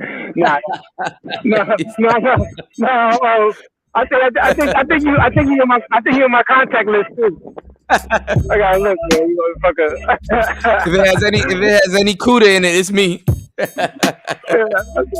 think I don't know. I can't remember. I know we did something back in the day. I did something. I kind of gave you something or something. I think I made it No, free for you. you sent me. I gotta get it back though. You sent me a vaporwave kit, the Miami joint. Yeah, and then I bought one, but I lost it. I bought one and then I lost it.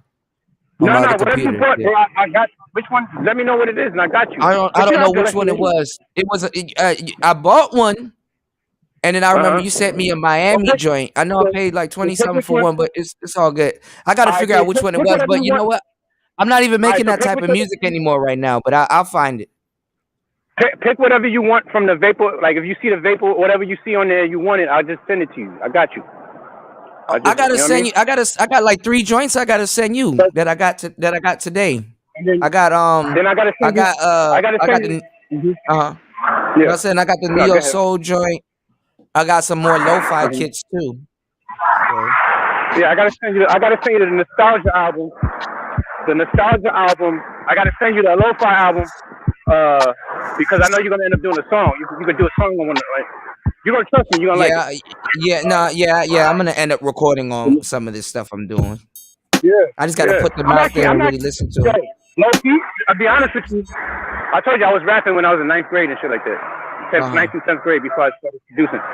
I'm actually working on. I already wrote like 3 joints because I ghostwrote. I ghostwrote for a couple of chicks, like in college. You know, like little talent show shit or a little showcase and the shit in bars or whatever. But now I'm taking it a little bit more serious. I'm about to drop a song, bro. I'm about to be internet. I'm trolling. I'm just gonna troll real quick. You know what I mean? And watch that be the shit that blow up. It always happens like that, bro. Yeah, I'm gonna just troll because I got the equipment. It's like, what the fuck? I don't right. I'm not paying. I'm making. Bro, I don't have to pay no money. I got everything. I got everything. I don't have to pay nobody. You know what I'm saying? So I'm like, fuck it. I'm about to do a song. Oh, I like this.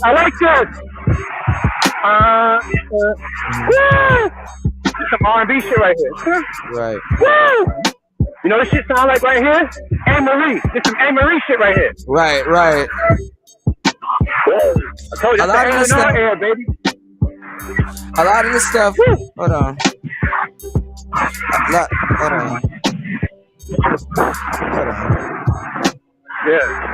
I'm having fun.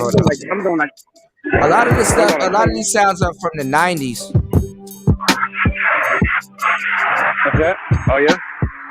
Yeah, a lot of these sounds are. A lot of these sounds are from the. A lot of these sounds are from the 90s. Yeah. That's why I'm using them for lo-fi. Like 90s. It got like a Swiss beat. Yeah. Remember I'm in love and forever we be together. Oh yeah. I ain't gonna lie, I don't like Swiss beats, but he do got some dope ass beats. Like every 10 beats Swiss Beats has, he has 2 good beats. That nigga stole my dick. I don't care. I'm still saying that shit. You say he stole your stuff? My dick. It's a long story, but I got some. I got a little. He stole your girl? Behind the scenes. He stole your girl? My disc, the music. Oh. You met him? You can't steal no disc. Yeah, I'm from the Bronx, nigga. I'm from the Bronx. Damn. My man Kevin Cooper was a manager in Rough Riders. Anyway, that's a long story, but it's some grassroots shit. It's some high school shit. Anyway, you can't steal my bitch. You can't steal what's not mine. You understand it? You can't steal what's not mine. You can't steal because you can't steal my bitch. She's not my bitch. You can steal her. Right. You know what I'm saying? She's yours now. You knocked me from my bitch. She your problem. Hey, yeah, she's your problem. And if you want, you can meet me at 6 p.m. and I'll bring you her clothes. I'll bring you her clothes. You know what I'm saying? I don't care. Come on, pal. You know you come from, man. This type of background you come from. You can serve him and serve her at the same time. Yeah. Hold court and shit. And a lot of times, I tossed up a joint that I was getting on my nerves, and I said, you know what? I think she might be better for you, bro. You know what I'm saying, Kuda? You could have her. I think she's gonna be more cooperative with you. Yeah, rather than me. Now you auction. And then she chooses you. She says, okay, I accept Kuda. Okay, cool. And then you go off and y'all ride off into the sunset. And me and you will still have a drink tomorrow like nothing happened. I'm just saying, that's real player shit, but you know. A lot of motherfuckers don't know about that. I mean, even when you knock something, you don't want to get a girl like that because now you gotta be on some stomp down shit that first couple of weeks because you gotta keep reminding her, look, I'm not him. Yep. I am not him. You gotta reprogram her. You gotta put a new implant on her. She's still on rebound feeling. Yeah, this motherfucker. That's like you get a bitch and you don't eat pork and shit, and her ex eat a whole lot of pork, and now you gotta get this bitch kosher. She got pork rinds. She bringing pork rinds in your house. Yeah, I'm indifferent, bro. I ain't trying to I'm not trying to rehab the bitch. I ain't got time for that. It's as is, no warranty. Yeah. You ain't coming like that, man. I'm good. Yeah, you know. Woo! You know what I'm saying? This right here. I gotta hear it though. I can't really hear it. Hold on, let me see. See, you know. Yeah. You know what you're doing. You're doing that with me. I kind of should have put this lo-fi sound on it. What? Nah. Hold on. I gotta go fuck this. I would put this lo-fi what you got right there, and then put that lo. I already put the lo-fi crackle on it though. Oh, man, I'll say. But it might sound good if I put a reel on it. Oh. Nah, the verse. Let me tell you what you got in there originally. That's for the verse. Oh, so the second part. So like the second part is like thing I'm about to put on it. Put that as a verse. Yeah, right. And then the original shit is the chorus. So that's how you split that up. Yeah. So cause I seen Polly Popo and some other dude was like, oh, you can make a song in one sequence, and I'm like, that's what I've been doing. Like, who wants to sit up there and waste all that time? Yeah, I do that shit on one sequence. I don't do all that extra shit. I do one sequence and make the track meet with my extra shit. Like, that's what I'm saying. It's not the gear, it's the mechanics. You know what I'm saying? Right. A lot of times. Because I don't do none of that dumb shit. Whereas all these other little bastards that's teaching y'all the MPC, see, I get my kits together and then I name all of them. And then after I name all of them, then I... yeah. Go do that. You know what I'm saying? You do that. You know? I'm in and out, my guy. Hey, you gotta watch my model. Hey, listen, you gotta watch my Model D. My Model D shit. My Model D video was like 5 minutes, bro. You gonna let it detune itself? You gonna get like 2 of them? Nah. You're not gonna build a little rack with them? With the 2? No. I just do the one. You know what I want though, but that's gonna get me into some Euro shit. Behringer got something called the Crave. I want a Crave, bro. The red joint. Oh, I think I seen it. Yeah. That's crazy. Yeah, because I'm minimal with that. You know what I'm saying? Right now, I'm actually doing a rebuild because I took a little class. Bolo just rebuilt his like joint I'm like too. He rebuilt the studio, and Freebeat just everybody rebuilding their studio in January. I'm actually doing it this weekend. This weekend. I'm actually. Well, what I'm doing. You ain't doing no January challenges. My Nico. You're not doing a January challenge. This is fucking putting out. Why I do a new beat every day. Why would I do that? I gotta do upload. I gotta keep up with my schedule. Hashtag as a January challenge hashtag. Do you mean? Yeah, January. Oh, I thought it had to be a certain particular thing. Now you got January. The Nico LXD. The Nico LXD. I'm doing a rebuild on that joint. I'm putting a whole new system in there. That shit is gonna be. It's a monster. Huh? See everybody trying to get a setup this year. Over. Damn it. Yeah, I see everybody trying to get a setup this year, yo. Kuda. They'd be like, yo, what type of computer should I get to do my podcast? Now all of a sudden, when nobody was recommended it, they taking my advice and be like, oh, get a gaming computer. Wasn't nobody telling people to get no goddamn gaming computer? People didn't even know about no goddamn gaming computer. Bro. Everybody on my nuts. All my tech information is getting like bastardized and spread around the space. Like that shit is weird. Bro, listen, bro.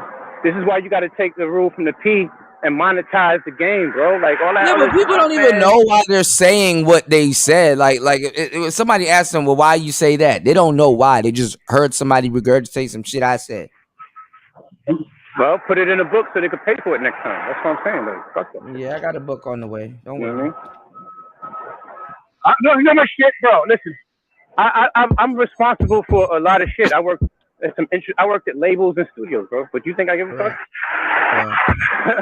Then they get mad at you when you want your credit for something. Then they get mad at you when you want your credit for something you really did. Bro, I was a mixtape DJ. Don't you know everybody's first joint was on one of my tapes? From French Montana was on my mixtape when he just first thought about rap. Coke Boys. So am I supposed to run around and be like, yo, I know, nigga, I'm supposed to take that and understand that the obstacle is more important. The obstacle is never more important than your mission. Well, I'm still active, so I don't got time to run around and check every single thing. I'm still active. People be biting off me. I'm like, I didn't know I was asleep. Bro, I was asleep while they took it. I fell asleep while they took it. They waited for me to go to sleep. I sent my demo to Spoil Rotten Entertainment, which was the label. Remember that song, Touch Me, Tease Me? Yeah. I sent the demo Case to was them. The shit. Case was the shit. I sent the demo to them called Bonnie and Clyde, right? A song that me and Sean Dawn did. And they took that song title, and Foxy Brown said, on the Case joint, she said, Bonnie and Clyde, da-da-da-da. And then, but guess what happened though? Guess how the universe works. I end up getting I got a placement anyhow. So they put you on any of the on the names and the credits and stuff? Because I know Big Sean left out somebody on it. No, that's not what I'm saying. I sent my demo. They didn't use the demo. What I'm saying is sometimes they use portions of your demo. I sent some of my stuff to Coach P and the dudes at QC, and then Jose Guapo and a couple other people started using my shit back in the day. Just take it as a compliment. They sitting around the studio. Nah, man, that's a thief, bro. They sitting around my studio listening. That's why I don't want him to play the shit in the studio. I'd rather him have some headphones and stuff. Play that shit on your phone or something. Well, this is why you have the disco kit. This is why you have the disco kit. Everything that you have publicly on YouTube on that channel should be going to the disco kit channel and that channel, both of them. I'm back, guys. Hey, there she goes. Hey. You asleep? Yeah, I'm on the bike, man. I'm out here No, getting it in. I had to step away for a moment, but I'm back now. What you working on? The same beat. I really can't hear it, though. That shit higher. Woo! Yeah. It's like, it's that shit smooth. reminds me back in the day. That shit takes me back to like some 93. 90s. Yeah. This is how we chill from 93 till. This is how we chill from 93 until. It's not, you know what I'm saying? Souls of Mischief. Souls of Mischief kind of vibe. You know what I mean? I think I need to add something else to it, but it's cool. Nah. You ain't gotta add nothing. The only thing you should be adding is percussion and ambiance and subtle. Right. Any kind of subtle thing. I'm gonna leave it the way it is, but I'm a lo-fi it a little bit later. Yeah, it's nice. I like this shit. Cause I damn near be having two files for the same thing. Yeah. I gotta teach you how to use. Do you use keys? On MPC? Let me ask you a question. Do they got the RC? They got the RC plugin for the MPC standalone? The RC plugin for the standalone? Yeah. You whatever plugins you have. I mean, it depends on what you have. You talking about the what do you mean? The actual MPC plugin, or you talking about a Wave plugin? Like it's a VST. It's a plugin called the RC, and people use it to lo-fi stuff. Do they have that actual plugin for the MPC? Oh, you might have to use it. You might have to use it on software. I don't know, but you have storage on the what you call it. So it depends on how you. I mean, I don't need it because I got Flavor Pro. Flavor Pro is knocking everything out the water. I know a guy that got rid of his SP 1200. Yeah, that's what I was gonna tell you was just now. I'm glad you said that because what I just about to tell you is that don't beat yourself up over one fucking bullshit. Right. Flavor Pro just knocked that out the water. MPC stepping their game up though. No kids. Yeah. Well, they got some good shit. But yeah, I can't even make fun of them. I'm about to be up there like that dude. I put my kits together and then I put everything in one track group. It's like this nigga using Eddie Murphy tactics. I rename every instrument I use. I rename every single instrument. You was one of the little Hey, you was a little 5-year-old niggas in everybody's fucking business, in grown folk business. I know what kind of kid you was. Right. I rename every single instrument that I use. Because when I use my MPCs are all the same. This nigga's an Eddie Murphy fan. This nigga's 5 years old listening to Red Fox records. Fuck out of here. Richard Pryor. Champion and son head ass nigga. I update all my kids. Yo, that shit sounds so gay and sassy. It does, but it's like you don't know if he's gay or a gangster, like because it'd be like so. And then all NPC content creators are either far left or some crazy shit, some wild shit is going on with them. Oh shit! The only one that I seen that's like okay is Av. Poli, even though he smokes his brains out all the time. He get high as hell.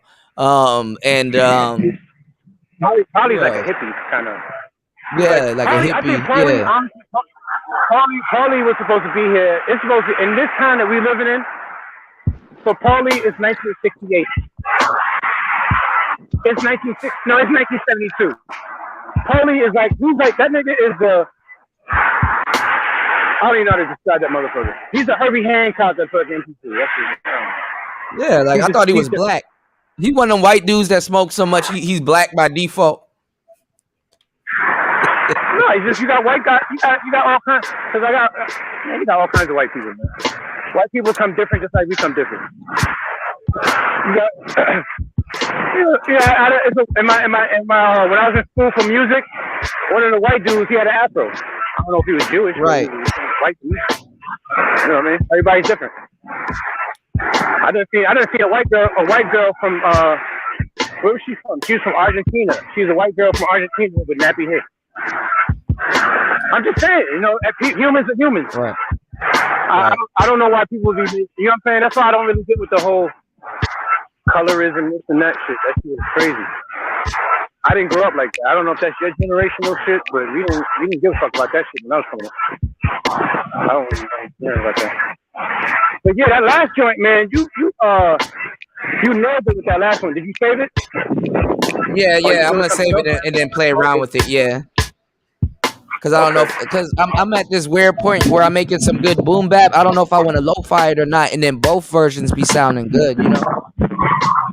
Yeah, go with the flow. Cause sometimes you some weird. I have some hi-fi, lo-fi. Some of my lo-fi is hi-fi. Right. But I mean, because not the sound is lo-fi, but the hi-fi is the arrangement. The arrangement might be modern. Right. You know what I'm saying? So, that's why I like the hybrid shit. When it comes to a lot of shit, I like hybrid. When it comes to my bitches, my weed, my music, hybrid like a motherfucker. I gotta stay away from them hybrids in the next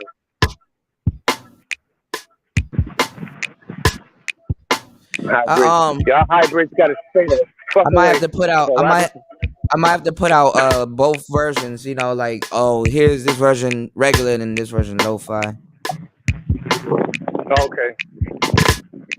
I'm getting a bunch of followers though on my Dollars Lo-Fi channel, so they're trying to smother me and shit. There you go. Instagram, yeah, Instagram about to be popping, y'all. This year about to be very prosperous. This year about to be very prosperous. I could feel it. Hell yeah. I'm trying to be made before 2025. It's more direct to consumer. This year is more direct to consumer. Yeah, I'm working on some cut and sew merch right now. It's definitely a business year. Yeah, because a lot of people that designer shit is corny. Like people don't care about that shit. Everybody wants to know. People want to be more unique now. The unique drip. That's gonna be the next thing. Drip that nobody knows about, but it's drip. If you could buy it in the store, then anybody could buy it in the store. Right. You know what I'm saying? So it's the same thing. The same thing's going to happen with music. And that's because a lot of these things in the culture kind of transpire amongst each other. You know, the fashion, the music, the food, the travel, everything. All that shit has an effect.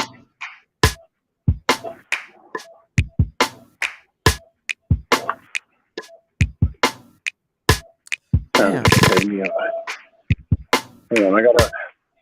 Hold on a second. If I drop out, just pardon me for a second. Hold on. I gotta do one thing. I gotta and something on my phone.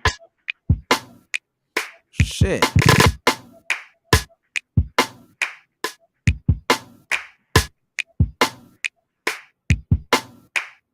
I think I messed up towards the end.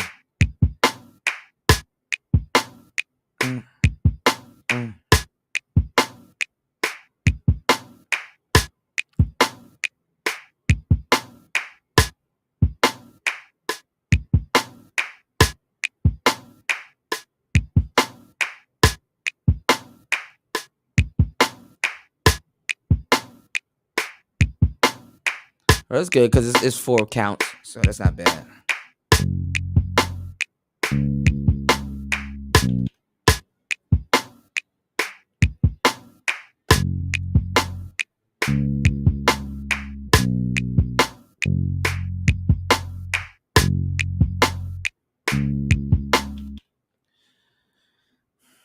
What are you doing today, Nicer? What's your okay, he dropped. What's your day consisting of today? What you got planned?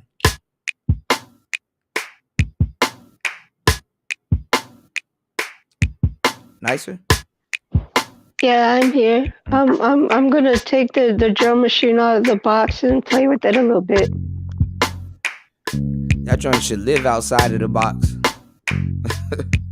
Yeah, but see, no, because I work out of my kitchen and it's a small kitchen and there's only so much space, so you know, it's just you gotta have a studio set up so that you can always walk over to it and just turn it on and get to work. Because if you got to take it out of the box and do all of that stuff, then you're not gonna feel like doing all of that. It's gonna set you back. No, it's not. I understand what you're saying. It doesn't deter me. As far as like creativity. Not wanting to work with it, because I've already developed a strong work ethic anyway. So it's more of a space thing than.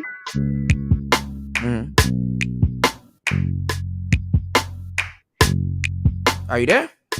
Yeah, I'm here. Yeah. I was just about to say because before I moved into this apartment, I did have a desk. But then I told the moving guys to throw it out with some other stuff that I wanted thrown out, because at that time I really didn't have a need for a desk. But now it's like, I'm wishing I could have kept it, because I could, because I got a big bedroom. I definitely got space in my bedroom. I just don't have a desk. You're gonna need a desk. And it costs a lot of money too, man. That's why if you have a desk, you better keep that shit, because it costs a lot of money. Right. Even the cheap ones from like IKEA and stuff, they cost a lot of fucking money.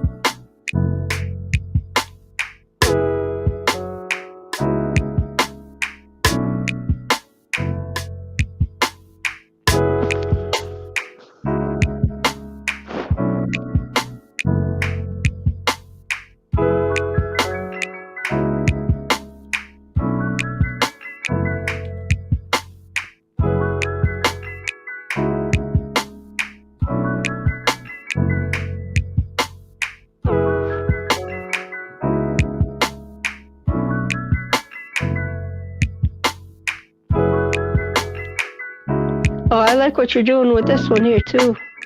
Yeah.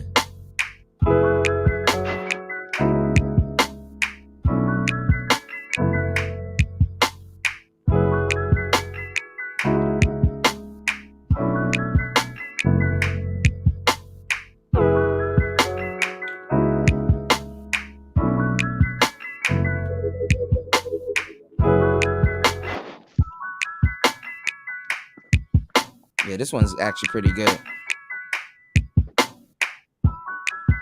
These ones are going into the folder for sale, you know, like lower tier ones. Yeah.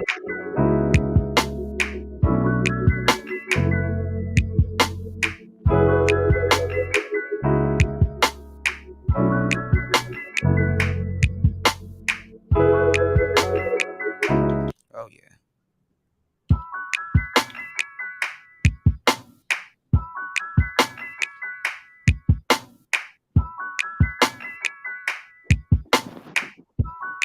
I can lo-fi all of this.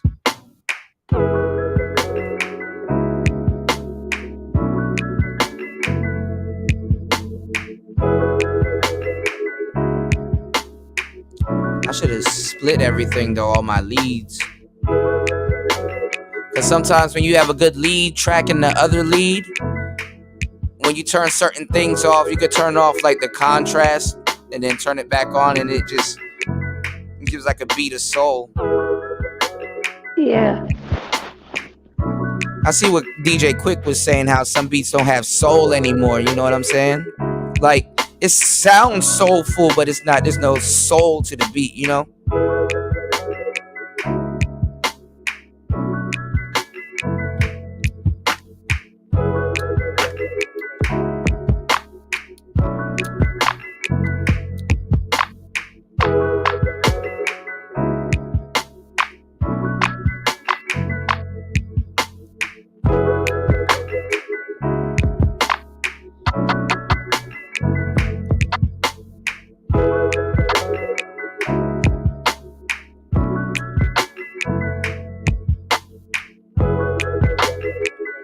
That sounds alright.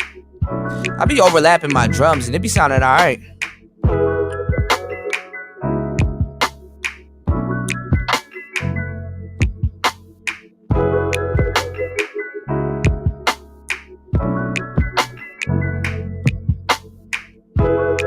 It's cool, Tony. Thank you for coming up. Yeah, shout out to Tony. Right.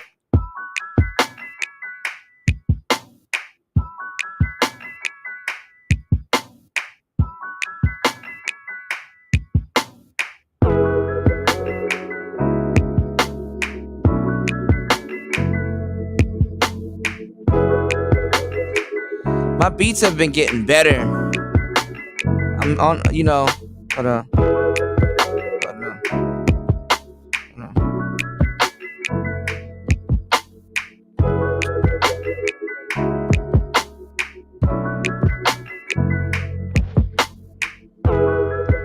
Yeah, that's another thing that I want to do. I'll probably make some time today because I've been wanting to do that. What's Like that?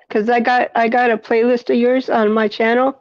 Mm-hmm. I want to keep it to 30 beats. I know it's mostly older stuff on it now, but I want to switch some of them out, most of them out, and then put your newer stuff in there.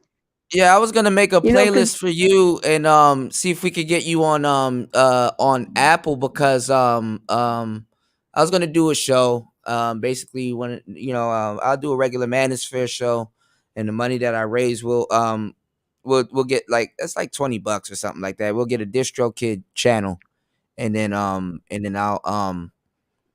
show you how to upload them so like on your spare time you can upload them on your DistroKid so you can have it on Spotify and everywhere and stuff like that, and then set that up. So like what I'm setting up for myself, I'm gonna try to see the process, to help you set yours up also, and then oh, okay. yeah, like so we're gonna set you up a distro kit so you can get a Spotify, Apple Music and stuff. Basically, you'll you know I was gonna say pick another name too, like pick like a second name, like a second nickname, like a second producer name for yourself, so that way Well, you what's know what I'm wrong with my saying. name? No, listen to what I'm saying. There's nothing wrong with your name. I said pick a second producer name. So you'll have two nicknames is better than one. Does that make sense? Yeah. Nicer, aka you understand what I'm saying? AKA feminine flute, or you could pick whatever you want. What I was saying is you pick a second producer name. You want to do two different producer names so that way it you understand what I'm saying, brings more notoriety to your name, like DJ Cuda, but my, let's say, lo-fi producer name is like Stolen Synths. You understand? Does that make sense? Yeah, I'm just not really feeling it. What do you mean? You don't want a second name? What do you mean? No, no. Yeah, what's wrong with just having one name? Okay, again, a second name will actually bring more notoriety to both names. People can find you under two different aliases. Do you see how Tony changes his name every single time? Like it's music therapy, and then next minute it's Tony Anthems, and then the next minute it's lo-fi something. You have to kind of switch up your aliases so people know you as the same person, or when you're doing something else. Like if you're doing like let's say if you're doing lo-fi music, you can go by this name. But if you're doing like a different type of music, you can go by another name, also known as Nicer. Does that make sense? No, not really. Okay, well, I don't know what to tell you. If you're mixing something, you can go by DJ Nicer or something. If you're scratching or something like that, people will call you. Never mind, it's all right. I'll talk to you about it later. No, I just It's think, not a big deal. I It's not complicated. right. I just think it's okay to have versatility all under the same name. Yeah, if that's what you want to do, cool. Sometimes you gotta throw 2 or 3 names in the pot. It brings more validity to what you're doing, but it's gonna be harder for you to get discovered by the name just Nicer alone. But it's up to you. You got to I'll stand think out. about Like it. I said, you're on Spotify, so there's other people. You got to stand out. If you type in nicer, a whole bunch of other people are gonna come up. If you type in nicer and also your nickname, it'll be easier to find you. That's what I'm trying to tell you. You gotta think of the bigger picture. Your name doesn't come up when people look for nicer in the search bar. So.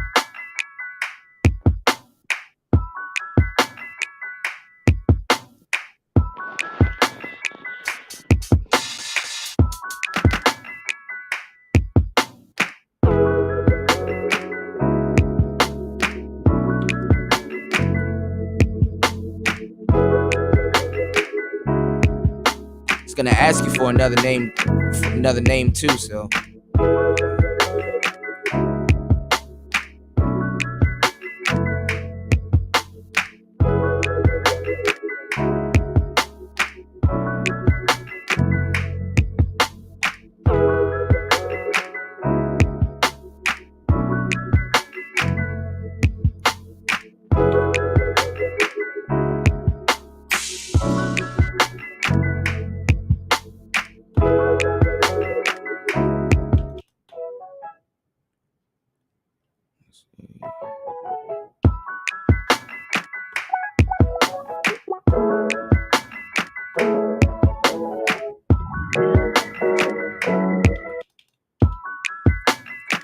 Well, whatever you choose something marketable, okay?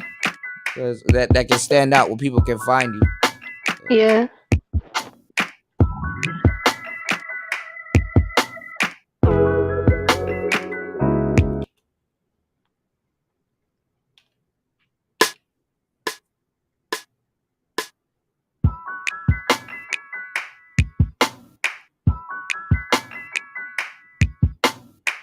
What's going on, brother Love? Shout outs to you, man.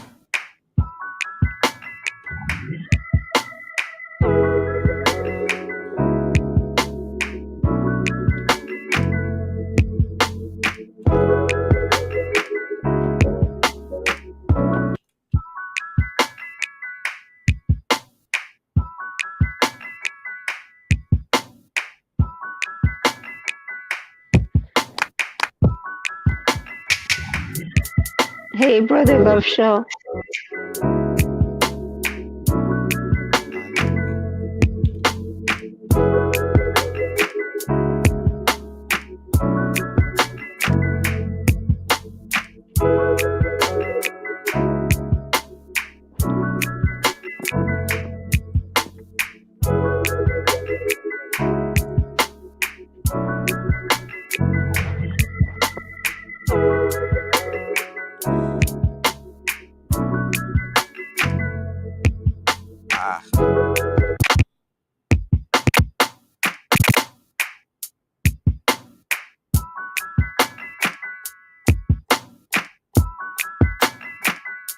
What's going on, Dollar Washer?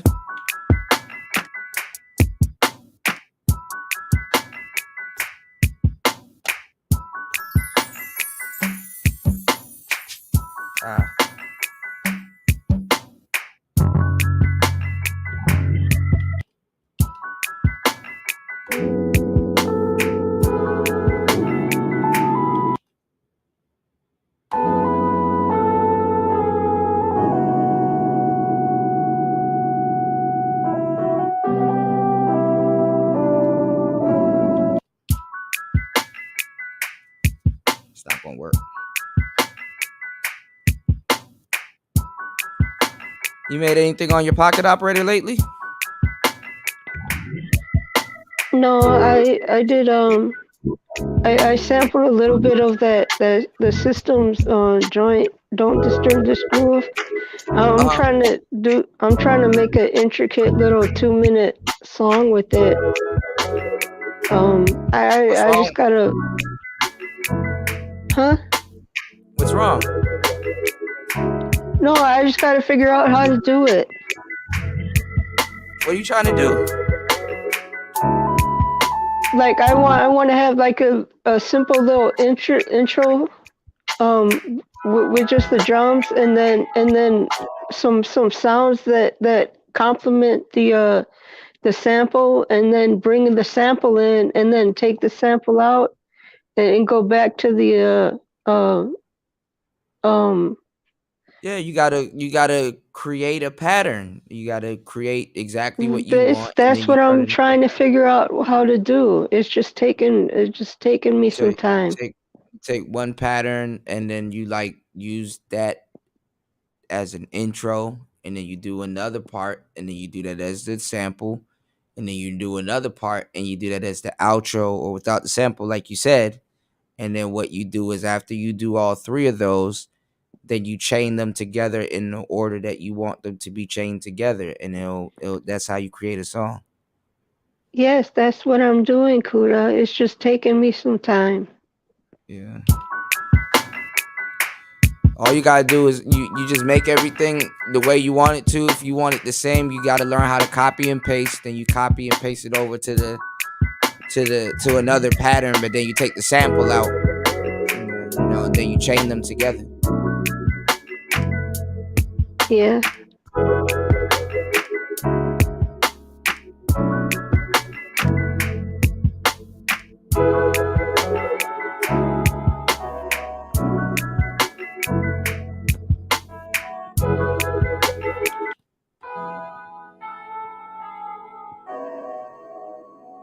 Let me just lo-fi this. See if it's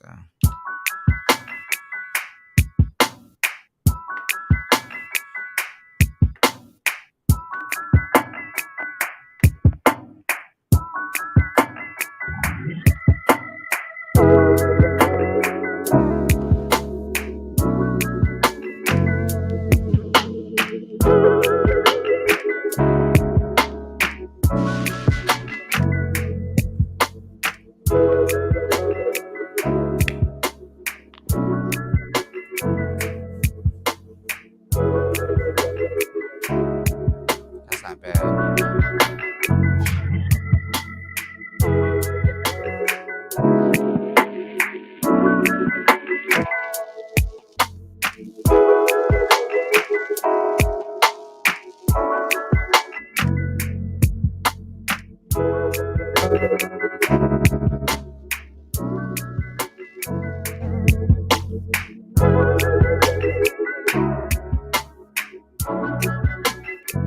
I need you to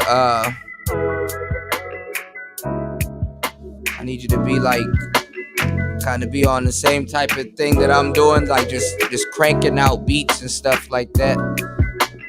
So that way you'll be able to relax, you know?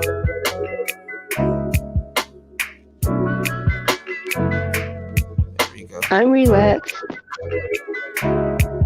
Yeah, but I need you to crank out beats. You don't wanna miss your audience. You got an audience, that's waiting for you to put out a bunch of music and stuff. The shit that audience will leave you. The music audience is a completely different audience. They'll leave you in a heartbeat, or you know what I'm saying, or stop coming by. You don't want people to.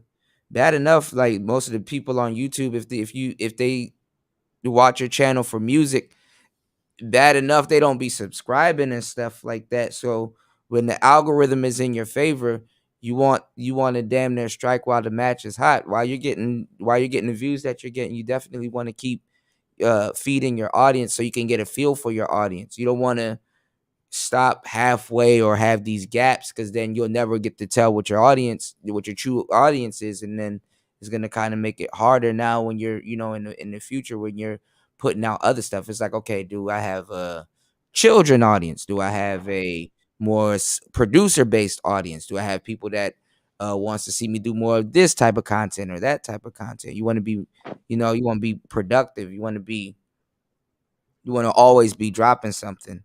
That's when they'll come and they'll be like, damn, this person's always dropping something. Let me subscribe. So you know what I'm saying? So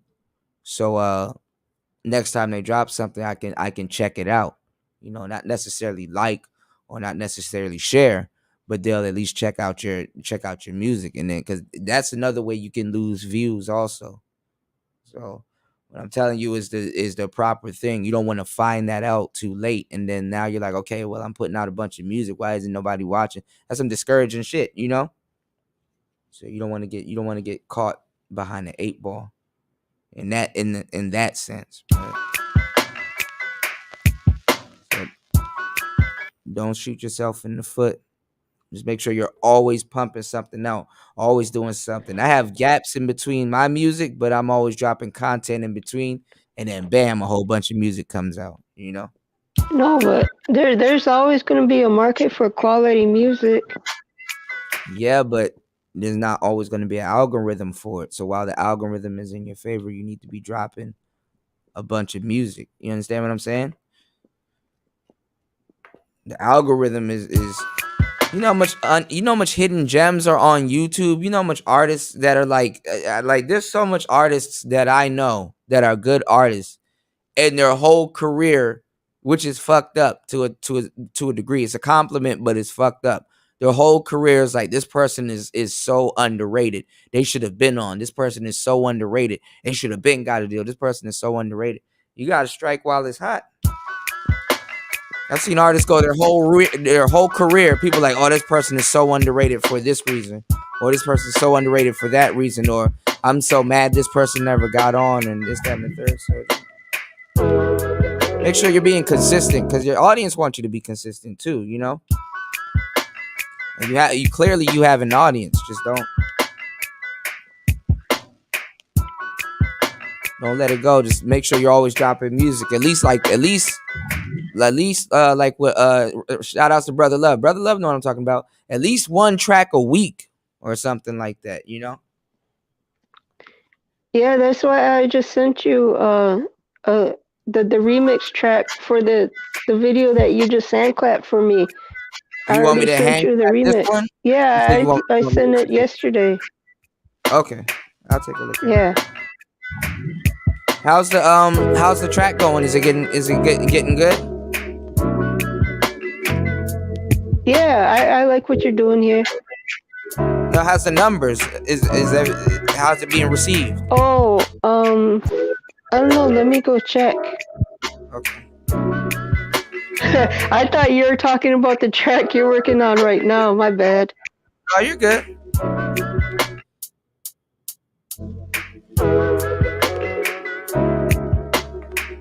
You want to make sure your audience is, you want to keep your audience on their toes for your next, your next drop, whatever you're doing and stuff like that. And at the same time,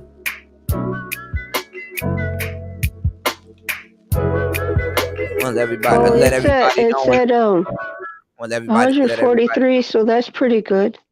Yeah, that's good, and it's gonna grow. Okay, so yeah, Yeah. definitely, I'll definitely promote and push it this week. So. Yeah, I think people liking the new video style. Yeah, and they like the hip hop too. I think Yeah. you, like I said, you have shout outs to Brother Love. Brother Love got a video dropping in 30 minutes called Passport Hypocrisy Exposed. Brother Love, make sure you drop the link in the video in the chat so people can check it out in the next half an hour. But yeah, you always want to be on top of your next beats, and be posting on your community timeline, even if it's like a joke or something, joke of the day or something like that, because it keeps your channel in good standing with YouTube and the algorithm, and then you want to be able to put out your beats, and you want other people to see them, even famous people and stuff like that, and like we were talking about earlier, to get placements and stuff like that, because you can get a placement on one of these Disney movies and be straight for life. So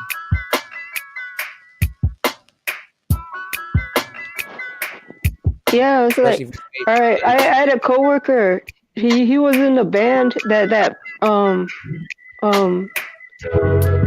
Prince's I think his bass player started a band, and Prince had them on singing in the background on his song Kiss, right? So like there's a whole lot of gang of movies that use that song, but, when that Disney movie Happy Feet came out, some years back. And they had it on it. My ex coworker, he got a big fat check from that. Yeah, definitely. That's what Cause I'm saying. You want to be he honest. got Even the Brother he Love got said, the I think he got the Brother Love, platinum plaque and everything on it because he was singing Brother background Love, vocals on that. Brother Yeah, Love says Nicer has come so far. Views up. Looking at your channel. So that's what I'm saying. You gotta be aware of this before everybody else. So when you put certain things out, you know what I'm saying. You can gauge what's going on with your channel. So you gotta be on top of it. Hell yeah, yeah, definitely. You want to get placement. Happy Feet was a big fucking movie. right. Somebody took a picture, right? Because I guess it's snowing. Somebody took a picture and there was like a penguin in her front yard, and it was like, who the fuck do I call? Animal Planet or Disney to come get this damn penguin? Yeah, that's funny.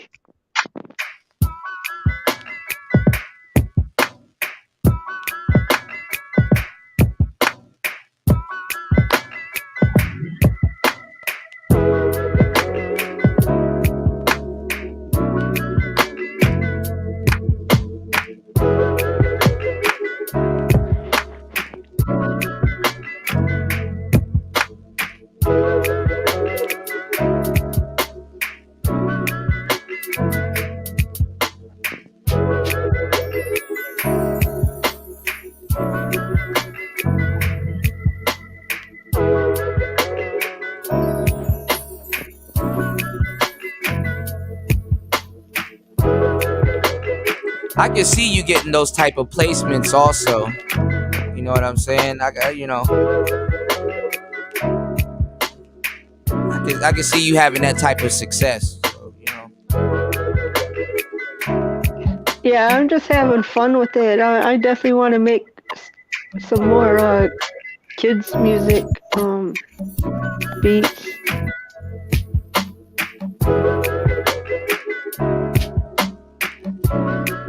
Like when I made that Uncle Bernie's milk and cookies, Right. I actually used a little sample. I threw it in there. Um it's that song How Much Is That Doggy in the Window? But it's on the piano. Yeah, I threw that sample in there because it fit perfectly. Yeah.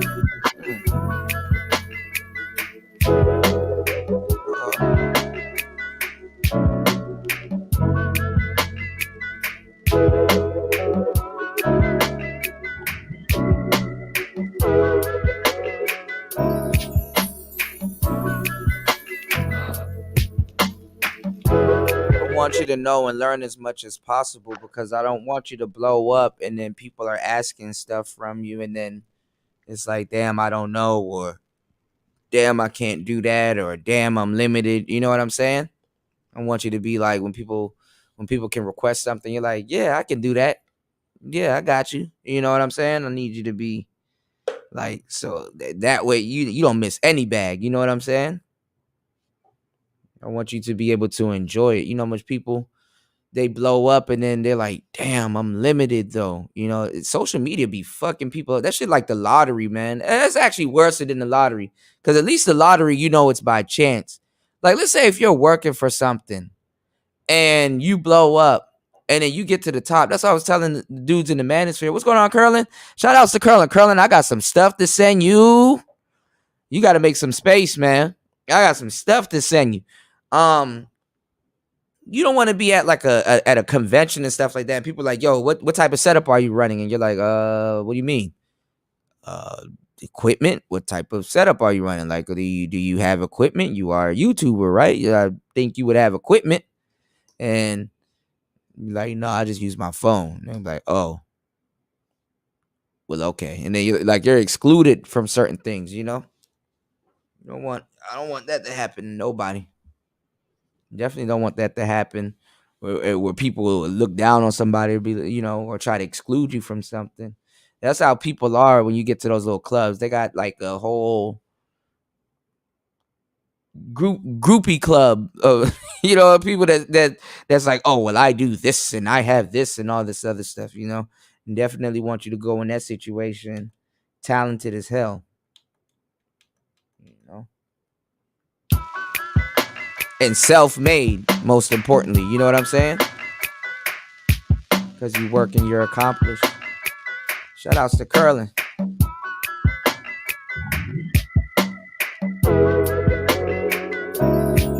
You know what I mean, Nicer? Yeah, I know what you're saying. You don't sound too confident. What's wrong? I just don't think I 100% agree with that. Why? But I know what you're saying. I know where you're coming from. What don't you agree with? Being excluded.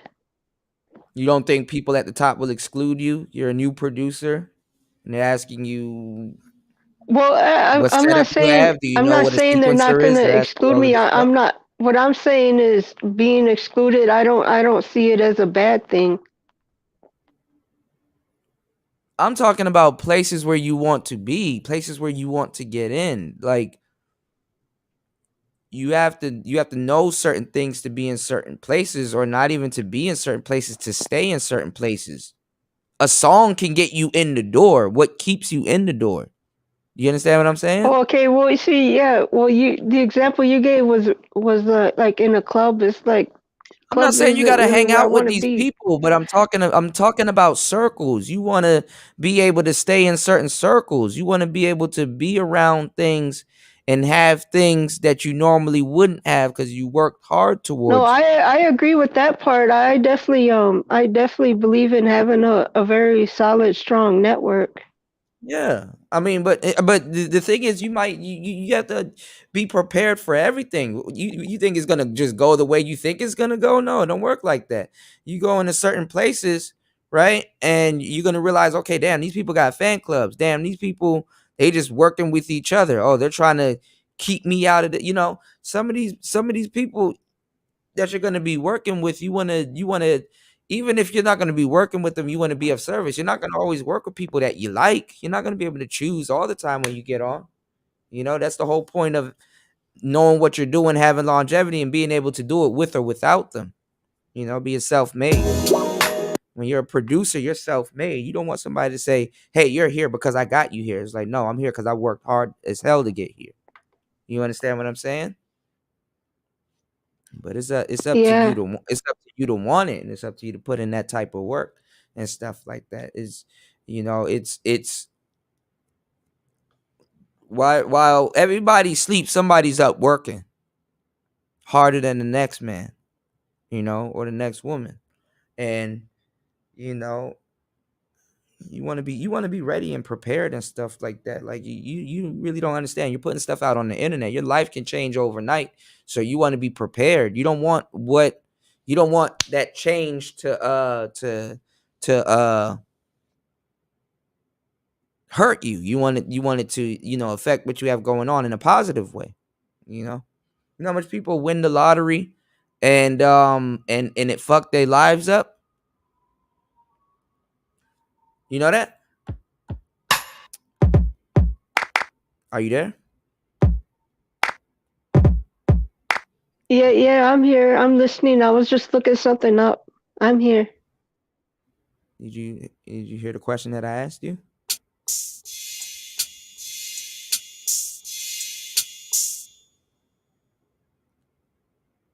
It's okay.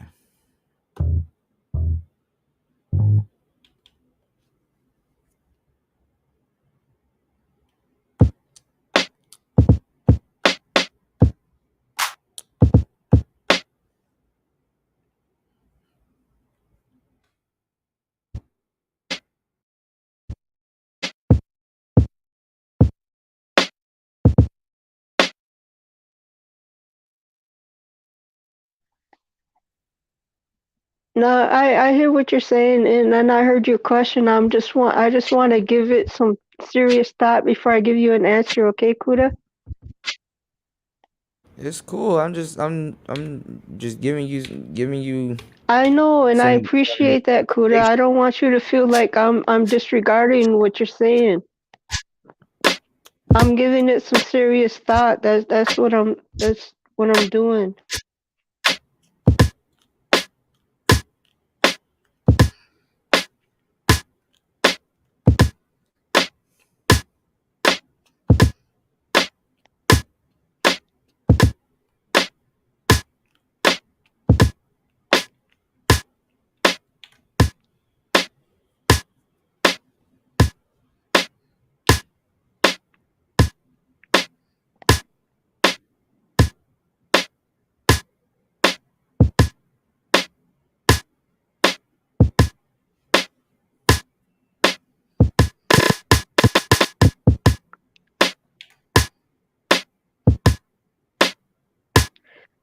I'll say this because I've been rocking with your channel heavy for at least a year now, and the reason why I'm comfortable giving so much of my time and energy to you because I know the things that you have said in the past, like what I'm doing right now. That I've taken things that you said and I've given it some serious thought, sometimes up to a week, and then I say, you know what, this young brother really speaks with substance, and he speaks with so much substance. It takes me time to actually process the things that you say. That's why I hesitate on giving you an answer right away because I want to give it some serious thought.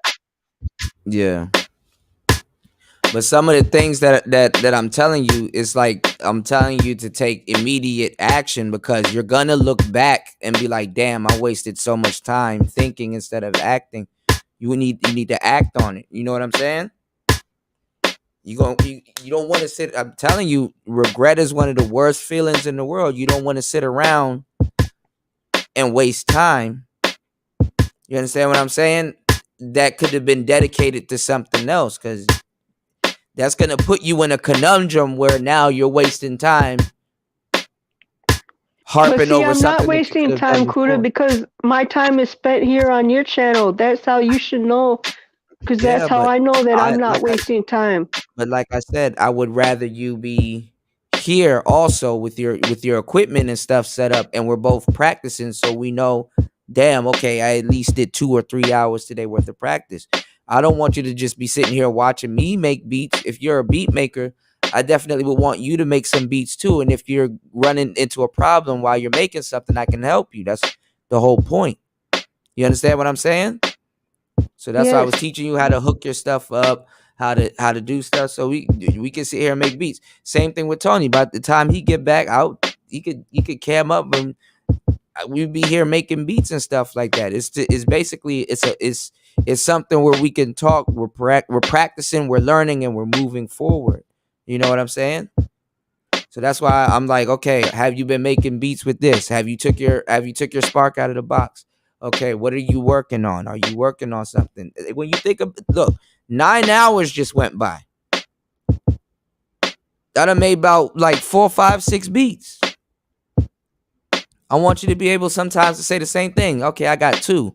Okay, so send them to me later. I'll hand clap them and send them back. You know, I want you to be able to say the same thing. You to have a stash or something. You got to be a machine. You got to be cranking out beats. What happens if you get signed and now you got a label pressure on you and you got money involved and all this other stuff?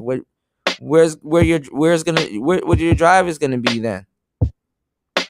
Stuff can happen very fast. That's what I'm trying to tell you. Like you could get discovered tomorrow and it'll be the happiest day of your life, and then now you have a label putting pressure on you to produce.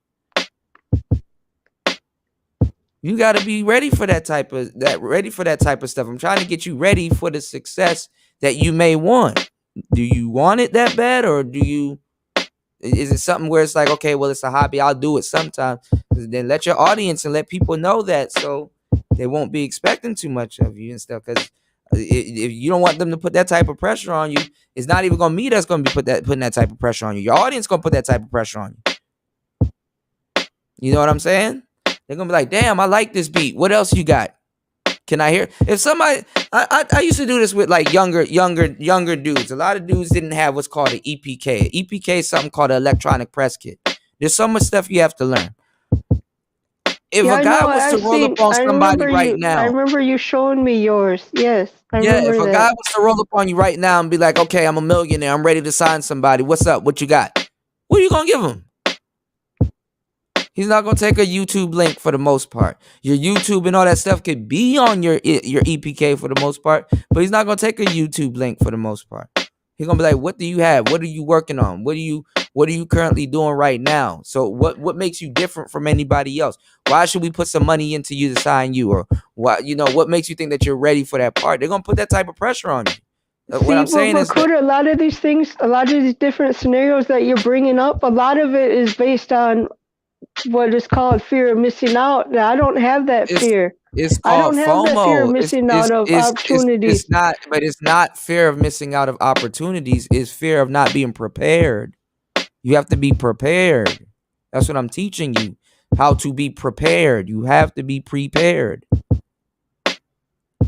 If somebody says, okay, what beat haven't you not put out right now? Can you send me something right now? Can you send me like 3 tracks that you haven't released yet so that I can hear? So if I want to sign you, we can release this under the label. You gotta, you gotta be on top of it. You gotta be like clockwork. That's what I'm teaching you right here, sitting down, doing 10, 40, 50 beats and stuff like that. I want you to have the same type of success. I don't want to be at the only one that's walking away from a 9-hour session with a beat, or 1 beat or 2 beats and stuff like that. I'm here working right in front of y'all.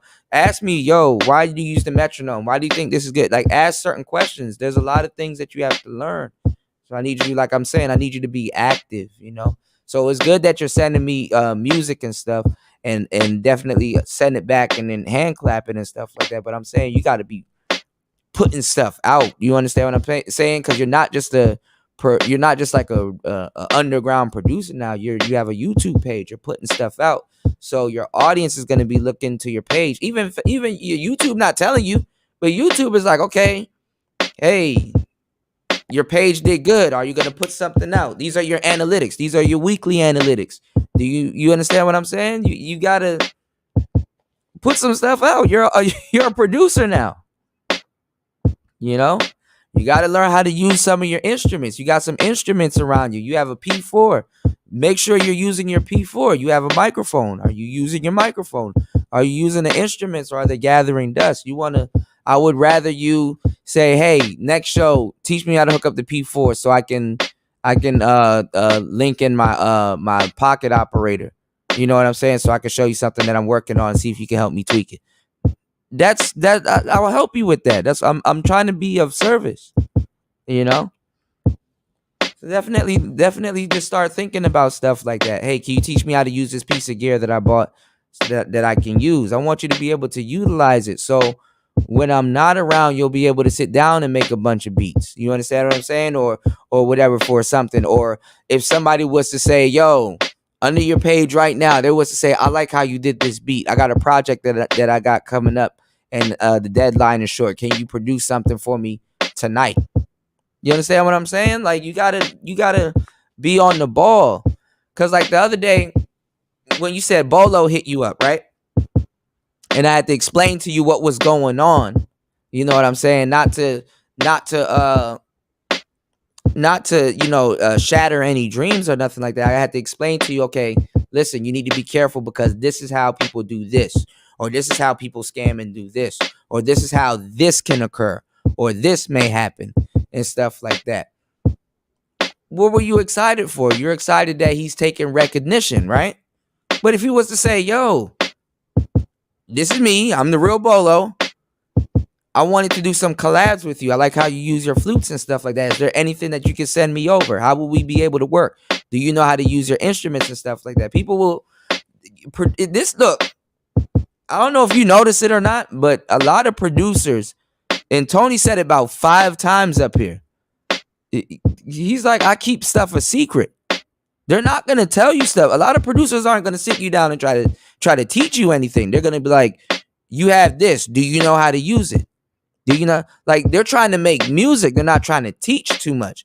Of course, hanging around certain people, you can learn from them, but you gotta pick up. You gotta be on it like every single day. You gotta be learning. When you find me doing something, I'm on it every single day. Either I'm learning, or I'm doing a show, or I'm doing something else, or I'm producing something. You have to be on it every single day.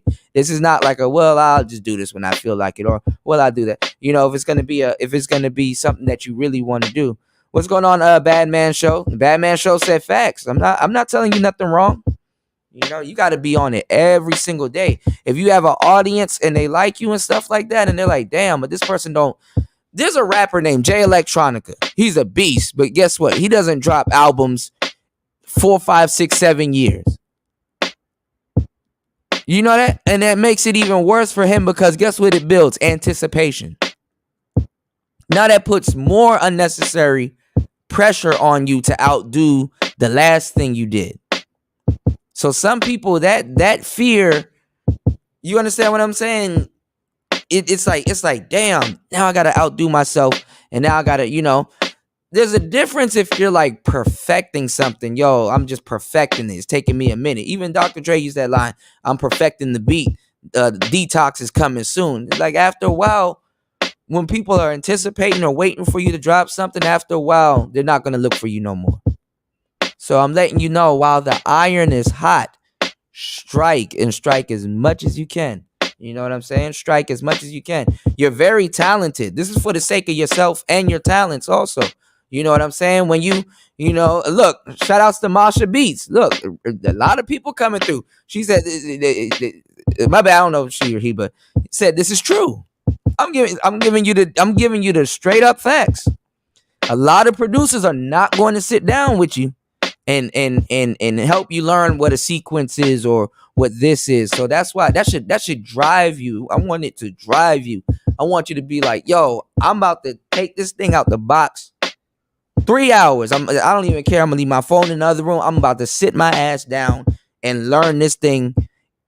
If it takes me to all night, we're gonna make a couple of beats on it, and then you got to get to a point where you're just consistently putting out beats. Just even if you're not using, just consistently putting out beats and stuff like that, and then you get to interact with your audience.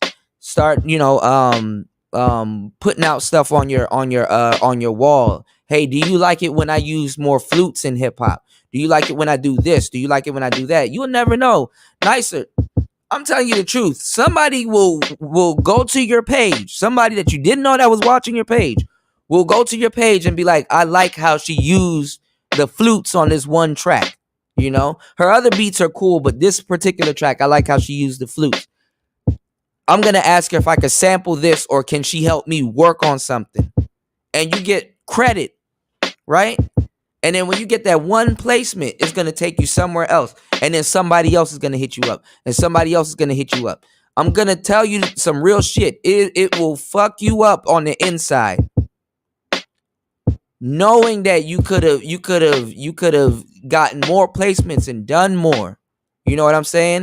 Had you had sat down and learned your instruments and learned the game and how to negotiate and things like that. I don't want you to experience that type of shit. That shit is the worst feeling in the world, having an opportunity and can't move forward because like, damn, I kind of just jumped into this thing not knowing really what's going on. I want you to learn. I want you to soak up everything. You got to be a sponge. You know what I'm saying? You got to be constantly asking questions. What does quantize mean?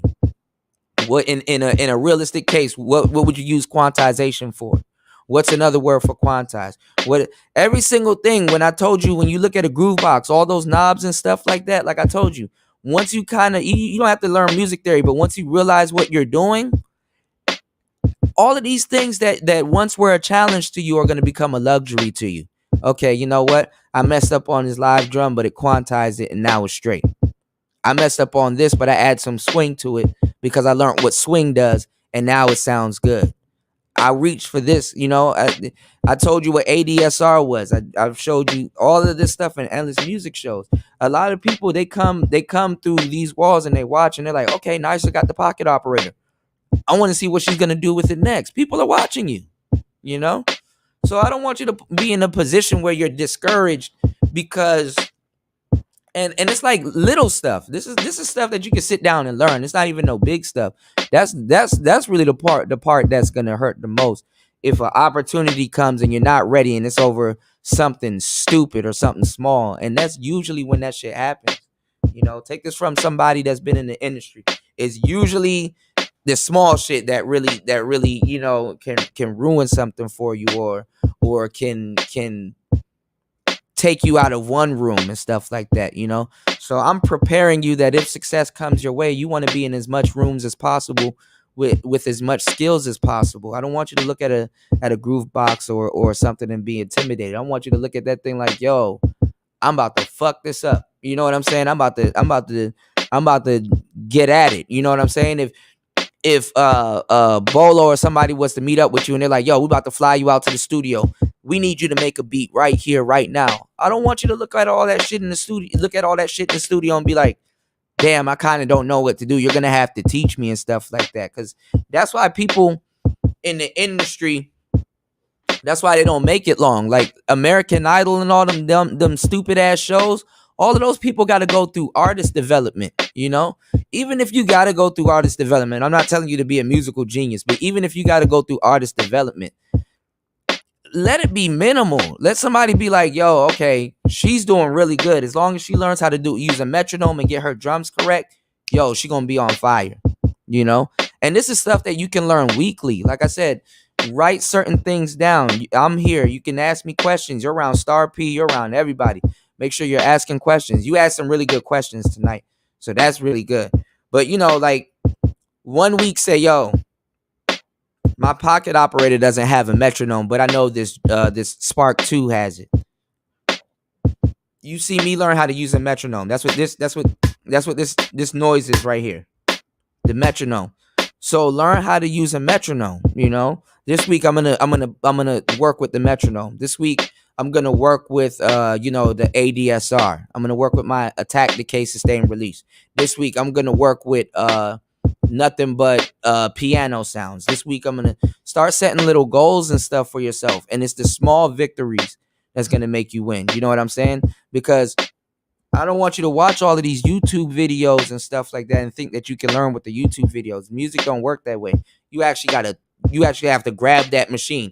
You actually have to sit there and you have to make mistakes and stuff like that. You actually have to, mess up a pattern or something like that, or try to undo or start the whole project over and redo it. You know what I'm saying? You have to learn how to have that type of confidence in yourself. I don't want somebody to hit you up and then you have a big opportunity on the table and then it's out the door because they're like, oh well, damn, we thought that you kind of were the person to do this or the person to do that. So me at the bottom, depending on you for something, it should push you and get you prepared for something bigger, So you got to believe in yourself, and you got to know that when you put something out there nicer, somebody could look at the presentation of the last video that you put out, and overnight, one person out of that 1,000 people can probably hit you up and email you and say, hey, I need you to do this. Do I got the right person? I'm about to pay you this amount of money. Can you get this done? You got to be able to work, at a moment's notice and stuff like that. And you're going to see how cruel the world is. The world is not going to be like, oh, well, she doesn't make beats. That's just her hobby. The world ain't going to, your fans ain't going to look at you like that. People not gonna look at me like, yo, when something big happens, Kuda just gets on YouTube whenever he wants. No, when something big happens, guess where my ass gotta be talking? Here. When something happens, you gotta strike while it's hot. So I'm not being hard on you. I'm actually being very, I'm actually being very easy on you. I'm showing you that, yo, hey, it's been 2-3 weeks. Yo, you got to drop something. I'm the same way. Like if Lolita comes up, shout out to Lolita. I'm going to ask her, how's your book coming? How far have you gotten into it? How far are you still writing the book? What are your thoughts now? I say that because I have a lot of stuff going on. So I definitely want you to be successful. I want to ensure your success also. So that's what a true friend would do. You understand what I'm saying? If a true friend would see somebody, not you, but if a true friend would see somebody, because I know you just dropped something, but if a true friend would see somebody and be like, hey, how's your music coming along? No, I don't know. Hey, you don't sound pretty confident. You want to talk about it? What's going on? How can I help? You know what I'm saying? Do you need me to share your music more on my page? I can definitely do that. Are you getting the listens that you want on Spotify? At nighttime, you know what I can do? I can put on your playlist and I can, definitely I listen to your music, but I can put on your playlist and I can have it playing overnight. So by the time in the morning and I wake up and I put my phone on the charger, you'll have more plays, stuff like that, And I'm not just telling you this because I'm your friend. I listen to your music channel all the time. You know what I'm saying? If I was to go to your music channel right now, every single one of those beats have a red bar under it. You know what I'm saying? And at the same time, I'm anticipating you putting out stuff. So, like it's like okay, let's get straight to it. Let's get to work. Let's learn, More so, instead of dropping music, I want you to be doing what I'm doing to learn. It's better that you learn, so then you could say I'm working on something, but it's coming together, So that's all that really is. We looking for you to drop some stuff. Star Peter made about 3, 4, 5 beats with his pocket operator. I'm like, okay, I'm gonna wait for Nicer to make something, but like it's been like 3 months. It's like you could learn that thing in like 2 days. It's like, like I'm like, okay, well, maybe she's learning some stuff, and then you have been making stuff, so I can't fault you for that, but definitely just get on top of it. Like, you got to be a machine. You'll see me sit up here and shove out like 10 beats in one session, and literally my problem is I have to go back through those beats, sequence all of them, tweak all of them, and then put that out. That's even harder. You know what I'm saying? That's even harder. So, definitely you want to, what I'm teaching you, what I'm saying right now is how to batch record. If that makes sense. You got to learn how to batch record. Okay. At least you can say, okay, instead of 2 beats a week, I actually put out 20, on some Grant Cardone shit times 10. So, but it's up to you. But what I'm saying is, you got an audience. You got your own audience.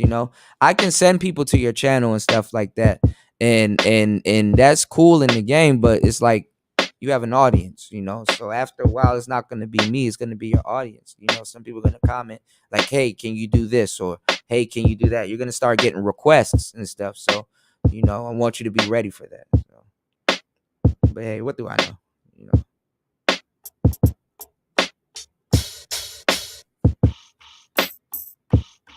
That was my TED Talk for today.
Masha Beat said, what about quality versus quantity?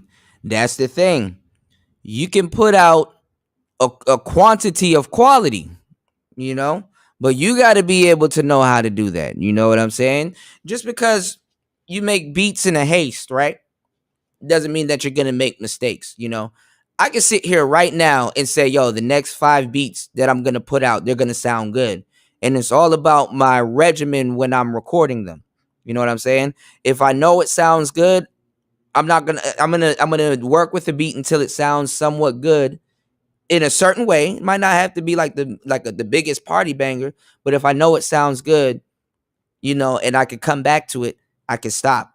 I could stop it right there and then put it out. So it's a myth that you're sacrificing quality for quantity. Not really. You're basically getting through your you're getting through your your I wouldn't say your 10,000 hours, but basically they say it takes about actually 10,000 to 40,000 hours to really get good at something, or pro at something and stuff like that. It's like, who are we kidding? You want to know how you get better? You keep doing it, and you got to do it often. It got to be routine to blaze through those hours. And what's it to you? At the end of the day, you're going to get better. You're speeding up the process of getting better. So that 10,000 hours could take you 10 years, or literally it could take you a year and a half.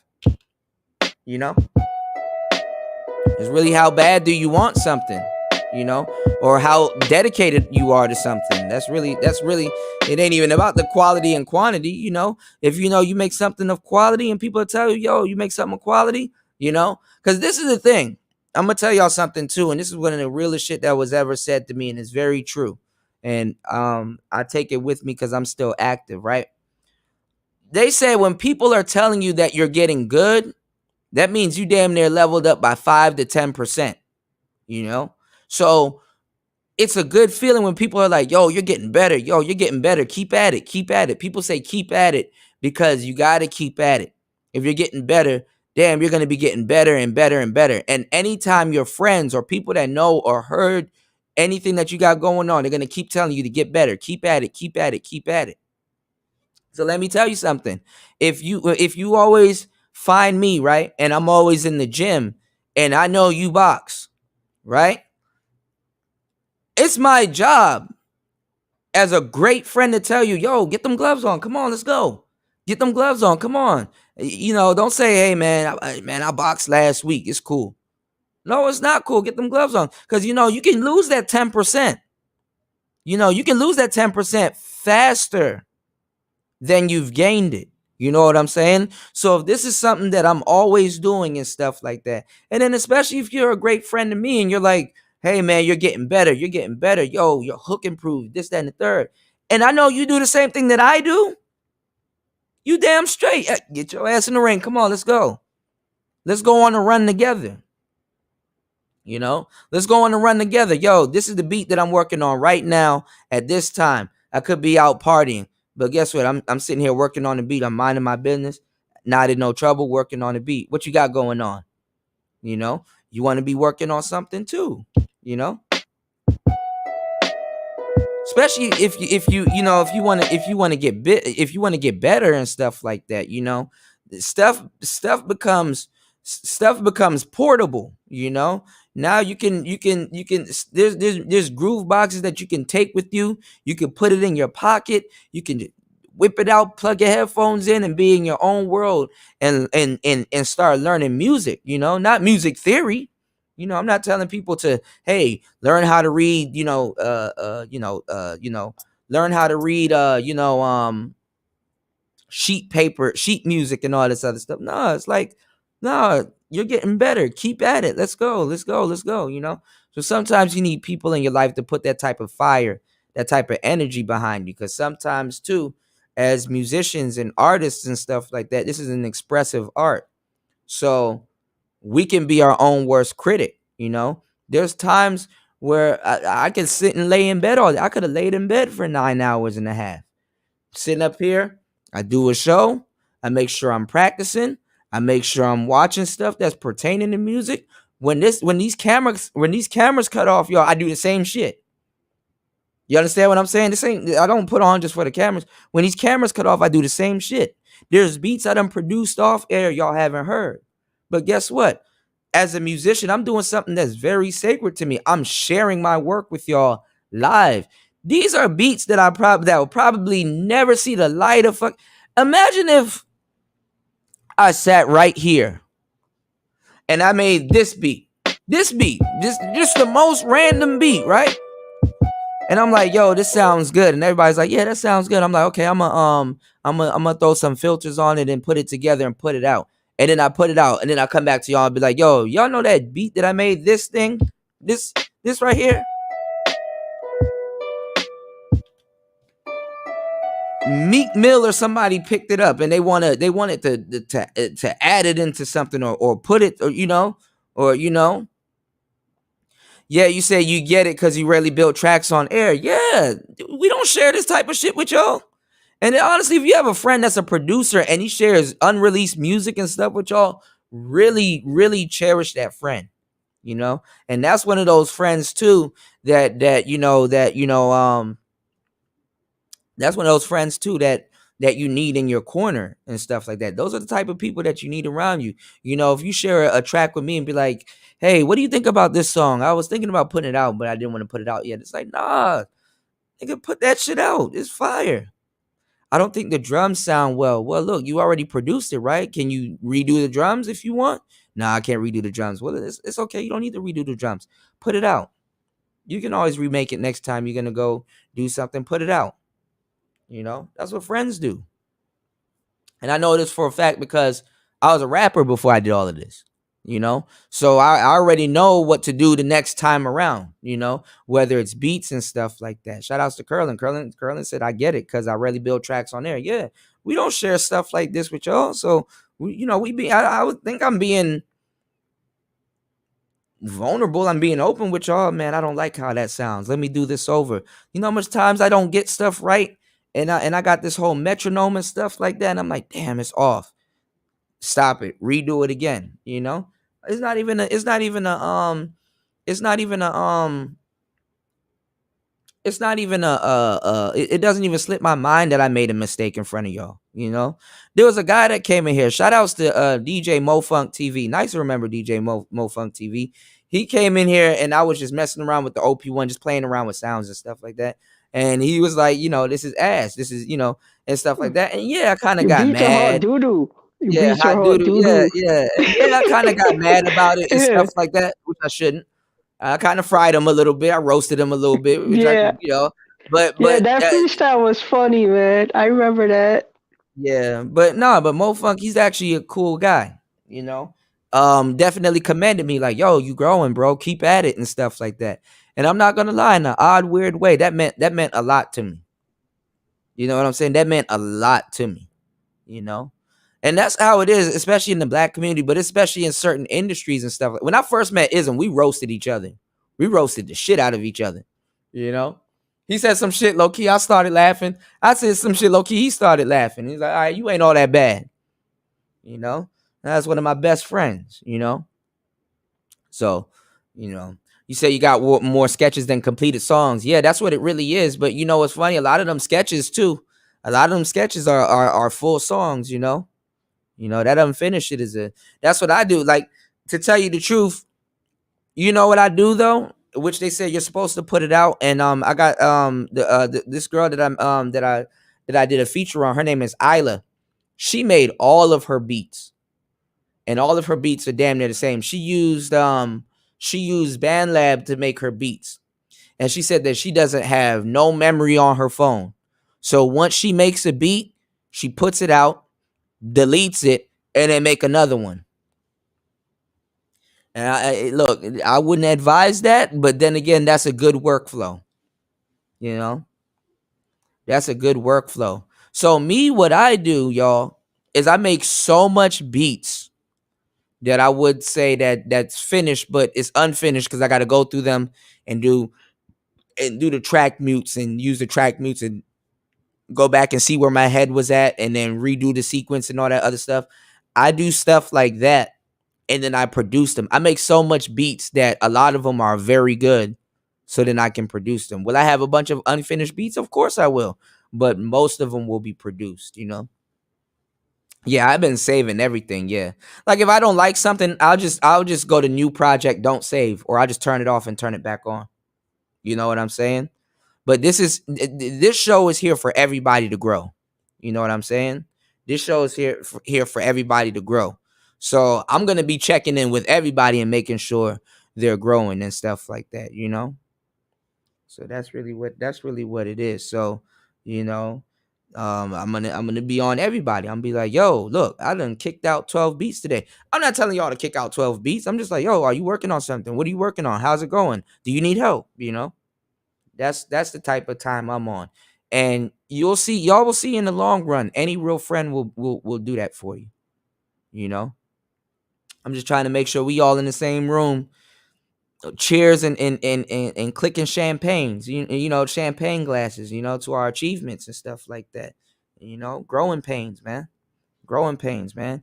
No homo. I got a cushion here. Thank God. Thank you, War Master, for telling me about this damn cushion. I sat here for like a good at least out of the 9 hours, 5 hours plus sitting here banging on this damn machine. You got to get real familiar with your equipment, you know. You got to get real familiar with your equipment. No way in hell I had this shit for this long. And it's like, no way in hell I paid all this money for this damn equipment and been through some of the stuff that I've been through and took it with me on the airplane halfway across the goddamn world and about to be sitting down and just be chilling. Hell no. Nah. We about to, whether the beat sound good or not, shit, whatever's coming out this damn groove box, y'all gonna hear it. You gotta have that mindset, you know.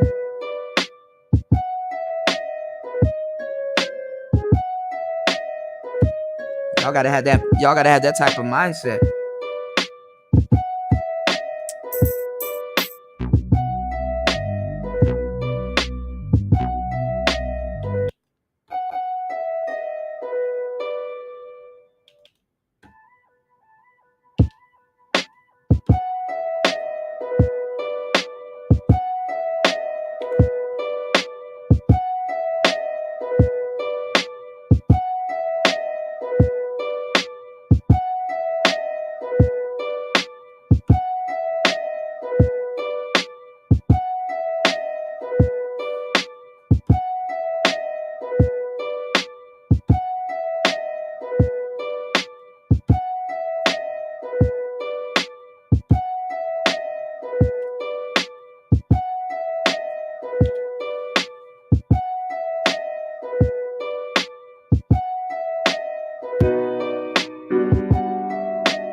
I could do that.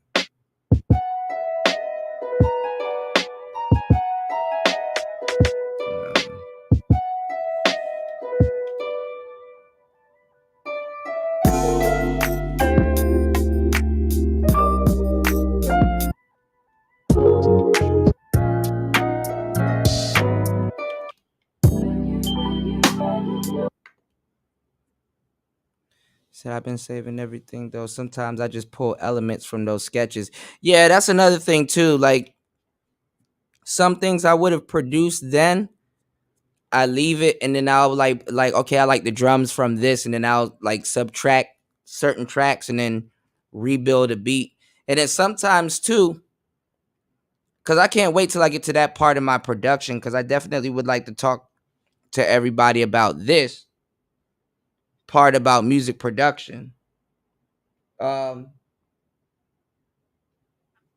can't wait till what I would call a full beat is just like a underbeat to something big. You know what I'm saying? You know, like a underbeat to something like the guts of a beat, like something that's dope. That's the guts of a beat, and then I got something else totally on top of it and stuff like that. You know, so I'm doing something minimalist and stuff. What's going on, Big Cap? I'm doing something minimalist. You know what I'm saying? To create more beats.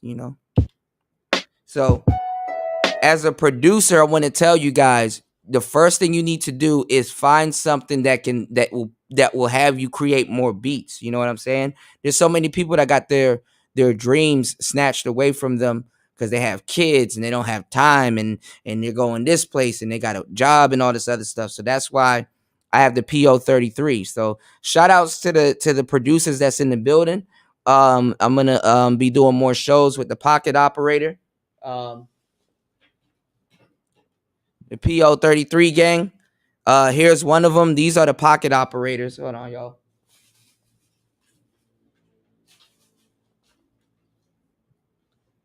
These will ensure that no matter where you go, you can make a bunch of music on these things.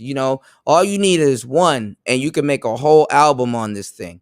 And the learning curve is small. Like literally, you can sit down for 2 hours and literally learn this one small groove box. There's but so many buttons on here. There's but so many combinations. And then people that usually gets one, they get another one. And they usually chain them together. So these two are the most sought after ones. This is a groove box. This basically is an MPC 3000, literally. But it's smaller. It definitely got a bunch of features on it and stuff like that. Don't let its size fool you.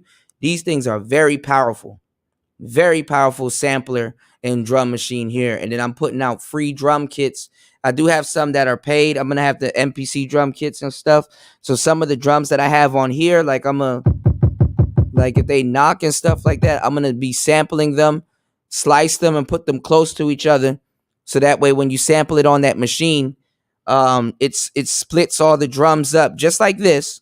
Because this exact same thing, this exact same thing is on here. It is right here. This is the exact same thing. Okay, it's just not velocity sensitive. Actually, it kind of is. If you lightly tap it, it'll or if you tap it, it's a little bit velocity sensitive. But it spreads all of the drum sounds out, and you could just sit here with your headphones. One hand, you can play with this thing. And I'm gonna do a challenge. I'm gonna make about 4 or 5 beats on this thing in 20 minutes. So that's a beat every 5 minutes, which is very easy. So definitely the learning curve on that thing is short. If you can learn that one synthesizer, you can learn everything. Just about everything. That thing teaches you how to use a step sequencer. It teaches you about BPMs. It teaches you about nudge. Lining certain things up. Swing and all kinds of stuff. I bought a pack of batteries and I do not know. Oh, here they are.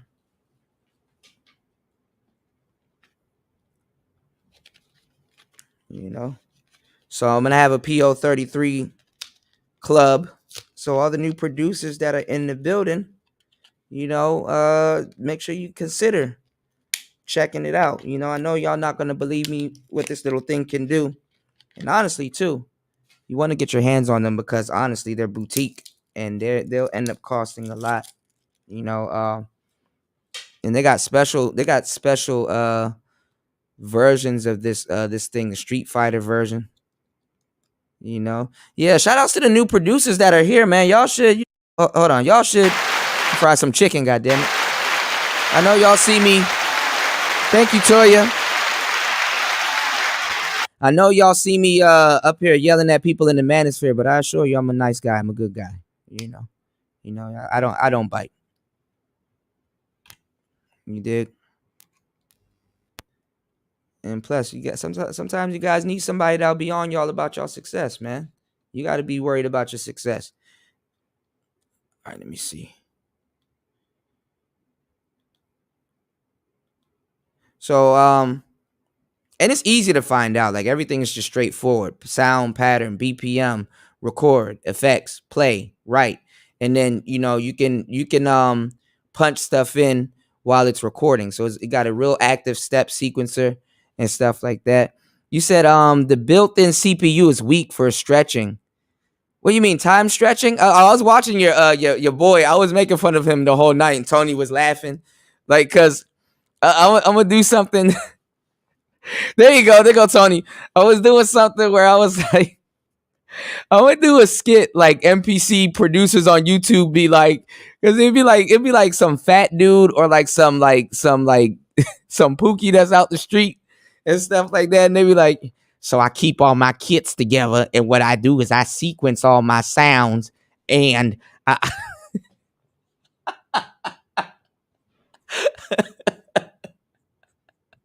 I name all of my sequences after my kids. They be telling you stories. It's like, bruh, I just want to learn how to make a beat. Like, okay, shit. So anyway, this thing got sounds in it. I know the sounds seems a little bit low, right? You hold BPM, you press 16, and now your sounds are higher, right? And this is the drum machine that it comes with. Comes with some good sounds.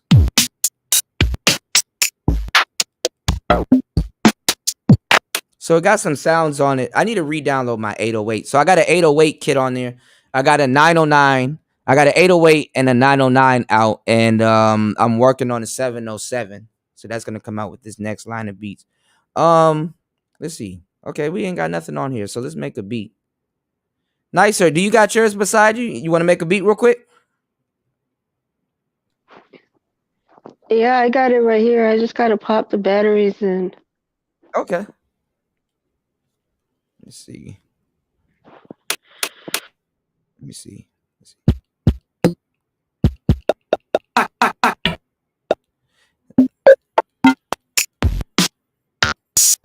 Okay. I always use this drum sound. Let's see. Okay. And we'll go at 80 BPM. I think you can hold BPM and choose.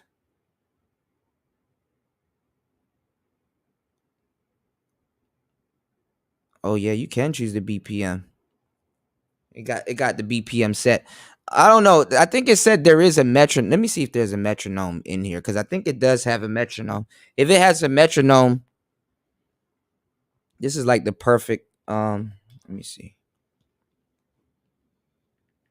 Let me see. Give me 1 second, y'all, because I really want to use the metronome for the samples. That's what I would use it for. PO 33 metronome. And you got a guy named Gar Hoover. He teaches you how to do everything. Secret tricks, basic must know controls. I don't see a metronome though.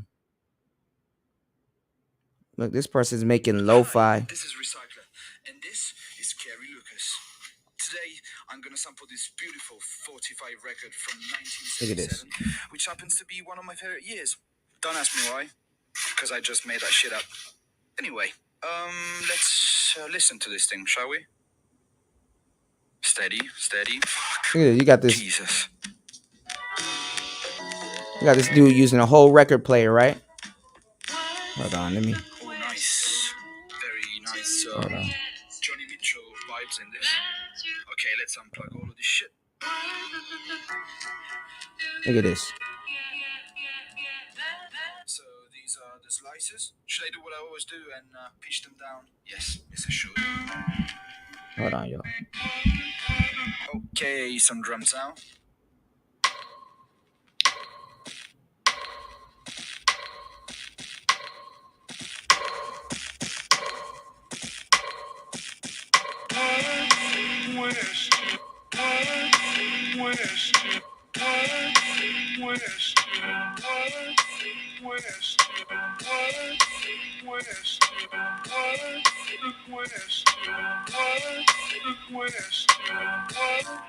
Ooh, I like this slice here. Let me just make a copy of the pattern with just the drums. So yeah, like, And I'm gonna record the second pattern. I'm gonna tell you, I've never flipped samples so fast with this goddamn thing. This thing flips samples very fast and in its own way. I think I have a sample laying on here. Let me see if I do.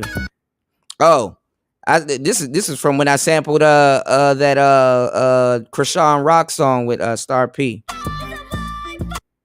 It's a it's a vibe. Oh, this is horrible. Man, all right, we'll make something with that. Anyway, let's get some beats. Okay. So go to play. And you can hold right and do this. So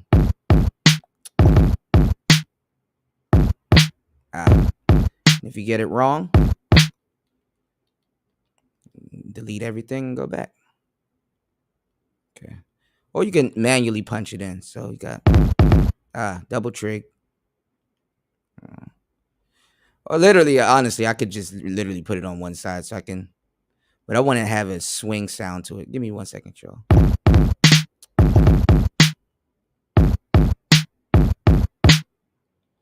It's a little off.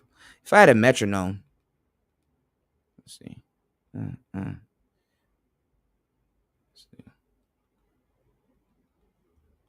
Stop. Play. Let's see. All right, anyway. Sometimes it's better to plug it in. So basically, I got my drums, right? I'm going to go to right, put the drums right here. So that way I know it's going. And get out of right.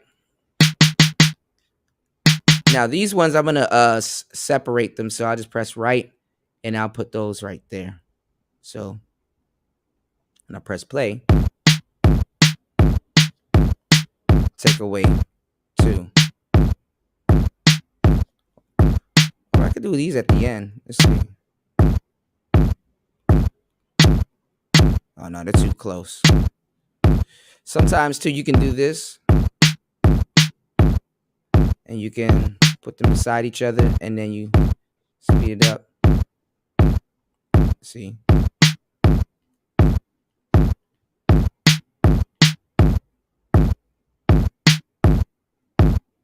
Oh, I could do this.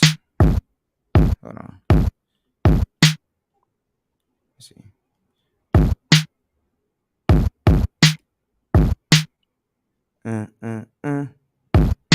Okay.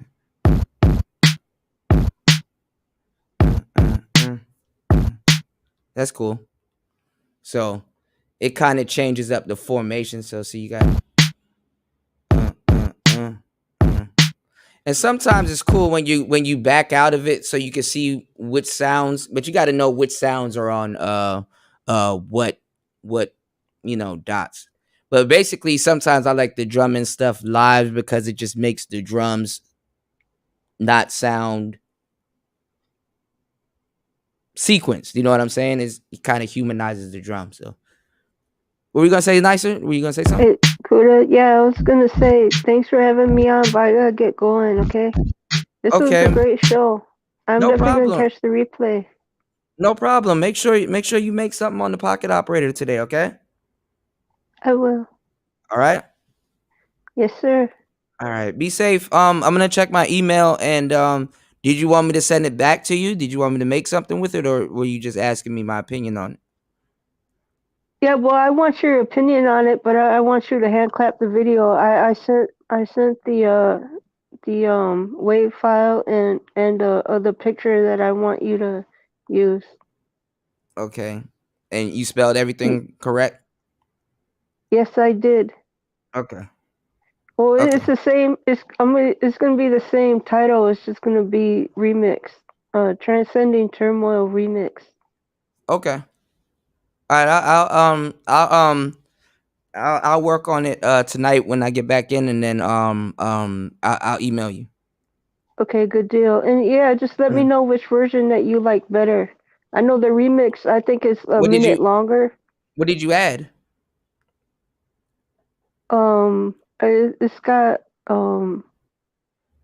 like like a choir going um it does I took out the electricity kind of, you know, like in the in the first one I sent you, is like that buzzing.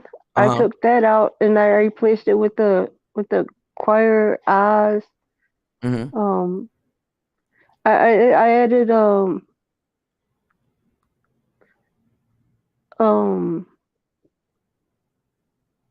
I won't say an extra drum sound, but it's just you just listen to it. Okay. Yeah. All right. Cause It's not that much. It's not that is much it really difference. is it a remix or is it just a different version of it? It's a different version. Oh, but you're gonna put it out as a But remix. that qualifies it as remixed on it. Not really. As like a remix is like you added something to it or you remixed it. Like you put another spin on it. You know what I'm saying? Does that Well, hold make on. sense? I got it. Let me play it for you. Okay. Right now. Cause Yeah, I just gotta that pull will it up hear the on here. original, somebody that will hear the original will be like, okay, certain things are just removed. It's just a different composition of the same song. You know what I'm saying? Whereas if you remixed it, like you add some more effects to it, you chopped up the hook or something like that. It's like an addition onto it. Do you feel that what you did is an addition onto it, or do you feel that you took away from it? Okay, I'll play you the original, and then I'll play you the different version. Okay. Okay.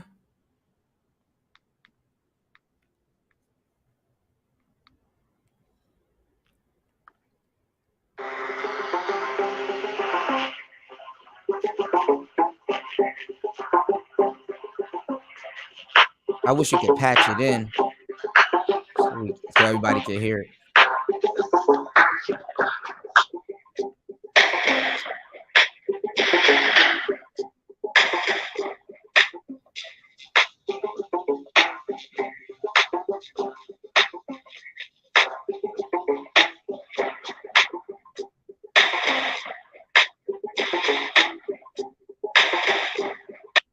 And this is the other version.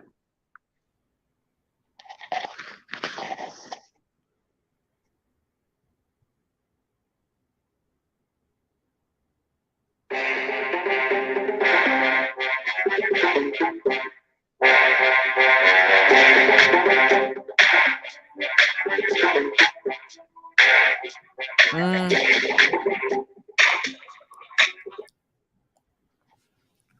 I see it's more stronger and you sped up the BPMs. Yeah. Play it again.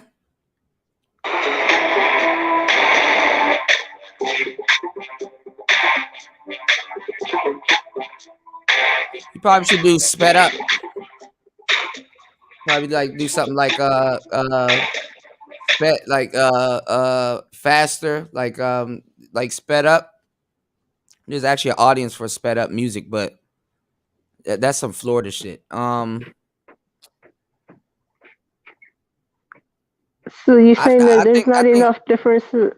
Well, you know what? it is enough difference. I think that should have been the original. I think that one should have been out first, and then you should have released the other one if you did. But like more slowed down. But I mean, it's your music. Like what do you feel? It's not really about what I feel. What do you feel? Like, is it a remix? Did you made some significant changes to it? Is really up to you. Like what was your intention? Yeah, I hear what you're saying. Actually, you know what? Scrap that. It I seemed don't it even seemed need to release that. it seemed I can send you other it stuff. seems like you didn't know which version to release first. They both sound I okay. didn't. Yeah, they both sound okay. I think you should have did that one first though. That one sound like a little bit more stronger, and then the other one could have been like slowed. You could have put the other one out like as like slowed. You could always edit it though. You could put out turmoil slowed, and then the other one you could do sped up. You know what I'm saying? You can still release both tracks. Either or. Video games, they buy tracks like that. Like if like they'll play like say if somebody wanted to use that, like they wanted to place that in a video game, right? And then when the timer is running out, then they'll play the faster version. Somebody would mix it and then the faster version. You know what I'm saying? You know what I'm talking about? Yeah, Are I you know there? what you're talking about. Like I'm if there. like if the I'm time just checking something out. I'm just checking something out, but I'm listening. like if the timer or something's running out, they'll speed it up. You got people that'll do that. That'll speed it up.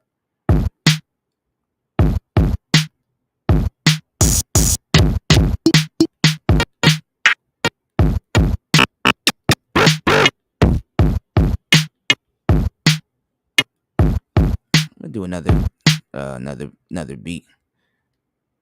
But yeah, it's your art. You know what I'm saying? You got to be confident about your art and what you're putting out. You don't want to be confused. You want to if you're gonna put out a remix, usually people are gonna be like, okay, well, if we heard the first one, you want to make different changes to it, or remix it, or do the hook a little bit different, or something like that. They usually make certain different changes to it. Like you even had guys like R. Kelly that'll have a remix, and it's just him on the song, saying it in a different way. But then the shit was fire though. So oh yeah, we're gonna use these. See. Let me see. I need to stop double triggering this one button.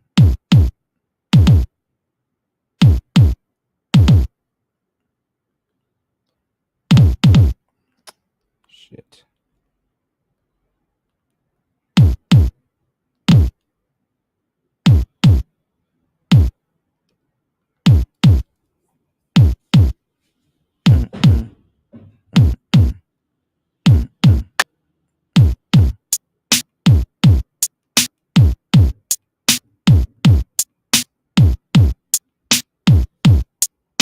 What's going on, underrated?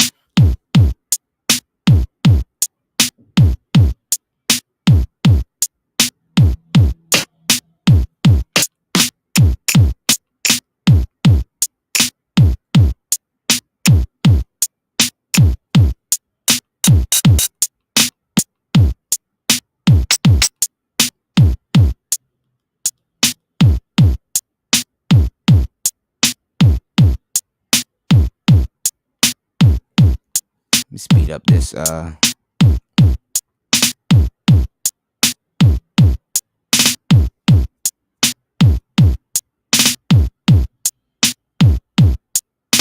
Speed this up too.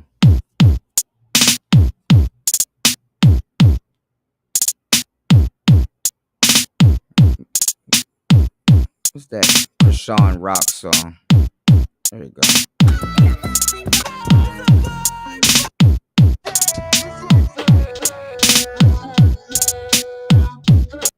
I ain't even gonna use that.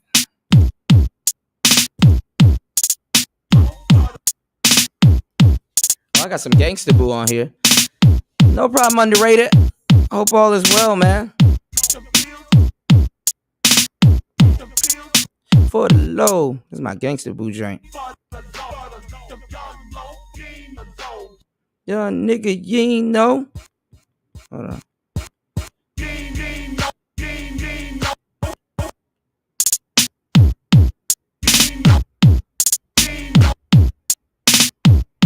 Play that. Yeah.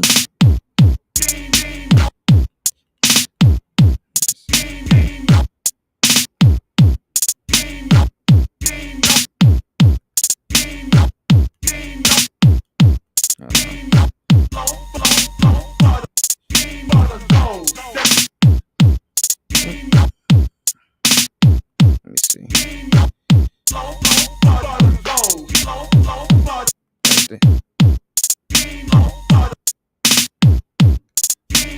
Nah, hold on.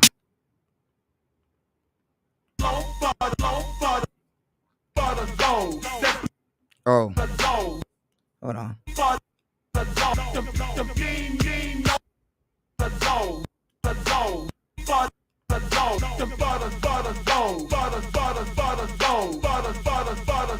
Ooh. Look at that.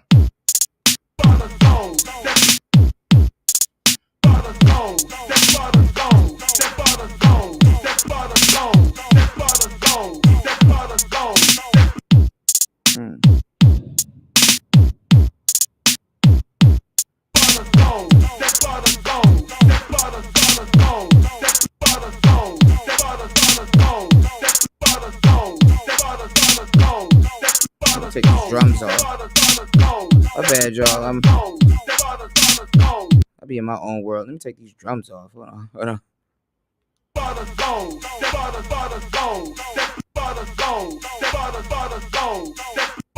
The blow for the low. Hold on, y'all.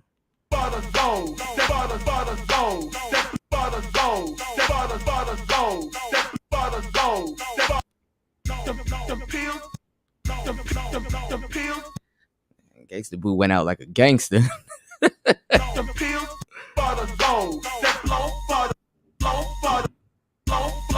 the low. Hold on. Shit, I'm about to redo the blow.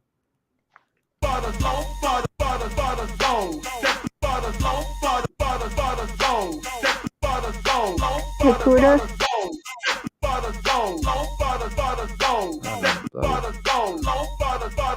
I really gotta chop this sample right. I didn't chop it right when I first got it. Yes. The pills for the I just low. want to Young say, nigga, you know.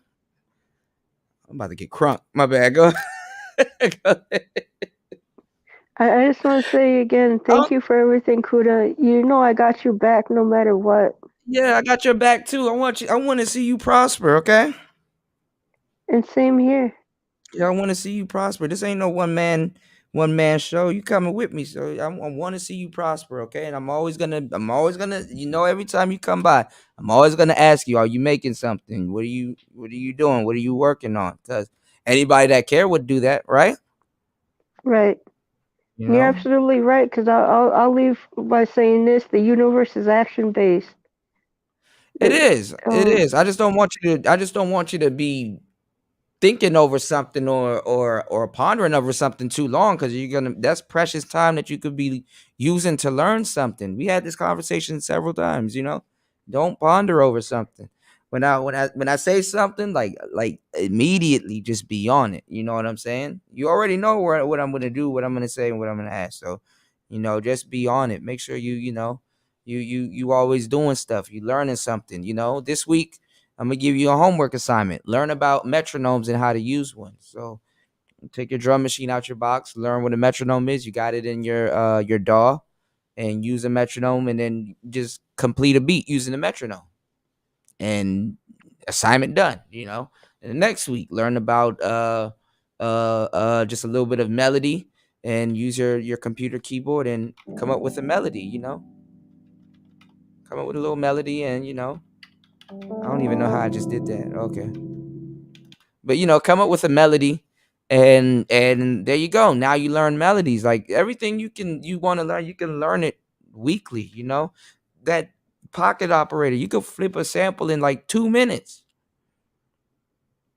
Things don't have to take you a week to think about it. You could just play around with it for less than an hour. You know what I'm saying? Like if I could sit up here and be way more familiar with this machine than I was 10 hours ago, get it out the way. I mean, like, as fast as you want success, why hold yourself back? The quicker you get up and do it, and get it out the way, it's not even a chore. It's like literally fun. Like, have fun with it. The quicker you do it, the faster to success you're going to get. Shit, you're going to miss the days where you could just practice and not have to worry about shit. Because once you get good, everybody going to be on your back about making them something, Yeah, I hear you. You're going to have to be able to handle that pressure. That's something I'm not going to be able to teach you. I don't want you to blow an opportunity that I know you could have nailed.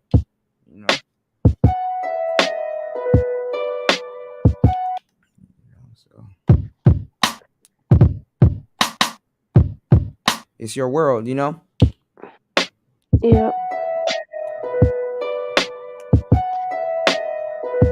All right, make sure you get some rest, okay, hon? I definitely will. And I'm eat about to some go out. food and About to drink go some out and then water. come back and edit some videos and get right back on it. Okay. Be safe, okay? Yeah, and you too. All right. Make sure you listen to what I said, okay? I hear you. All right. Be safe, all right? All right. Bye All right. bye. Have a great day. See what? I said have a great day. Oh, you Have a too. You prosper. have a great. Have a You have a great night. I know yeah. it's nighttime over there. But It is. make sure you Have a get some prosperous rest, day. okay? I will. I will. Okay. I'll make sure. All right. Bye bye. All right. All right. Nice to be safe, okay? I will.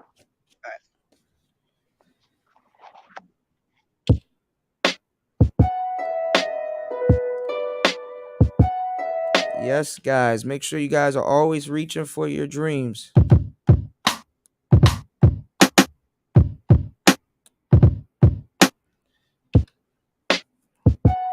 So am I still here?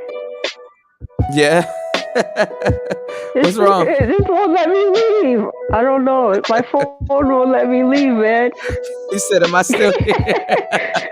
She said, "Oh, am I still here?" I pressed the leave button like 10 times. It freezes I sometimes. guess I I'm don't know. staying.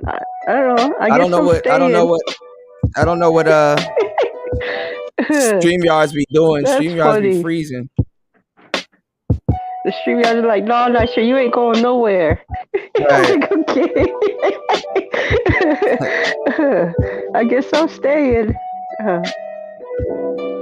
When you get the chance, make an Instagram. Make an Instagram? Okay. Yeah. For your artist page, like where you could put your beats and stuff.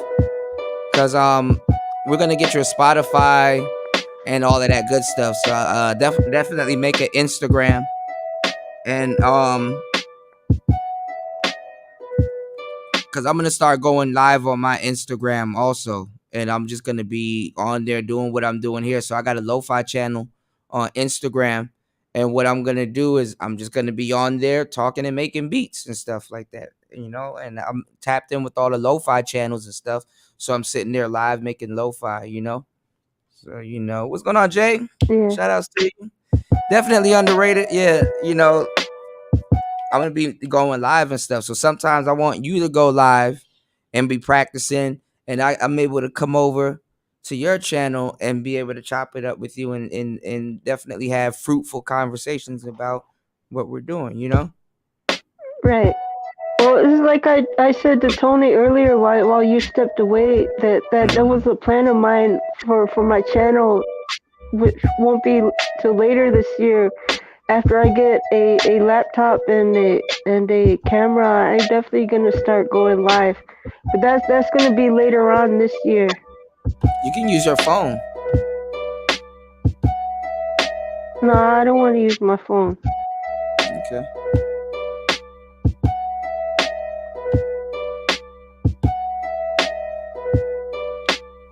Shout outs to Jay.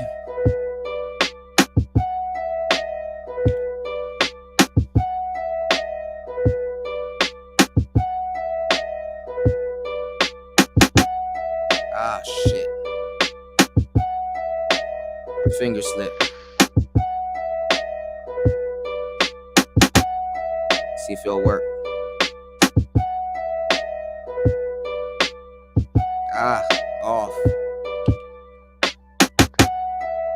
Let me get rid of that.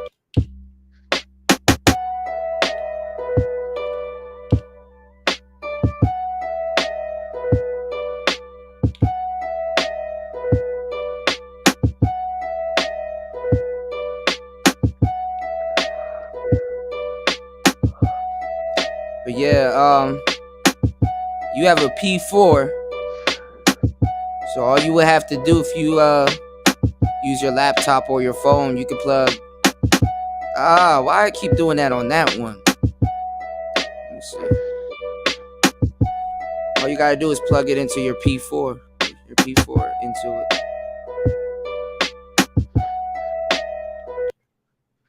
You gotta we live in a day and age where you gotta start things before you're ready. So by the time you're ready, you will be already doing what you're trying to do. See that sounds like the fly the plane while you build it thing. No, I'm not. it's basically jump out the plane and realize that you're falling so you can pull your parachute at the right time. You're getting pushed out the plane. You know when they go skydiving?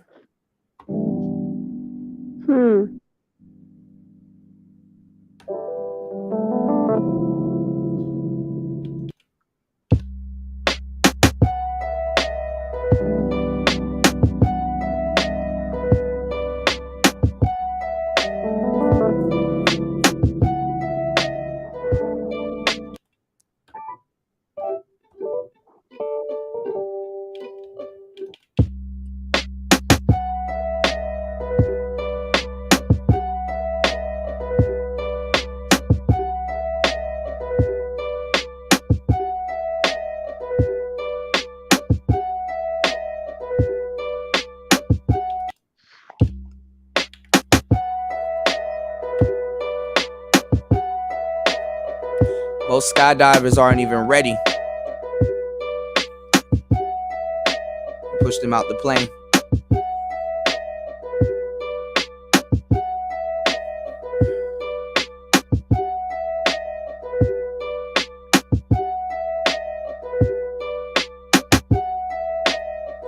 Now, some people, when they try to get into a pool, they try to ease their way into a pool, and then they never get in the pool because it's cold. When you just have to jump in the pool and get it over with.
I should have changed the octaves on this thing.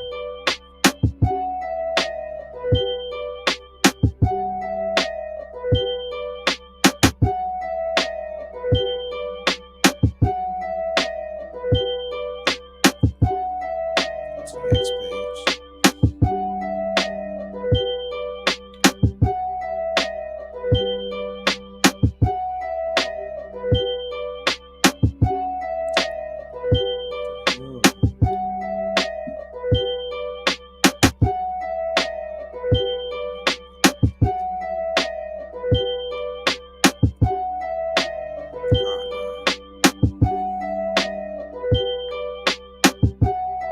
Seasons.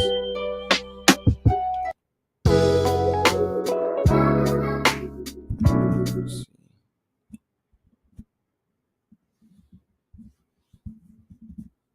Okay, we can use that. I'm gonna start mixing this with the pad thai, man. That batch of beats are about to be crazy. When I mix this with the pad thai drums, or not even like either way it goes. If I mix the melody from pad thai with this, is gonna be fire. Or I mix both of them and I really just start really drumming the shit in and getting the shit. Man, that shit gonna be crazy. All of it gonna be lo-fi. And it's cool because I just switched genres so quickly. Like after I dropped that EDM album, I'm like, okay, lo-fi.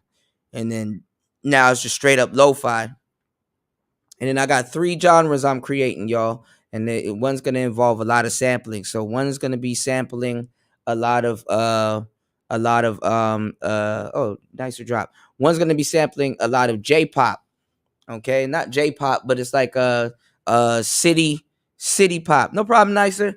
It's gonna be city pop, and then I'm gonna do some R&B songs that we all know from the '90s and the 2000s and stuff. But I'm gonna be using the acapella, and I'm gonna be what's it called? Not down tuning them, but I'm gonna turn that shit into we're gonna have another genre where it's like kind of nostalgic, lo-fi '90s music. It's gonna be called simp wave. So you can simp in peace. I gotta evoke all the emotions that the simping brings. It's gonna be some really good simp wave, but it's gonna slap. It's gonna be some god damn. You heard Joe, but you ain't never heard Joe like this. Like you gonna really think he wants to do all the things her man won't do. You know what I'm saying? Because you're gonna try to do them too. Listening to that shit. I'm a really I'm gonna really bring the simping to the next level. You know what I'm saying? So. And by the time that shit be a genre this summer, y'all, it's gonna be a genre this summer. I'm gonna turn it into a genre. And by the time it becomes a genre, I'm gonna use the manosphere to my advantage. We're gonna promote synthwave. And by the time it becomes a genre, it's gonna be too late, So let the simping, let the tricking do its thing. We're gonna, we call it a trick wave and simp tune, simp wave and trick wave. And then we're gonna have I don't know if I want to call it time core or whatever, but it's gonna be like some nostalgic Japanese city pop. And then I'm gonna do like Lao Kip hop. It's gonna be called Kip hop instead of hip hop. So anyway, those are the 3 genres I'm gonna make.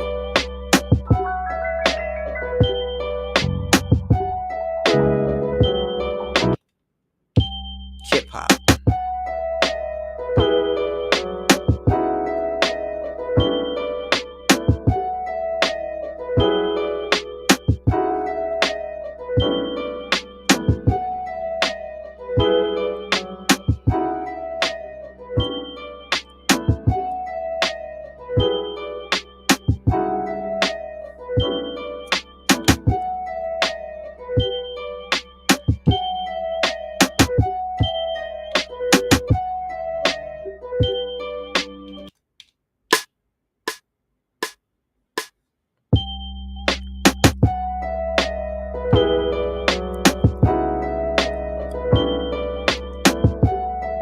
Layer these tracks. I'm gonna lo-fi all of this shit anyway.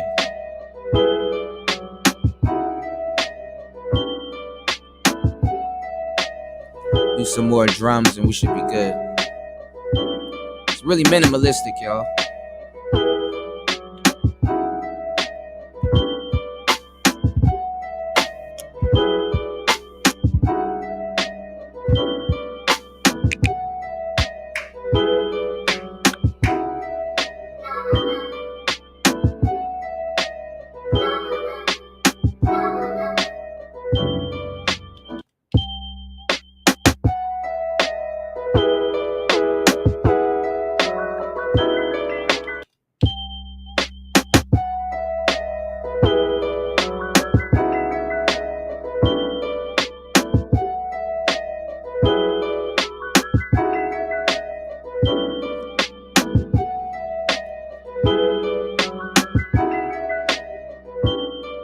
That's gonna work.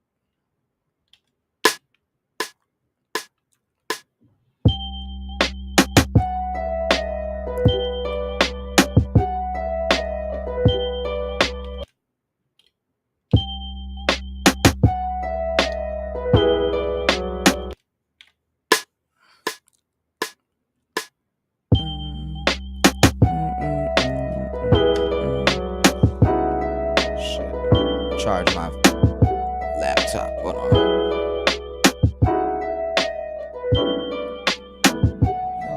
y'all. Yeah, man, make sure you guys are not counting the days. You gotta make the days count. Make sure you don't gotta do it like me, but make sure y'all sit down for a good amount of hours, or at least an hour or two a day, and dedicate it to something that eventually you'll be doing in the future. So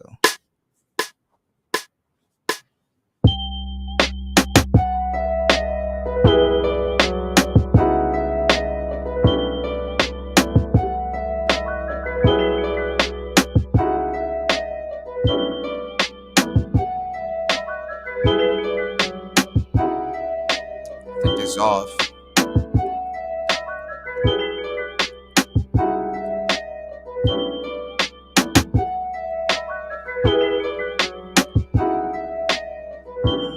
I did it earlier last time.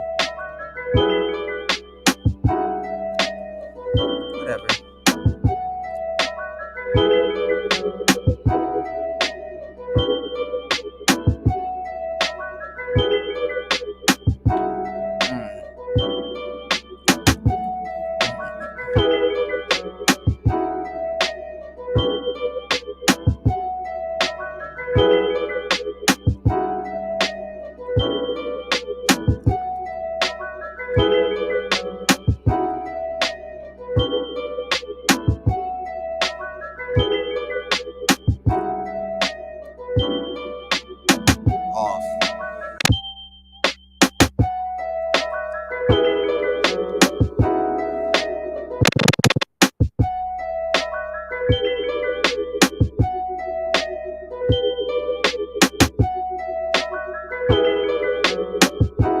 Whatever.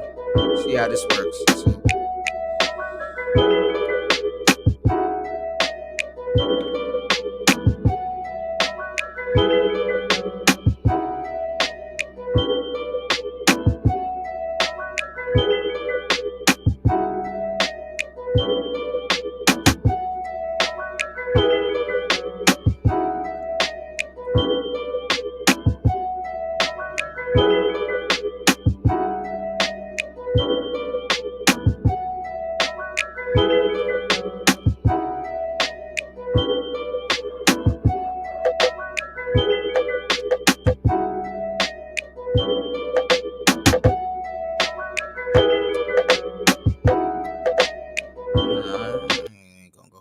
Congo vibe. Anyway, let's lo-fi it and see what we got.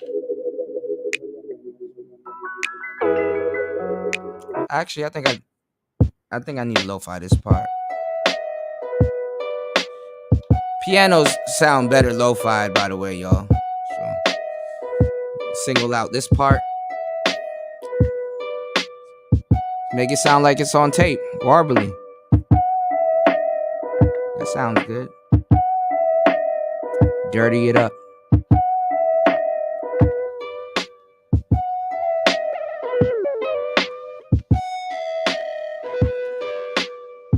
Distortion. And if you have headphones in, it starts off in the left ear and it goes around to the right ear. So you know what actually may sound good with it? This one called Vintage Creamer. Ooh. There we go. Kind of thins out the sound. Let's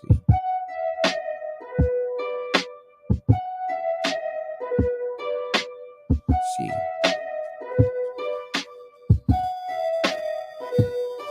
Ooh.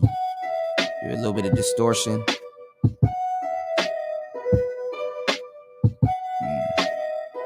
We can soften it. Turn that off.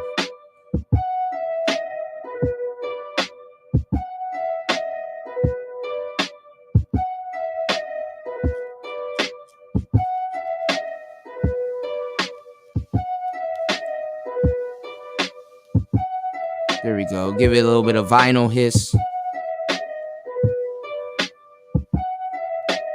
So Vintage Creamer, but it's let's see how the rest sounds. Let's see.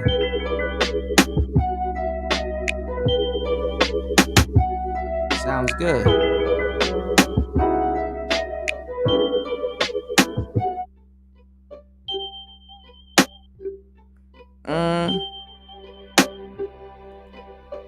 This doesn't sound bad. I can leave this okay because this is kind of subtle and the bass doesn't sound too bad. But I might come back to this one and give like that blink, that beeping noise, like a flutter, so it's like a warbly noise. But it doesn't play a big role, so let's see. Let's see what else we got. So I can keep that okay.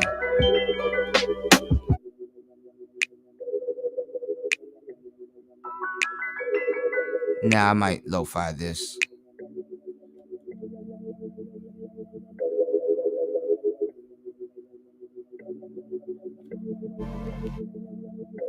Damn. I got two things doing the same thing. Oh, this unused. Oh no.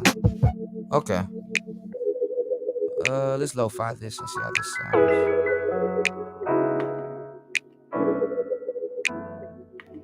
Pianos always sound good.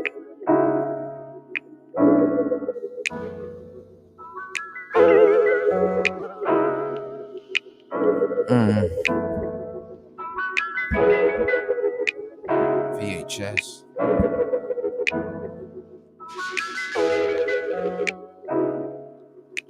And make sure you guys are always working, because we're not always working, but work a little bit more smart. Like the fact that I'm sitting here batch recording, I can do all of this at the beginning of the week and then spend the rest of the week just sitting on my phone, dressing up all the beats that I made tonight and put them out one by one on my page and schedule it.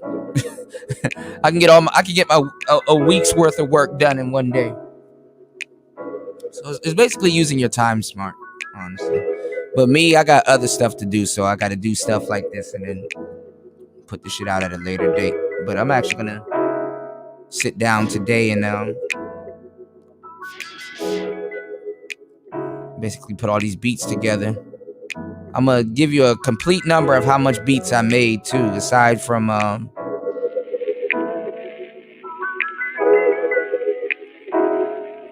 sitting back and watching that show today.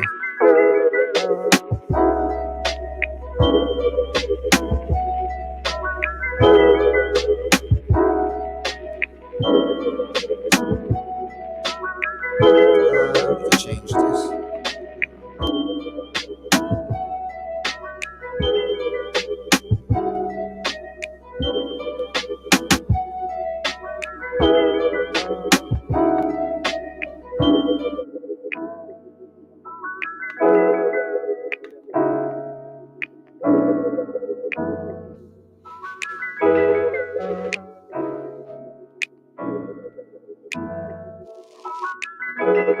Here we go.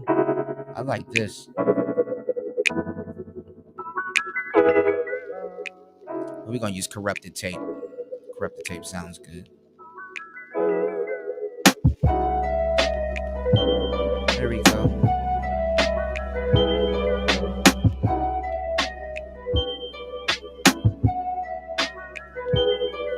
I'm gonna save this as. So in this little setting, shit, I made 1, 2, 3, 4, 5, 6, 7, 8.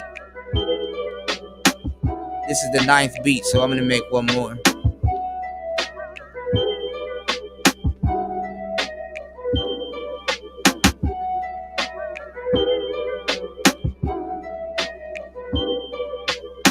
I'll make 9, one more to make it 10.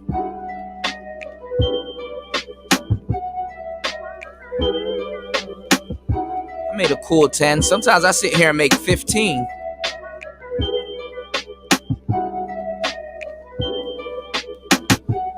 Oh, let me play y'all the joint I made for Red Sings the Blues later, earlier tonight. Let me show y'all. I haven't even messed around with the synth today. I haven't messed around with any keys today. Been having so much fun with this damn pressure pad. I'm gonna mix the pad thai with it. That's how I made that Red Sings the Blues beat.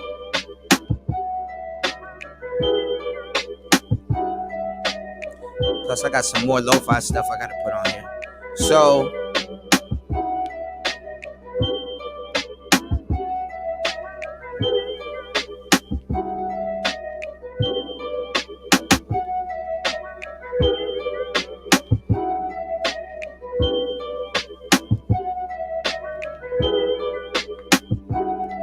show you the joint I made for Red earlier. I made this joint for Red Sings the Blues earlier. He got a really good beat. This one was actually really good. Let me there's a lot of tracks. Let me turn these off real quick. This is what I'm gonna have to do anyway when I'm putting the track together. So let's see what we got.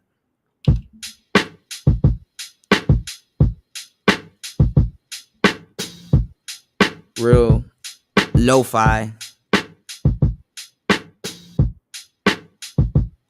See what else we do. Let's see what else we got going on. Let's see.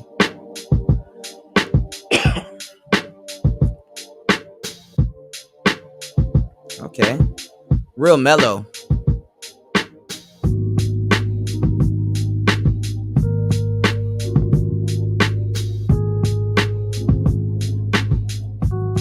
Pretty cool.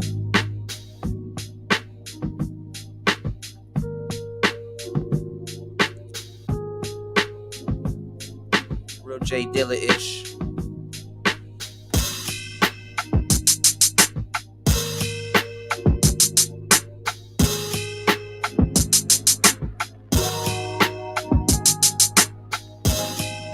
Okay. I have to introduce it a little bit later.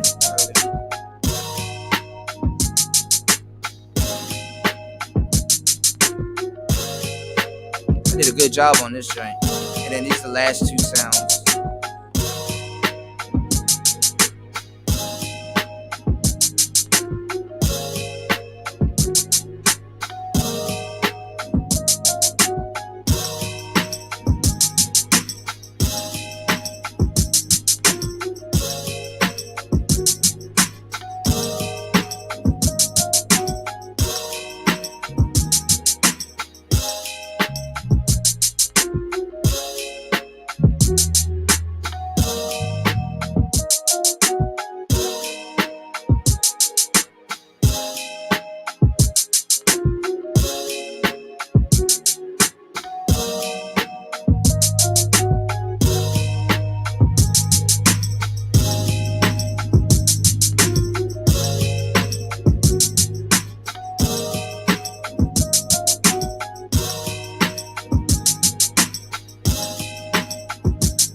Red got the best beat out of the whole batch. Goddamn.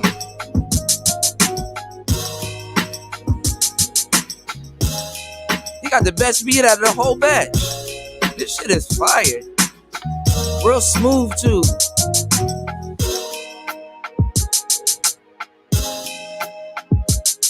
So they say if you sit down and make 10 beats a day, you should be able to make or sell 2 of them. So every 10 beats you sit down and make, you should at least be able to sell 2 of them. So if you can sell 2 out of the 10 beats that you make, you're still doing good.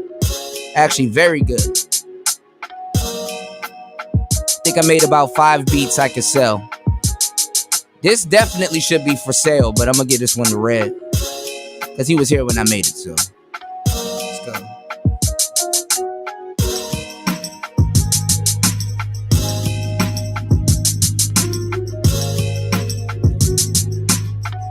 Yeah, he got a good beat.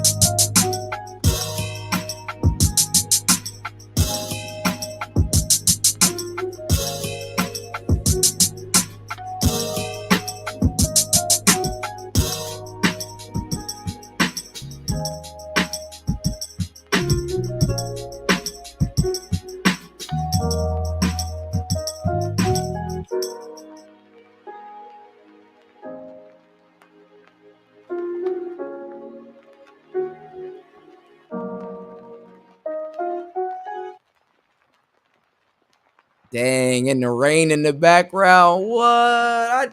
I went all out on that one. The rain's still going.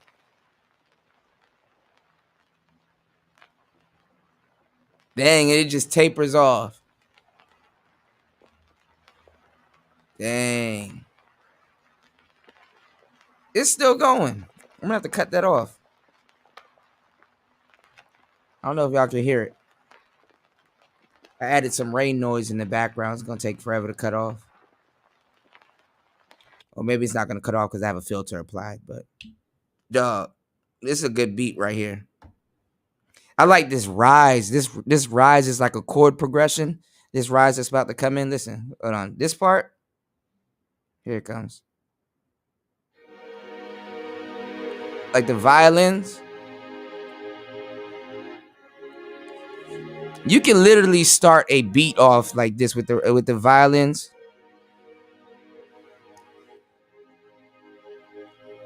Boom bap is so fucking awesome. Like you can literally start it off with the violins, and then you can.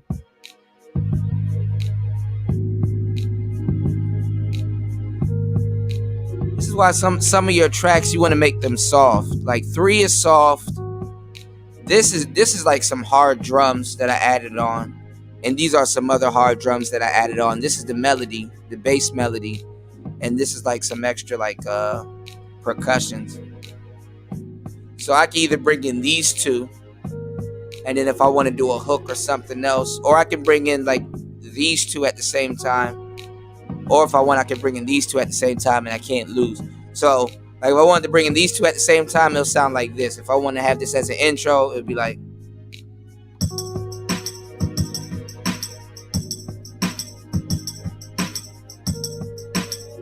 And it won't be bad. Or this shit is so smooth, and you can make you can literally have all of this shit going off and then revert back to this as like a bridge in the middle of what you got going on. But if I want to bring in these 2, I think that'll be the best option. So basically it's just drums and melody. So it's like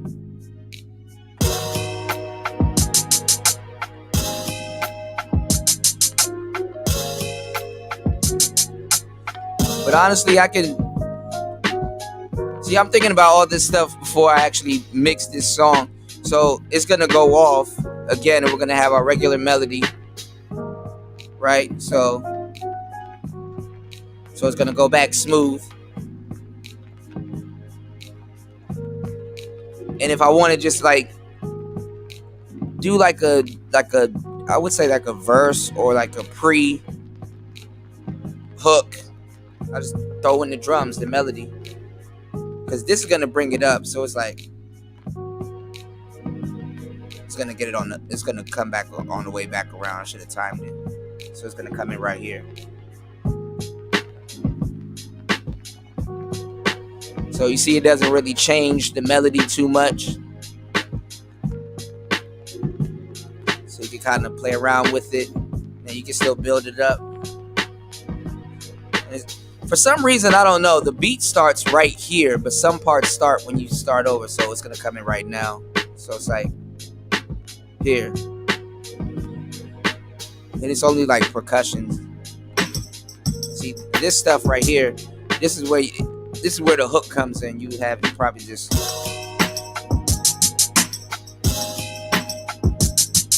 So that's cool when you have like a smooth laid back beat, just to know what's gonna happen when you press all of these buttons and stuff like that. But honestly, to keep it real smooth, probably start off with the violins and then introduce the bass. So I started off like this. It'll probably be like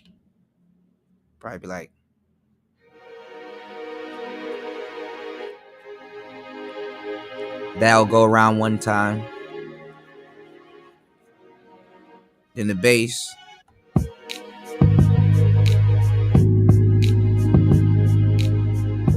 Thank God I didn't use no harsh ass kick on this joint, because I would have fucked it up. And we can do it backwards. I'll add in this track first, and then we'll go to the drums, because this is like a. It's probably gonna come back around, so we'll wait for it to come back around. And see. Oh no. Oh, I can hear it in the background. Yeah, it's not loud, so this is perfect. Shit, I damn near can have this song without the violins, without the bass. It's like.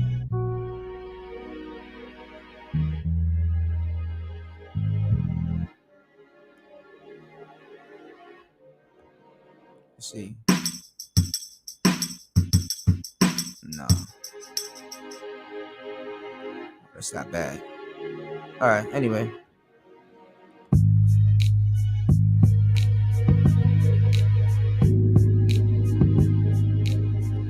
I did a good job on this one.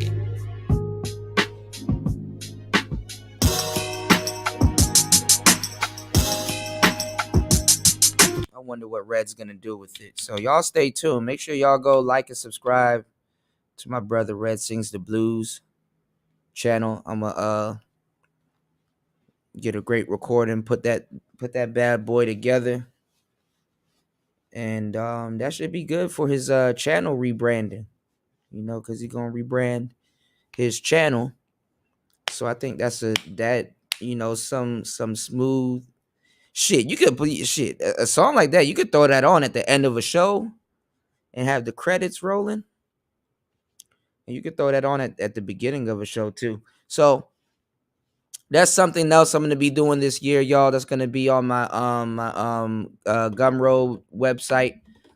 Make sure you guys hit me up if you guys have a YouTube channel and you need some theme music. You know how I got a commercial that is almost done that I have in the works, and I talk about Kevin Samuels, and you know how like that song by Vividry, the good lies.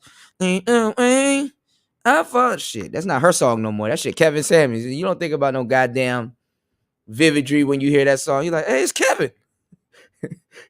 People hear that song. Oh, he's alive. You know, that shit Kevin Samuels song. You know, theme music means a lot. Basically, that's all I'm saying. Theme music means a lot. So. Hell, and the cool thing is that it's not like I don't sit down and be having these long ass shows, whether I'm talking about something else or music. Y'all can literally come on the show and watch your theme music get created, you know? Or say, hey, create this off air. Or, hey, you played another beat. I like that beat. Boom, you know? Get me while I'm at this point, because, you know, tomorrow's price not going to be today's price, man.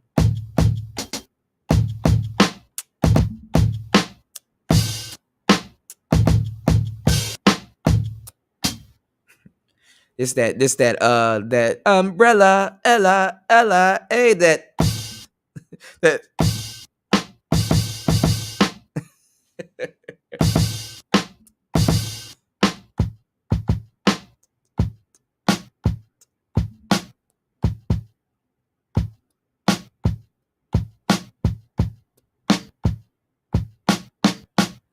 You can barely tell the difference between these two. There's like night and day. So it's like.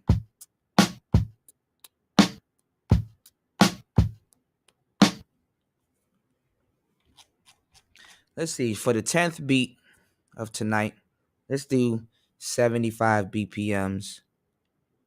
And let's do 4 bars. So it's going to loop a little bit quicker. Turn on our trusty metronome.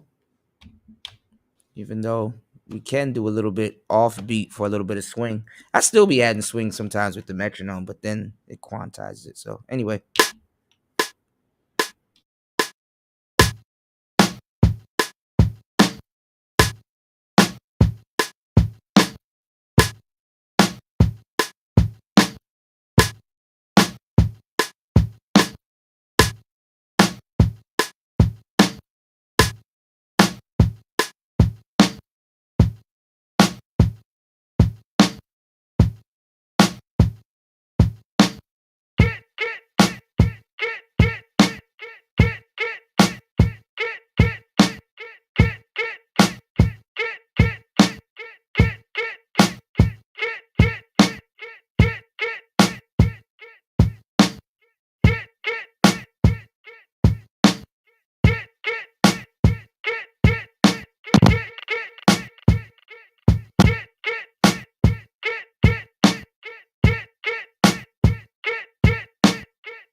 Got a lot of stuff going on, but check this out. Get rid of all of that shit.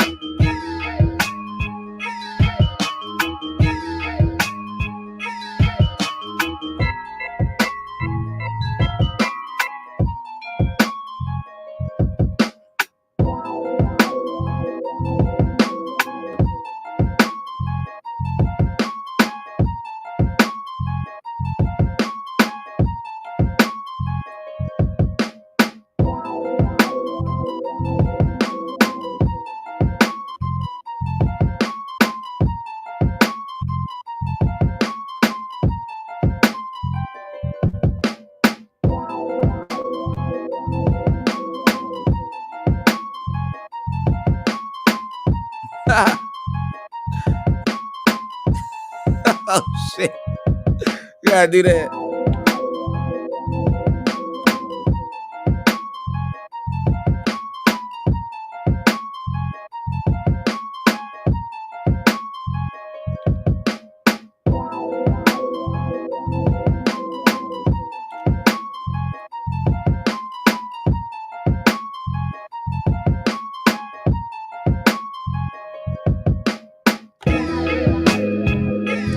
Have a whole switch up.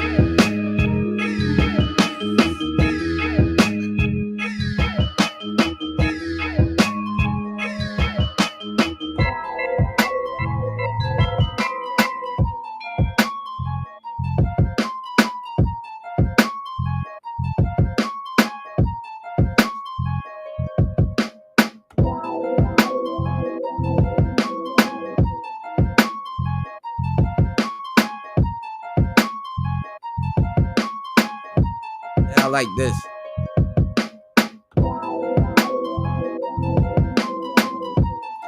Like a screwed and chop.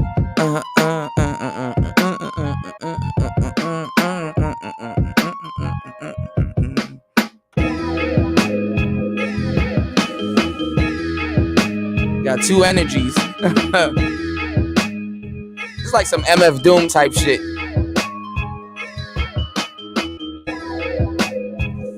Some Tyler the Creator type shit. See? That's what I'm gonna do. I'm gonna put out a beat like this. I'm gonna be let me see. I'm gonna do MF Doom / Tyler the Creator type. Remember to do that. MF Doom Tyler Creator type beat. So that's the thing, y'all. That's gonna be the move. What we do is we create a whole bunch of beats. Obviously, I do have some weird swanky name. I could name some of these beats.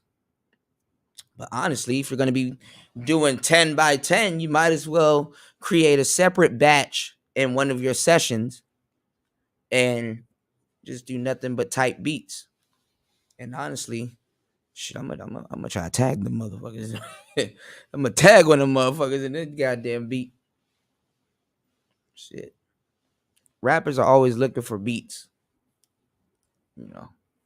So you never know. And it'd be a beat like this that'll get you up out of there. Like it'd be like, man, I done made so much cool shit. Like you done show people all the cool beats and they're like, yeah, well, I can't feel that. Or, I'm not feeling that, right? And you're like, all right, well, damn, I ain't got no more beats. Damn, this is the last one. Well, let us hear it. All right.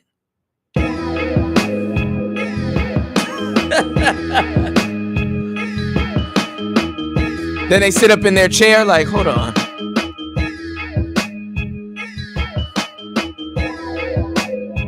You're a genius. You're looking at them like, you like that? I can make it better for you. No, keep it the way it is. Hit those 2 red buttons. You mean these 2 red buttons right here? The switch up? There you go.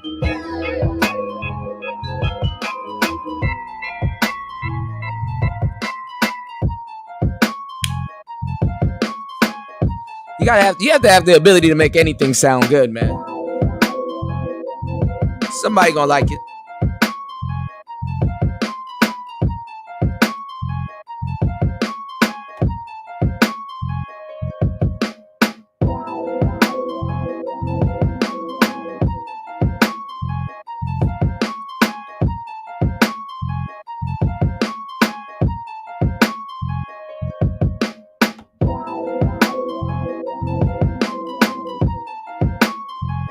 I like that.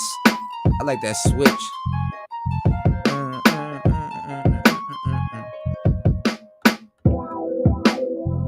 gonna start doing my beats like that dude.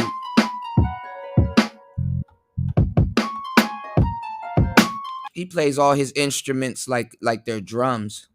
Shit, James Brown did the same thing. James Brown, like, what you got in your hands there? Guitar, James. That's a drum. Well, a drummer didn't make it to beat the guitar like a drum. Well, I don't want to do that, James. My favorite guitar. James Brown beat the shit out you with that damn guitar. James Brown is a wild boy. We're going to have a music show covering nothing but James Brown. That nigga was chasing bitches and niggas down with a shotgun.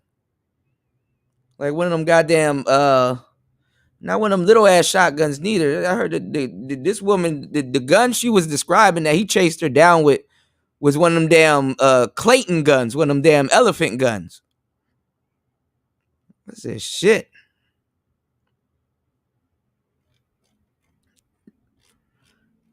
The news lady couldn't ask her like, you sure it was James Brown? Like,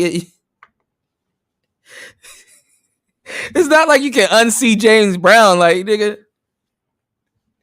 even a fan will let some shit like that happen. What you gonna do? You gonna shoot James Brown? That nigga probably getting like a high ass stupor and start doing all kinds of shit.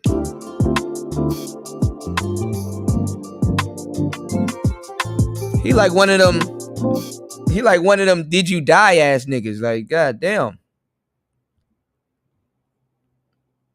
Next time you see him, he laughing at you and shit. Remember when I chased you with that shotgun and you ran? Yeah, nigga, I ran. What the hell else was I supposed to do? That's a wild story to go home and be like, damn, James Brown almost shot me. This nigga done pulled out a shotgun on me.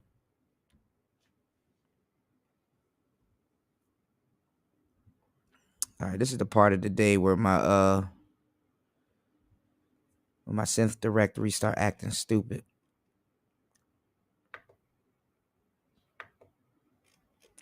I guess. Ew. Ew.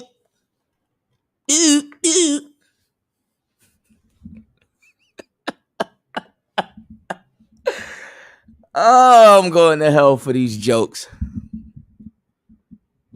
These the jokes that solidify gasoline draws. All right, let's make one. Let's make one more. One more for the road, y'all. We got 5 people here. One more for the road. All right, let's see what we got.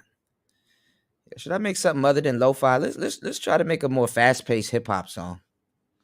What are we gonna do? Let's do about 95. Got new shoes on the ride. Rolling down 95. You can see in my eye. And I'm looking for a cutie pie. We ain't gotta make love. We could just cuddle up. And if we don't wanna, but damn it, I beat it up. All right, let's see. I'm already fucking up. See.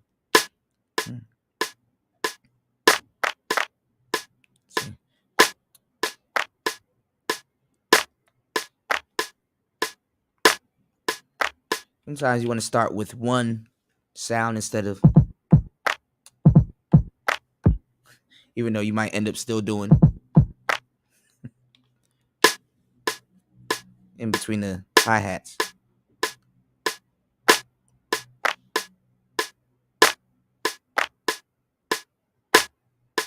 When one's on beat, The other one wasn't.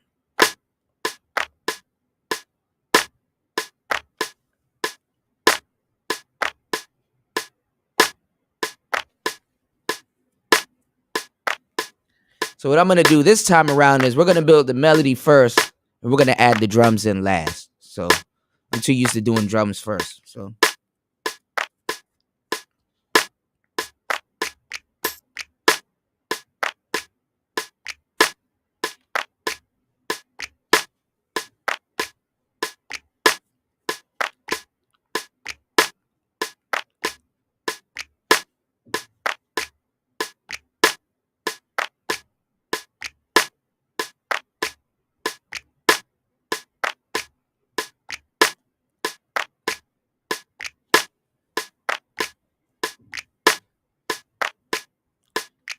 sometimes the bass can make the song too. So let's see. Oh, that keeps going.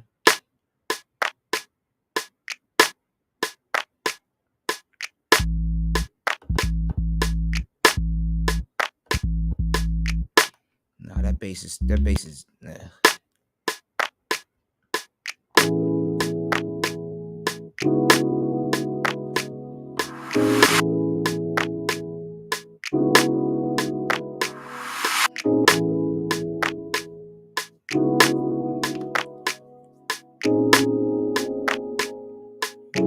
He's the beginning of that sample, so.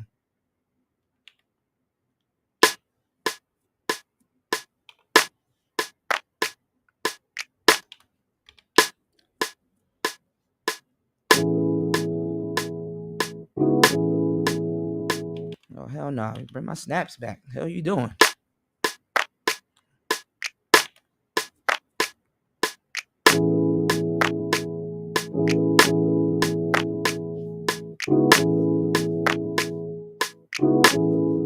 That's off.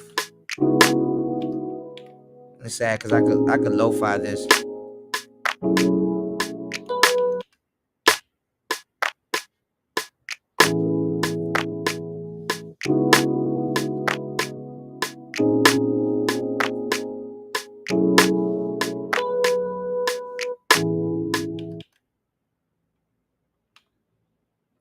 Oh, that shit is at 103.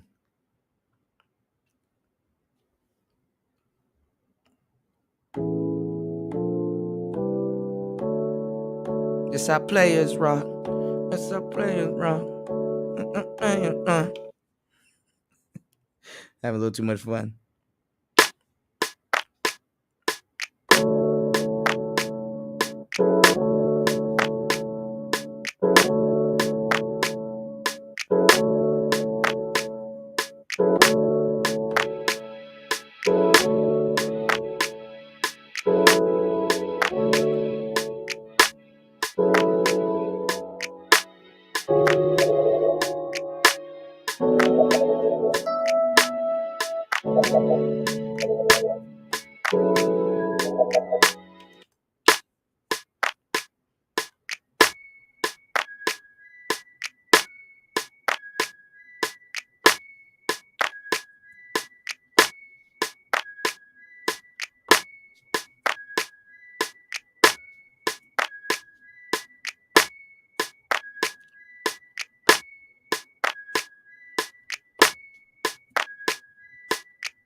Let's move on.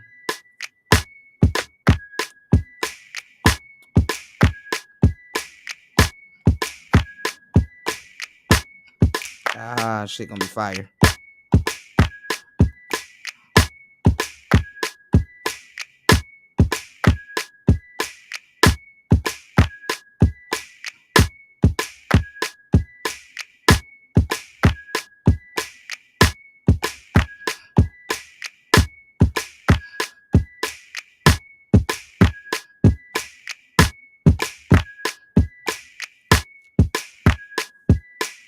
Who told me to do 8 bars and I lied? I said I was gonna do the drums at the end. Stay away from them drums.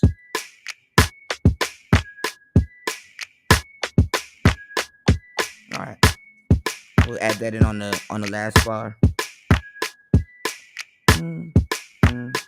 1, 2, 3. Hold on. 4.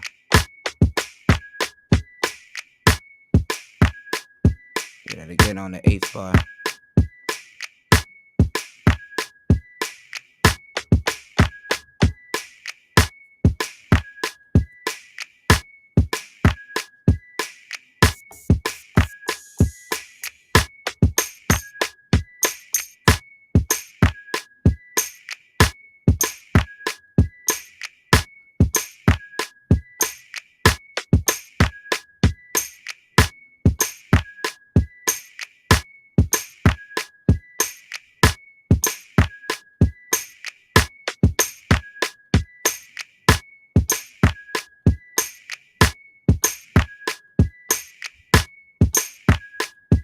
I need to take this damn metronome off.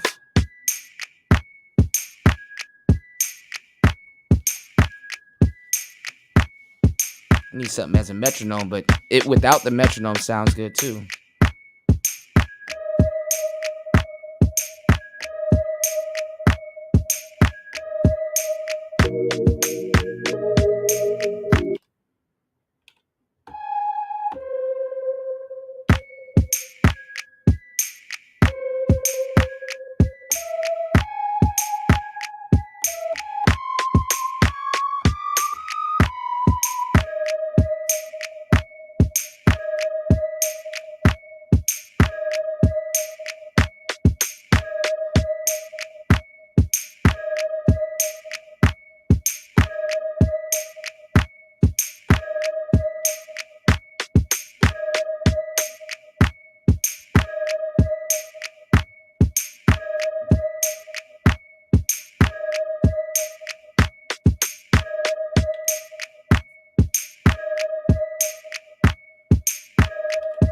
Sound like some West Coast shit.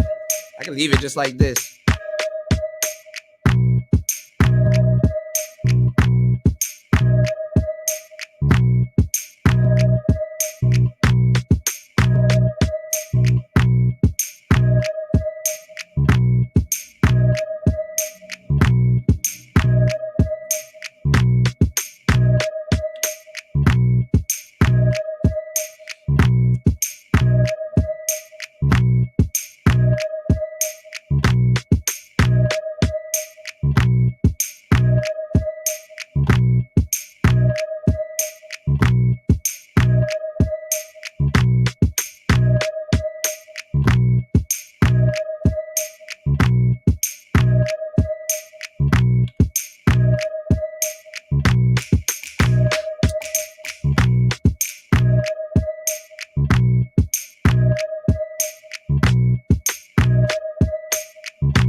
I wanted to put that snare though. Well, this is not that bad. I wanted to put that snare on another track though. So when I take that track out, it's like the metronome would noticeably be missing.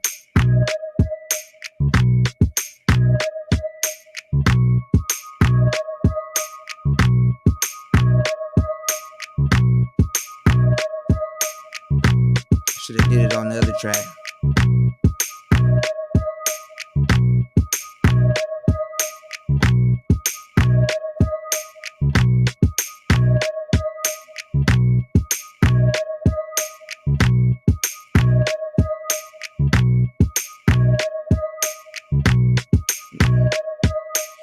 Now all I need some banging drums and I'm done.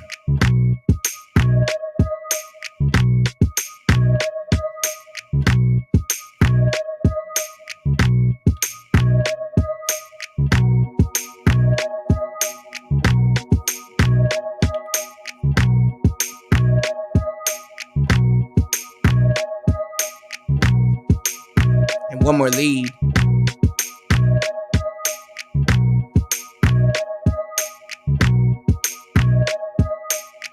It's a good guts for like another track. This is what other producers would use.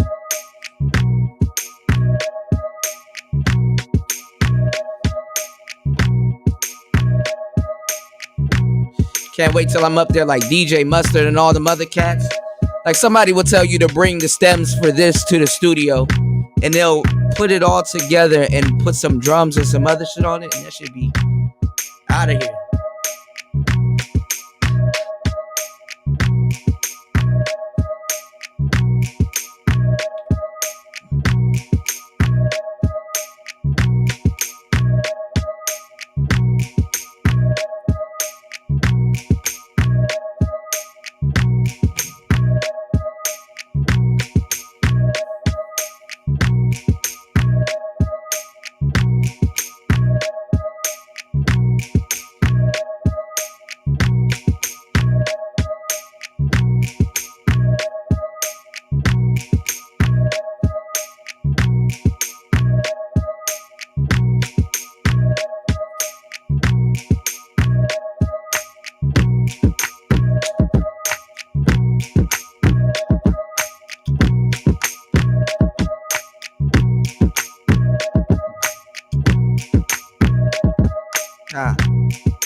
Undo that.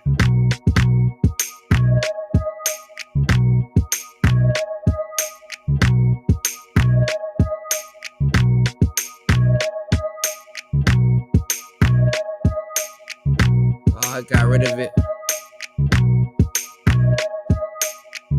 I did.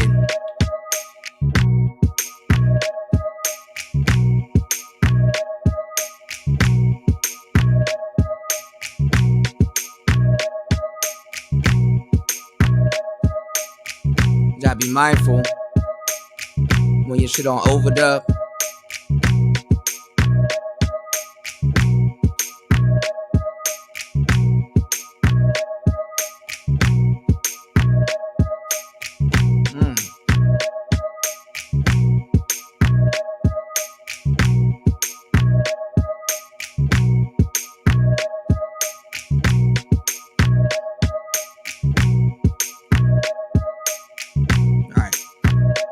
Make sure you turn the shit off and then you move to another track and try something new.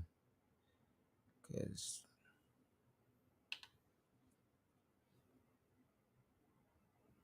really?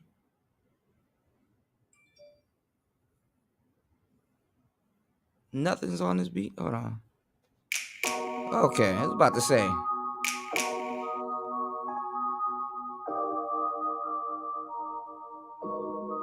This shit gonna sound good when I mute some of the tracks. So check it out.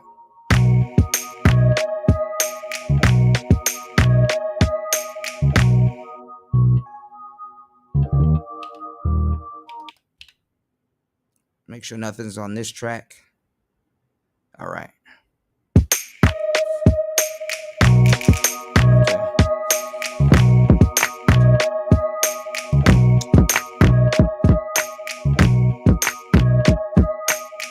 Find a better drum kit.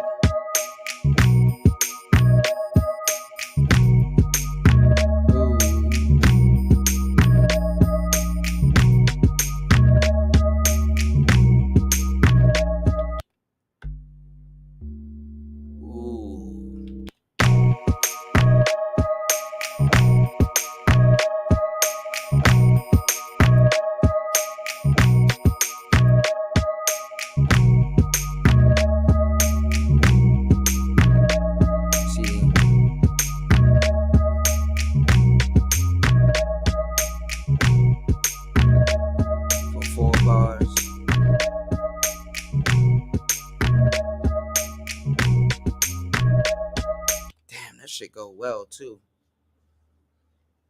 Oh my goodness. What in the West Coast is going on here?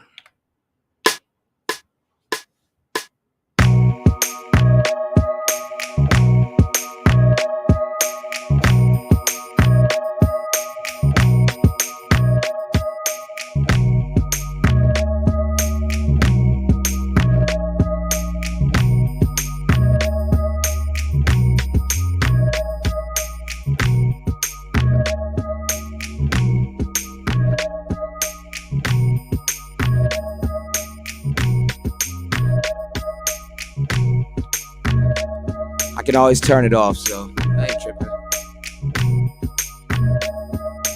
I think we're done.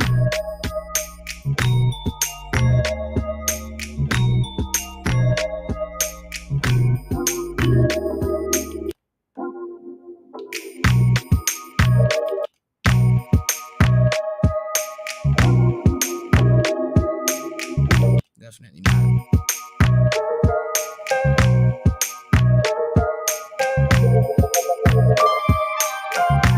We're done. I got one more lead I can add. Turn this into a hook. Turn this into a hook. Bass.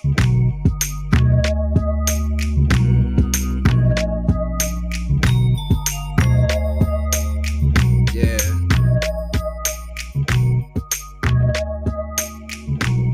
That'll be a hook.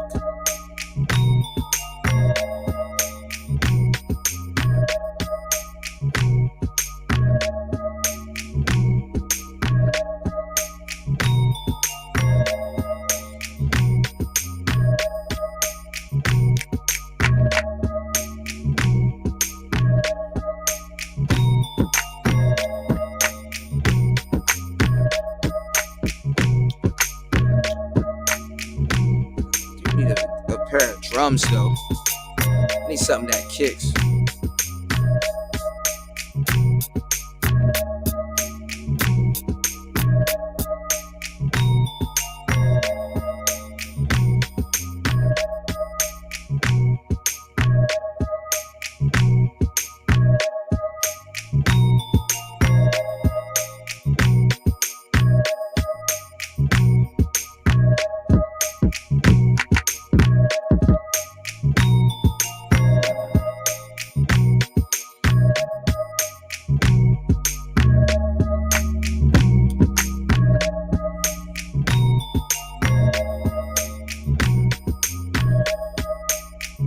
We do got some boom bap.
Anyway, should be done.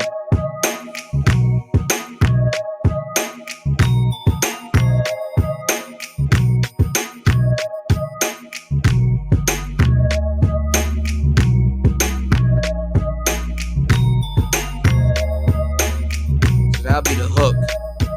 Then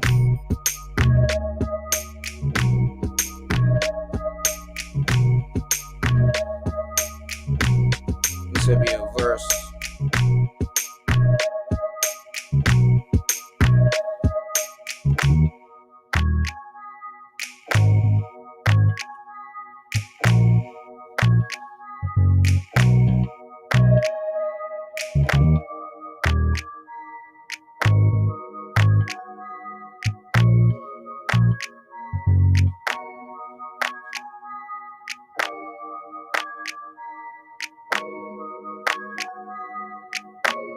Shit sounds so different without all that shit around it, huh?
Like, I think the bass gonna come in right here. There we go.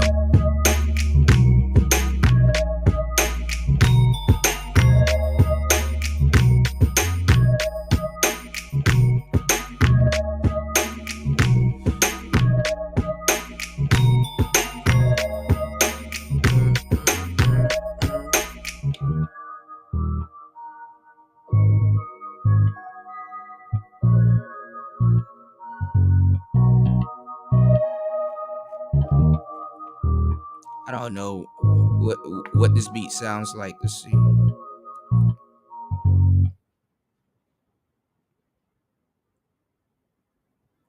I don't even know who would rap on this type of beat. I do need to start making type beats. It just now dawned on me. Who would rap on a beat like that? Roddy Rich. I'm gonna just call it Roddy.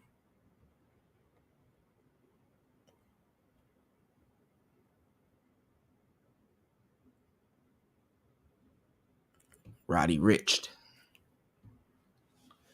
Never know. And get that nigga start rapping on fucking urban beats and shit.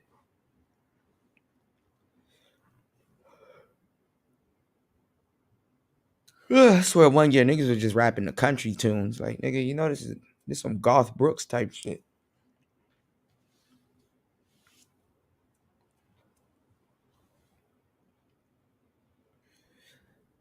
All right, so I think we should have about 11 beats, if I'm not mistaken.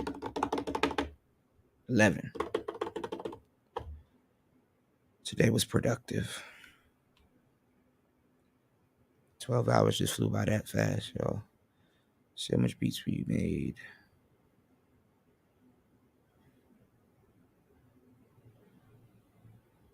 Hold on. 1, 2, 3, 4, 5, 6, 7, 8, 9, 10, 11. Yep. Might have to do something that every time I make a beat, I make a new folder or something like that. My desk is messy as hell. All right, y'all. Well, today was successful. Can't find my damn power button. There it is. Today was definitely successful. I want to thank you guys for tuning in. If you heard a beat that you like, hit me on the back end. I'll definitely get up with y'all. Gotta run and go grab something, come back, edit some videos. Stay tuned to the channel. There's some more videos coming out. If y'all haven't checked out the last couple of videos that I put out, I'm showing you guys hidden mansions all up and down the beautiful country of Laos. Showing you guys a bunch of hidden mansions. There was a couple of fortresses, like 2-3 fortresses, probably 4 fortresses that I showed y'all, and then one big ass palace. So if you guys check out the channel, got a lot of cool stuff on the channel. Nice cool music, good playlist and stuff. If you guys want, some cool music to add to your playlist, I am a DJ. And also comment on the story. Let me know if the next time we head out there, probably tomorrow, should we go into where that palace is? I got a one wheel, maybe I can kind of roll around, get some good footage, and skirt get in and get out. I'm gonna do my homework though. I'm gonna actually try to figure out what palace that is. It's a motherfucking palace. I know, nigga, it's a damn palace. Like that shit looks like some Agrabah shit. Like Aladdin lives there. Like, you know what I'm saying? Like, So I'm trying to figure out did some cool king of whatever dynasty live there, and then after a while he built a bigger palace or whatever. I wonder what's the history behind it. So definitely gonna Google landmarks in Vientiane or Vientiane. They call Vientiane all kinds of places. What did it cut out? Can y'all hear me? Don't scare me like that, Tony. All right, yeah, y'all can hear me. Yeah, man. Ain't nobody Ain't none of these passport bros showing you no damn palace. Hold on. Palace. That shit's a motherfucking palace. Malice in the palace. Ooh, Luang Prabang.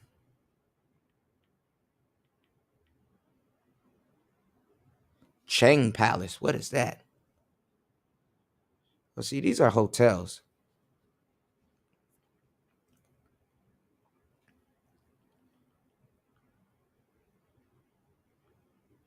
But see, I don't think it's going to come up in Google. Oh, shit. One of them did.